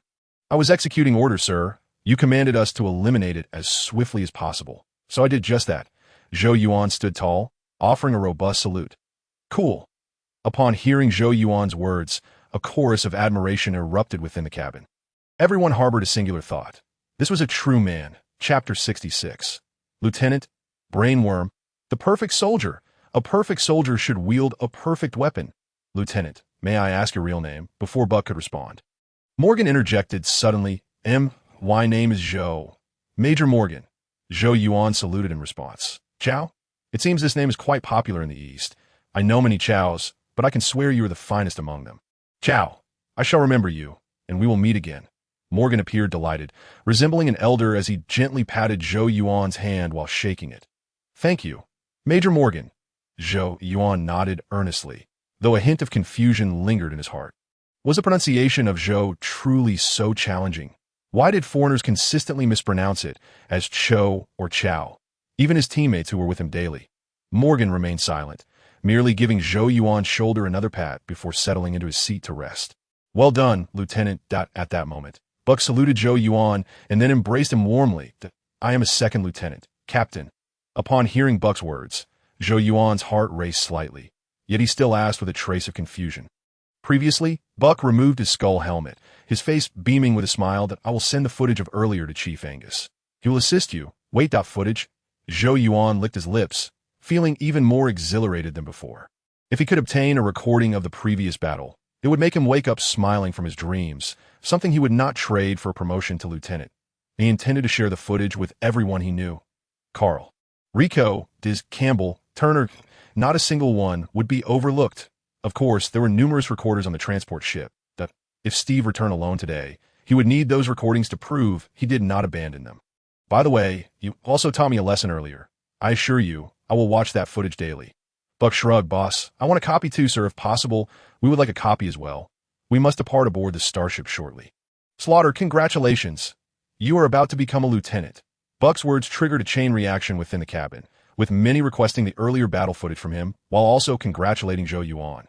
The battle footage. Zhou Yuan gratefully accepted the congratulations, his mind preoccupied with the recording. Compared to the promotion to lieutenant, he was far more focused on the battle footage. His performance had been undeniably spectacular. General Zhou, with boundless prowess, destined to unify the realm for all eternity. Suddenly, Zhou Yuan, lost in ecstasy, was jolted awake by the sound of explosions. He knew that the 4 tactical nuclear bombs had detonated. However, the transport aircraft had ascended to a considerable height. Unaffected by the explosions, which were barely audible, quieter than the sound of grenades, he wondered how many soul points he could possibly earn from this. Earlier, in his haste to eliminate the pests, he had not considered the soul points. Now, he recalled that he had deployed 4 portions of mixed explosives and a full 10 tactical nuclear bombs. He estimated his gains should be between 200,000 to 400,000. It was difficult to predict accurately, especially since 4 of the tactical nuclear bombs overlapped, and he was uncertain if 4 of them struck the swarm. Only the 2 that landed at the valley's mouth could be confirmed to have hit the swarm. Therefore, he did not want to set his expectations too high to avoid disappointment. That, of course, those 4 uncertain bombs might have all struck the swarm, which could mean his gains would exceed 400,000. He planned to check his earnings later. Once aboard the Starship, 3 minutes later, the transport aircraft was received by the Starship. Folks, please do not leave just yet. The Strategic Department has issued new orders. We will be delayed in returning to Mars for a few days. During this time, I need you all to remain on standby. Thus, apart from meals and restroom breaks, they were required to stay at the boarding area, prepared for emergency deployment. Just as everyone was preparing to head to the mess hall, Buck called out to them. However, they found Buck's request to be quite acceptable. This was what they did during idle times. They would venture out to seek nests, and in busier times, they barely had time to rest, so this arrangement was quite agreeable. Lieutenant, we must take our leave now. Morgan approached Buck, sighed, and shook his hand. His research center, along with himself, had only 13 personnel remaining, including a few injured. He needed to locate the captain to arrange medical matters and other issues. All right, I wish you all the best. Buck nodded, personally escorting Morgan and the others out of the boarding area, then turned to wave at his team, exclaiming, I am famished. Are you all not hungry? I feel as if my stomach is glued to my back. I am not as formidable as you. I am merely hungry enough to devour a whole cow. Everyone laughed and moved forward. They had come without breakfast that morning and had just endured a fierce battle, making this the perfect time to refuel. After they finished showering and dining, returning to the boarding area, it was already 10 o'clock. Captain, may we inquire what the Strategic Department has discovered? Upon returning to the transport aircraft, Zhou Yuan sat beside Buck and asked. His voice was low, yet the keen ears of those present caught it, and they cast curious glances at Buck. Nearly 3 hours had passed since Pluto's fall. Logically, tasks should have been assigned during such a lengthy interval. Why were they still being kept here? Seeing the team's curiosity, Buck reluctantly nodded and said, You will know sooner or later. It matters not if I tell you in advance. A team from Saturn was dispatched to rescue individuals from mine number 3, but when they arrived, there were no survivors left. However, they discovered some peculiar corpses. All the brains of those corpses had vanished, each with a hole about 5 centimeters in diameter on top of their heads. The bodies were piled together, their expressions filled with terror, as if something had drained their brains alive, so that you understand. Those might be creatures we have never encountered before, and the Federation takes this matter very seriously. Brainworms? As Buck spoke, Zhou Yuan clenched his fist tightly. He was only aware of 3 types of arachnous worms that could drain human brains: the worm god, the queen, and the brainworm. Both the worm god and the queen were large creatures, designed to extract human brains, with diameters far exceeding 5 centimeters. Therefore, the corpses in the mine must have been the work of the brainworm. Chapter 67. Beware of brainworms. Laserbirds. This suddenly made sense. The brainworm held a high status within the swarm, akin to a mobile command center, capable of commanding all combat insects. The chaos on Pluto was likely caused either by the brainworm summoning its protectors or commanding them to seize Pluto. Otherwise, those low-intelligence combat insects would not have mobilized without cause. Additionally, when they landed on Pluto, it was still under bombardment from strategic nuclear weapons. By the time they withdrew, the bombardment had ceased. Most likely, the discovery of those corpses in the mine led the Federation to suspect a new species of insect, prompting them to halt large-scale bombardment to further investigate this new species. A higher insect possessing a psychic ability strong enough to match Pete Carl would surely yield a considerable number of soul points. At least 100,000 or more. If taken down, Zhou Yuan rested his chin on his hand, feeling a surge of anticipation. Whenever a new insect species emerged, the Federation would invariably order the capture of a few for study. But now, the new species was the brainworm, and if he encountered one, it would be an instant elimination. However, he needed to exercise caution. The brainworm was not an adversary to be taken lightly. In the original storyline, Sergeant Sims, the instructor at the rookie camp, managed to capture a brainworm after a year. However, that brainworm had willingly allowed itself to be captured to make contact with high-ranking humans and brainwash a few to assist the swarm. Conversely, a brainworm unleashing its full power could obliterate an entire unit in an instant with a single psychic explosion. After a moment of contemplation, Zhou Yuan opened his personal panel to examine his gains. He intended to visit the marketplace and purchase some insurance against the brainworm's psychic abilities. Host: Zhou Yuan identity: Federal Second Lieutenant, 18-year-old male, enhanced human attributes, Strength 4, Speed 3.5, Jump 3. 5, Agility 2.5, Endurance 3, Defense 3, Self-Healing 4, Skill 1.5, Brain Function 5.5 skills. Rapid Memory, Quick Learning, Psychic Ability Items. Mini Plasma Spark Device, Heavy Atomic Wingsuit, Infinite Bullets Saw. Title: Berserker, increases strength, speed, jump, and self-healing by 1 each. Soul points, 457. 125, 457,000. Zhou Yuan exhaled, feeling neither joy nor sorrow. Earlier, he had accumulated around 280,000 soul points. His estimate had been between 200,000 to 400,000, and while 280,000 fell significantly short of the upper limit, it was still a few thousand above the lower limit. He could begrudgingly consider himself satisfied, at least not at a loss. After organizing his gains, Zhou Yuan entered the marketplace and began searching for items to counter the brainworm. Smart drones? Too large. Nanocombat robots? Too expensive. What the heck? There are transformers. As he browsed, Zhou Yuan's eyes lit up when he discovered a particularly impressive item. Laserbird C. Military-grade transformer, exceptional spy, warrior, and communications officer. Equipped with multiple camouflage forms, armed with 2 precise. The further he read, the more satisfied he became. The primary form of this device resembles a raptor and could transform into various electronic devices, such as a laptop, television, printer, and satellite phone. Moreover, after its transformation, it retains the functionalities of its current form, making it exceptionally practical. Additionally, equipped with 2 miniature laser cannons and 2 micro-wing guns, combined with its high-speed flight capabilities, it possesses commendable combat abilities. With 60,000 soul points, I'll take it. After a moment's hesitation, Zhou Yuan spent 60,000 soul points to acquire the Laserbird. The price was somewhat steep, considering that the firepower of the Laserbird was not particularly strong, and its effectiveness on the battlefield paled in comparison to a set of grenade launchers. However, its high intelligence rendered it a living metallic clever bird, should he encounter a brain bug and find himself outmatched. The Laserbird would serve as his ally, even if it proved unnecessary for this mission. There would inevitably come a time when it would prove useful, not to mention that the Laserbird could be carried around, acting as a multi-functional intelligent combat device. Guys, I'll be right back. I need to use the restroom.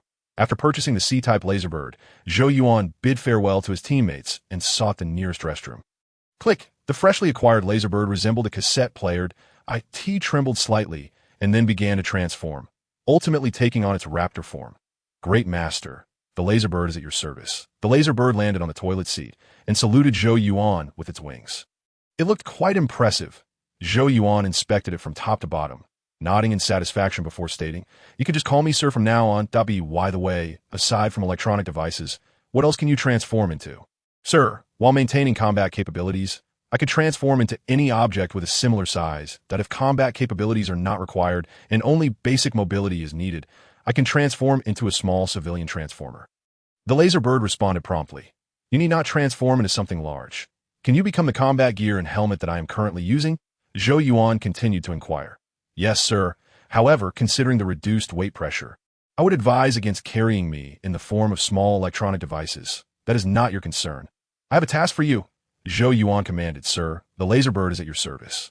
Half an hour later, Zhou Yuan returned to the transport aircraft in preparation for any imminent emergency tasks. Many teammates were resting to conserve energy. Zhou Yuan quietly returned to his seat, opened the magazine box of the big pineapple, and placed the magazine inside his work tablet. "Sir, the Laserbird is ready to..." As Zhou Yuan closed the magazine box, the Laserbird's voice echoed in his headphones. Zhou Yuan chuckled softly without responding, gently patting the magazine box that he hoped to capture that brain bug. Otherwise, he would feel quite uncomfortable, especially after spending 60,000 right after earning it, leaving his balance at 400. 000. By the way, he had not checked his achievements. Not long after sitting down, Zhou Yuan suddenly remembered he had overlooked something and quickly opened the achievement panel. Are you racing? Kill 10,000 soldier bugs within an hour. Reward insecticide title. Destroy tank. Kill tank beetles. Reward 100 soul points. Bigger than Monopoly. Soul point balance reaches 200,000. Reward 1,000 soul points. The Flash. Kill 10. He had not paid attention to system prompts during battle, and it had been several days since he last checked the achievement panel. He had just recalled that he had illuminated many achievements recently. Wonderful rewards. After collecting soul points in order and reviewing the rewards, Zhou Yuan clenched his fist in excitement. The best achievement was the Flash, which granted him the title Powerful Insecticide upon activation. Powerful Insecticide. Soul points gained from killing arachnous bugs increased by 20, speed 3. This was the experience title as he understood it, essential for farming. In the future, when killing bugs, he could equip this title to gain an additional 20 soul points. The speed boost of 3 was also beneficial, useful for fleeing. Overall, the trip that morning was immensely worthwhile. Chapter 68. Losing Team 3. Returning to Pluto. Wake up the sleeping ones. I have an announcement to make at T2 in the afternoon. Buck returned from a brief break on the transport plane, waving at the teammates who were still asleep. Guys, hurry up. Zhou Yuan nudged his neighbors, the recycling station and Storm. Buck's tone was serious, indicating a new task had arisen. Once all teammates were awake, Buck removed his skull helmet, exhaled heavily, and announced. Latest news. Team 3 did not return, and Teams 4 and 8 each lost 2 members. What? Upon hearing Buck's words, the teammates were stunned. They had anticipated a mission update, not a notification of casualties, especially not 14 fallen comrades in one fell swoop. This is the battlefield. Zhou Yuan set down the magazine box he had been carrying, reflecting on the reality. In fact, he had anticipated this outcome upon returning in the morning. This operation could very well result in losses. Just considering Team 1's earlier encounter, if it had befallen any of the other 9 squads, they likely would not have returned unscathed. Moreover, the battlefield's conditions shifted rapidly, and worse scenarios were common. Tomorrow morning at 6 o'clock, we will head to Pluto again to capture a few of those new bugs that enjoy consuming brains. The search area I applied for is at Outpost 4, where Team 3 had gone this morning. Therefore, pay close attention while capturing bugs that, if conditions allow, bring something back. Their families will need it. With that, Buck mimicked a toast gesture with his right hand, stating, "To the heroes, to the next hero." The group promptly removed their combat helmets. Mimicking Buck's gesture, the following morning at 6 o'clock, all 87 members of the Hunter Squad gathered at the launch pad and boarded a medium-sized transport aircraft. Today's mission primarily involved locating and capturing new bugs. Numerous areas required searching, and the mission's duration would extend, significantly increasing the likelihood of encountering swarms of bugs. Therefore, the entire Hunter Squad was deployed, along with other units. This was going to be a challenge. As Zhou Yuan inspected his equipment, he wore a troubled expression. With so many individuals operating together, the likelihood of brain bugs coming after them was minimal. They would likely be hiding in their nests. Pluto's surface area spans over 16 million square kilometers. Searching such a vast expanse for a bug intent on hiding and capable of relocating at any moment was akin to finding a needle in a haystack. Listen up, everyone. Following yesterday's bombardment by the Starship forces, the number of bugs on Pluto has significantly decreased, but that does not mean we will not encounter swarms. The bugs that survived underground and those outside the bombardment zone together can easily overwhelm a squad. We have already lost 14 heroes yesterday. I do not wish to see a 15th hero fall today. Therefore, keep your eyes peeled, report any sightings, and do not fall behind. Once the transport aircraft took off, Buck clapped his hands to draw everyone's attention, emphasizing the need for caution. The Hunter Squad was his unit, and each member was meticulously selected. The previous day's losses were a painful blow to him. "Yes, Commander," the team members responded, their hearts racing. Before long, the transport aircraft landed safely. They disembarked in a high-altitude, mountainous region, with Outpost 4 of Pluto in sight. Unlike the research center, the outpost served as a surveillance base for monitoring bug movements, established directly on the ground. However, it was relatively small, roughly the size of sports field. Damn it, this is the work of the tank beetles. A small squad cannot withstand so many damned stinky bugs. Upon approaching Outpost 4, numerous curses filled the air. The defensive walls of Outpost 4 were severely damaged. The section directly facing them had many large, circular holes, evidently created by tank beetles crashing into them. Numerous soldier bug corpses lay at the base of the walls, indicating that Team 3 had engaged in combat with the bugs the previous day. Team 10, Buck raised his hand slightly, signaling a squad to scout ahead. Team 10 stepped forward, climbing through one of the large holes into the watchtower. Upon checking the surroundings, they turned back and gave a safety signal. Damn it! Upon entering the outpost, the group halted immediately. At the bottom of the staircase of the defensive wall lay a pool of bright red liquid, beside which was a rifle marked with a green ghost insignia. Teams 7 to 10. Take the defensive wall. Teams 5 and 6, patrol the open area. Teams 1 to 4, follow me to inspect the internal structures. Buck took a deep breath, slinging his rifle over his shoulder before picking up the rifle with the green ghost insignia. Issuing orders coldly. Yes, Commander. The 9 squads dispersed in place, deploying in small team formations. Team 4 proceeded to the armory to retrieve all usable weapons, while Team 2 went to the operations hall to check communications and surveillance. Team 1, follow me. We will take the remaining areas. After leaving the defensive wall, Buck assigned 3 more squads to split up. The ground was littered with bug corpses, but he recognized all of them and found no signs of new bugs. Thus, he wished to check the surveillance footage to see what had transpired the previous morning, that if there are no new insects to contend with, once the final whereabouts of the 3 teams are ascertained, he will lead his team away from the outpost to commence a search that in the following 10 minutes. Team 1 scoured all buildings except for the armory and the work hall. Team 2 reviewed the footage from yesterday morning. The new insects did not appear at Outpost 4, which had been overrun by tank beetles and soldier bugs. The tank beetles not only breached the defensive walls, but also excavated numerous tunnels within the outpost. Working in concert with the soldier bugs to overwhelm IT.AS for Team 3, they arrived too late. Although they avoided the initial wave of the insect tide, they collided directly with the second wave, leaving no time for retreat. Not a single soul survived, and all that remained were some rather incomplete body parts. The team gathered what they could find, properly managing the remains before taking possession of a few personal effects. They could not carry away the bodies, only items that would not hinder their mission. They still had a task at hand, as per the protocol of the Special Operations Unit. After collecting all the usable ammunition, they pressed on. Following a brief ceremonial tribute to the fallen members of Team 3, Buck gestured toward the armory crates that Team 4 had moved to the center of the training ground. Chapter 69.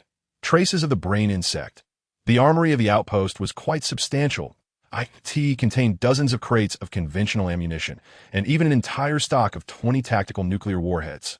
These were the leftovers. Given the scale of yesterday's insect onslaught, the outpost's defense forces must have been firing at full capacity, had it not been for the low defensive level of the outpost's structures, which allowed the tank beetles to create numerous breaches. The firepower would have sufficed to hold out until evacuation. Zhou Yuan chose not to take firearms or ammunition. Instead, he opted for tactical nuclear warheads. He removed the plastic padding from the warhead container and inserted 5 tactical nuclear devices into it. The detonation conditions for these nuclear weapons were exceedingly stringent. Even a rifle sweep would not trigger an explosion, at most resulting in a nuclear leak that a slight jolt would pose no alarm. After a brief respite, the team continued their descent, circumventing the outpost and descending the mountain from its left flank. The insect tide had moved in this direction, so they intended to follow the trail in search of potential discoveries. Stop. Not long after descending, Buck halted unexpectedly, signaling for the team to remain on high alert. He stood still for a moment before using his headset to inform everyone to gather closer, indicating a change in their operational area, as the transport aircraft would be arriving shortly. Sir, is something wrong? Boss, is that a distress signal? Upon hearing of the change in mission area, many team members voiced their inquiries that we are heading to the 4th mining zone at a unit there discovered the new insect we're looking for while reviewing footage. The insect had left the 4th mining zone an hour ago and should not have gone far. Currently, all units were converging toward that location. Buck patiently explained, yet his demeanor belied a sense of unease. The strategic department had informed him that this newly emerged insect species possessed the ability to command ordinary insects and might exhibit a high level of intelligence, suggesting it could be a high-ranking member of the insect hierarchy. Therefore, the strategic department mandated that they capture this specimen at all costs. It was well known that the personnel within the strategic department considered themselves the most intelligent beings on the planet.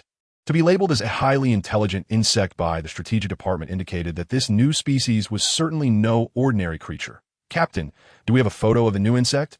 I suspect it might be a combat insect. Otherwise, it wouldn't be so elusive that I share your sentiment. It likely lacks significant direct combat capabilities, akin to the plasma insect. Hearing Buck's remarks, the team buzzed with excitement, engaging in animated discussions. However, Zhou Yuan felt a twinge of annoyance. He found a spot to sit and felt his enthusiasm wane.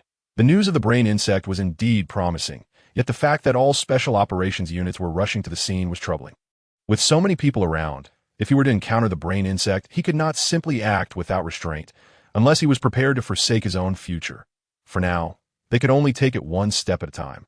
2 minutes later, the transport aircraft arrived, picking up the Hunter unit and flying toward the region of the 4th mining zone. The 4th mining zone was quite distant from Outpost 3, and the aircraft took nearly 10 minutes to reach it. Upon their arrival, the 4th mining zone was already bustling with activity. It was a vast canyon, resembling an oval-shaped cliff, with the 4th mining zone situated at its base. Dozens of medium-sized transport aircraft were parked, with more arriving at regular intervals. "Stay here and wait for me," Buck instructed the team, keeping them close to the transport aircraft. After surveying the area, he approached 2 fellow captains and entered the control room embedded in the mountainside. "What do you think the new insect will be like?" Falcon inquired as he approached Zhou Yuan. Having witnessed Zhou Yuan's shooting prowess and having shared camaraderie with him, Falcon felt a closer kinship. Often spending time together, "You are a veteran. You should know better than I did. If it were merely an ordinary new insect species, the Federation would not deploy so many special operations units here," Zhou Yuan replied. "The Federation is akin to a fisherman who has stumbled upon a hidden lake. Originally intending merely to inspect a nest, they now discover a bounty of large bass and refuse to leave until they have caught one." "I think so too. Ordinary insects do not extract human brains, nor are they so discerning as to avoid consuming flesh. This must be an exceedingly rare and formidable specimen, one encountered only once in many years." Falcon nodded in agreement. Just then, the team's combat devices emitted a beeping sound, alerting not only their unit but also the surrounding teams. Upon inspection, they found a video clip along with several images. "OMG, what on earth is that? This insect is revolting. I feel nauseous," gasps echoed throughout the mining zone as everyone was taken aback by the content displayed on their devices. "Humph, foolish locals that I knew long ago." Zhou Yuan bit his lip in disinterest, feeling no particular reaction. The video simply showed a group of sand beetles transporting a brain insect away from the 4th mining zone, flanked by numerous soldier bugs as bodyguards. The images captured the brain insect in high definition. It must be said, the brain insect was indeed grotesque. Standing about 3 meters tall and measuring 7 to 8 meters in length, it resembled an oversized tick. Its face adorned with a deep red, fleshy protrusion and a row of fist-sized black eyes. Its legs were so short that they could not support its weight, necessitating the assistance of a swarm of sand beetles for movement. This was the evolutionary path of the brain insect. It possessed a unique absorption capability, allowing it to perfectly assimilate the cerebral tissues of intelligent organisms to enhance its own intellect. The bulk of its mass was concentrated in its brain, with 7 tons of its 10-ton form comprised solely of cerebral matter. This was the reason it had become a master of telepathy, having evolved for countless years with a singular focus on brain function. After waiting for about 3 minutes, Buck finally emerged from the control room of the mining zone.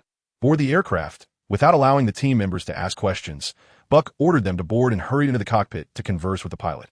It was only after the transport aircraft ascended and departed the 4th mining zone that Buck returned to the cabin. "You have all seen the surveillance footage and images. Indeed, our target is this hefty creature.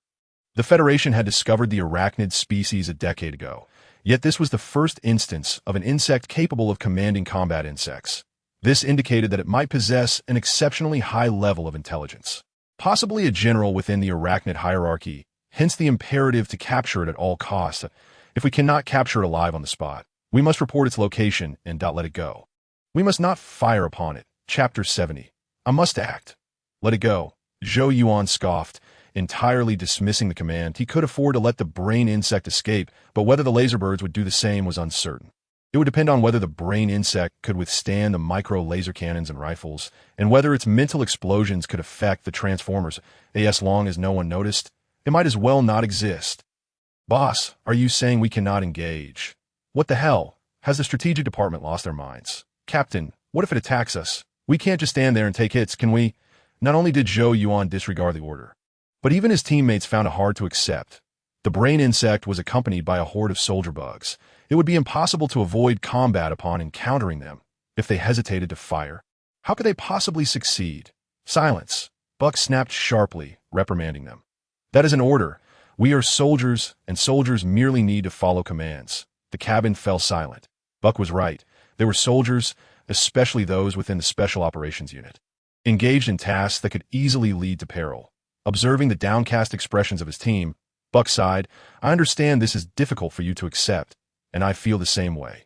However, an order is an order. That insect appears to lack combat capabilities. We only need to eliminate its entourage and ensure we do not inadvertently kill it. If the situation turns dire, we can retreat at any moment, as long as we report the location of that insect. All right. Upon hearing this, the team finally felt a sense of relief. They're not actually afraid. Rather, they feel that this command imposes excessive restrictions, hindering their ability to act with full force. Prepare yourselves. We are heading to the number 7 mining area, and we shall arrive shortly. Buck nodded, signaling the team to check their arms. The strategic department calculated the potential location of the target based on its trajectory and speed.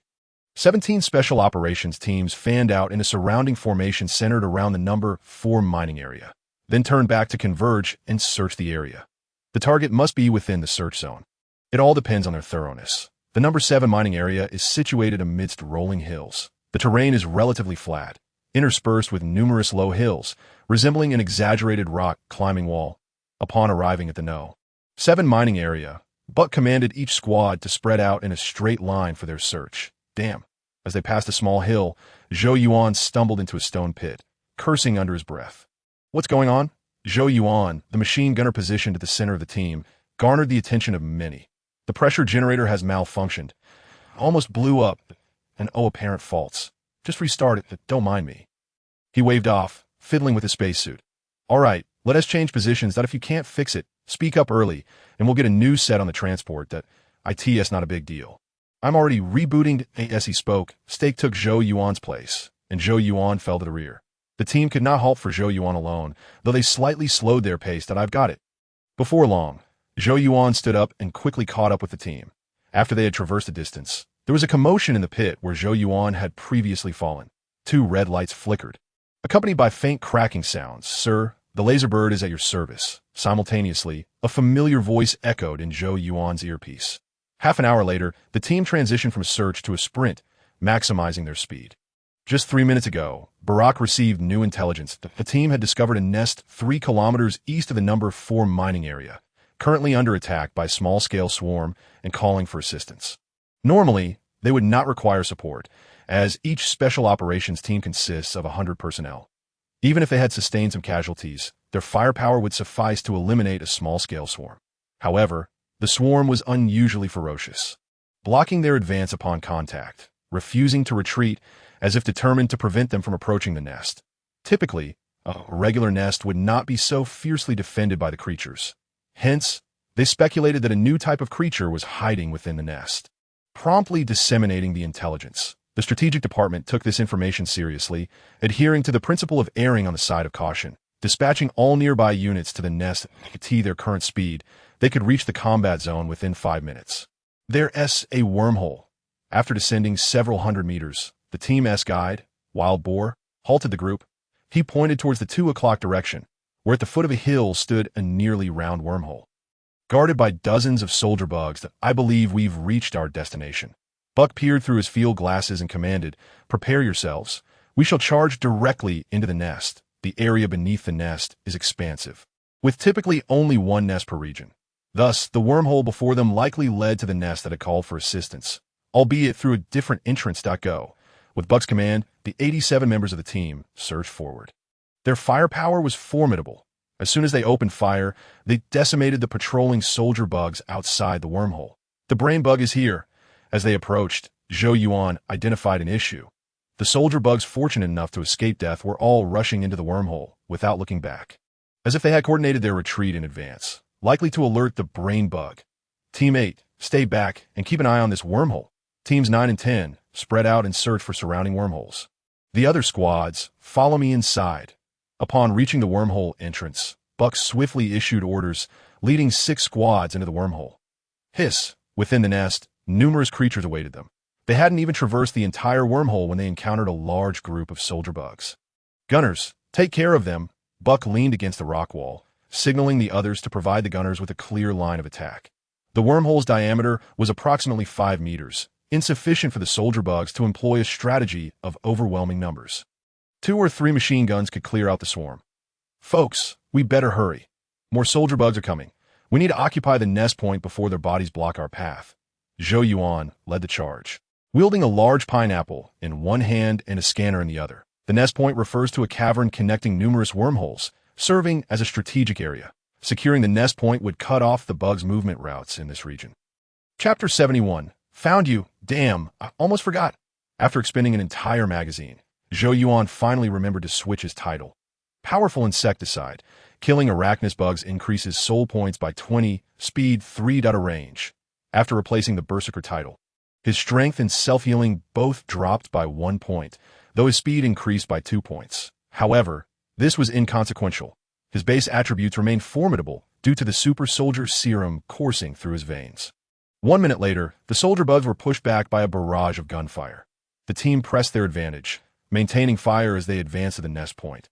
This nest point was vast, spanning at least 400 to 500 square meters, with a height of approximately 20 meters and over 30 wormholes carved into the walls. Due to the incursion of the hunter team, the nearby soldier bugs had gathered, emerging from those wormholes, intent on reclaiming the nest point. Eliminate them all. Buck remained unperturbed, merely waving his hand. Compared to the open ground above, this confined underground nest is the most advantageous terrain for mechanized infantry. The reality is rather absurd. Both humans and bugs excel at fighting on each other's territory. Sir, the laser bird has infiltrated the underground caverns and is now searching for the mission target. While clearing out the bugs, Zhou Yuan received a report from the laser bird. IT had located another wormhole and entered the nest through it. Zhou Yuan felt elated. Although he couldn't respond to the laser bird, it mattered not, as he had already instructed it on what to do the previous day. 2 minutes later, the soldier bugs at the nest point were all exterminated. Hawk, notify the temporary command center that the mission target may be nearby. Puff, use the sonar detector to assess the terrain. We need to continue our descent. Teams 6 and 7 stay behind to secure this nest point. If necessary, we can blow up a few wormholes to alleviate defensive pressure. Buck quickly issued commands. Then, based on the terrain feedback, he led the remaining 4 squads into a steeply descending wormhole for the next 10 minutes. The team continued their descent. As they ventured deeper into the nest, they encountered an increasing number of bugs. Initially, they only came across soldier bugs, but soon they encountered sand armor bugs and tank armor bugs as well. Fortunately, the team was sufficiently large and their firepower overwhelming. Rifles, machine guns, and grenade launchers rotated in action, supplemented by the advantageous terrain, resulting in no casualties. However, after traversing about 10 wormholes and passing 2 or 3 nest points, they still had not caught a glimpse of the brain bug, nor even a shadow of it. Calling! This is the ultrasound unit. We have discovered a new bug species that IT is in Zone West 5. Moving towards Zone West 6. Nearby units must intercept immediately. We are currently blocked by bugs in Zone West 5 and require assistance. Suddenly, a message crackled through the earpieces. This news was a double-edged sword. The good news was that the ultrasound unit had located the brain bug and even provided its exact position.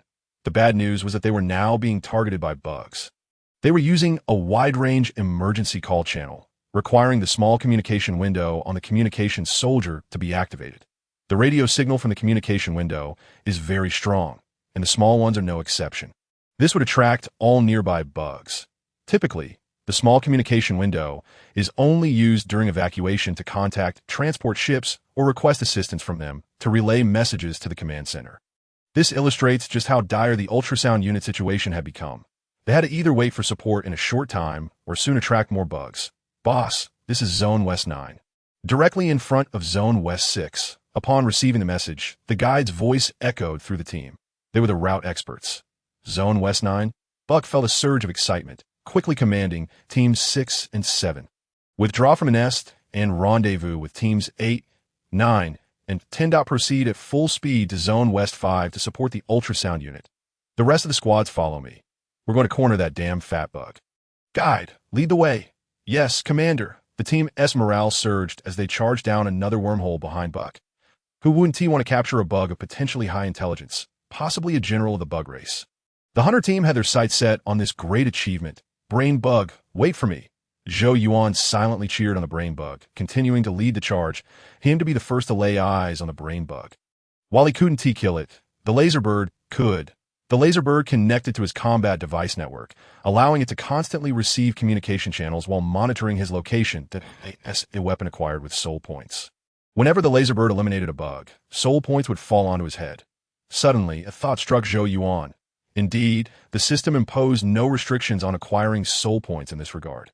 Why not create more weapons? Ammunition posed a challenge, yet the idea was promising. Once he amassed wealth, he could consider obtaining something akin to blood cows, which could yield soul points just by their presence. 10 minutes later, the team arrived at the hive point in Zone 6.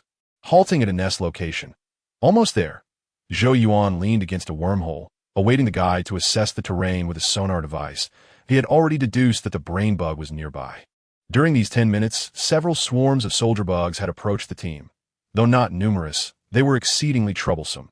Knowing their demise was certain, they nonetheless engaged in combat. Clearly, they were stalling for the brain bug's escape. After being bombarded by strategic nuclear strikes yesterday, and now being targeted by so many special operations teams, the brain bug's bodyguards were overwhelmed, forced to sacrifice themselves for its protection. That, of course, there were certainly more soldier bugs on Pluto. But that distant water could not quench their immediate thirst. Sir, we've located the target. It will soon pass by the cave to your right. IT has many bodyguards, blocking all avenues of attack, rendering me unable to execute a strike at present. Zhou Yuan, lost in thought, was jolted back to reality as he quickly turned to glance at the wormhole on his right. This wormhole extended approximately 100 meters deep, littered with the corpses of soldier bugs. As he peered past the remains, he spotted a large swarm of bugs passing through, heading towards the left side of the hive zone. Among them was the brain bug, being carried by a multitude of sand beetles. Its corpulent body shaking with each movement at such a close distance. The brain bug and its escort must have noticed the team at the hive point. However, preoccupied with fleeing, the brain bug dared not seek trouble. Target spotted! Follow me! Zhou Yuan shouted, charging into the wormhole without hesitation, brandishing his weapon. The words "target spotted" detonated within the hive point like a strategic nuclear bomb, awakening everyone. Just like Zhou Yuan, none hesitated at that moment. All were invigorated, akin to having consumed a potent stimulant, raising their weapons and surging into the wormhole, disregarding whether Buck had issued any orders. Yet Buck, too, was swept up in the fervor, his mind singularly focused on one thought: charge forward. As the group charged into the wormhole, the brain bug's entourage responded that a swarm of soldier bugs detached from the main force, flooding into the wormhole to intercept those pursuing the brain bug, with some even flanking them from behind. Eliminate them. Damn bugs! As the path ahead and behind became blocked by the soldier bugs, shouts of anger erupted within the team. How could they let the opportunity slip through their fingers? Without further ado, unleash all firepower. The firepower from the four squads was formidable, especially within the confines of a narrow wormhole, scarcely 5 meters high. Countless bullets erupted from the muzzles, enveloping the wormhole in a metallic barrage that shredded the soldier bugs blocking their way. Yet, despite being utterly outmatched, the soldier bugs did not retreat. They surged forward, one after another, intent on using their bodies to block the wormhole. Calling! Calling! This is the ultrasonic unit that we have discovered a new insect species in the underground hive of Zone 6. All nearby units, please seal off all hive exits. Repeat, new insect species located in the underground hive of Zone 6. Please seal all hive exits. Buck, finally regaining his senses amidst the chaos, activated the team's small communication window, transmitting the brain bug's information. Though this might prevent them from claiming the credit, it was preferable to allowing their target to escape. Exactly. That's the way. Yet one individual was particularly pleased: Zhou Yuan. The more soldier bugs blocking their path, the happier he became. With the brain bug's escort fully engaged in obstructing them, its own defenses were now significantly weakened. Moreover, the brain bug had vanished from everyone's sight. When it reappeared, it would likely be in the form of a corpse, or entirely gone, leaving no trace behind. The laser bird was cunning and had received his orders ahead of time, ensuring minimal evidence remained. In the next moment, Zhou Yuan tightened his grip, nearly squeezing the trigger of his weapon. Sir, the target has lost most of its escorts. I am currently seeking an assassination opportunity. The precise location has been relayed to your combat device, allowing for real-time tracking. The voice of the laser bird echoed in his ears. The time for reaping rewards was nigh. 5 minutes later, the encounter concluded. The combined firepower of the four squads easily overwhelmed the Brainbug's rearguard. IT should not have taken this long. The issue lay in the corpses of soldier bugs blocking the path, making clearance an arduous task. Damn it, squad mode activated. Find that fat bug. Buck cursed after scanning the surroundings. The scanner revealed not a single living insect. Yet ahead lay a hive point with more branches than there were members in their team. They could only split up, hoping to stumble upon the new insect. Go. Fellow comrades, the general of bugs is ours. Once I capture it, I shall deliver a sound kick to its posterior. The four squads swiftly dispersed, each led by their respective captains into different wormholes. Laserbird, you better hurry, or else I'll dismantle you upon our return. Zhou Yuan followed closely behind Buck, feeling a tinge of anxiety. With four squads selecting from 30 wormholes, it was statistically improbable to choose the right path the Brainbug had taken. Yet the captain of the second team, Jet, had fortuitously chosen the correct one that the Brainbug was less than 3 kilometers from this hive point. If the Laserbird could not eliminate it swiftly, the second team would catch up.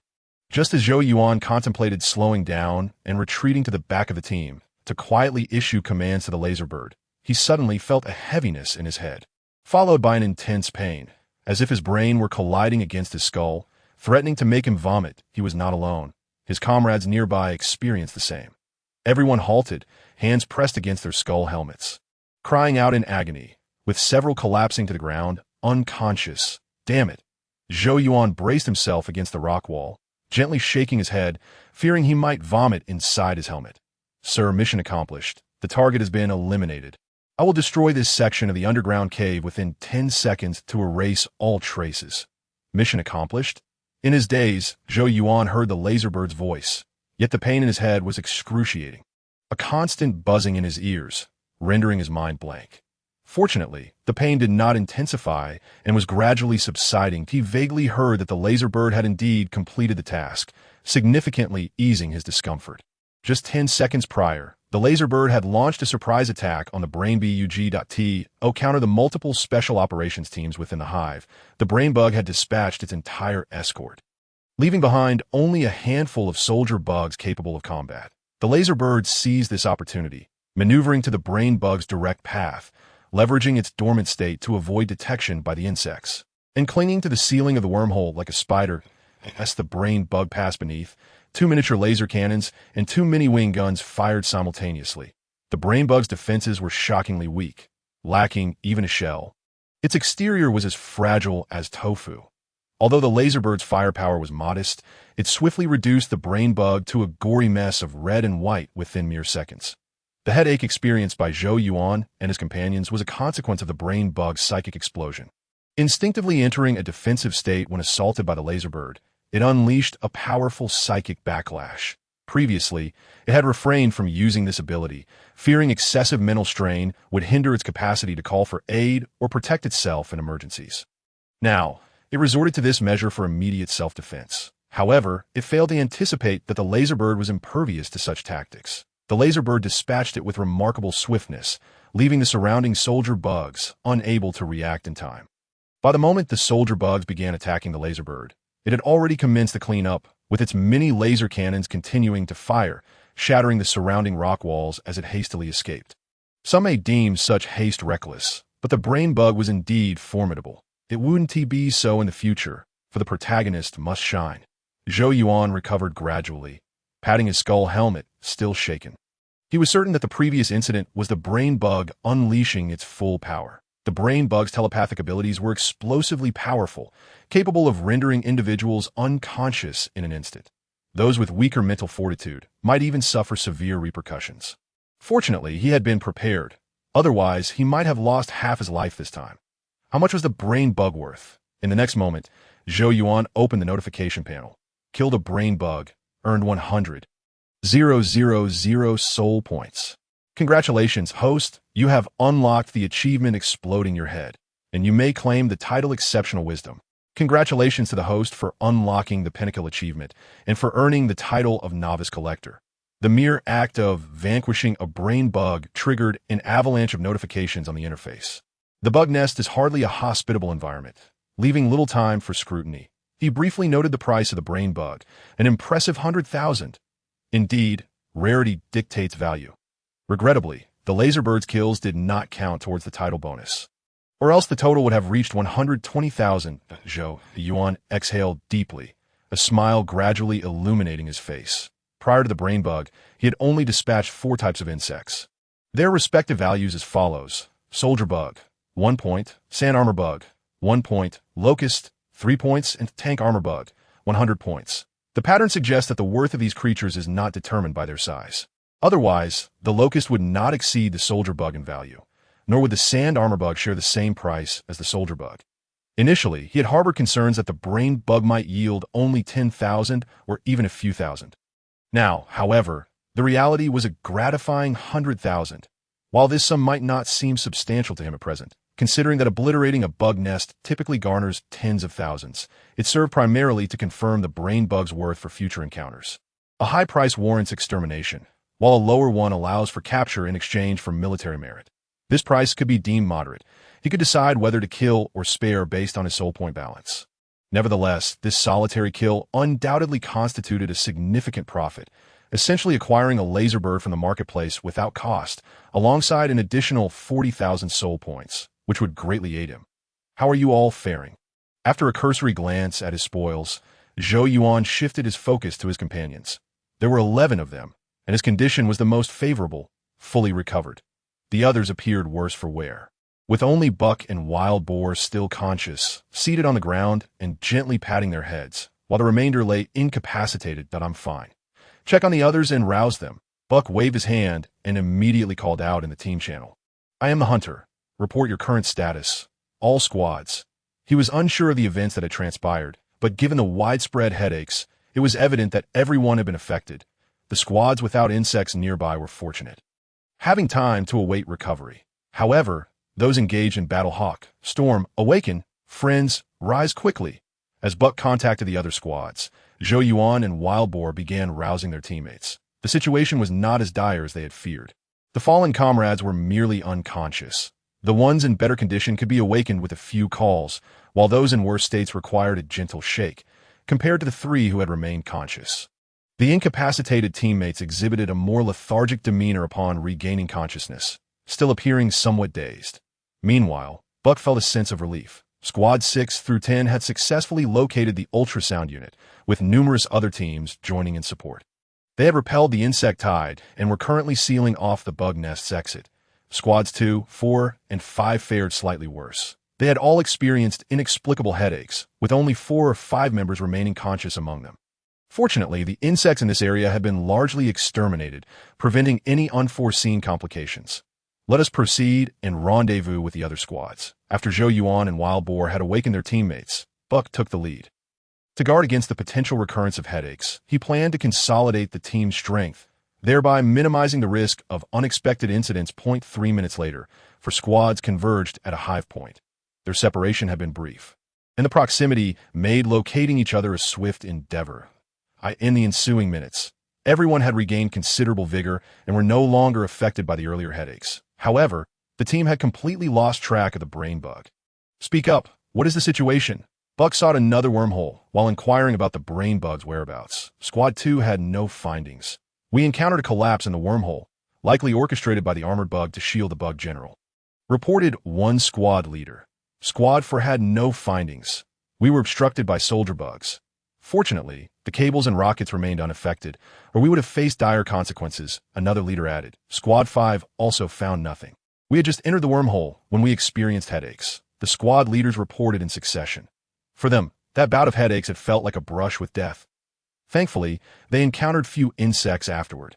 Otherwise, none would have emerged unscathed. "A collapse? Jet, lead the way," avoiding the collapsed wormhole. Upon hearing the squad leader's reports, Buck began to formulate a hypothesis. He believed Jet's assertion held merit. The collapsed wormhole was likely a maneuver by the insects to protect their objectives. Pursuing that route might yield a chance to catch up. Even if they could not pursue, he had already relayed the location of the target. The remaining forces would handle the rest. Moreover, the wormholes on the ground had been largely sealed, ensuring that the target could not escape. Jet glanced at the combat log and waved his hand, leading his team onward. Eradicate the evidence. Well done, Zhou Yuan advanced with the team. He silently commended the laser bird. Host, Zhou Yuan identity. Federal Second Lieutenant, 18-year, old male, augmented human attributes. Strength 3, speed 5.5, jump 2.5, agility 2.5, endurance 3, defense 3, self-healing 3, skill 1.5, brain function 5.5 skills, rapid memory, quick learning, telepathy items, miniature plasma spark device, heavy atomic flight wings, infinite bullets saw titles, powerful insecticide increases kill acquisition by 20, speed 3 soul points, 500,225 at last. Zhou Yuan found a moment to peruse his personal panel. 50. Upon seeing his soul points surpass 500,000, a smile graced his face, yet it was fleeting. His appetite had grown insatiable. A mere 100,000 or 80,000 could only bring momentary joy, failing to satiate his desires. Perhaps only upon accumulating 800,000 would he feel a sense of contentment and exhilaration. Following the recent defeat, he had made a determination that he would prioritize gene evolution liquid over mech armor. One must forge oneself before forging weapons. Chapter 74. Superlative title, Telepathy Upgrade. Throughout the following hours, the group remained within the bug nest, searching for the brain bug. Once it was confirmed that the brain bug resided within this nest, all special operations units on Pluto were summoned to the temporary command center. The surface and underground were bustling with activity. Personnel filled the area, effectively blocking all wormholes. Underground, it was no different. Nearly every stretch of ground was patrolled by a unit. Naturally, the brain bug had already been eliminated by the laser bird, and even the wormhole housing its carcass had been obliterated, rendering its recovery impossible. However, as the temporary command center had not called off operations, they could not cease their efforts. They scoured from morning until late afternoon, and only as evening approached did Buck receive new orders from the command center. Return to the starship and await further instructions. This was not due to a strategic abandonment of capturing the brain bug, but rather a strategic replacement. A genuine war unit, a mechanized infantry regiment of 100,000, had been dispatched. They brought a plethora of scanners and detectors, with heavy robots and vehicles in abundance, nearly overwhelming the surface above the bug nest. Damn it, we were so close to capturing that bug general that we searched all day without success. It is likely burrowed underground, making it difficult for even mechanized units to locate it. Curse mechanized units. This merit should belong to the Special Operations Forces. When they regrouped on the surface, the hunter units resembled defeated roosters. Except for Zhou Yuan, the morale of the others was quite low. They had recently been within a mere 100 meters of the brain bug, yet that distance had transformed into an insurmountable chasm, leaving them empty-handed. Fortunately, as this was a joint operation and they were merely the support units, the failure could not be pinned on them, or else the consequences would have been dire. Enough. Do not whine like cowards. After resting for a few minutes, the transport ship would soon arrive. Buck halted the team's chatter, his expression hidden beneath his skull helmet betraying his displeasure. The Strategic Command's decision to replace units was not unfounded. With so many special operations teams working in tandem, an entire day's effort had yielded no results. If blame were to be assigned, it would fall upon their own inadequacies. Why are these achievements so tacky? Blast your head, pin a kill, high-end player, deep pockets while awaiting the transport ship. Zhou Yuan sat on a stone and began to tally his gains. His soul point balance was immediately apparent, requiring no calculation. However, the achievements warranted closer inspection. Zhou Yuan sequentially opened the details. Blast Your Head was awarded for slaying the brain bug, conferring the title Exceptional Intelligence, which enhances brain function by 5 points.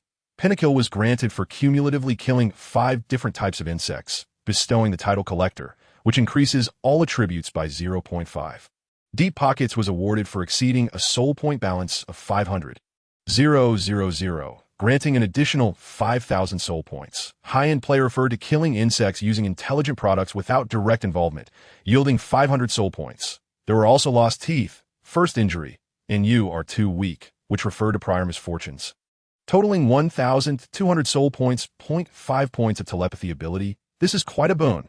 Zhou Yuan was taken aback upon seeing the title Exceptional Intelligence, to ascertain that his cognitive function rated a mere 5 points, while this new title immediately conferred an additional 5 points, propelling it nearly to double figures upon its acquisition.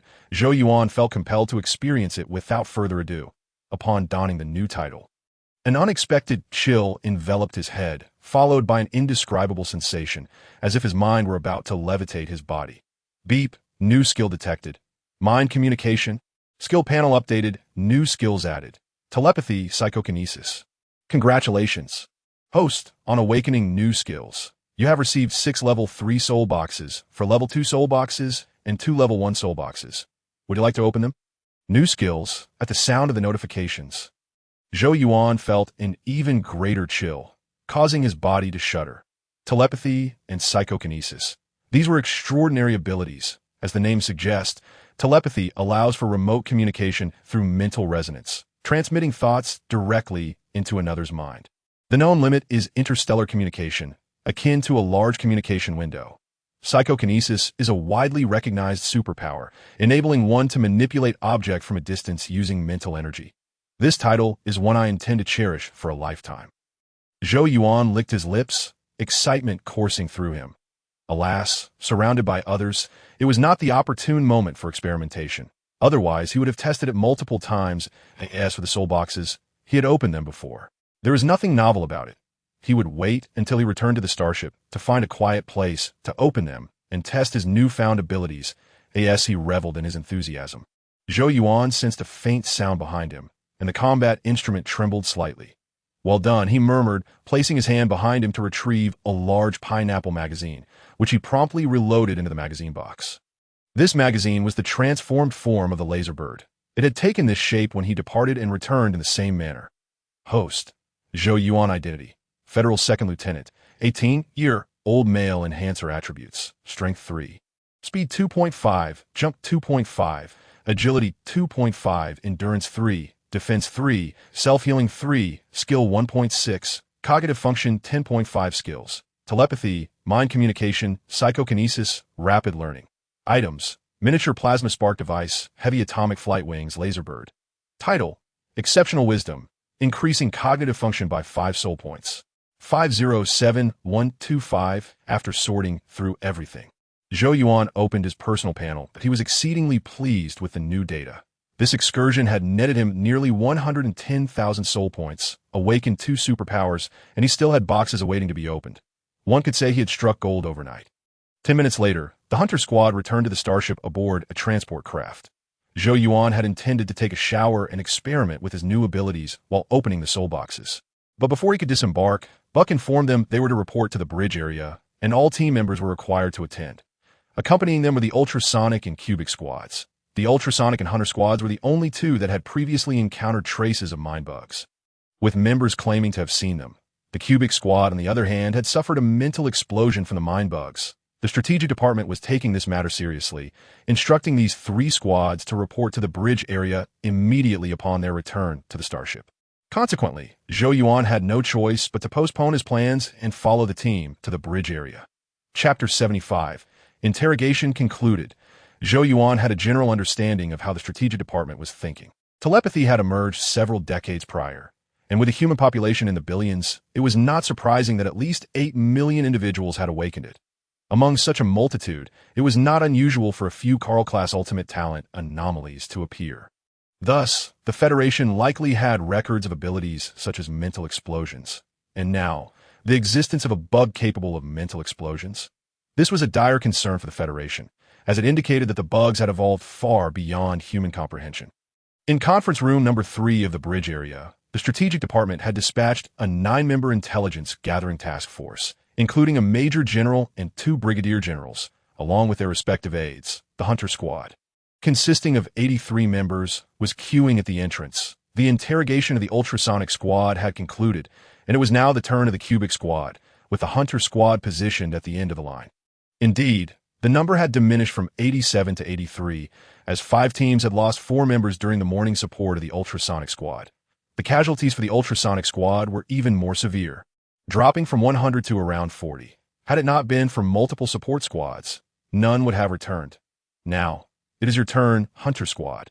After waiting approximately 20 minutes at the door, the conference room door finally swung open. Members of the cubic squad exited in succession, and a colonel from a strategic department waved them Is this really so formal? Zhou Yuan pondered, his brow furrowing as he entered the conference room. The room was filled with a plethora of instruments he recognized, designed to assist in the development of telepathic abilities. Moreover, these instruments served a common purpose. Lie detection.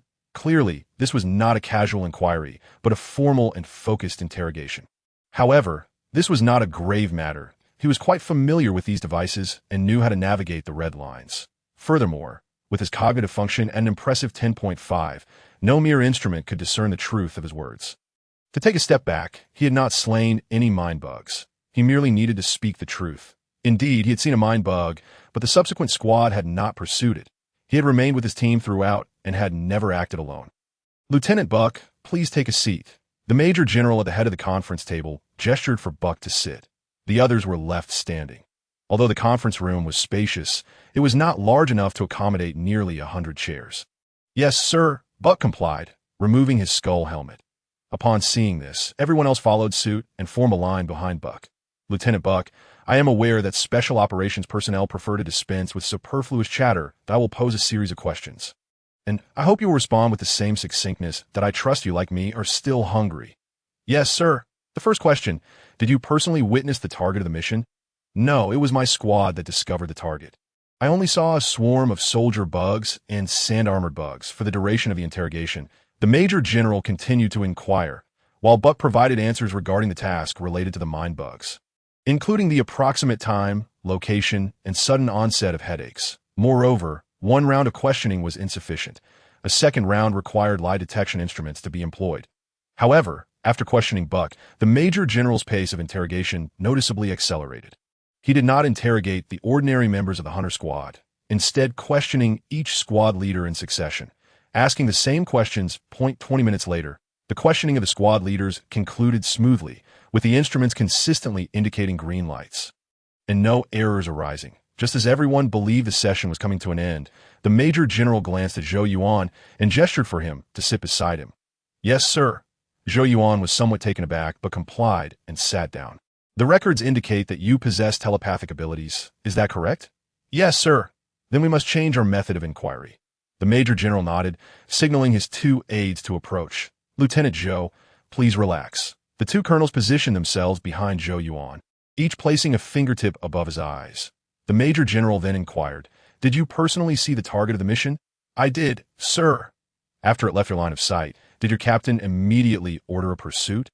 The order was to pursue immediately, sir. During the pursuit, did you encounter any soldier bugs obstructing your path? Yes, sir. With each of Zhou Yuan's responses, the Major General would glance at his aides. Only after they nodded in affirmation would he proceed to the next question. After a series of over 10 questions, the Major General finally nodded in satisfaction. His satisfaction stemmed not from the veracity of the answers, but from the significant intelligence they represented. The bugs they sought were likely still within that nest. They just had yet to be located. With the interrogation concluded, the Major General appeared somewhat anxious, offering a brief farewell and standing to salute, signaling that the Hunter Squad could depart for the Federation. Everyone returned the salute in unison and then filed out of the conference room. Once outside, they all breathed a sigh of relief. Although they had not erred, facing an inquisition from a Major General was still nerve-wracking. As there was an inherent pressure, that all? Only Zhou Yuan felt somewhat rushed. He had prepared numerous statements, but had only utilized less than 1/10 of them for the questions posed. He had answered truthfully. Moreover, the Major General had not inquired about matters that could not be truthfully stated. He had initially felt a twinge of anxiety, fearing that the two telepaths behind him might possess Carl-class talents, probing into his emotions. However, upon reflection, it was reasonable. The inquiries were surely grounded in reality, and speculative questions would not be posed. Folks, our holiday has begun. However, I must caution you that I have yet to receive orders to return to Mars, which implies that we may still have work ahead, such as locating the hefty bug. Therefore, do not stray too far from the boarding area, if possible. I wish to maintain the state of yesterday and sleep directly on the transport plane. I understand this request may seem a bit excessive, but I hope for your support. On the way to the dining hall, Buck shyly remarked, Boss, this is precisely what we do. The captain added, we are already accustomed to this. It doesn't matter, as long as I am not forced to sleep on Pluto. The team members waved their hands dismissively. The vacation aboard the starship hardly felt like a vacation. there was nothing to play with. And it would be better to endure until we return to Mars, where we could truly enjoy ourselves. Noticing the lack of complaint from the team, Buck raised his hand and waved vigorously, exclaiming, "Now, the first mission has arrived. Full speed ahead to the dining hall. Let us feast and drink without restraint. Go!"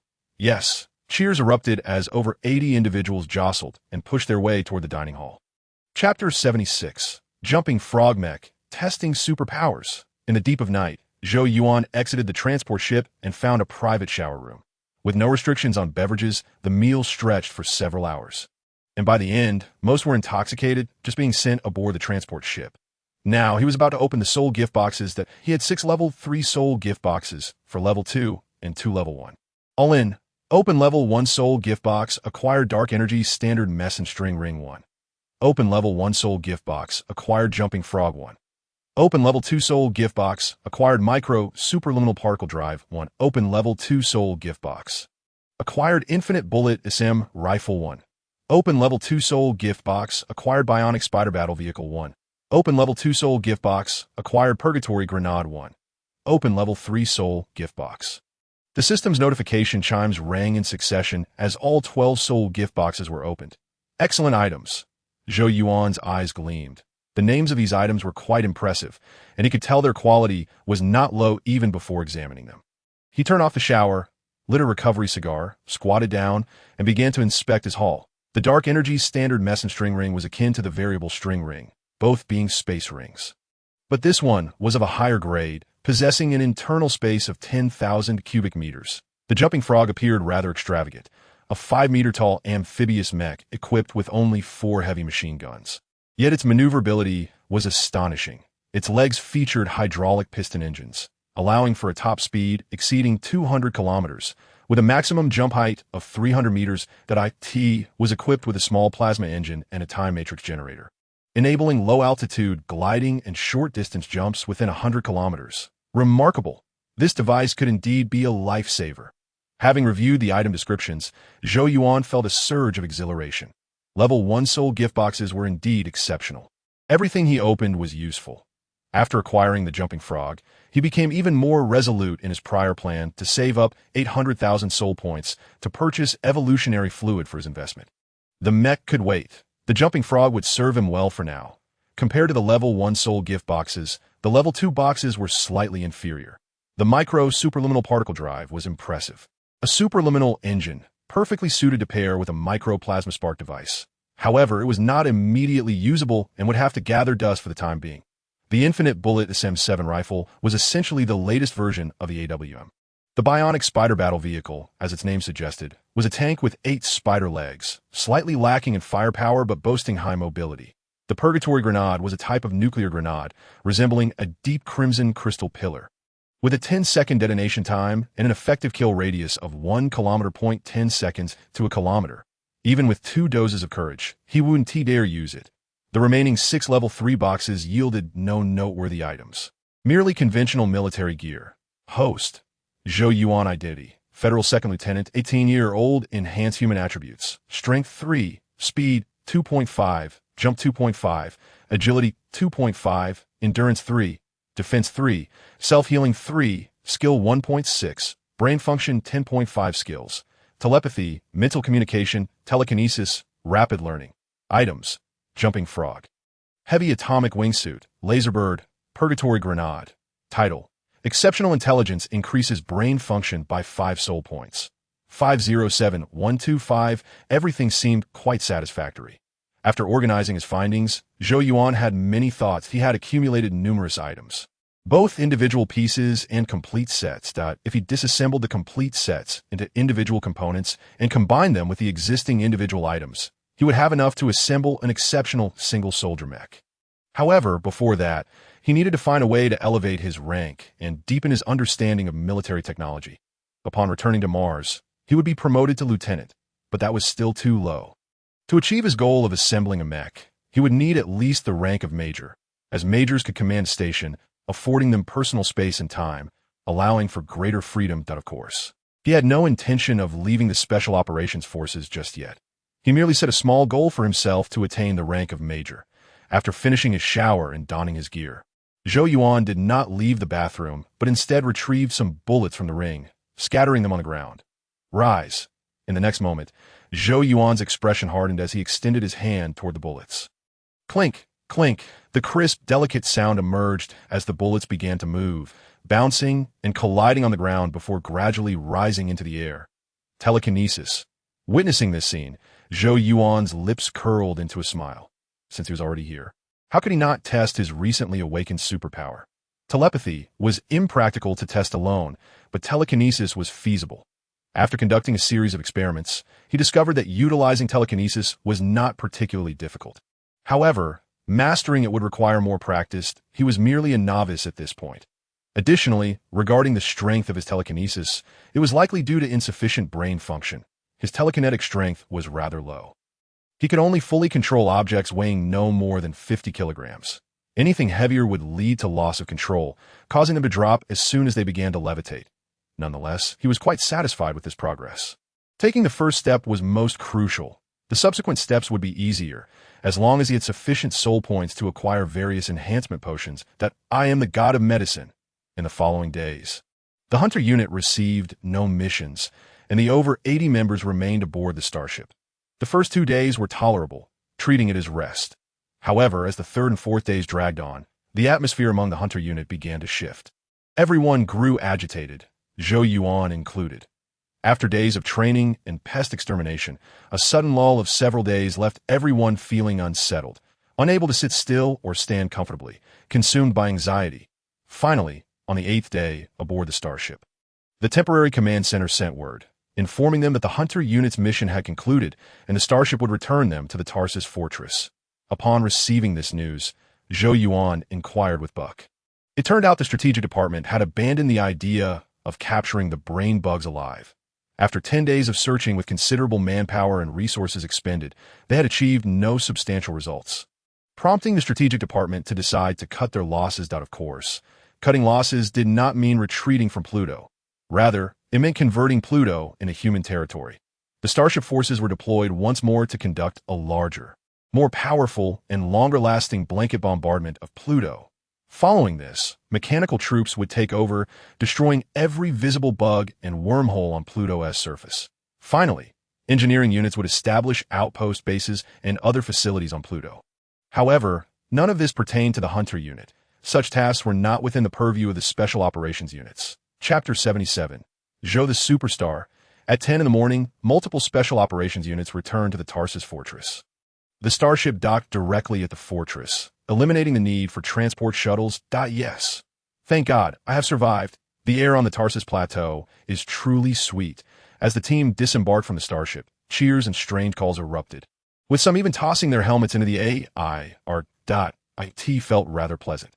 Zhou Yuan joined his teammates in their cheers. After spending 8 days aboard the starship, returning to solid ground felt wonderfully surreal, instilling a sense of security within him. Guys, I sense something amiss. Shit, they seem to be staring at us. What is happening? As they made their way to the boarding area exit, the previously boisterous group fell silent. They noticed something strange. People around seemed to be watching them, with some discreetly pointing and whispering, leaving them feeling perplexed. Could it be that news of Pluto had spread? But that didn't seem right. Although the mission had failed, it was a collective failure of all special operations units, not just their own. There were still personnel from the planetary unit ahead, yet it was the Hunter unit that drew the attention of those nearby. Quiet. Follow me. Buck, though puzzled, was accustomed to grand events and was not embarrassed by the stares, gesturing for the team to quicken their pace. Oh my God. Thank you, Zhou. As the group exited the boarding area and entered the fortress complex, Zhou Yuan was suddenly surrounded by a throng of teammates, their cheers echoing as they nearly lifted him off the ground.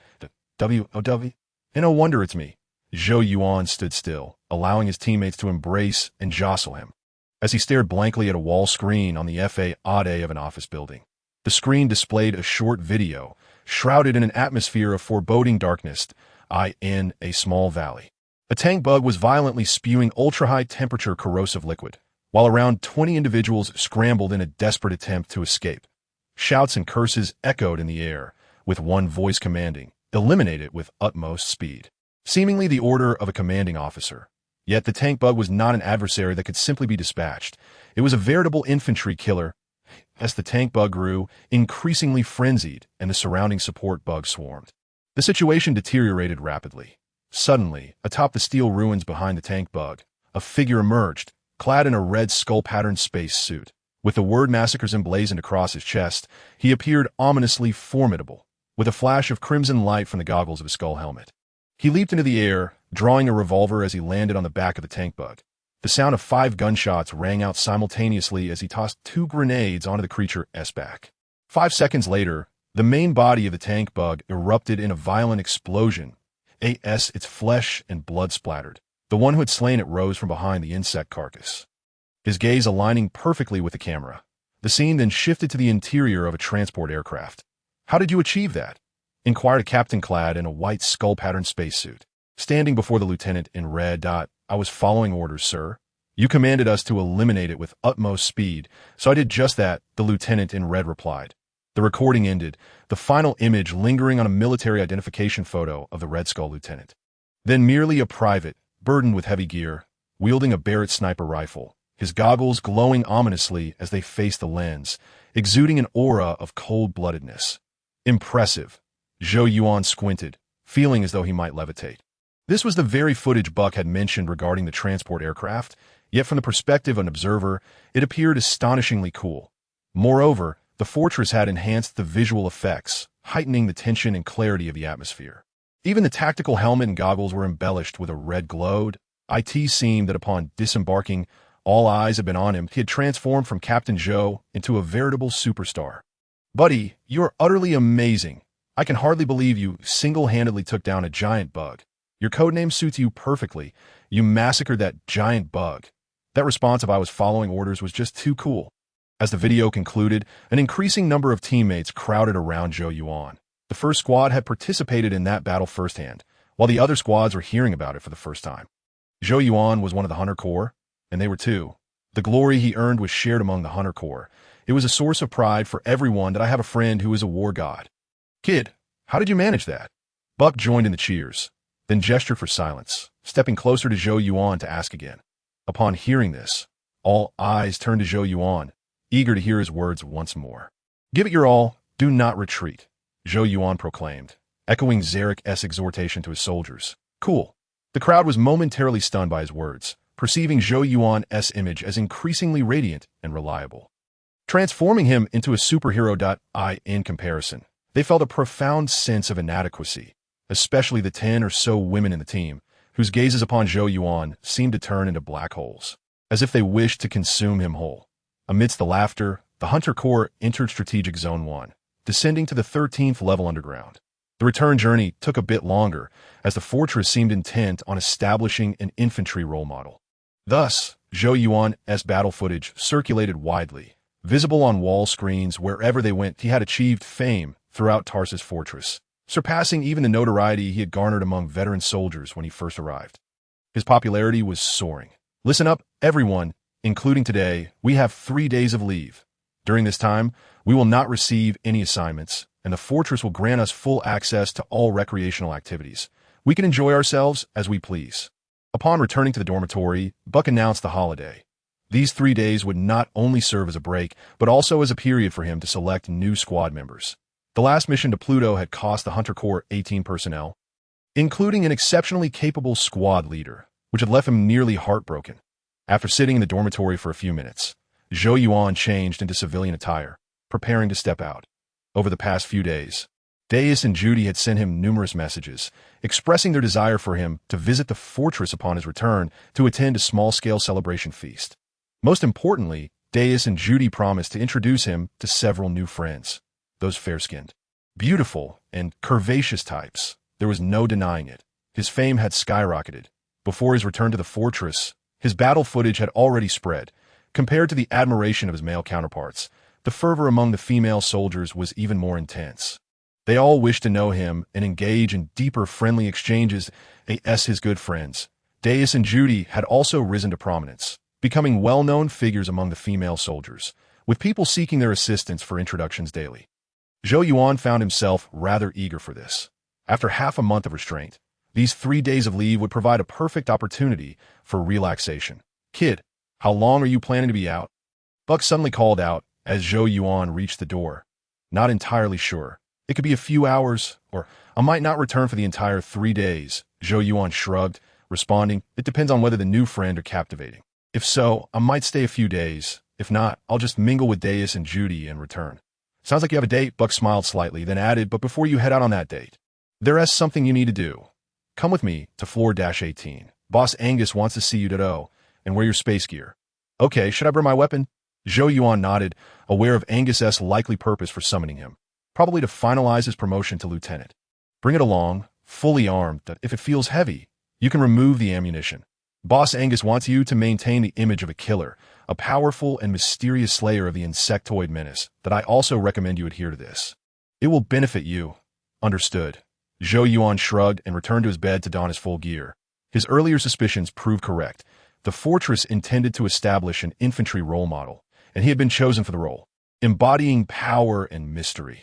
This would inspire the soldiers within the fortress to train harder, aspiring to join the Special Operations Forces. Although it was somewhat burdensome, the advantages were plentiful. A.S. the most renowned and formidable infantryman in the fortress. The rank of lieutenant hardly seemed fitting for him, as long as he maintained his popularity and continued to avoid mistakes. It wouldn't be long before he ascended even further. After 5 minutes, Zhou Yuan followed Buck out of the dormitory, heading toward the 18th underground level. This level was the deepest in Strategic Zone 1, though there might be even more secretive floors beyond his clearance. Few individuals occupied this level, and the corridors were largely deserted. Go on in. I'll wait for you at the door. Buck led Zhou Yuan to the entrance of conference room, opening the door and gesturing for Zhou Yuan to enter. Nodding, Zhou Yuan removed his skull helmet and stepped into the conference room. Inside, only Angus was present, manipulating a work tablet, seemingly busy. Have a seat. Give me 2 minutes. Angus waved without looking up, aware of Zhou Yuan's arrival thanks to the message Buck had sent him. After a brief period of work, Angus stretched and beamed at Zhou Yuan that I'm starting to regret not becoming an infantryman. Damn strategic forces. I'm already a major general, yet I still have to sit here at a desk every day. Zhou Yuan found himself momentarily speechless, unsure of how to respond. However, a line from a movie sprang to mind, prompting him to say, General, with great power comes great responsibility. With great power comes great responsibility, Angus echoed.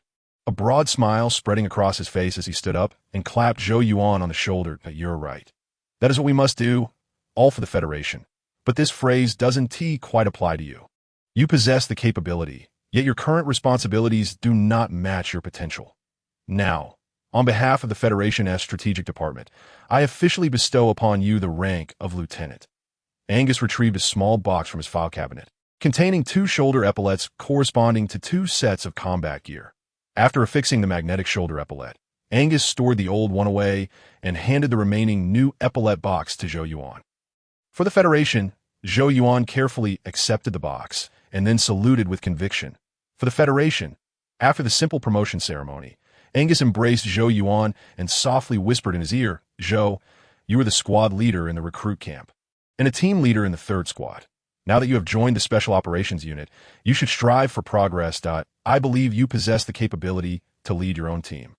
As you said, with greater power comes greater responsibility. Zhou Yuan, astonished, managed to respond calmly, General, my duty is to execute all commands issued by the Strategic Command. Excellent, Angus replied. You already possess all the tactical qualities required to become a commanding officer. Hearing Zhou Yuan's response, Angus felt increasingly pleased with him. Even disregarding his abilities, Zhou Yuan's mindset alone qualified him to lead a unit. The Federation was in dire need of such talent. Thank you for your flattery.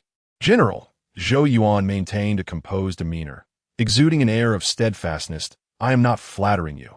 I am merely speaking the truth, Angus shrugged, raising his hands in a gesture of sincerity. What a seasoned veteran. Zhou Yuan thought to himself, secretly impressed by Angus's eloquence, a characteristic common among those who rise to the rank of Major General. Angus continued, I know that when the Hunter unit went to Pluto, they lost a squad that I recommended you to Buck, and he agrees with me.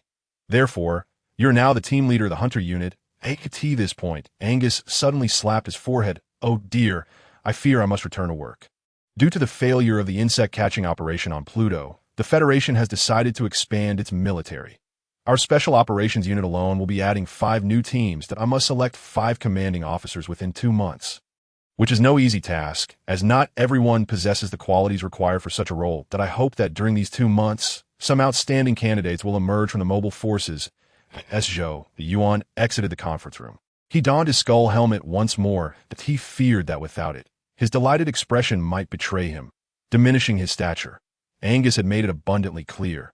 The higher-ups were preparing to promote him to the captain of a special operations unit. All he needed to do was maintain excellent performance as the team leader for 2 consecutive months. Provided he made no errors and demonstrated a modicum of leadership ability, he would soon ascend to the role of commander of the Slaughter Unit. Lieutenant Slaughter Commander, Machine Gunner. Kid, you will soon catch up to me, Buck remarked as he approached Zhou Yuan, reflecting on the first time they met when Zhou Yuan was merely a private. Now, he had skyrocketed to the rank of lieutenant in just 2 months. Buck sensed that Zhou Yuan's potential far exceeded that of lieutenant. He was destined to become a general. I still have a long way to go, Zhou Yuan replied with a smile. Perhaps in a few days, we shall be addressing you as Major Buck, he added, giving Buck a thumbs up that, in truth, the first squad had accomplished a significant feat by rescuing a Federation scientist with the rank of general. As the commander of the rescue operation, Buck had played a pivotal role. Perhaps, Buck shrugged, not bothering to refute the compliment. He indeed was on the path to becoming a major, but that would take some time. He needed to ensure the team was fully staffed first. By the way, Angus should have informed you about the team leader position. I will send you a list of candidates shortly. You need to select 9 team members based on their positions and return the list by noon tomorrow. The new recruits will report on the last day of our leave, so you must return to the dormitory that night, Buck reminded Zhou Yuan as they took the elevator back to level -13. No problem, Zhou Yuan responded with an okay gesture before parting ways with Buck. Now fully armed, Zhou Yuan resembled a figure straight out of a combat video. The moment the Red Skull appeared on the ground, it caused quite a stir. Seeing him alone, people nearby gathered, not just to gawk but also to greet him. Zhou Yuan felt a rush of satisfaction, yet remained silent, adopting a cold demeanor as he walked straight to the communications soldiers' quarters. The perception of one's worth is not determined by self-assessment, but rather by the acknowledgement of others. Frankly, he felt a bit pretentious parading around the fortress in full gear, but Angus insisted he maintain this armed image, aspiring to make the Red Skull a symbol for infantry. Thus, he complied, for he was indeed a talent capable of commanding a unit that, bring it on. As the saying goes, if I do not enter hell, who will? To spare his comrades from undue scrutiny and ensure their lives remained stable, he was willing to endure it all, inviting the public eye upon himself. 15 minutes later, Zhou Yuan arrived at the communications soldiers' quarters, seeking the dormitory of Daisy and Judy. Zhou, darling, I saw your video. I watched it several times. Me too. You are truly powerful. I'm certain you are the bravest man in the world. As soon as Zhou Yuan knocked on the door, Daisy and Judy rushed out, embracing him from either side, chattering excitedly. Both Daisy and Judy possessed a strong admiration for power and were enamored by the strong. They had witnessed Zhou Yuan single-handedly take down 5 opponents and had recently seen his video of vanquishing the tank beetles, elevating him to the status of a warrior in their eyes. Most importantly, Zhou Yuan was not just powerful. He was also handsome. What woman could resist such a man? Darling, come in. You just went through a battle. You should relax, Daisy exclaimed. We have a few friends who want to meet you. I just called them over. Without waiting for Zhou Yuan to respond, Daisy and Judy pulled him into the dormitory, clinging to him as if afraid he might escape. Cool. It's really him. Meanwhile, a chorus of cheers erupted from within the dormitory. In addition to Daisy and Judy, there were 4 beautiful girls, all fair-skinned and blonde, who found Zhou Yuan's armed appearance delightful rather than odd. They were thrilled to be in the presence of a genuine warrior, the object of admiration for many female soldiers. Be able to converse with him? That would surely incite envy among their colleagues.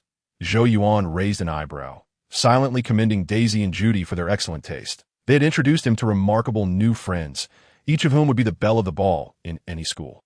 It seemed he would enjoy his 3-day leave immensely. With this thought in mind, Zhou Yuan removed his skull helmet and glanced at Daisy and Judy, teasingly asking, Is your idea of relaxation just another battle? In the presence of longtime friends, he saw no need for pretense and spoke candidly. Everyone in the dormitory had come with the intention of mingling, so there was no need for small talk. In this moment, he couldn't be like Murong Fu. He had to be like Yin Zhangyi. I knew you would like it. Ladies, our party can commence. Daisy, recognizing Zhou Yuan's satisfaction with her new friends, stood on her tiptoes and kissed him on the cheek, then waved at the four new friends. They were all excited, especially once Zhou Yuan removed his helmet, revealing his true self. Upon hearing Daisy's words, they sprang into action in the next moment. Much to Zhou Yuan's astonishment, these girls pulled 2 cases of red wine from beneath the table, along with a plethora of snacks that aren't communication soldiers prohibited from drinking. Zhou Yuan inquired, looking at Daisy. This is a special circumstance that we informed the higher-ups that we were celebrating you today and obtained a day of leave along with entertainment privileges. Daisy explained with a smile. Judy and I have made many new friends these past few days, and several are unable to join because they are on the day shift. Daisy and Judy helped Zhou Yuan remove his gear and guided him to the table. The moment he sat down, he was immediately surrounded by girls eager to pour him drinks and offer snacks, requiring him to lift a finger. However, to prevent any of them from overindulging, he kindly wrapped his arms around 2 of the girls. Thus, the gathering commenced. The joyful time flew by, and in the blink of an eye, 2.5 days had passed. On the last afternoon of his leave, Zhou Yuan left the communication soldiers' quarters.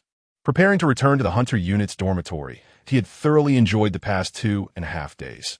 During the day, he had been accompanied by 4 new friends, and in the evenings, 3 more joined, along with Daisy and Judy, totaling 9 close friends. Each of these friends was exceptionally warm, and in the spirit of camaraderie, Zhou Yuan reciprocated their kindness. The outcome was that despite his robust physique, he felt somewhat fatigued after the whirlwind of socializing. Yet the 9 friends who had spent time with him felt even more exhausted. After witnessing his prowess firsthand, they were utterly amazed, urging him to visit them again without any hesitation. In gratitude for his generosity, they promised to introduce him to some truly remarkable new friends the next time he came. Zhou Yuan, naturally, accepted their offer with enthusiasm. With no ulterior motives, I simply wish to avoid disappointing a dear friend. The communication tasks in the work hall are exceedingly monotonous, and it is essential to infuse some joy and warmth into their day. However, he must take his leave now, as tomorrow he is scheduled to embark on a mission to locate the insect nest, and his team has yet to even lay eyes on him, which is simply unacceptable. 20 minutes later, in a strategic zone number 1, underground training ground 13, T's, Zhou Yuan paced back and forth, scrutinizing the 9 individuals standing before him. These 9 would be his team, 7 men and 2 women, handpicked by him from the candidate list provided by Buck. They hailed from various divisions, some from the defense forces, others from mechanical units, and even a few from the engineering corps. Each member was a seasoned elite from their respective branches, their capabilities undoubtedly commendable. Ultimately, they possessed excellent judgment. This morning, he had enlisted the help of the Falcon to escort them to the armory to obtain their gear. The armor they selected matched his own, a striking black and red skull ensemble. The sight of 9 red skulls standing together was visually striking, presenting an imposing presence. I have no desire for idle chatter. I have but one expectation of you. Give it your all, and do not falter. Should anyone fail to meet this requirement, I will have no choice but to dismiss them. My armor is not a privilege afforded to all. Is that understood? After pacing for a moment, Zhou Yuan halted in front of the formation and spoke in a chilling tone. Understood, Commander. The team responded in unison, saluting, their hearts ignited with fervor. They were acutely aware of who their captain was. A slaughterer. A super soldier capable of annihilating tank beetles in mere seconds. The words he spoke, give it your all, do not falter, could only emanate from a man of his caliber. To be part of his team was a tremendous honor, and they were determined to give their utmost. Very well, I hope your abilities are as formidable as your voices. Now, introduce yourselves, stating your code names along with your 2 positions. Zhou Yuan nodded, gesturing for the first team member on the left to begin. Commander, I am Rope, Primary Assault Unit, Secondary Guide. Commander, I am Coffee. Not a problem. Zhou Yuan listened intently while mentally confirming their roles. The current structure of the 3rd Squad was as follows: Lieutenant Slaughter, Commander, Machine Gunner, 2nd Lieutenant Rope. Assault Unit, Guide 2nd Lieutenant Demon King. Sniper, Communications Officer, 2nd Lieutenant Coffee. Medic, Communications Officer, 2nd Lieutenant Venom. Sniper, Scout Sergeant Magic. Medic, Engineer Sergeant Queen. Assault Unit, Engineer Sergeant Alcohol. Assault Unit, Guide Staff Sergeant Generator. Machine Gunner, Demolition Staff Sergeant Shockwave. Machine Gunner. Demolitions compared to the 1st Squad, their ranks appeared somewhat lacking. However, not every squad could boast the same composition as the 1st. Among the 10 squads, only the 1st consisted of a captain and 9 second lieutenants. The remaining 9 squads were led by lieutenants, with members ranging from second lieutenants to corporals. His squad was already above average. There simply weren't any standout soldiers on the candidate list. Otherwise, he would have gladly accepted privates. After all, once on the battlefield, it is not the rank that determines one's ability to slay insects, but rather one's skill. Once the team members completed their introductions, Zhou Yuan waved his hand and declared, "You all know the purpose of Special Forces. Tomorrow morning at 6, we will gather at the embarkation point. Training commences now. The first exercise is an endurance run, 10 laps around the training ground at go." Upon hearing Zhou Yuan's command, the team members sprang into action. Observing the training session, Zhou Yuan felt a surge of satisfaction. Although it was not his first experience as a squad leader, the act of issuing orders always filled him with joy. This was the delight of leadership. The following morning, Zhou Yuan and his team boarded the transport aircraft, fully equipped, arriving at their destination 10 minutes later. Today, we are heading to the Life Garden, where reports of insect activity have surged in recent days. Our mission is to identify potential nests or eliminate any insects we encounter. Zhou Yuan spoke while reviewing his work tablet. The Life Garden is the sole city on Mars, sprawling over 10 million square kilometers and home to nearly 1 billion inhabitants. Consequently, its defenses are formidable, with the Sailor Canyon acting as a natural barrier, monitored by the Sailor Base behind it, and the Mars Base positioned directly in front, providing excellent protection. Occasionally, some insects manage to evade both bases. But the Life Garden is fortified with defensive walls and military units capable of repelling even the most aggressive swarms. This mission near the Life Garden is primarily precautionary, as recent sightings of swarms numbering in the thousands suggest the possibility of a nest nearby. The lessons learned from the fall of Pluto loom large, prompting the Life Garden to initiate a comprehensive sweep of the surrounding area, thus requesting the deployment of Special Operations Forces from Tarsus Fort. Not only Tarsus Fort, but also numerous Special Operations units from the Sailor Base and Mars Base have been dispatched. This is a long-term endeavor. The vast expanse cannot be resolved in just a few days. I have sent the operational route to your combat devices. Rope and Alcohol, lead the way. Venom and Demon King, watch the flanks. Magic and Queen, secure the rear. The rest of you follow me. Let us commence our operation. Zhou Yuan took hold of his AWM and gestured to give the command. His AWM was equipped with unlimited ammunition, allowing him to switch to it for this mission. The rest of his gear had also been adjusted, as he was now positioned as both commander and machine gunner. Thus he would not carry the demolition kit. However, this did not hinder his ability to accrue soul points. The members of the 3rd Squad were all newcomers, and the demolitions expert had previously been a defense soldier who had not even fired tactical nuclear ordnance to prevent any mishaps with newcomers handling such weapons. It was entirely reasonable for him, as their captain, to take charge. Everything was for the sake of the team. Chapter 81. The Starship Insect emerges. Captain, 15 soldier insects are 400 meters to the left. The right flank also has over 30. 600 meters away. The rear is secure. There are no insects within a kilometer. After the operation commenced, Zhou Yuan received intermittent reports, his 9 team members proceeding with utmost caution as if facing a formidable enemy. This is the nature of newcomers. They fear making mistakes and would rather overperform than err. Zhou Yuan did not allow his team to relax, but instead urged them to remain vigilant. Cultivating a habit of caution might one day save their lives, a principle he had always adhered to. Half an hour later, the team arrived at the Stone Lake. This desolate expanse lies to the right of the Life Garden. The area is not overly sandy, but is strewn with rocky outcrops, which cluster together to form a stony plateau, hence the name Stone Lake. Compared to a desert, this locale presents a higher likelihood of harboring an insect nest, as insects would not excavate nest entrances near desert regions. Otherwise, a mere dust storm could bury the nest entirely. Stay alert and search diligently. Zhou Yuan scanned the Stone Lake with his binoculars, then gestured for the team to advance. Suddenly, his combat device vibrated, and the red light flashed incessantly. What in the world? I already have a mission. Zhou Yuan's expression darkened as he activated the device. The red light indicated an urgent mission, and the vibration signified the receipt of mission details. Entering Level 1 combat readiness. All Special Operations units must return to the fortress immediately. Level 1 combat readiness. Zhou Yuan was taken aback and immediately shouted to Coffee and Demon King. Communications officer, notify the transport aircraft that we must return at once. The fortress entering Level 1 combat readiness is no trivial matter. There are 4 levels of readiness, with level 1 being the highest. Even during a swarm assault on the fortress, it would not reach level 1. Level 2 is the typical upper limit. Could something have happened at the fortress? Zhou Yuan's heart raced at the thought of the insect nest. Today is September 15th, the very day when the large communications window opens. Could it be that the fortress has fallen to a swarm attack? This seems implausible. The fortress is well equipped, possessing not only conventional armaments but also strategic weaponry capable of eradicating all life on Mars. Even in the event of an overwhelming swarm, the fortress has the strategic nuclear capability to level the playing field. How could it possibly be overrun? Captain, what is happening? My combat device is flashing red. Is yours as well? This indicates we have received an urgent mission. An urgent mission. Is that true? The team members gathered around Zhou Yuan, chattering excitedly.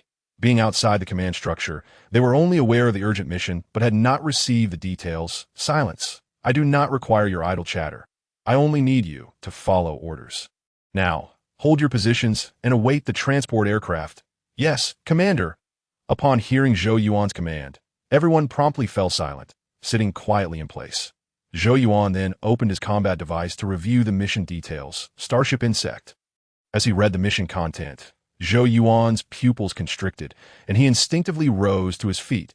The intelligence department of the fortress had sent him a photograph. The subject of the image was a colossal insect resembling a legless golden beetle. Its carapace, a dark brown HUT, boasted 2 pairs of wings that, when spread, formed a shape reminiscent of the letter H, somewhat akin to dragonfly wings. Beneath the wings, along the lateral abdomen, there were rows of cavities emitting a pale blue light, resembling energy exhaust ports. That he understood that this was a starship bug. The Arachnous insectoid species had numerous methods for colonizing planets, but utilizing the starship bug for transportation was undoubtedly the most convenient and expedient. As long as the queen and the soldier bugs were dispatched to the target planet, it would swiftly transform into a colony of insects, becoming a desolate bug-infested world. The mature starship bug. Zhou Yuan continued to read on. This particular starship bug was colossal, nearly 1,000 meters in length and approximately 300 meters in height. It lay nestled in a valley, its immense form towering above the valley's elevation. Unmistakably an adult starship bug. Discovered on Pluto, the photograph had been taken by a mechanical unit. During their sweep of Pluto, the mechanical forces encountered the starship bug in this valley, initially intending to capture it. The mechanical unit found itself discovered by the starship bug, which released a swarm of soldier bugs to obstruct them before departing nonchalantly. According to the commander of the observing unit, the starship bug ascended to a height of 100 meters with a single flap of its wings. When it emitted a soft blue glow from its flank, it vanished like a flash of blue light, reappearing on the distant horizon. How enlightening. After perusing the mission intelligence and requirements, Zhou Yuan had a revelation. The starship bug was likely dispatched to retrieve the brain bug. The telepathic communication of the brain bug spanned interstellar distances, making it easy to call for assistance. However, the starship bug was unaware that the brain bug had perished several days prior. Not only did it fail to rendezvous with the brain bug, but it was also discovered by the mechanical forces. Its appearance triggered a seismic reaction within the Federation's military. Did insects possess the capability for space travel? Did this not imply that they could invade colonies and even Earth at any moment? The Federation's high command was in a state of unrest. For them, capturing 100 bug-infested planets paled in comparison to eliminating a single starship bug, as it represented a strategic asset for the insectoid race. Thus, all starship units not engaged in urgent missions were mobilized to pursue the starship bug. A net was cast, and indeed, the starship bug was located. Seemingly fatigued from flight, it halted upon entering the GJ-1 star system, landing on a planet named Hydora. Hydora was significantly larger than Earth and was a habitable world rich in rare radioactive mineral veins, holding immense developmental value. However, the GJ-1 star system was the domain of the insectoids, which is why the Federation had never considered targeting Hydora. Given the strategic significance of the starship bug, the Federation's high command overlooked whether Hydora was a bug-infested planet. The starship unit cordoned off Hydora, and the mobile forces landed on the planet. The mission was to capture the starship bug alive. Of course, due to the starship bug's remarkable agility, the mission did not mandate its capture. If it could be apprehended, that would suffice, but if not, it must be eliminated. In any case, the starship bug must not be allowed to escape Hydora alive. Chapter 82. landing on Hydora 5 minutes later. The transport ship arrived. After boarding the 3rd Squad of the Hunter Division, the transport did not return to the fortress but continued to ascend, reaching the outer space of Mars. Quite the grand spectacle. Zhou Yuan stood beside the protective window, gazing at the view outside. His line of sight was filled with star ships, at least 30 in number, occasionally witnessing one vanish or appear from a void. He could fully comprehend the High Command's perspective. Were he in their position, he too would regard the starship bug with utmost seriousness. From a strategic standpoint, the combination of the brain bug and the Queen was still less significant than the starship bug. As long as the starship bug persisted, the insectoids would not face extinction, allowing them to expand their territory throughout the cosmos without restraint. After the transport ship was received by the starship, Zhou Yuan took his seat, tapped twice on the combat console, and said, "The mission details have been sent to you. Familiarize yourselves with the objectives and requirements. You are fortunate to join at such a pivotal moment. But I hope you do not falter. The importance of this mission cannot be overstated. There is no need to change your armaments. Hydora is abundant in natural radioactive minerals, so minimize your exposure to the air." Upon hearing Zhou Yuan's words, the group turned their attention to the combat console. "Goodness, the mechanical unit truly did not provide erroneous data," exclaimed one. "God, this is a biological starship." At that moment, the cabin erupted in exclamations. Everyone gaping in astonishment at the combat console, a creature 1,000 meters long and 300 meters high. It resembled a colossal entity formed from the amalgamation of 4 skyscrapers. Furthermore, this behemoth boasted wings, and the bluish propulsion vents along its sides made it reminiscent of a sci-fi monstrosity. At this juncture, Zhou Yuan felt a flicker of concern. The Federation's High Command was eager to resolve the starship bug issue. Thus, the operation was conducted in a squad format to maximize the search area. However, such small unit operations were inherently perilous. Hydora was a bug planet, teeming with insects, making it exponentially more dangerous than Mars. The stakes were heightened, and his team comprised 9 newcomers, which was far from reassuring. One misstep could lead to casualties. With this thought, Zhou Yuan discarded his AWM, opting instead for a rifle and grenade launcher. He ensured that magazines were ample, stacking small ammunition boxes atop the large pineapple magazine box. Treating it as a new explosive supply, he possessed an infinite ammo pineapple, thus requiring minimal ammunition himself. These supplies were primarily for his teammates. And using the infinite ammo pineapple provided a plausible explanation. No questions, just a claim of being adequately armed. In 2 months, he would be promoted, and his performance in this period was crucial. He could not afford significant losses within the squad. Half an hour later, the GJ-1 star system was reached. The fleet stationed itself in Hydora's outer space, joining forces with other fleets to encircle the planet while deploying transport ships. The brain bug could accumulate 100,000 soul points. The starship bug should not be far behind, given that it was an even rarer insect species than the brain bug. Host, Zhou Yuan identity, Federation Lieutenant, 18-year-old male enhancer attributes, Strength 3, Speed 5.5, Jump 2.5, Agility 2.5, Endurance 3, Defense 3, Self-Healing 3, Skill 1.6, Brain Function 5.5 skills, Telepathy, Mind Communication, Psychokinesis, Rapid Learning. Items: Jump Frog, Heavy Atomic Wingsuit, Laserbird, Hellfire Grenade. Title: Powerful Insecticide increases kill rewards by 20, Speed 3 soul points. 507806 as he awaited the transport's landing. Zhou Yuan equipped the Powerful Insecticide title, feeling a surge of anticipation for the impending operation. Just 300,000 soul points remained before he could acquire a gene evolution liquid point 10 minutes prior. He received new intelligence indicating that when the starship bug attempted to flee Hydora, it was struck by a pulse cannon from a starship, losing a pair of wings in the process. Subsequently, it fled into the ocean, its whereabouts unknown. The ocean of Hydora was vast, covering over 700 million square kilometers, nearly double that of Earth's oceans, rendering sonar ineffective. Thus, locating the starship bug would not be a simple task. He hoped for a smooth operation. As long as the starship bug was eliminated, the gene evolution liquid would soon be within his grasp. Team, we will land in 1 minute. I will escort you to the coastline, where insect activity is relatively sparse, and cover is more limited than the insect presence. You must exercise caution. After a brief pause, the pilot announced over the intercom, Zhou Yuan immediately stood, commanding, "Check your armaments and prepare for action. Stay close to me and do not fall behind." "Yes, sir." Before long, the transport ship landed smoothly. Zhou Yuan, wielding the pineapple machine gun, was the first to leap from the craft. The transport had approached from the sea, making little noise and not alarming too many insects. However, a group of bugs, numbering around 1 to 200, was already congregated on the beach. "It's all yours. Go warm up." Zhou Yuan relaxed slightly, lowering his weapon and signaling for his team to engage freely while he activated the combat console to survey the surrounding terrain. Although Hydora was vast, there were few locations suitable for the starship bug to conceal itself. Aside from the ocean, the only significant natural cover consisted of large valleys, canyons, volcanic craters, and mountain ranges. The ocean was simply too expansive for a thorough search. Therefore, his options were limited to the aforementioned terrestrial formations. "Captain, I have spotted a bug hole at 2 o'clock." Before Zhou Yuan could finish surveying the terrain, the scout named Poison called out, "A bug hole." Zhou Yuan paused, raising his binoculars to gaze in the direction indicated by Poison. There, a continuous cliff faced the sea, with a bug hole opening 2 meters above the ground, approximately 500 meters away from the team. "I must have been out of my mind." Zhou Yuan shook his head, suddenly recalling something.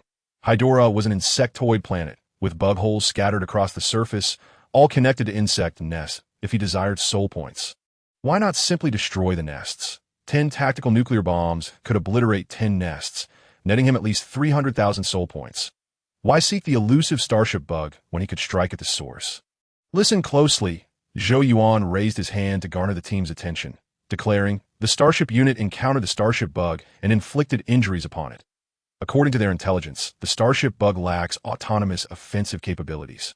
Therefore, if it wishes to hide and recuperate, it is likely to seek refuge in areas frequented by numerous combat bugs for protection. No location will harbor more combat bugs than the insect nests. To locate the starship bug, we should consider targeting the nests. Now, approach the nest." Chapter 83. The nest is my true love. Upon hearing Zhou Yuan's words, the team members immediately sprang into action, making their way towards the wormhole. They found Zhou Yuan's reasoning compelling that if they were the starship worms, they would indeed behave similarly, either hiding in the sea or seeking refuge on land with combat worms for protection, given that the starship worms had just been injured by the starship troops. It seemed impractical for them to remain concealed in the sea. Thus, searching near the nest was the most logical course of action.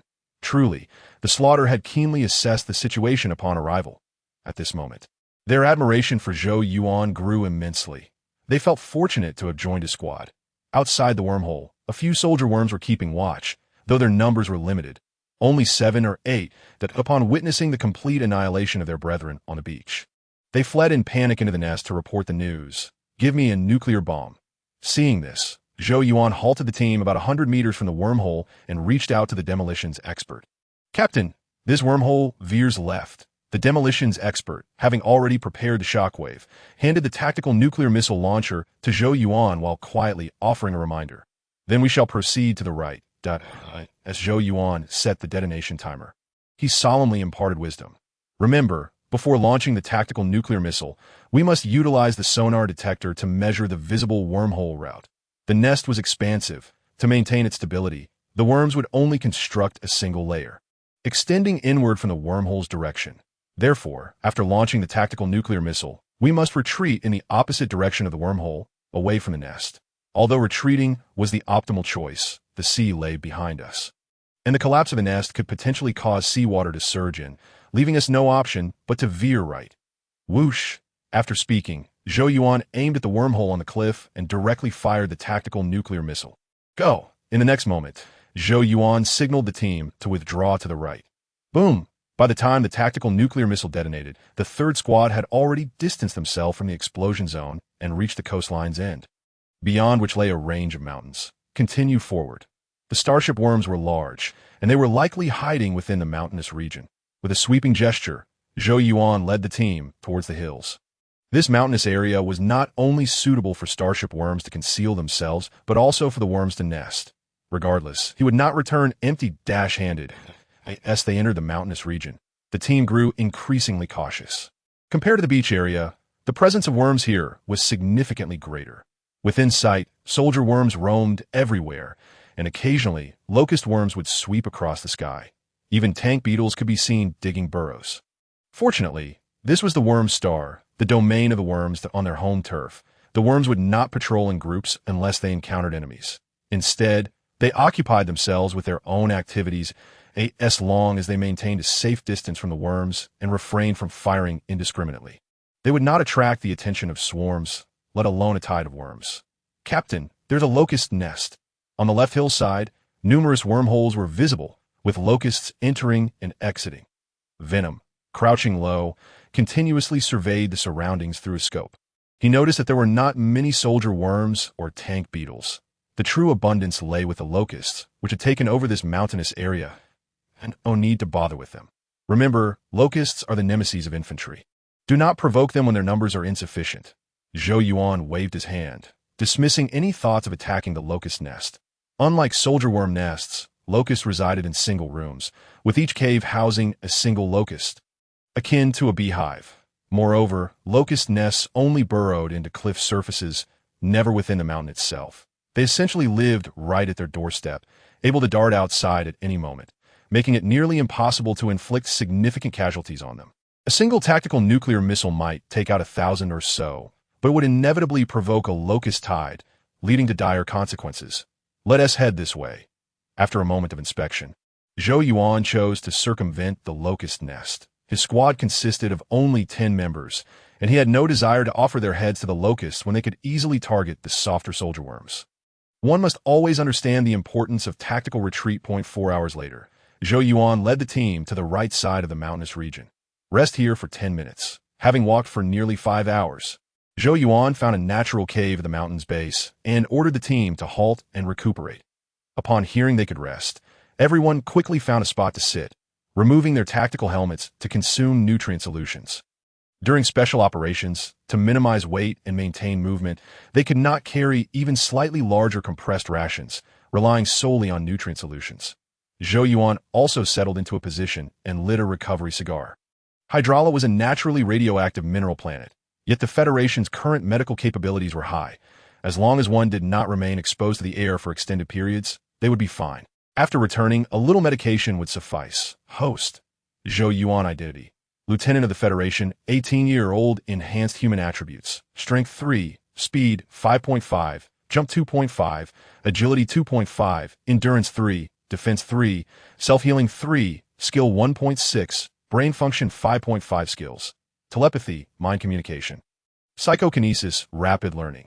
Items: Jump Frog, Heavy Atomic Wingsuit, Laserbird, Purgatory Grenade. Title: Powerful Insecticide increases kill rewards by 20, Speed 3 soul points. 721498 while resting. Zhou Yuan opened his personal panel to check his gains. In these 4 hours, he had discovered 5 soldier worm nests.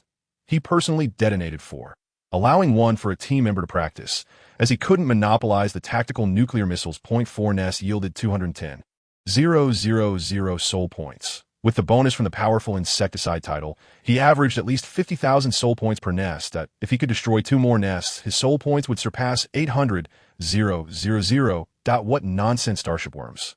No amount could compare to the delight of obliterating worm nests.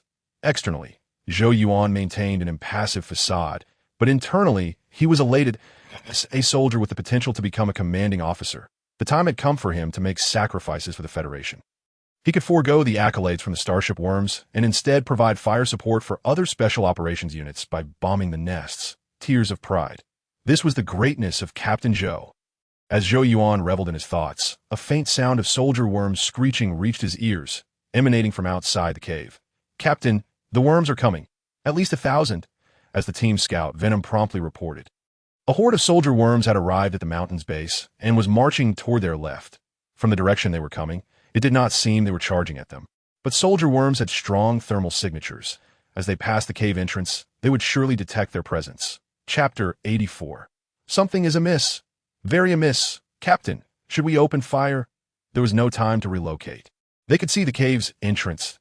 As the swarm drew closer to the cave, several low murmurs arose from the team. Being trapped in a cave on a worm star with a horde of worms was an experience none of the 9 newcomers had encountered before, nor had they faced anything similar. Yet, this display was far from intimidating to them. Prior to joining the Hunter unit, they had all been elite scouts in their original squads, and collectively, the 9 of them had slain enough worms to pile up a small mountain of corpses. Stay calm. Let them come closer. First, use grenades, then firearms. Wait for my command. Zhou Yuan shook his head. They had not engaged much in combat that morning, primarily utilizing tactical nuclear missiles, leaving most of their ammunition still intact. A swarm numbering in the thousands posed no threat to a team in a defensive position. It was barely enough for a warm-up. Prepare. Seeing that the team was ready, Zhou Yuan stepped out of the cave and shot a soldier worm in the head with his AWM. The soldier worm horde was already close to the cave. They would discover the team sooner or later, so it was better to take the initiative, allowing them to control the rhythm of the encounter. Swish! Upon hearing the gunshot, the soldier worm horde immediately became agitated and charged toward Zhou Yuan. Don't rush. Wait until they are 100 meters away, 200 meters, 150 meters, 100 meters. Now, Zhou Yuan took 2 grenades in hand, slowly retreating while continually reminding his team. Ding! The moment the order to fire was received, a dozen grenades were hurled out from the cave. Aside from Zhou Yuan, no one else could throw a grenade 100 meters, but the worms were oblivious to the danger. As the grenades landed, the horde stepped right into the impact zone. Boom! Boom! Boom! After a brief wait, the grenades detonated on cue. The simultaneous explosions of the dozen grenades were quite powerful, obliterating the forefront of the worm horde, leaving many dead and injured. Open fire! At that moment, Zhou Yuan issued the attack command. Unleashing a torrent of fire from a heavy machine gun into the swarm, in truth, such a scale of worm horde was best dealt with using mixed explosives. However, he had learned a lesson on Pluto. After exhausting his mixed explosives early on, the subsequent 20-plus members found it impossible to take down a single tank beetle. Therefore, he now opted for a more cautious approach, reserving heavy firepower as a trump card to avoid facing resilient foes like tank beetles again. The sound of gunfire abruptly halted the advance of the worm horde. In reality, soldier worms had thick health bars and resilient vitality akin to cockroaches, and with their numbers being substantial, they were most suitable as cannon fodder. Yet, their towering 3-meter stature became a vulnerability during their charge. As long as the frontline insects perish, the rear ones will face considerable trouble. To continue their advance, they must traverse over the corpses of their fallen comrades. And their endurance is limited. When the insects do not hold an overwhelming numerical advantage, engaging in a siege against them is tantamount to courting death. Eliminate a soldier insect to gain 1 soul. Eliminate a soldier insect to gain 1 soul. Eliminate a soldier insect to gain. The efficiency is lacking, yet there's a certain exhilaration to it. Once the situation stabilized, Zhou Yuan even took a moment to glance at the notification panel. The soul points increased alongside the empty shell casings beneath his feet. He proceeded to scout the vicinity. Just as a magazine was nearly depleted, Zhou Yuan extracted a fresh one from the ammo box, uttered a soft incantation, and tossed the new magazine out of the cave. The sound of gunfire echoed within the cave, and with his comrades engrossed in exterminating insects, no one noticed Zhou Yuan's utterance or his actions. He conserved ammunition by employing short bursts. After releasing the laser bird, Zhou Yuan shouted a new command.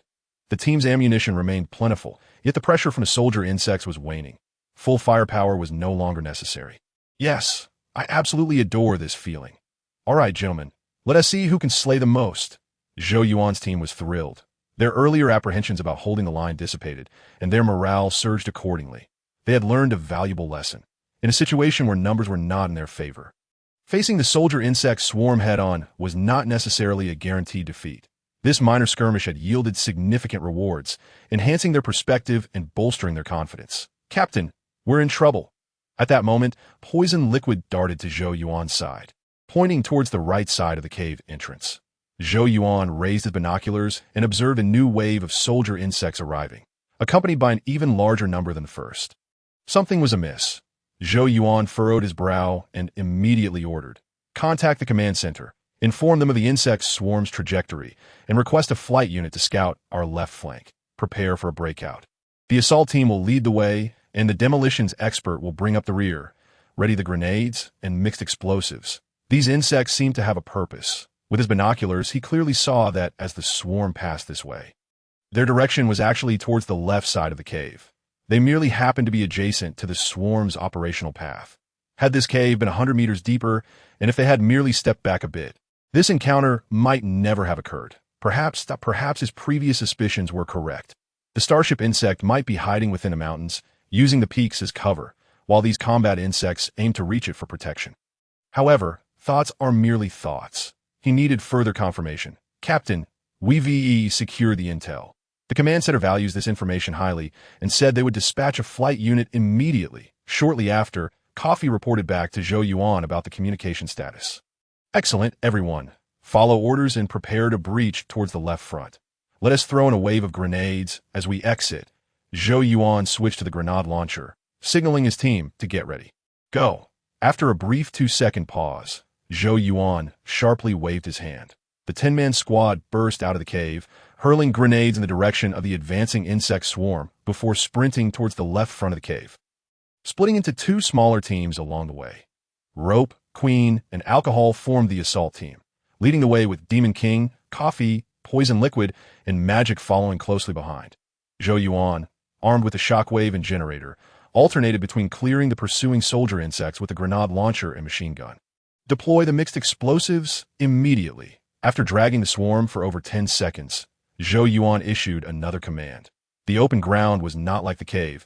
The insects could attack from 4 directions, and even with 3 machine gunners equipped with grenade launchers, they could not withstand the swarm. Do you pests wish for some explosives? Come here, dear ones, I have delightful treats for you. The shockwave and generator had already prepared the mixed explosives, and upon receiving the command, each tossed out 2 boxes. 1 box of mixed explosives could obliterate a 3-story building. With 4 boxes detonated, they cleared the entire front line of the insect swarm. Even though Zhou Yuan and the others had already run some distance, they still found themselves thrown upside down by the shockwave. Fortunately, there were no living insects nearby. Rejoin the team, go. The moment Zhou Yuan hit the ground, he sprang back up, spraying bullets at the approaching swarm while urging the generator and shockwave to retreat. Ding! The generator and shockwave turned and fled, but not before tossing a few grenades to alleviate the pressure on Zhou Yuan. Once the grenades exploded, Zhou Yuan turned and followed the retreat. Indeed, something was amiss. While fleeing, Zhou Yuan occasionally glanced back. Firing as he withdrew, he noticed that the pursuers were merely a small contingent from the swarm, numbering less than 100. Meanwhile, the main force of the swarm had returned to their original path, marching towards the right side of the cave without any hesitation. Soldier insects possess intelligence, albeit limited. They are brutish. Once they engage in battle, it is nearly impossible to divert their attention from their immediate target. Unless, of course, they received a command from a higher insect. Should he investigate? Zhou Yuan felt a flicker of temptation, yet he remained undecided. If his suspicions were accurate, then numerous combat insects must be clustered around the starship insect. And a large-scale insect tide would not be an exaggeration. For a 10-man squad to approach would be akin to inviting death. Yet, eliminating a single starship insect could equate to destroying 2 insect nests. And it would yield significant accolades. An enticing prospect indeed. Captain, the insects have not pursued us. They have circled around to the right side of the mountain. That moment, the team's voices interrupted Zhou Yuan's thoughts. Realizing the main force of the swarm had not followed, they turned back to assist Zhou Yuan in exterminating the few pursuing insects. Check your gear. We will follow. Remember what I mentioned earlier? The starship insect likely has numerous combat insects for protection. This group of insects must be headed to find the starship insect. Otherwise, they would not have so easily let us off the hook. After a moment's hesitation, Zhou Yuan decided to follow. He released the laser bird, and the command center dispatched a flight unit. As long as he proceeded cautiously and acted based on detailed intel, he should not encounter much danger, especially with 5 tactical nuclear bombs as backup. Yes, sir. The team responded excitedly to Zhou Yuan's words. After all, it was a starship insect. Who wouldn't want to slay the vessel of the insect race? The glory of the present, the promise of a beautiful future, the legendary past. Each of these splendid stages could be attained by slaying it. It would be worth the price of their lives. Excellent. Let us commence the operation. Zhou Yuan was pleased with his team's enthusiasm. None of them were cowards. After a brief rest, Zhou Yuan personally took the lead, guiding the team along the path previously taken by the insect swarm. For the next hour, the team pressed on. They did not catch up to the swarm, but they tracked the traces left behind. The insect's legs were as sharp as spears, capable of leaving small pits in the ground. During their pursuit, Zhou Yuan received ample intelligence, some from the laser birds, some from the temporary command center. The intel was consistent, stating that nearby insect swarms were congregating towards the mountain ridge, with a minimum of 100,000 insects. And the numbers were continually increasing. The temporary command center took this seriously, dispatching several special operations units to the insect congregation area. However, the starship insect had yet to make an appearance. Not even a single hair had been detected. After roughly another half-hour of travel, they reached the rendezvous point. Due to the impending insect tide, the temporary command center ordered all squads to assemble and form a fully staffed special operations unit. The meeting point was bustling. As they arrived via transport aircraft, other squads had reached the location earlier, while the third squad was the last to arrive. Good job. Upon seeing Zhou Yuan and his fully staffed squad arrive, Buck let out a sigh of relief and offered some encouragement. He had received mission briefings from the other squads and was aware that the third squad had identified an anomaly in the insect swarm's movements, claiming their first military merit. "Captain, what's the situation now?" Zhou Yuan exchanged a fist bump with several other squad leaders before inquiring. Buck shook his head, calmly replying, "There's no situation. It seems the insects are hosting a beach party, lounging on the sand without moving. Let us go. Our observation point is on the mountain that you'll understand once we get there." With that, Buck waved for the team to set off. They were at the foot of a high mountain, surrounded by several neighboring peaks, forming a massive, pirated mountain range. Upon reaching the summit, Zhou Yuan finally understood what Buck meant by a beach party.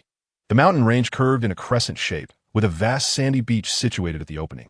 The insect tide congregated there, frolicking on the sand. Beyond that lay the coastline, with the endless ocean stretching into the horizon.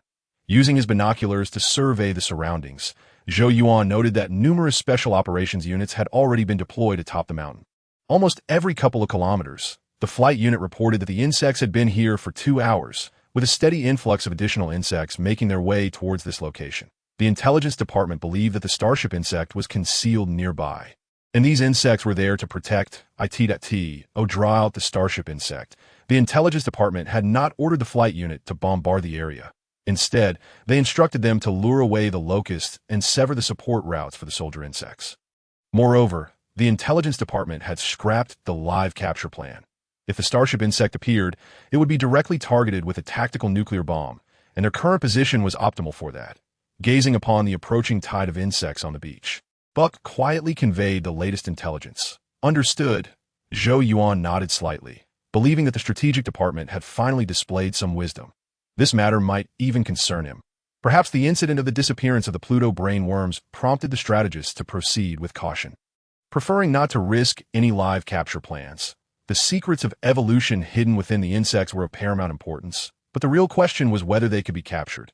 What if they managed to escape? Eliminating the enemy was far more prudent than risking their capture. Even if a treasure map lay concealed on their bodies, leave the roots intact would only allow them to sprout anew when spring arrived. Deploy reconnaissance and communication personnel. I must know the movements of the insect tide at the earliest opportunity. The remaining troops shall rest in place, check their armaments, and prepare for battle, ready to act at a moment's notice. After informing Zhou Yuan of the real-time situation, Buck began issuing orders. "Yes, Commander." Each squad leader saluted and promptly found their respective teams to relay the latest commands that in recent days, I had been revising earlier chapters, resulting in a reduction of 2 updates. Chapter 86. The Starship Worm Emerges. Attack. They had waited for 6 long hours. The group remained on standby from noon until evening, yet the Starship Worm had yet to show itself. The insect tide had similarly awaited the Starship Worm, merely loitering at the foot of the mountain and on the beach, occasionally engaging in skirmishes or burrowing insect holes. However, all were acutely aware that something significant was amiss in this area. By afternoon, the scale of the insect tide had increased significantly. The sheer number of insects on the Hydra was overwhelming. Although the aerial forces boasted formidable firepower and visibility, they were unable to completely seal off the area.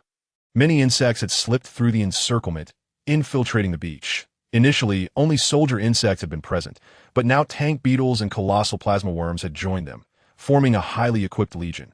Thus, the temporary command center ordered them to continue waiting, advising them not to rush. Even if the starship worm was absent, there must be other entities of interest to the insects. Otherwise, they would not be clustered here. As for the insect tide, over 30 special operations teams lay concealed atop the mountain. their firepower capable of catastrophic destruction if a battle were to ensue. The main force of the insectoid would not withstand even a minute, as each unit possessed tactical nuclear weapons. Soon, another 2 hours passed. Damn it, I was careless. Zhou Yuan crouched on the ground, peering through a binocular at the beach, his expression darkening. A flicker of regret washed over him. Logically, he should not have involved himself at noon. The insect swarm could go wherever they pleased while he focused on obliterating their nests to accumulate soul points. Now he had squandered so much time. The gene evolution fluid was tantalizingly close, only to find himself caught in a predicament of his own making. He hoped that a confrontation would arise soon. It would be a disaster if they withdrew halfway. Sir, we have a situation. Sir, can you hear me? In the dead of night, the sound of the laser bird jolted Zhou Yuan from his rest. He nearly leapt up, activating his combat device. This was his secret code with the laser bird, which had linked to his combat system. When he could not speak, the laser bird utilized the device's status as a signal. Sleep mode indicated an inability to receive, while powering on signified acknowledgement. Sir, the target is to your left front point 20 seconds ago, in the maritime area 30 kilometers from your coordinates. A significant disturbance in the sea surface occurred, accompanied by a faint blue glow beneath. Calculating the direction of the wave disturbance, the target is approaching your location. The airspace is currently occupied by bomber squadrons and swarms of locusts, engaged in combat that I will submerge in the sea to evade detection and will be unable to reach you for the time being. The Starship Worm. Upon hearing the Laser Bird's report, Zhou Yuan felt invigorated. It seemed that the insects were indeed acting as guardians for the Starship Worm. Moreover, the Starship Worm was quite cunning, hiding in the depths of the sea for an entire day before its presence was detected. All units, attention! Wake the sleeping personnel immediately and prepare for battle. No sooner had the laser bird completed its report than Buck's voice crackled through the earpiece. Hearing Buck's words, the resting 5 squads were promptly roused. Buck continued, "The aerial troops have spotted the Starship Worm, which is concealed in the sea and is now heading our way. Recon personnel, adjust the magnification of the binoculars to the highest setting and maintain a constant watch on the beach and nearshore. Demolition experts, prepare tactical nuclear weapons, all set to trigger detonation, aimed at the coastline. Team my command, fire. Finally, disperse the squad formations. We may need to descend the mountain to finish the job, so be ready to charge." "Yes, Commander." The squads immediately fanned out, establishing a line according to their unit numbers. Shockwave, provide me with 2 nuclear bombs. Generator, each of us will carry 2, with 1 reserve for defense. Distribute the mixed explosives and grenade launchers. Others, ensure all grenade launchers and shotgun attachments are equipped. If we charge later, I need your most potent firepower. Once the squads were in position, Zhou Yuan provided additional detailed instructions that a frontal assault on the insectoid was no trivial matter. To avoid collateral damage, they could not allow the tactical nuclear bombs to detonate at close range, which would enable the nearby insects to evade the explosion's impact. Those spared from the blast would retaliate against the mountain at the very first opportunity. 2 minutes later, the numerous teams hidden atop the mountain were on high alert. There was movement in the nearshore region. The surface of the sea was thrashing violently. Suddenly, the sea began to rise. Waves erupting in concentric circles, as if some colossal entity were surfacing. The next moment, the sea erupted in a violent explosion. A shadow gleaming with blue light leapt forth, dispelling the surrounding darkness. It was none other than the Starship Worm. The group was still several kilometers away from the Starship Worm, but its immense size, akin to a super giant blue light, combined with the elevation and binoculars, allowed everyone to clearly observe the nearshore situation. It was indeed injured. Upon witnessing the Starship Worm, Zhou Yuan's eyes lit up. The right wing of the Starship Worm was damaged, both wings having been severed significantly, leaving only a small portion connected. Now, the Starship Worm floated atop the water. Its lateral energy propulsion vents continuously emitted blue light, keeping it aloft. From this, they gleaned crucial intelligence. The Starship Worm had flight limitations that likely required its wings to gain altitude, while the propulsion vents served merely as engines for thrust. "Prepare." Simultaneously, Buck's voice resonated through the earpieces, reaching every team member's ears, and no need to aim at the Starship Worm. Focus on the insectoid along the coastline. Zhou Yuan crouched by the engine, quietly offering a reminder. With that, he loaded the tactical nuclear bomb into the launcher, shouldering it in readiness for firing. The maximum range of the tactical nuclear bomb was 5 kilometers. while the Starship Worm was still 6 or 7 kilometers away. Directly eliminating it was impossible. Although the shockwave produced by the nuclear explosion would be considerable, the Starship Worm, capable of traversing space and submerging for an entire day, would undoubtedly possess armor that could withstand such explosive force. Time seemed to halt with the emergence of the Starship Worm. Everyone stood frozen in place, crouched low, holding their breath, as if even a whisper would reveal their presence to the Starship Worm. After an anxious wait of several seconds, they finally witnessed the Starship Worm fully emerge from the sea. Like a firefly, it glided to the juncture of the beach and water, slowly descending, its blue light extinguishing at that moment.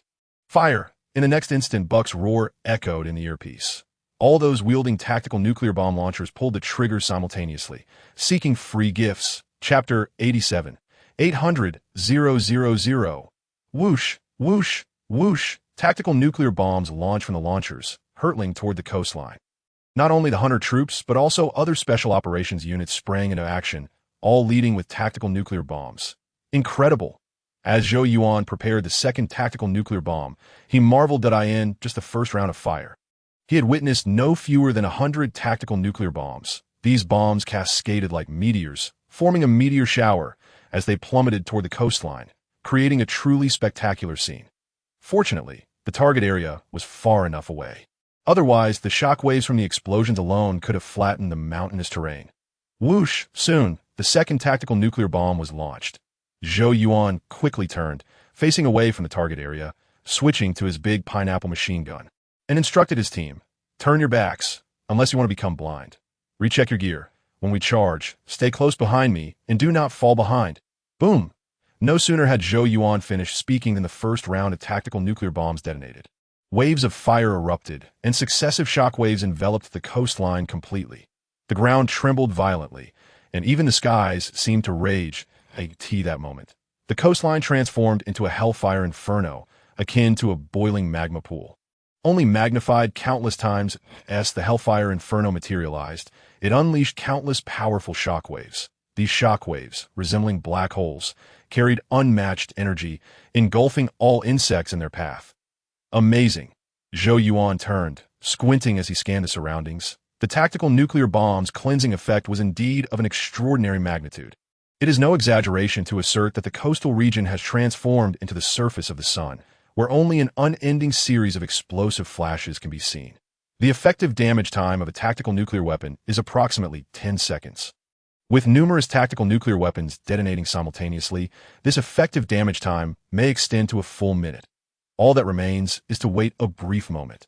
Once the explosive shockwaves and thermal radiation subside, they can proceed to the coastline to conclude their mission. Host: Zhou Yuan identity: Federal Lieutenant, 18-year-old male. Enhancer attributes: Strength 3, Speed 5.5, Jump 2.5, Agility 2.5, Endurance 3, Defense 3, Self-Healing 3, Skill 1.6, Brain Function 5.5 skills, Telepathy, Mind Communication, Psychokinesis, Accelerated Learning. Items: Jump Frog, Heavy Atomic Wingsuit, Laserbird, Hellfire Grenade. Title: Powerful Insecticide increases kill rewards by 20, Speed 3 soul points, 797,853 during the waiting period. Zhou Yuan felt an intense itch of anticipation and thus opened his personal panel. 2 tactical nuclear weapons had only accrued a little over 70,000 soul points. However, as the effective damage time of the tactical nuclear weapons had not yet expired, the total was steadily increasing, and reaching 800,000 was certainly within the realm of possibility. Success! Zhou Yuan grinned, utterly satisfied. His objective for this venture was to amass 800,000 soul points, and now that goal had been achieved, he could accept any lesser rewards that followed. Boom! At that moment, the sky erupted with the sound of sonic booms. The reports echoed one after another, forming a continuous rumble akin to distant thunder. Peering through his binoculars, he observed the arrival of the aerial forces. However, it was not solely the aerial units that approached. A vast swarm of locusts, so numerous they obscured the sky, accompanied them as the Special Operations Team was stationed on the mountains. The aerial units did not bring the locust swarm along. They launched a barrage of missiles at the location of the starship insects and then ascended, redirecting their course to lead the locust away. Before long, the commotion along the coastline began to wane. The tactical nuclear weapons deployed by the Special Operations Team, along with the missiles from the aerial units, had reached the end of their effective damage duration.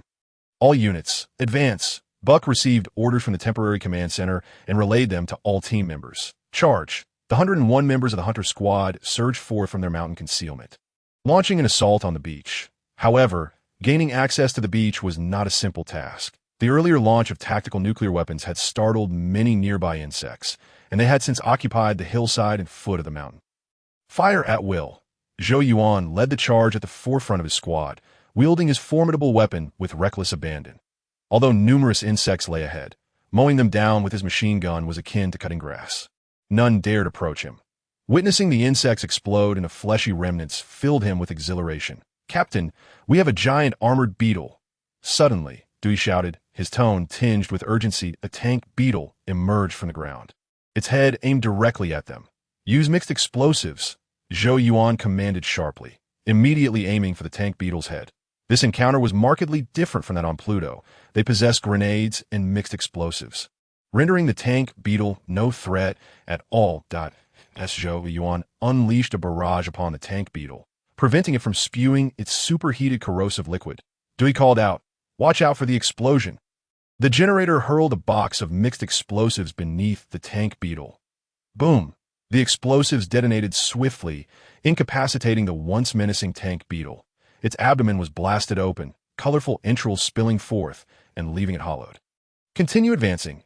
Zhou Yuan wiped the insect blood splattered on his goggles and urged his team forward.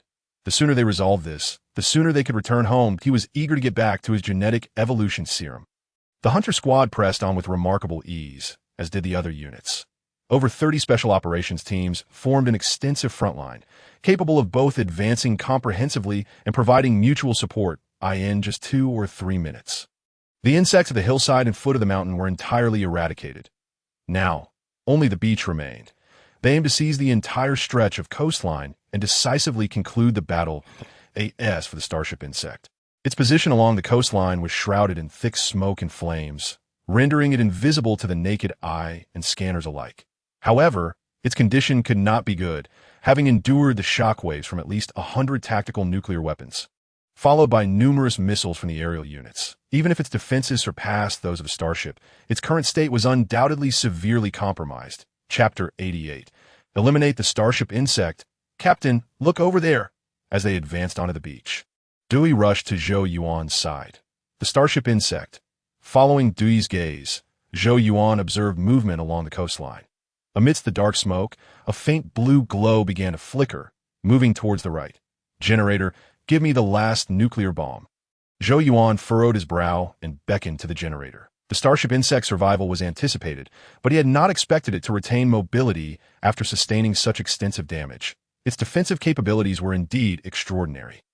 "Captain, this is too risky." The generator passed the tactical nuclear weapon and launcher to Zhou Yuan, cautioning him that he understood Zhou Yuan's intentions but noted that a significant number of insects, including soldier bugs and tank beetles, lay between them and the starship insect. "That I know not what risk entails. I only know that this is my mission. Listen carefully, squad. We will proceed under rope command." Zhou Yuan's resolute declaration and fearless demeanor inspired his team, significantly boosting their morale. "Captain, I'll cover your back. I'll handle the flanks. I have plenty of ammunition. That I trust you all." Zhou Yuan nodded, offering no further words. He hoisted the tactical nuclear weapon launcher and surged towards the coastline.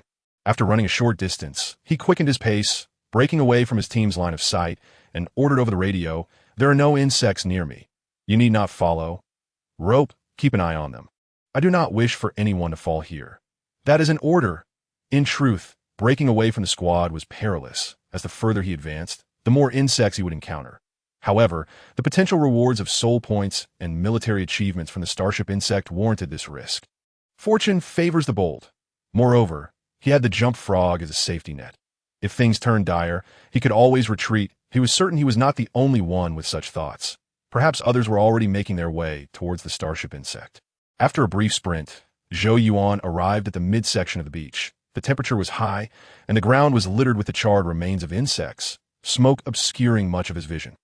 Insect sounds echoed around him, yet Zhou Yuan remained unfazed. His speed exceeded that of the soldier bugs, and the tank beetles could scarcely catch a glimpse of him. Only the locusts were swifter. However, the locust swarm was preoccupied with the aerial units and could not provide support here. As long as he avoided encirclement by the insects, there was little to fear. Alive, but you won't escape. As he advanced, Zhou Yuan retrieved his scanner. The starship insect was enormous, resembling a volcano on the device. It was still very much alive, though its mobility had diminished significantly, akin to a sluggish snail. Hiss, hiss, hiss! Before he could deploy the tactical nuclear weapon, a swarm of soldier bugs suddenly emerged. These soldier bugs had burst forth from the starship insect's body, indicating it had hatches from which they emerged, although the scanner could not capture such detail. Who fears whom? You wretches! Zhou Yuan scoffed coldly. Reloading his infinite ammunition weaponry, it was not that he wished to take a detour. Rather, the soldier bugs had encircled him like a net that reached the starship insect. He would first have to deal with the soldier bug swarm. Boom, boom, boom. As the insect horde closed in, Zhou Yuan unleashed a barrage with both weapons, his left hand wielding the revolver and his right the formidable weapon. The infinite ammunition allowed him to forego reloading, merely holding down the trigger to unleash devastating firepower. In mere moments, the front lines of the soldier bug swarm were decimated. However, he did not linger in place to trade blows. The sheer number of soldier bugs posed a threat, capable of encircling him from 4 directions. Therefore, after creating a gap in their ranks, he opted to break through, advancing rightward towards the starship insect. The soldier bugs pursued relentlessly, but they could not keep pace with Zhou Yuan, merely watching helplessly as he distanced himself. Damn, you're truly disgusting. Upon reaching the coastline, Zhou Yuan shuddered, feeling utterly uncomfortable. He beheld the starship insect. It had transformed from magnificent to grotesque. Its 2 pairs of wings had vanished. Much of its carapace was shed, and several energy exhaust ports on its abdomen had extinguished. Now, it resembled a charred cicada larva. Yet even in such a battered state, the starship insect retained the ability to move. Its abdomen was covered in delicate blue glowing tendrils, which propelled it towards the ocean. It had already crawled into the shallow waters. If not eliminated, it would soon submerge. Encountering me is your misfortune, Zhou Yuan muttered, stowing his machine gun and revolver in favor of the tactical nuclear weapon launcher. He sprinted towards the shallow waters, stopping only when the water reached his waist, setting the tactical nuclear weapon to a 1-minute timed detonation. He then aimed at the starship insect's wounds and fired the tactical nuclear weapon. The starship insect bore numerous wounds, with 7 or 8 holes of varying sizes. Observing the scene, it was evident that the circular holes were not merely the result of aerial bombardments. Some resembled hatches with panels seemingly flipped outward. Akin to door shells, whoosh! After successfully launching the tactical nuclear missile, Zhou Yuan turned and fled. The starship insect bore a striking resemblance to the colossal plasma insect, both housing a significant amount of ionic energy within. Given its massive size, the stored ionic energy must be considerable. Should it be triggered by a nuclear explosion, the resulting devastation would be unfathomable. Captain, can you hear me? I have launched a tactical nuclear missile into the starship insect. The timer is set for 1 minute. Please inform the other units to steer clear. During the retreat, Zhou Yuan called out a buck over the unit channel he had nearly forgotten. There must be numerous squads fixated on the starship insect, and he certainly did not want to be obliterated after approaching it. Well done. I will immediately notify the other units. Buck's enthusiastic response came mere seconds after Zhou Yuan's announcement, clearly expressing his satisfaction with Zhou Yuan's performance. Being the first to identify the anomaly and subsequently eliminate the starship insect would certainly earn the hunter unit significant accolades. As he retreated, Zhou Yuan paid no heed to the insects along the way. He dashed back, his speed attribute of 5.5, enabling him to move like the wind. In less than a minute, he had covered 2 kilometers and spotted his squad. This, however, was not his maximum speed. He deliberately slowed down, wary of being seen, and chose to use the corpses of insects as cover, navigating through the thickest smoke and fire. I'm here. Immediate retreat. Upon sighting his teammates, Zhou Yuan urged them to fall back. Go. The team members, elated, followed Zhou Yuan in their withdrawal. They had all heard that he had located the starship insect and had unleashed a tactical nuclear missile upon it. Regardless of the starship insect's might, it would surely perish once the missile detonated within its body. Boom! Just moments after the squad had fled, a deafening explosion resonated. The sound was remarkably deep yet startlingly loud, akin to a colossal rock crashing into water nearby. After the explosion, an ear-piercing electrical crackle followed. Zhou Yuan glanced back to find the starship insect had vanished, replaced by an intensely brilliant blue light. The blue radiance engulfed the entire area, transforming the fireball produced by the nuclear explosion into a ball of lightning, consuming the smoke and darkness along the coastline. The lightning ball expanded rapidly, its diameter exceeding 500 meters in the blink of an eye, before abruptly contracting, shrinking into a barely visible point of light. Akin to a flashlight's beam, boom! In the next moment, the world was enveloped in blue light. The once nearly invisible point erupted in countless streams of electromagnetic brilliance, forming a powerful blue shockwave that raced outward in every direction. "Get down! The nuclear blast shockwave is coming," Zhou Yuan exclaimed, alarmed, and quickly signaled his team to take cover. Responding to his command, his teammates scrambled for shelter where available, while those without cover dropped flat to the ground. In that brief moment, the shockwave struck. Holy crap! The power of this is overwhelming. As soon as the shockwave collided with him, Zhou Yuan's expression changed. The force had lifted him off the ground and thrown him several meters away. The shockwave did not relent, with subsequent waves of energy following suit, tossing him around like a leaf caught in a gust. Simultaneously, his tactical gear, pressure generator, and combat goggles malfunctioned, leaving him feeling numb and in pain. Likely due to the explosive ionic energy from the starship insect. After enduring the tumult for what felt like an eternity, the shockwave finally subsided. "Everyone, I need to hear your voices." Zhou Yuan struggled to his feet, calling out to his team over the headset. "Sir, I'm here, but I can't move. Damn it, my pants feel electrified." Responses trickled in from his teammates, though none were in optimal condition, yet they had survived the shockwave's direct impact. "Excellent, I will cover you. Try to recover as swiftly as possible." Zhou Yuan intended to say to retreat quickly, but opted for a more measured phrase midway through. With a combined firepower of over 30 special operations units unleashing a 2-round tactical nuclear bombardment on the starship insect, they had effectively targeted the mountainside and coastal shoreline. Following this overwhelming onslaught, no living insects were visible within their line of sight, ensuring their safety. The battle, at this juncture, had drawn to a close. "Guys, are you all right?" Soon, Zhou Yuan's squad was discovered by an unfamiliar fully staffed special operations unit. "Sir, we're fine. Just need a moment to catch our breath." The shockwave was intense. There may still be incapacitated individuals nearby. Zhou Yuan stood up and saluted the unit's captain. "I will handle it." Nodding in acknowledgement, the captain issued commands. "Teams 9 and 10, remain here to secure them. The rest of you, follow me." With others around him, Zhou Yuan finally relaxed. His condition was not ideal. He still felt numb, and his squad was barely able to stand, vulnerable to being overrun by a swarm of soldier insects. Kill a starship insect. Gain 180,000 souls. Kill a soldier insect. Gain 1.2 souls. Kill a tank beetle. Gain 120 souls. Kill a soldier insect. Gain. There are many chapters that have not recorded the decimal points. I will rectify this at the end of the month. Fantastic. As he rested, Zhou Yuan glanced at the notification panel. Upon seeing the messages displayed, the aches and numbness in his body dissipated significantly. Eliminating a starship insect had granted him 180,000 soul points. The base value was 150,000, but the title of Powerful Insecticide conferred a 20-kill bonus, thus yielding 180,000, besides the substantial point from the starship insect. He also accrued a fair amount from the smaller insects. The starship insect had released combat insects to defend it. The preceding explosion had not only claimed the starship insect, but also its protective cohort. Zhou Yuan licked his lips and opened his personal panel. Host. Zhou Yuan identity. Federal Lieutenant. 18-year-old male enhancer attributes. Strength 3, Speed 5.5, Jump 2.5, Agility 2.5, Stamina 3, Defense 3, Self-Healing 3, Skill 1.6, Brain Function 5.5 skills. Telepathy.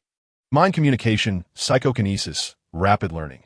Items: Jump Frog, Heavy Atomic Wingsuit, Laserbird, Hellfire Grenade. Title: Powerful Insecticide, 20 kill bonus, Speed 3 soul points. 1,017,000. Seeing his soul points exceed 1 million, Zhou Yuan smiled broadly and sat down on the ground. Before the battle began, he had only slightly above 800,000 soul points. This indicated that his recent endeavors had netted him over 200,000 soul points in one go, alongside activating several achievements. However, now was not the time for tallying rewards. He planned to wait until returning to Mars to organize his gains. There would be ample time to revel in his successes then. After resting for approximately 2 minutes, Zhou Yuan had fully recuperated. The aches and numbness in his body entirely gone.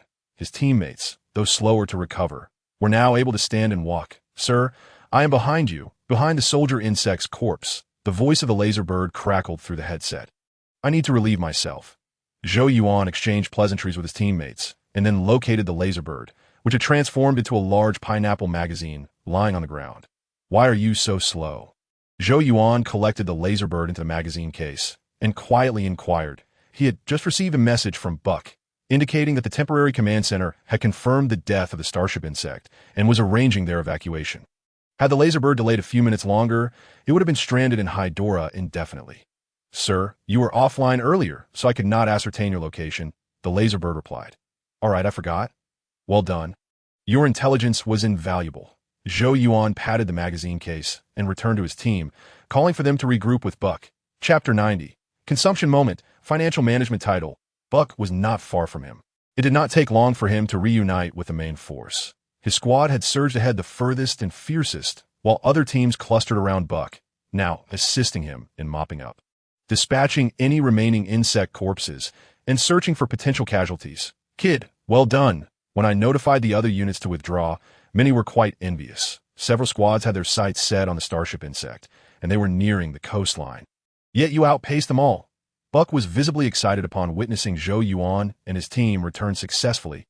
He embraced Zhou Yuan heartily and proceeded to pat each of Zhou Yuan's teammates on the shoulder, offering words of encouragement in quick succession. "Major Buck, at your service." Zhou Yuan saluted earnestly and then performed a gentlemanly bow, echoing the laser bird's dialogue. "Get lost," Buck playfully scolded, giving Zhou Yuan a light punch in the stomach. Then covering his mouth as he added, "Keep it down. I won't officially be a major for a couple of days." Despite his gesture of restraint, his voice was anything but quiet, ensuring that those nearby heard him loud and clear. "Wow, Major Buck, my capabilities can also serve you, damn. You've tarnished the classic line of slaughter." The crowd erupted into cheers and playful antics, rushing forward to high-five Buck in celebration. "All right, enough of this merriment. This is not the entertainment room. Return to your positions. We still have tasks to accomplish. Team 3 may rest in place. Such is the privilege of the worthy." Buck granted the team a brief respite before sending them away, leaving only Zhou Yuan's Team 3 behind. "Sir, what are our next orders?" Zhou Yuan inquired, perplexed. "Prepare for evacuation." Buck gestured around him, explaining, "This area has been reduced to a cesspool. We cannot land too many transport ships at once. The insect threat is escalating, and we lack the luxury of queuing for evacuation. Thus, the Strategic Intelligence Department has arranged for a starship."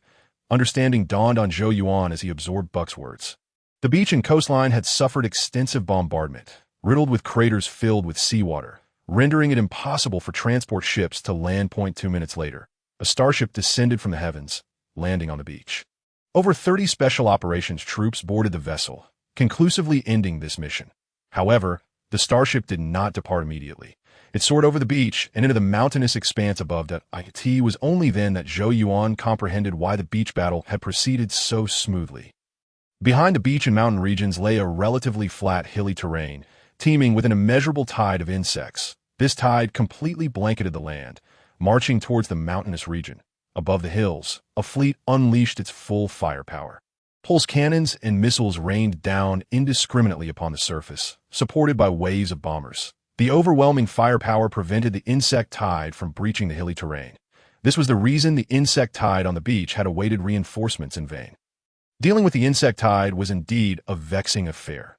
Zhou Yuan reflected by the space window, contemplating the efficacy of energy weapons against the insect tide. Pulse cannons, being beam-based energy weapons, emphasized concentrated penetration. Yet their lethality and cost-effectiveness paled in comparison to tactical nuclear weapons. The fleet's actions were likely aimed at maximizing advantages for the beach battle, utilizing all available offensive means. Wait a minute. If I were to develop mechs in the future, would I have to resort to conventional ammunition? That would be rather pedestrian. I should incorporate more missiles instead. That I must explore the marketplace later for superior weaponry. Halfway through his observations, Zhou Yuan's attention shifted back to the system. After exchanging pleasantries with Buck, he left the space corridor. A minute later, Zhou Yuan found himself wandering into the restroom, with little else to occupy his time. He intended to organize the spoils of this expedition before returning to Mars.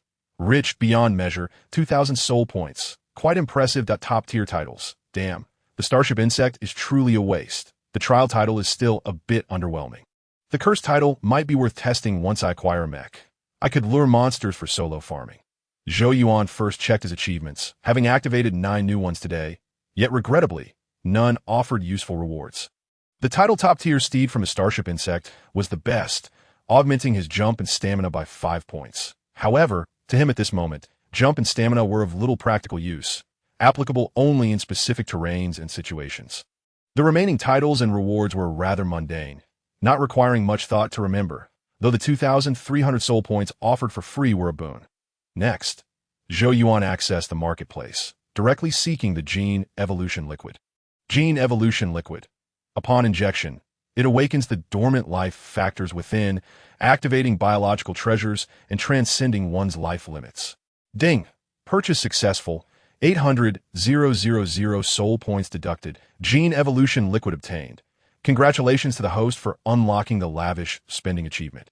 Oh no, I've acted in haste, just after my expenditure. Zhou Yuan recalled he had forgotten something. Upon exceeding 1 million soul points, the marketplace's section for items priced at 1 million to 1 billion had been unlocked. He had acted too quickly. He could have leisurely browsed the new product section first, but now he could afford nothing. Never mind. The starting price is 1 million. There's no point in glancing at it.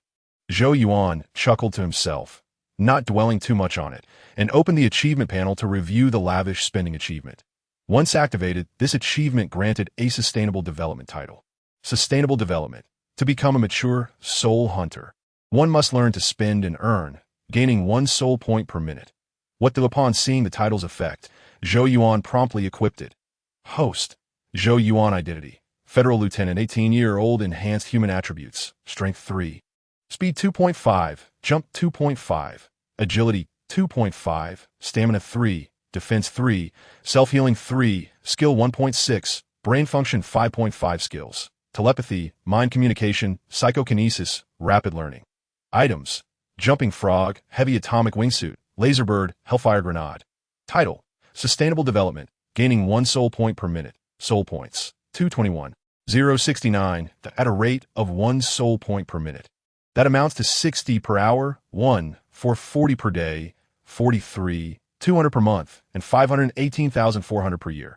This indicates that even if he were to do nothing and slay not a single insect, he would still accumulate at least 500,000 soul points annually. However, 500,000 per year is not particularly substantial for him now, considering several insectoids would yield that much. Nonetheless, it is free. No one can refuse free gifts. No one can refuse free gifts. Seeking complimentary tokens. Otherwise, one might truly find oneself in dire straits. The readership is dwindling, and the financial returns are meager. The author merely seeks a small token of appreciation.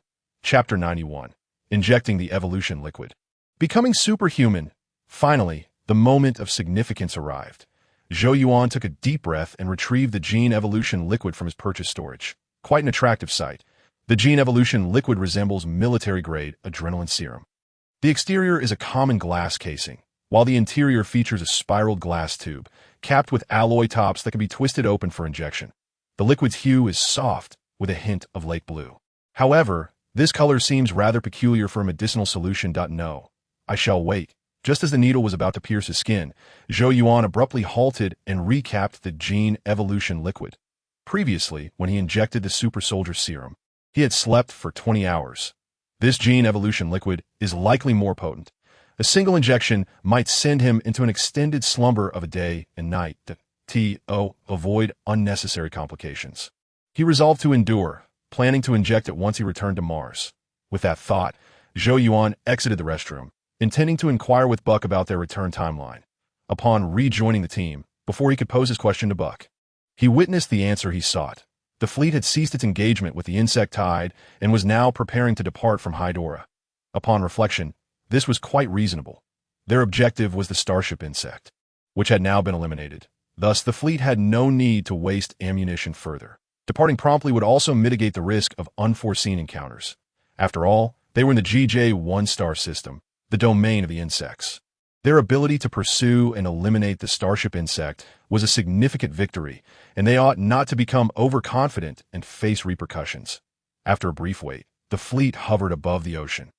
Compared to the airspace above land and the outer cosmos, the ocean's expanse was the safest, as the giant plasma insect's plasma cannons could not reach this height. "Let us go.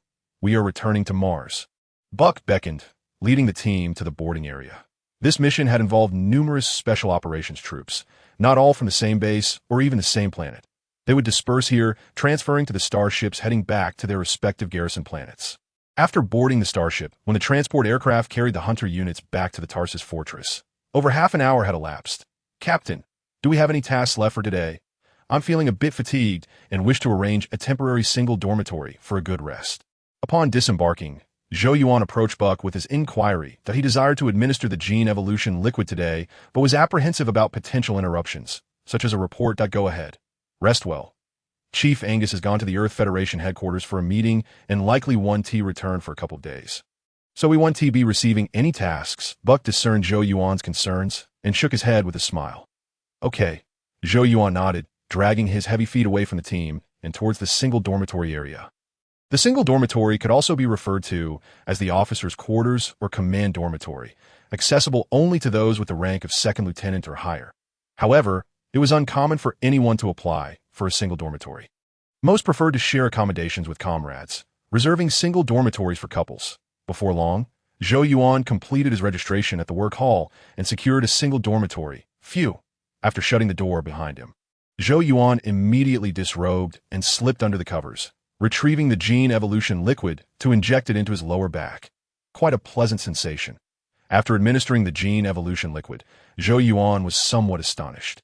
The area on his lower back felt cool, devoid of any pain, a stark contrast to the experience of injecting the Super Soldier Serum. After lying quietly for approximately 5 minutes, Zhou Yuan began to sense a change within his body. A peculiar chill seemed to emanate from his being, akin to plunging into an icy abyss. Although devoid of any pain, this chilling sensation gradually lulled him into a deep sleep, causing his eyelids to flutter closed before he could resist.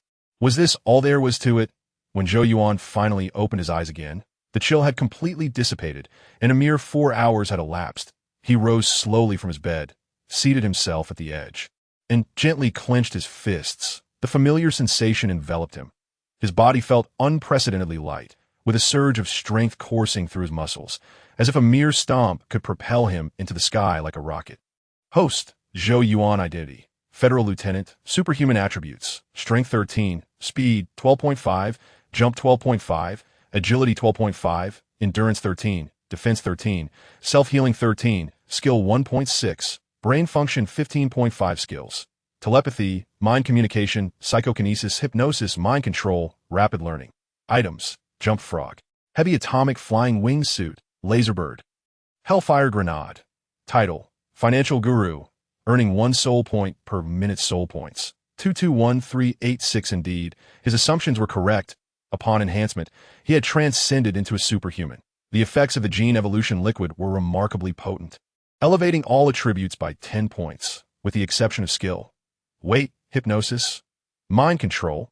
As he perused the details, Zhou Yuan's eyes suddenly sparkled. He had acquired 2 branches of telepathic abilities. These skills were familiar to him. Hypnosis could induce a state of heightened suggestibility, compelling the target to accept the suggested information as truth. Mind control was even more extraordinary, allowing him to manipulate the target's psyche directly, akin to brainwashing.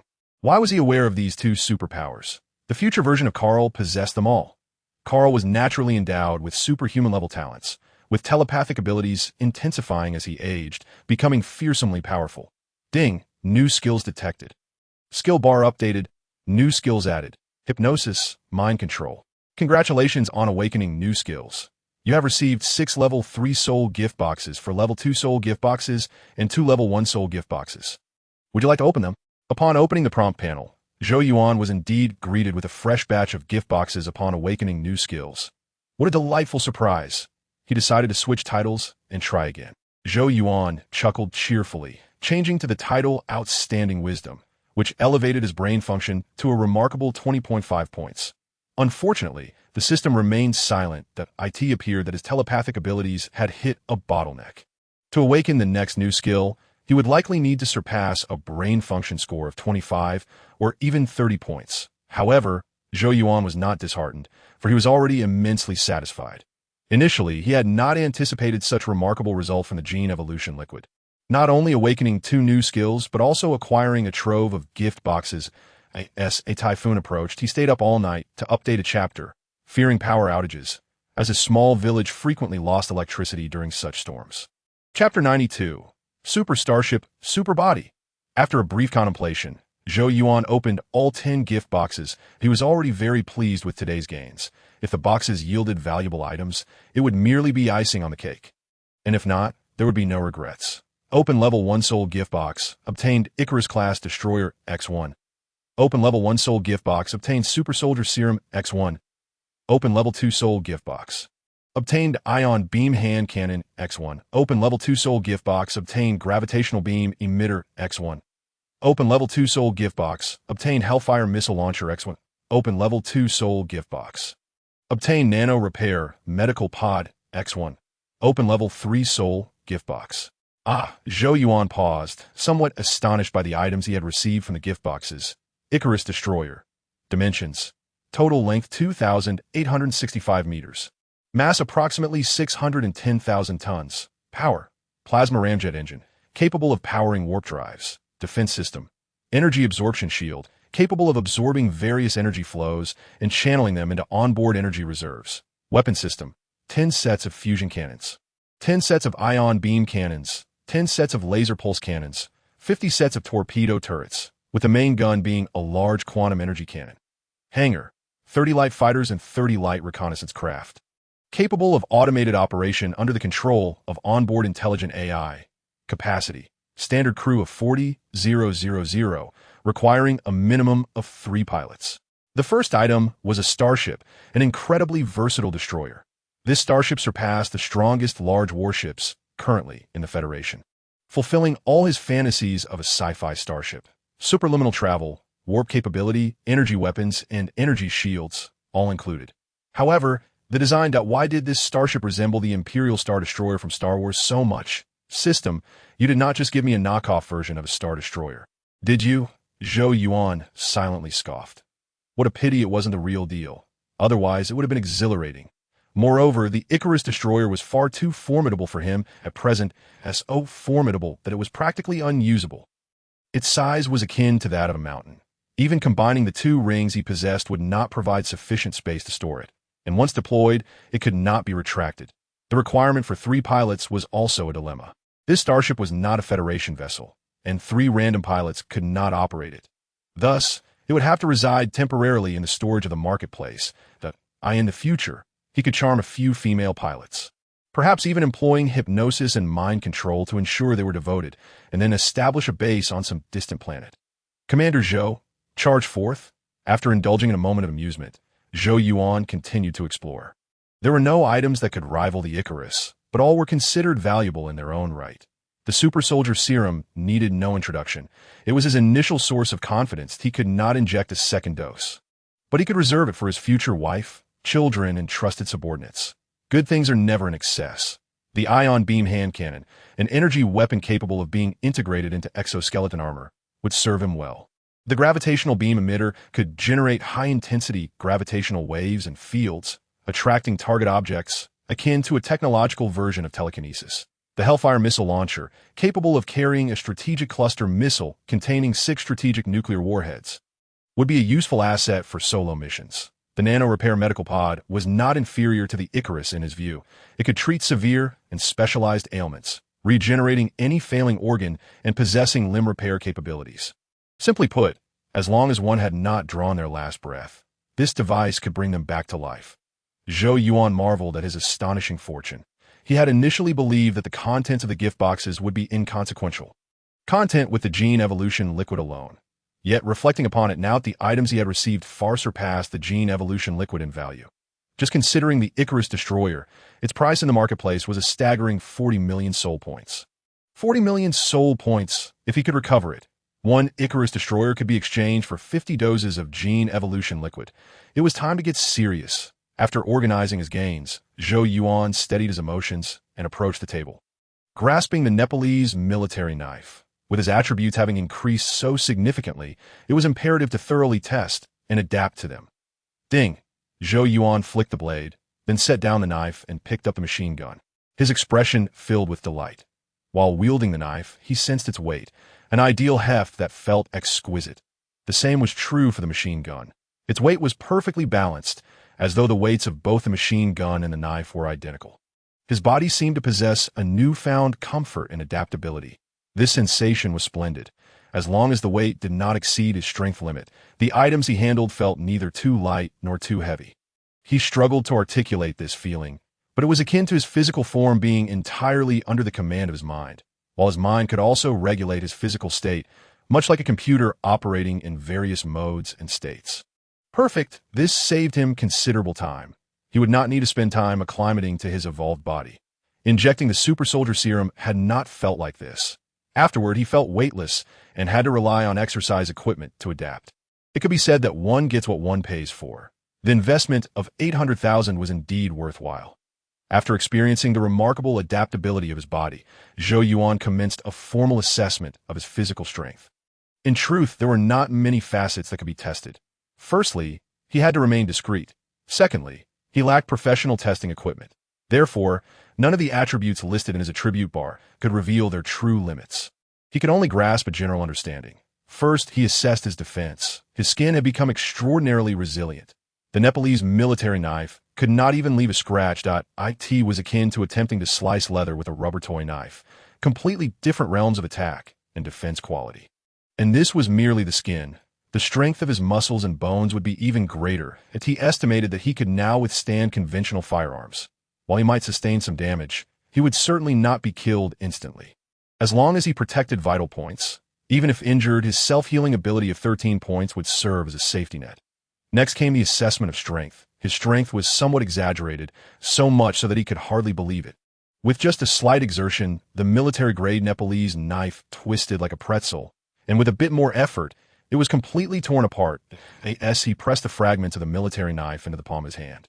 They instantly transformed into small spheres. Marvelous! Observing the masterpiece in his hand, Zhou Yuan smirked and entered the bathroom. In the next moment, he retrieved a Morita pistol from his string ring, a standard firearm for the mobile unit. A classic model indeed. It was often said that only fools would use the act of being attacked as a means to test their defenses. Little did he know, the fool was indeed himself.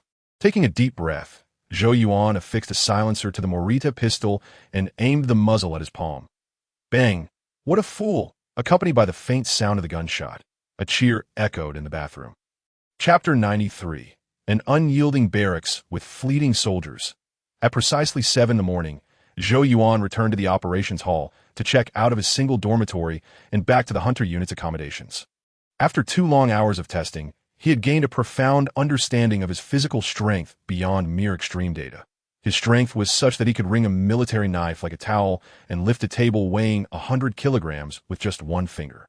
His defenses were robust enough to withstand bullets from standard firearms, leaving no marks at the impact sites. Even an AWM could only leave a small bruise. That bruise, with a remarkable self-healing rate of 13 points, vanished in less than 30 seconds. In terms of firearms, conventional firepower could no longer harm him.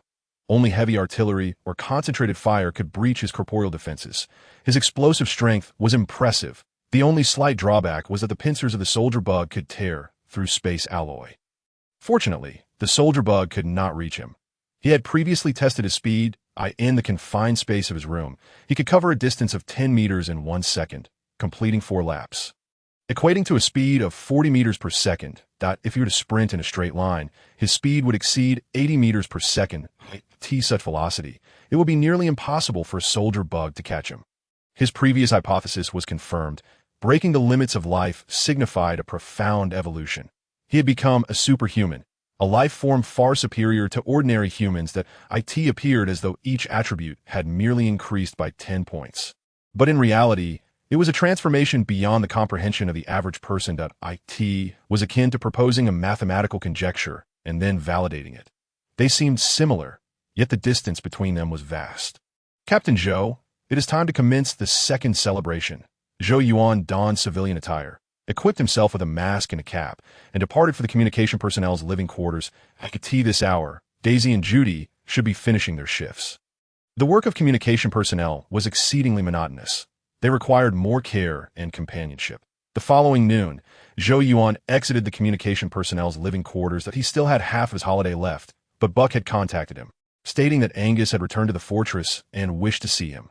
Hence, the celebration, which was only halfway complete, had to be cut short. What a nuisance. Not even a moment of respite. Complaining internally. Zhou Yuan tidied his attire and entered the strategic area number 1. Shortly thereafter, he arrived at the underground conference room, which was bustling with people. Besides Angus and his 2 deputies, Buck and his subordinate squad leaders were also present. Ah, pleasant surprise. Zhou Yuan scanned the room, straightened his posture, and felt a surge of energy. Buck's shoulder insignia had changed. He had been promoted from captain to major, while the other squad leaders had also risen from lieutenant to captain. Who is this arriving? The super killer who eliminated the starship bug. Our great benefactor. Upon seeing Zhou Yuan, Angus immediately stood, beckoning everyone to look his way and leading the applause. Clap, clap, clap. In an instant, the conference room erupted in applause. The atmosphere within the Hunter unit was excellent, and the relationships among the squad leaders were amicable. Initially, the squad leaders had intended to throw a celebration for Zhou Yuan the previous night. Yet, they had been busy from dawn until midnight, the tasks demanding and exhausting, and by the time they returned to the fortress, they were utterly fatigued, collapsing in a bed. Upon awakening in the morning and realizing Zhou Yuan was absent, they had only just seen him now, thus their applause was particularly fervent. Had it not been for Angus's presence, they would have lifted Zhou Yuan and tossed him in the air. Commander, this achievement is not solely mine. The correct strategies, intelligence, and the support of excellent superiors and teammates are the keys to completing the mission. Zhou Yuan calmly saluted. Excellent. You have recognized the core of special operations. Not everyone can see it. Angus replied. Nodding in satisfaction, he patted Zhou Yuan's shoulder and then addressed Buck. I almost forgot. I interrupted your holiday. From now on, the official holiday will be 3 days, and I will enhance your entertainment privileges. Go, enjoy yourselves. Buck nodded, aware that Angus wished to speak privately with Zhou Yuan, and thus he led the squad leaders out of the conference room. Austin, Nair, you 2 go have lunch. No need to wait for me. Subsequently, Angus dismissed his 2 deputies, leaving only himself and Zhou Yuan in the conference room. Zhou, take a seat. I could see that moment. Angus's expression suddenly shifted. He appeared somewhat troubled and lethargically sank back into his chair. Noticing this, Zhou Yuan inquired, Commander, do you have something on your mind? It is not I who bears the burden. Rather, you shall soon have your own troubles. Angus replied, shaking his head and pointing at Zhou Yuan with his index finger. Me? Zhou Yuan felt a sense of foreboding, struggling to comprehend Angus's meaning. Zhou, you should recall our previous conversation. I had intended for you to command a special operations unit. However, circumstances have changed. You are to go to Pluto. Pluto? Zhou Yuan was even more perplexed. How could he be linked to that desolate place? Buck nodded. The Federation has completely occupied Pluto and is in the process of transforming it into a strategic outpost. As you are aware, everything that Pluto once had will soon return, and even more robust resources will be allocated, including personnel. Zhou Yuan exhaled softly, understanding dawning upon him that if he was not mistaken, he was to be reassigned to Pluto. Yes, including personnel. The number 1 fortress on Pluto would be established on the Dark Splotch Plateau, aptly named the Coastline, signifying the defense line of the Human Federation. The Coastline Fortress was in dire need of personnel, and selections were underway from various units, with him being one of the chosen. The scientific department had specifically requested him to serve as the commander of the defense unit at their research center at Coastline. As Angus spoke, he sighed, patted Zhou Yuan's shoulder, and lamented, assigning you to be a defense soldier is indeed a gross misallocation of your talents. If you remained at Tarsus Fortress, I could cultivate you into a general before you turn 30. However, this order comes from the upper echelons of the scientific department, and I have no authority to refuse it. Damn the scientific department. They will ruin your prospects. Chapter 94. Lieutenant Zhou is to become a leader. Damn. Once Angus finished speaking, Zhou Yuan nearly cursed aloud. This was, in fact, good news for him to be appointed as the commander of the defense unit at a newly established fortress. Serving as a defense soldier at a research center was no ordinary position. It was akin to being a bodyguard for a general, dealing with classified matters. This was a recognition of his abilities and loyalty, a definite promotion. Moreover, he was to be a commander. Angus, while sighing and lamenting, made him feel as though he were being sent to a farm to raise pigs. After a moment's reflection, Zhou Yuan quickly grasped Angus's intentions. General, as a soldier, I shall execute all orders issued by the Strategic Department. As a man, I will never forget the cultivation and support you have provided. It is you who has guided me from an ordinary soldier to a capable squad commander, and I will forever remember your teachings and never bring shame upon you. Regardless of where I go, Zhou Yuan immediately rose to salute Angus, speaking with unwavering resolve. Enough of that. Sit down, Angus urged, pulling Zhou Yuan back into his seat. Sighing once more, you are my most promising soldier, and I certainly want to nurture and support you. However, once you arrive at Pluto, I will no longer be able to assist you that I am uncertain if your new superior will nurture you as I have. Nevertheless, you need not worry too much. Before you depart for Pluto, I will still lend you a hand. Look at this. Angus retrieved a box from a file cabinet and slid it across the table to Zhou Yuan. Lieutenant. Zhou Yuan opened the box to find 2 lieutenant insignias resting inside. Indeed, you are now a lieutenant. I planned to wait 2 months to present this to you, but the scientific department's orders disrupted my training schedule for you. Therefore, I utilized my authority as the chief strategist to expedite your promotion to lieutenant. This was done to safeguard against any unjust superior you might encounter on Pluto, preventing you from stagnating. Angus gently shook his head, concluding with a pat on Zhou Yuan's shoulder. General, I will never forget your kindness. Zhou Yuan saluted deeply, nearly moved to tears. This man was indeed something else. If he desired a favor, he could have simply asked instead of being so obscure about it. Nevertheless, he recognized the value of this favor, akin to acknowledging the kindness of Campbell and Turner, both of whom were commendable leaders.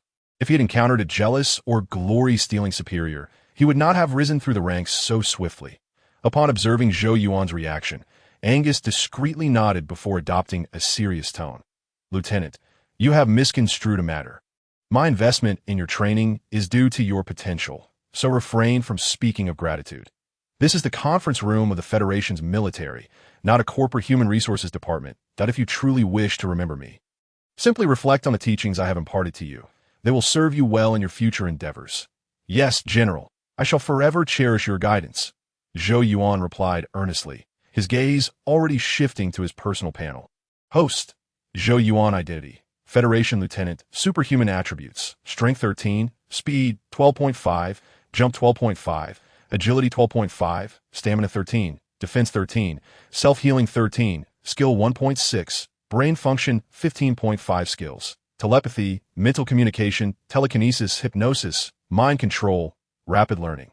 Items, Icarus Class Destroyer, Jump Frog, Nano Repair Medical Pod, Laserbird, Hellfire Grenade. Title, Financial Expert, earning 1 soul point per minute. Soul points 222,999. His rank had officially been upgraded to lieutenant, which filled him with elation that if flattering words could elevate one's status, he would soon be the sovereign of the cosmos. Half an hour later, as Zhou Yuan exited the conference room, having secured his connections, Angus proceeded to discuss official matters. His transfer order would be issued within a month, and he was to assume command of the defense troops at the Pluto Coast Fortress, specifically within the research department. Judging from the composition of the research department's defense troops, this was indeed a promotion, and quite a significant one at that. As the commander, he would oversee more than 1,000 soldiers, comprising 300 defense troops from the mobile units, 10 strategists from strategic units, and 1 captain from the starship units. Along with their crew, totaling 801 personnel in total, he would command 1,111 individuals, directly managing the Triple Army Command. The thought was exhilarating. After all, he was merely a lieutenant, and those eligible to become captains typically held the rank of major at the very least. In just a month, even the majors would have to salute him and address him as commander. In a couple of days, he would receive the list of personnel, allowing him to select his team and establish his own defense unit. Moreover, he learned from Angus the reason behind his selection for this position. Anderson Morgan, the head of the research department at the Pluto Coast Fortress, was none other than Anderson Morgan, a figure of great renown, a Federation first-class scientist, a recipient of the Federation Hero Medal, and a holder of Federation General Authority. Upon hearing Morgan's name, Zhou Yuan instantly recalled that during his solitary battle against the tank beetles on Pluto, Morgan had been observing him closely. Thus, when When Morgan sought a new defense unit, he immediately thought of Zhou Yuan. Reflecting on Morgan's previous words, "I remember you. We shall meet again," it became evident that this was the occasion he had met. With a major general's rank and the authority of general, he was indeed a formidable ally. Since he held such high regard for Zhou Yuan, it would be prudent for him to cultivate a strong relationship with Morgan. With his general authority, a mere word from him could promote Zhou Yuan to colonel. Being a lieutenant was insignificant in comparison. However, before heading to Pluto, there remained numerous matters to attend to. Contemplating this, Zhou Yuan turned and boarded the elevator to the ground level. His transfer order would be issued within a month, which could potentially mean just half a month or even a mere few days. Thus, he needed to prepare in advance. Packing was simple. He could store everything in his ring. The more troublesome aspect was bidding farewell. He knew many individuals at the Tarsus fortress, old teammates, former subordinates, and past leaders. These were all relatively close acquaintances, and given the significance of his transfer to Pluto, a mere text message would not suffice. He needed to personally say his goodbyes. However, this would need to wait for 2 days. As the Hunter unit was currently on leave, and he did not wish to dampen their spirits by announcing his transfer during their break, for now, he decided to visit the communications personnel's living quarters. It would be quite impolite to leave a celebration midway. He owed the ladies an apology and a sincere bow of gratitude. In the following days, Zhou Yuan diligently followed his plan, making formal farewells to his acquaintances during his leisure time. Upon learning of his promotion to lieutenant and his imminent assignment to Pluto as the commander of a defense unit, everyone was astonished. Yet, considering Zhou Yuan's capabilities, they understood, filled with admiration rather than jealousy. Of course, there might have been some envy lurking beneath the surface, but no one dared to express it openly, well aware that offending someone immensely more powerful could yield dire consequences. Chapter 95. Captain Claire. On October 17 Zhou Yuan finally received his transfer order at 8 o'clock in the morning. He boarded the starship destined for the Pluto Coast Fortress. 27 days had elapsed since the notification, and with the 3-day reporting limit set by the fortress, it amounted to precisely 1 month. Indeed, Angus's assertion within a month had been rather stringent. Host. Zhou Yuan identity. Federation Lieutenant, superhuman attributes, Strength 13, Speed 12.5, Jump 12.5, Agility 12.5, Stamina 13, Defense 13, Self-Healing 13, Skill 1. 6. Brain Function 15.5 Skills, Telepathy, Mental Communication, Telekinesis, Hypnosis, Mind Control, Rapid Learning.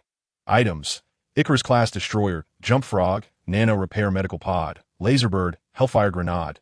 Title: Financial Expert, earning 1 soul point per minute. Soul points 586,911 once the starship ascended. Zhou Yuan opened his personal panel and took a glance. During the nearly month-long wait, he had accrued a mere 360,000 soul points, 40,000 of which were granted by his title, a rather disheartening efficiency. The dwindling number of insects on Mars made it increasingly challenging to locate a swarm. Finding one was akin to searching for a needle in a haystack. This predicament extended beyond Mars. Every planet with a Federation presence faced a similar plight. The fallout from the Pluto incident had resulted in over 30,000 casualties, including nearly 1,000 high-ranking researchers, a significant blow to the Federation. To prevent a recurrence of such calamity, the Federation had enacted severe measures, purging planets harboring insects. Mars was humanity's first colonized planet. It received heightened attention. The aerial and mechanized units were relentlessly dispatched beyond the fortress to eradicate any insects and obliterate swarms. Thus, over the past month, Zhou Yuan had only managed to eliminate 8 insect nests. Not an impressive number. Were it not for the support of the financial expert and powerful insecticide titles, his current soul point balance would scarcely reach 500. 000. Commander. The curvature acceleration is ready, Claire whispered as she approached his position. Claire was a major, serving as the captain of the defense troops under Zhou Yuan, primarily responsible for the travel of research personnel and defense troops. Notably, Claire had not been personally selected by Zhou Yuan. She was recommended by Angus, as he desired a team composed entirely of experienced veterans. He had initially resisted her inclusion. However, Angus informed him that Claire's parents were both majors in the starship units, each commanding their own fleet. Such a lineage could not be disregarded. After much hesitation, he reluctantly allowed Claire to join, recognizing that as a commanding officer, he could not underestimate her due to her age. Compared to his own 18 years, Claire, at merely 22, was hardly a concern. He believed that her achievement of the major rank at such a young age was due to her own merit rather than her distinguished parents. Additionally, it was worth mentioning that Claire was an ardent admirer of his, resembling a youthful Angelina Jolie, an aspect that certainly caught his eye. He resolved to nurture Claire's potential. Ultimately, as the captain, her role in piloting the starship could be delegated to a qualified pilot. Her primary duty would be to issue commands while seated. "Let us embark. Take me to the battlefield," Zhou Yuan stated coolly, clad in his space armor, resting his chin on one hand. Pluto, a desolate wasteland devoid of even oxygen, would necessitate his long-term use of space armor. "Yes, Commander," Claire responded enthusiastically, saluting while deliberately enhancing her posture, accentuating her figure beneath the uniform. "Pilot, maintain stability. Prepare for curvature acceleration. Co-pilot, calculate the trajectory and notify the crew members," Claire commanded, and from her authoritative demeanor, it was evident she carried the essence of a captain. After all, being the daughter of two fleet commanders endowed her with an inherent grace and undeniable presence. "All members and departments aboard, please prepare to switch the drive and enter faster-than-light travel." As Claire settled back beside Zhou Yuan, she softly remarked, "Commander, henceforth my Moonlight will be your exclusive warship prior to our arrival at Pluto. I wish to familiarize you with the personnel structure and the various sections of the Moonlight." "Very well." Zhou Yuan nodded slightly. His curiosity about the interior of the starship piqued, due to insufficient clearance. He had never explored it before. Now, however, as a leader, he felt it imperative to gain a comprehensive understanding. "How about starting with the captain's lounge? That used to be my quarters, but things have changed now.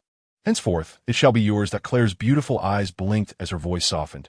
She gazed intently at Zhou Yuan, her cheeks slightly flushed, radiating youthful vigor.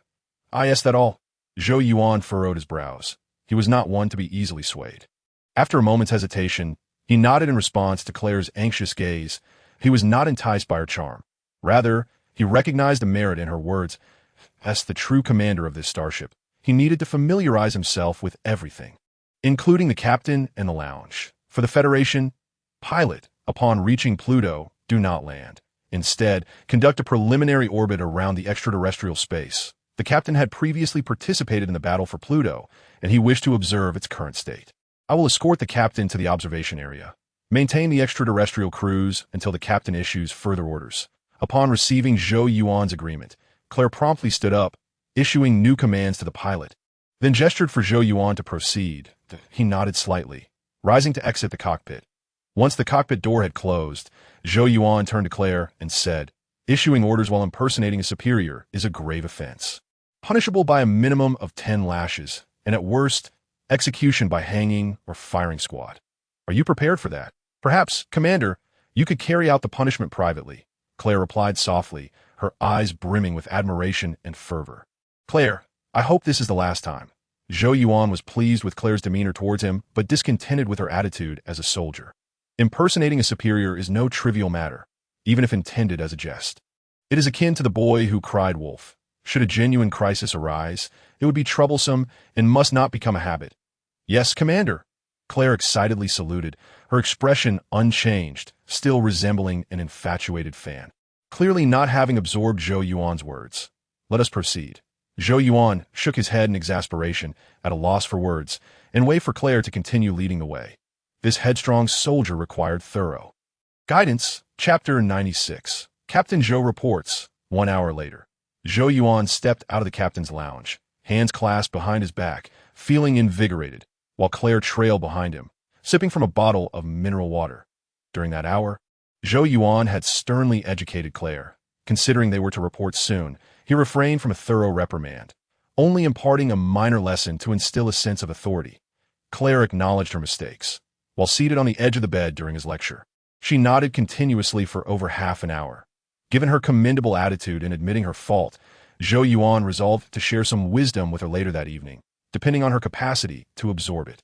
Soon, the starship arrived at the Dark Spot Plateau on Pluto. The plateau, a high-altitude redstone expanse, is a notable landmark on Pluto, as renowned as the craters on the moon. The coastline fortress is established atop the Dark Spot Plateau, and it is vast, covering nearly 50 square kilometers internally. Including the outer sentry posts and defensive zones, the total area of the coastline fortress approaches 200 square kilometers. However, The fortress is not yet fully constructed. From above, it appears that only the defense line has been completed, while other construction activities are ongoing, with engineering crews and machinery visible everywhere. It is only natural that it remains unfinished. Since Pluto's fall, only 2 months have elapsed. Even with current advancements in construction technology, it is impossible to erect a large-scale military fortress in such a short span. Zhou Yuan estimated it would require an additional 2 to 3 months.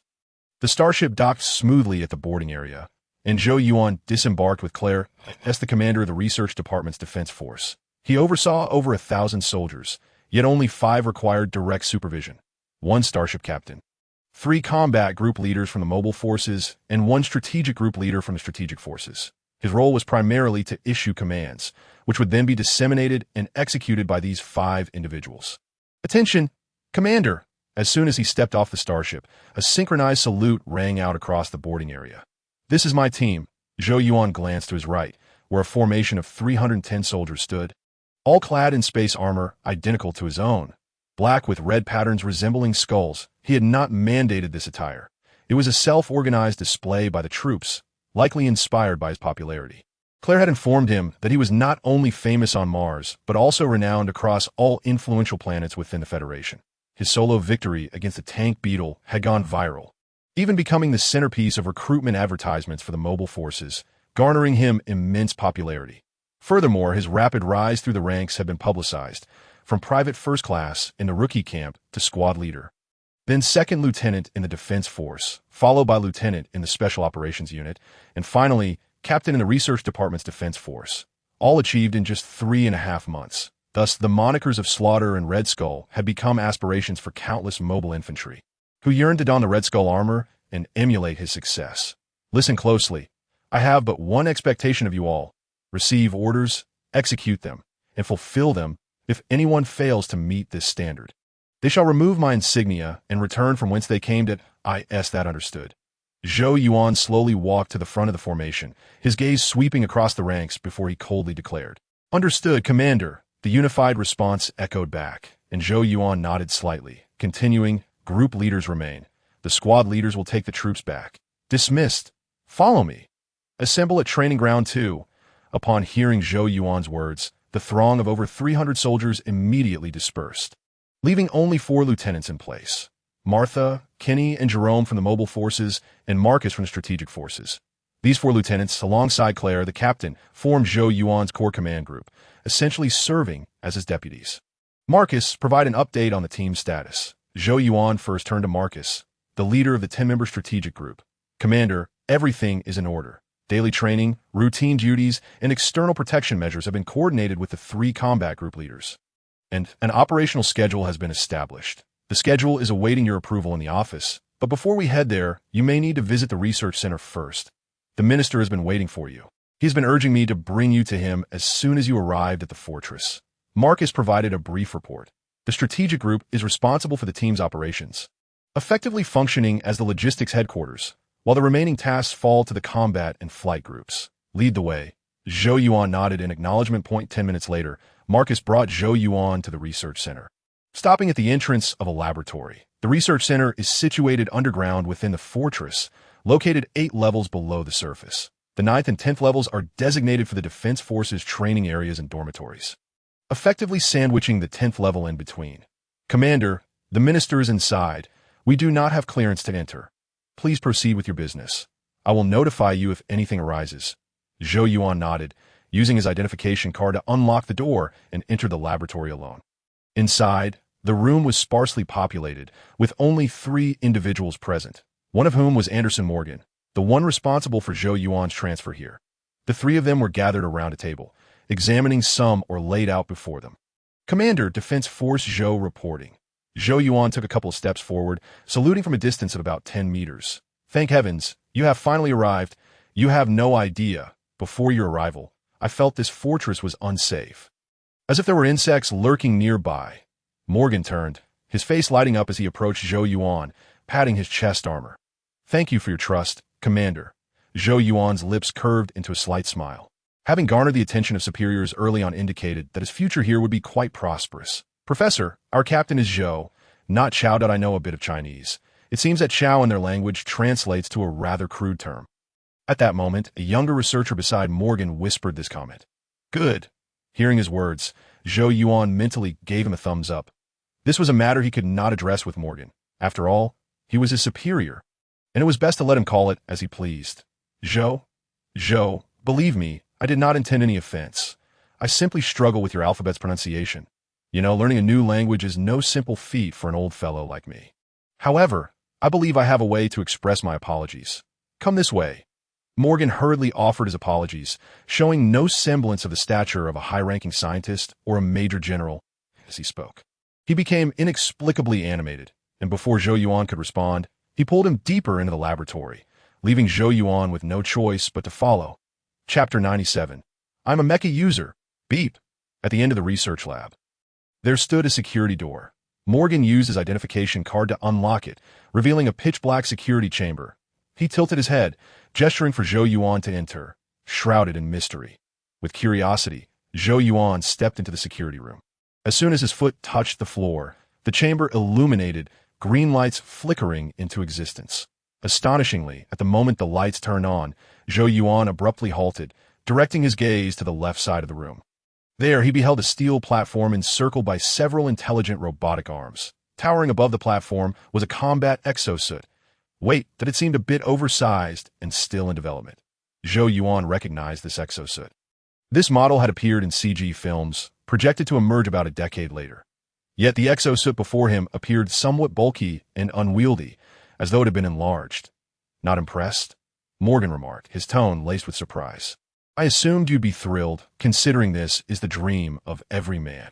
Observing Zhou Yuan's silent contemplation, Morgan approached the exosuit, affectionately patting its surface. I find it fascinating. I just hadn't anticipated the Federation had developed a combat exosuit already. Zhou Yuan shook his head and approached for a closer look. Aside from its larger size, it closely resembled the one from the CG films, possibly due to the immaturity of exosuit manufacturing technology. You might not know this, but the concept of combat exosuits has existed for 500 years.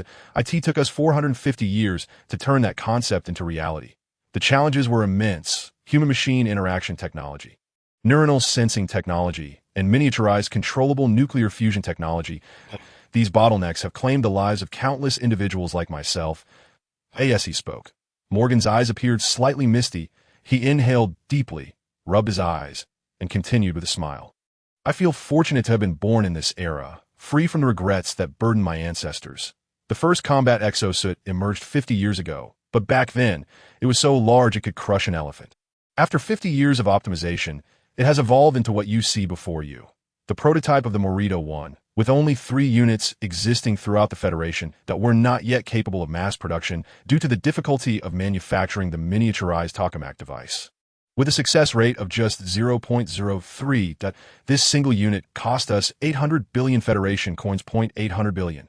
Zhou Yuan raised an eyebrow, astonished by the exorbitant cost. The purchasing power of 800 billion Federation coins equated to approximately 2,400 billion yuan in his previous life. This was merely the cost of a single consumable.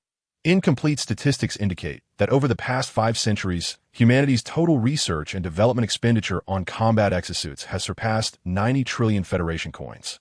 However, it is all worth it, as we have broken through the bottleneck and glimpsed a new world beyond it. Go ahead, try out your new armament. Morgan nudged Zhou Yuan, his eyes brimming with excitement and anticipation. For me, Zhou Yuan was taken aback. Such a precious prototype should be preserved for further research, not tested on a human being so soon. What if it were to be damaged? The best soldiers should wield the best weapons. And only the best soldiers can truly test the performance of the finest weapons. Come on, consider it a favor for me. Let me witness the prowess of 90 trillion. Morgan nodded, continuously urging Zhou Yuan, clearly unable to contain his eagerness to see the exosuit in action. All right, with Morgan's words, Zhou Yuan dismissed his lingering concerns. He swiftly removed his spacesuit, stepping onto the platform. With the assistance of Morgan and the intelligent robotic arms, he began donning the exosuit. Being a prototype, it resembled the one from the CG films, albeit larger.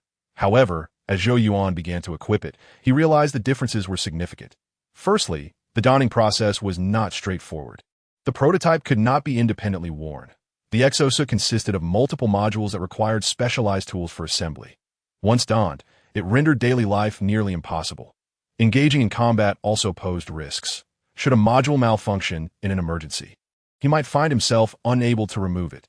Despite being a prototype, its functionalities were comprehensive. Pressure generators, magnetic stabilizers, and life support systems, all features present in the spacesuit, thanks to its enhanced energy and hydraulic systems. Wearing it felt lighter than the spacesuit, without any sensation of weight. Additionally, the flight and balance systems were formidable challenges. The research department had spent years perfecting them. The sensing technology, in my opinion, was the most remarkable system. It acted as a second brain, capable of receiving all of one's neuronal signals. While assisting Zhou Yuan in donning the exosuit, Morgan's chatter was relentless. Yet, Zhou Yuan found it entirely understandable. Akin to parents boasting about their children's perfect exam scores. 3 minutes later, the combat exosuit was fully equipped. Zhou Yuan gently clenched his fist, feeling a sense of unreality, not in regard to the exosuit, but regarding his own fortunes. He felt like the protagonist, the chosen one, that just by undertaking a simple rescue mission, he had garnered the attention of a general-level authority in the Federation. Truthfully, knowledge of a strategic secret like the combat exosuit should not have been within the grasp of someone of his rank as a mere captain. Yet here he was, not only aware of it, but now also a user of the combat exosuit prototype. Come, over here, let's test its capabilities. Morgan examined Zhou Yuan closely before darting toward the right side of the security chamber. Zhou Yuan maneuvered the exosuit to follow, arriving at a small training ground surrounded by various armament racks laden with an array of weapons that MY students have tested the basic performance. However, they're not super soldiers, so I couldn't observe the full potential of the combat exosuit. Zhou, start by familiarizing yourself with the basic movements, then run a lap around the training ground, attempting some advanced combat maneuvers that don't worry about damaging the exosuit. We've considered that. The joints only have hydraulic systems, which are not overly costly. Morgan stood before the data station, operating the detection device, while beckoning Zhou Yuan. Sir, I'll begin now. Zhou Yuan nodded, controlling the exosuit to initiate basic maneuvers. In truth, operating the exosuit was simple. It only required him to send commands with his mind, while the sensing system handled the rest. Yet, since this was a test, it was imperative to progress gradually. Assessing various capabilities step by step. Chapter 98. The Ambassador of the Future. An hour later, the performance testing of the combat exosuit finally concluded. Indeed, the best weapons should be wielded by the best soldiers. Compared to you, my students are practically infants, Morgan mused, reflecting on the dramatically different data. In response, Zhou Yuan chuckled and shook his head. Professor, it's not the same. I'm a soldier, while your students are scientists. If scientists could accomplish everything soldiers can, the Federation would have no need for mobile units. After an hour, he had gained a general understanding of the exosuit. The maximum running speed on land was 30 meters per second, comparable to his speed after receiving the Super Soldier Serum. The strength of each arm was approximately 3 tons, capable of delivering a punch equivalent to 6,000 pounds. The power of his legs was similarly around 3 tons. Given the hydraulic systems were the same, the load-bearing capacity was impressive, with the hydraulic system's limit at 5 tons, able to support objects weighing up to 10,000 pounds. However, this was not the absolute limit. To determine the upper limit, he would need to exert his own physical strength, but then what would be the purpose of the exosuit? Given his current physical strength, tearing apart this prototype would be effortless. Lastly, there was the flight system, although he hadn't extensively tested it due to the limited space. Morgan showed him the flight data. The maximum speed was 100 meters per second, akin to the fastest speed of an F1 racing car, he remembered. However, the exosuit's energy source was miniaturized, insufficient for prolonged flight. Sustaining maximum speed would only last 5 minutes.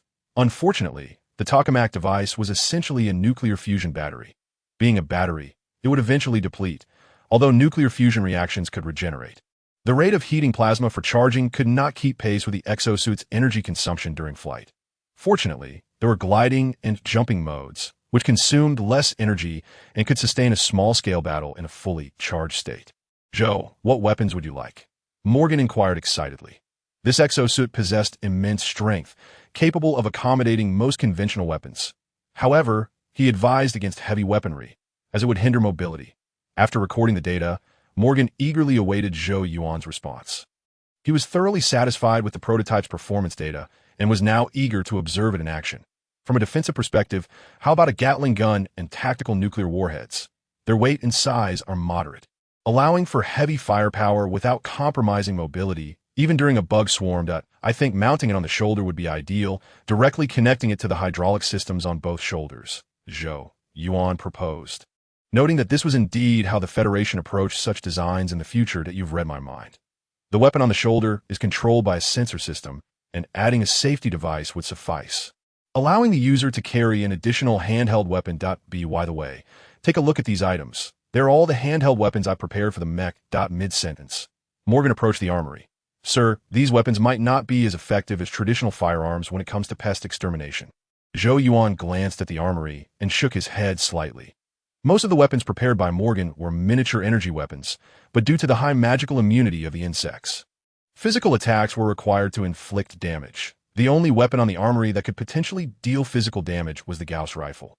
However, the Gauss rifle, which uses magnetic forces to propel bullets, emphasizes penetration power and is still unsuitable for exterminating pests. Zhou, you don't think I've lost my mind, do you? Are you familiar with C4 gum explosives? Morgan laughed heartily, tossing a magazine to Zhou Yuan. C4 gum explosives? Zhou Yuan received the magazine and noticed the bullets inside were as small as soybeans. With an external label indicating it contained 300 rounds, he could surmise what kind of bullets were inside. While Zhou Yuan examined the magazine, Morgan, arms crossed and brimming with pride, declared, "These are Morgan Type 2C4 ferromagnetic bullets, which I developed.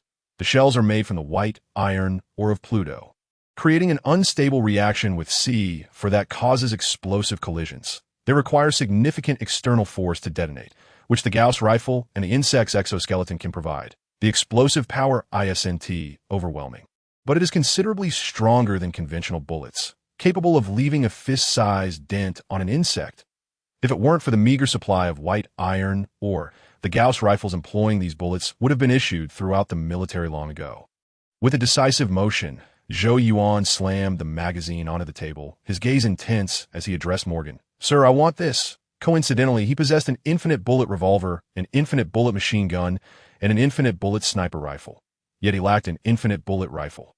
This Gauss rifle, utilizing explosives as ammunition, was perfect for a sidearm, carrying a few extra magazines, amounting to 3,000 to 5,000 rounds, could be considered an infinite supply, with the power compensating for any ammunition shortages. Leave the correct choices to me. In addition to what I just mentioned, I will also commission a batch of weapons for you. B1 primordial grenades, B1 primordial grenades, M9 shockwave grenades, self-destructing swarm. I forgot you might not know what these are. The primordial series is a biochemical weapon designed specifically against the arachnous insects, and we have just produced the experimental model. What you see and hear here is supposed to be confidential, but my clearance exceeds even that of the fortress commander. The weapons I am preparing for you are all at your disposal. Just state that they're experimental product from the research department, and say no more. Morgan scribbled in a small notebook as he spoke. Observing Morgan's animated demeanor, Zhou Yuan nodded and said, "Professor, thank you." He felt that Morgan resembled a master in a romantic epic, while he himself was akin to Tang San, with Morgan eager to bestow all his achievements upon him. Of course, this was merely a metaphor. Morgan was far superior to any master. His accomplishments were already realized, while Zhou Yuan was merely the fortunate recipient of these results. Gratitude was in order. No need to thank me. It is I who should be grateful to you. To them, why old friends deem me a madman for my relentless pursuit to prove my ideas, which transcend this era. I am uncertain whether my thoughts can truly surpass this time, but I am certain you have surpassed all mechanized infantry of this age. The ability to do and the courage to act are distinct. When you vanquished that tank beetle, an irrepressible thought emerged within me. I shall forge you into a super soldier, an extraordinary hero reminiscent of those seen only in films. Morgan's voice gradually diminished, culminating in a slow, firm fist pump. I am Anderson Morgan, the future spokesperson. Before my demise, I shall ensure that all of humanity remembers me, and that I remain unforgettable. Chapter 99. On the right track. Following this, Zhou Yuan conversed extensively with Morgan. In truth, most of the time, it was Morgan who spoke, leaving Zhou Yuan as the listener. Morgan spoke endlessly about aspirations for the future and the next directions of research until lunchtime approached, at which point he finally released Zhou Yuan. Shortly thereafter, Zhou Yuan arrived at the dormitory area on the 10th underground level. As the commander of the research department's defense force, He possessed a dedicated officer's dormitory directly opposite the troops' dormitory. After shedding his space armor and donning his commander's uniform, Zhou Yuan glanced at the troop dormitory at noon. The dormitory was sparsely populated, with most individuals asleep, while only a few congregated around the recreation table for leisure. The work hours for the defense force of the research department mirrored those of the defense force stationed on the walls. 23:00-7, 10:7, 00-15, 10 and 15, 00-23, 10 with a 24-hour rotating shift. Aside from him, the commander, and his 5 deputies, all other members, including strategists and crew personnel, were required to adhere to this shift system to ensure the defense force remained in a state of readiness. However, these matters did not require his arrangement. The leader of the strategic group, Marcus, would handle them, and he merely needed to sign the execution schedule. The job was straightforward: to protect everything within the research center. Occasionally, they might need to assume roles as firefighters or medics due to potential accidents, such as experimental explosions. Of course, these were merely routine responsibilities. The defense force of the research department would also receive special assignments, such as capturing live insects, collecting viable insect eggs, or gathering mineral samples. These special missions were of considerable difficulty, with the most challenging requiring deep infiltration into insect nests, presenting both high danger and difficulty. However, this was precisely what Zhou Yuan desired. The acquisition of soul points must not cease. He did not wish to remain confined to the underground laboratory. After completing his tour of the 10th underground level, Zhou Yuan proceeded to the 8th underground level. This area served as the training ground exclusively for the research department's defense force and included a dining hall, recreational room, medical room, and other daily facilities. Notably, akin to the training ground of Special Operations Forces, an additional landing area and emergency evacuation passage had been constructed. Once bitten by a snake, one is afraid of ropes for 10 years. Although the war fortress is unlikely to be overrun by insect swarms, the Federation, having learned from past lessons, evidently did not wish to stumble in the same place twice. After familiarizing himself with the layout, Zhou Yuan entered the dining hall. Since evolving into a superhuman, he no longer felt the same urgency to eat as he once did. Prior to coming to Pluto, he had hosted a farewell banquet with Des and Judy, and engaging in physical activity all day without food did not induce hunger. However, when conditions permitted, he still maintained a regular 3 meals a day to avoid energy depletion that could lead to deteriorated physical condition. The dining hall was not crowded, with only a few dozen people present, a significant portion of whom were research personnel. The rotating shifts had drastically altered the members' schedules, making the conventional lunchtime coincide with their work hours and sleep periods. After collecting his meal, Zhou Yuan scanned the room and spotted Claire. Not only was Claire present, but also Martha, Jerome, Kenny, and Marcus. These 5 deputies were among the most relaxed in the team, aside from him. The commander. Commander! Upon seeing Zhou Yuan arrive, the 5 stood and saluted. "It seems I have affected your appetites. No need for such formality. During off-duty hours, you need not address me as commander. I would prefer not to become a stickler at such a young age." Noticing a shift in the atmosphere at the table, Zhou Yuan waved his hand with a smile. "Commander, we've heard your story. God, single-handedly taking down a tank beetle. If I hadn't seen the footage, I would never have believed it. My uncle told me that selecting team members for slaughter is crucial, so I submitted my application at once, not expecting to actually be chosen." With Zhou Yuan demonstrating no authoritative demeanor, his deputies felt much more at ease. Naturally, this ease did not extend to Claire, who had never felt anxious. As an ardent fan who had once teased Zhou Yuan, she held only admiration and desire for him, entirely unconcerned with hierarchical relationships. Zhou Yuan shrugged. His expression relaxed as he remarked, "In truth, it isn't as challenging as you all imagine. The tank beetle isn't particularly intelligent, with just a bit of inspiration and an advantageous terrain. Each of you could accomplish it. However, I wouldn't recommend it. When encountering a tank beetle, it's best to directly invite it to enjoy some mixed explosives." Upon hearing Zhou Yuan's words, the 3 leaders of the combat group exchanged glances and nodded in unison. Recognizing that mixed explosives would suit them better, it sounds simple, but executing it is another matter. If possessing a little inspiration and terrain advantage were enough to empower a soldier to challenge a tank beetle, the arachnous insect race would have been exterminated a decade ago. 5 minutes later, Martha, Jerome, Kenny, and Marcus finished their meals first and departed from the dining hall.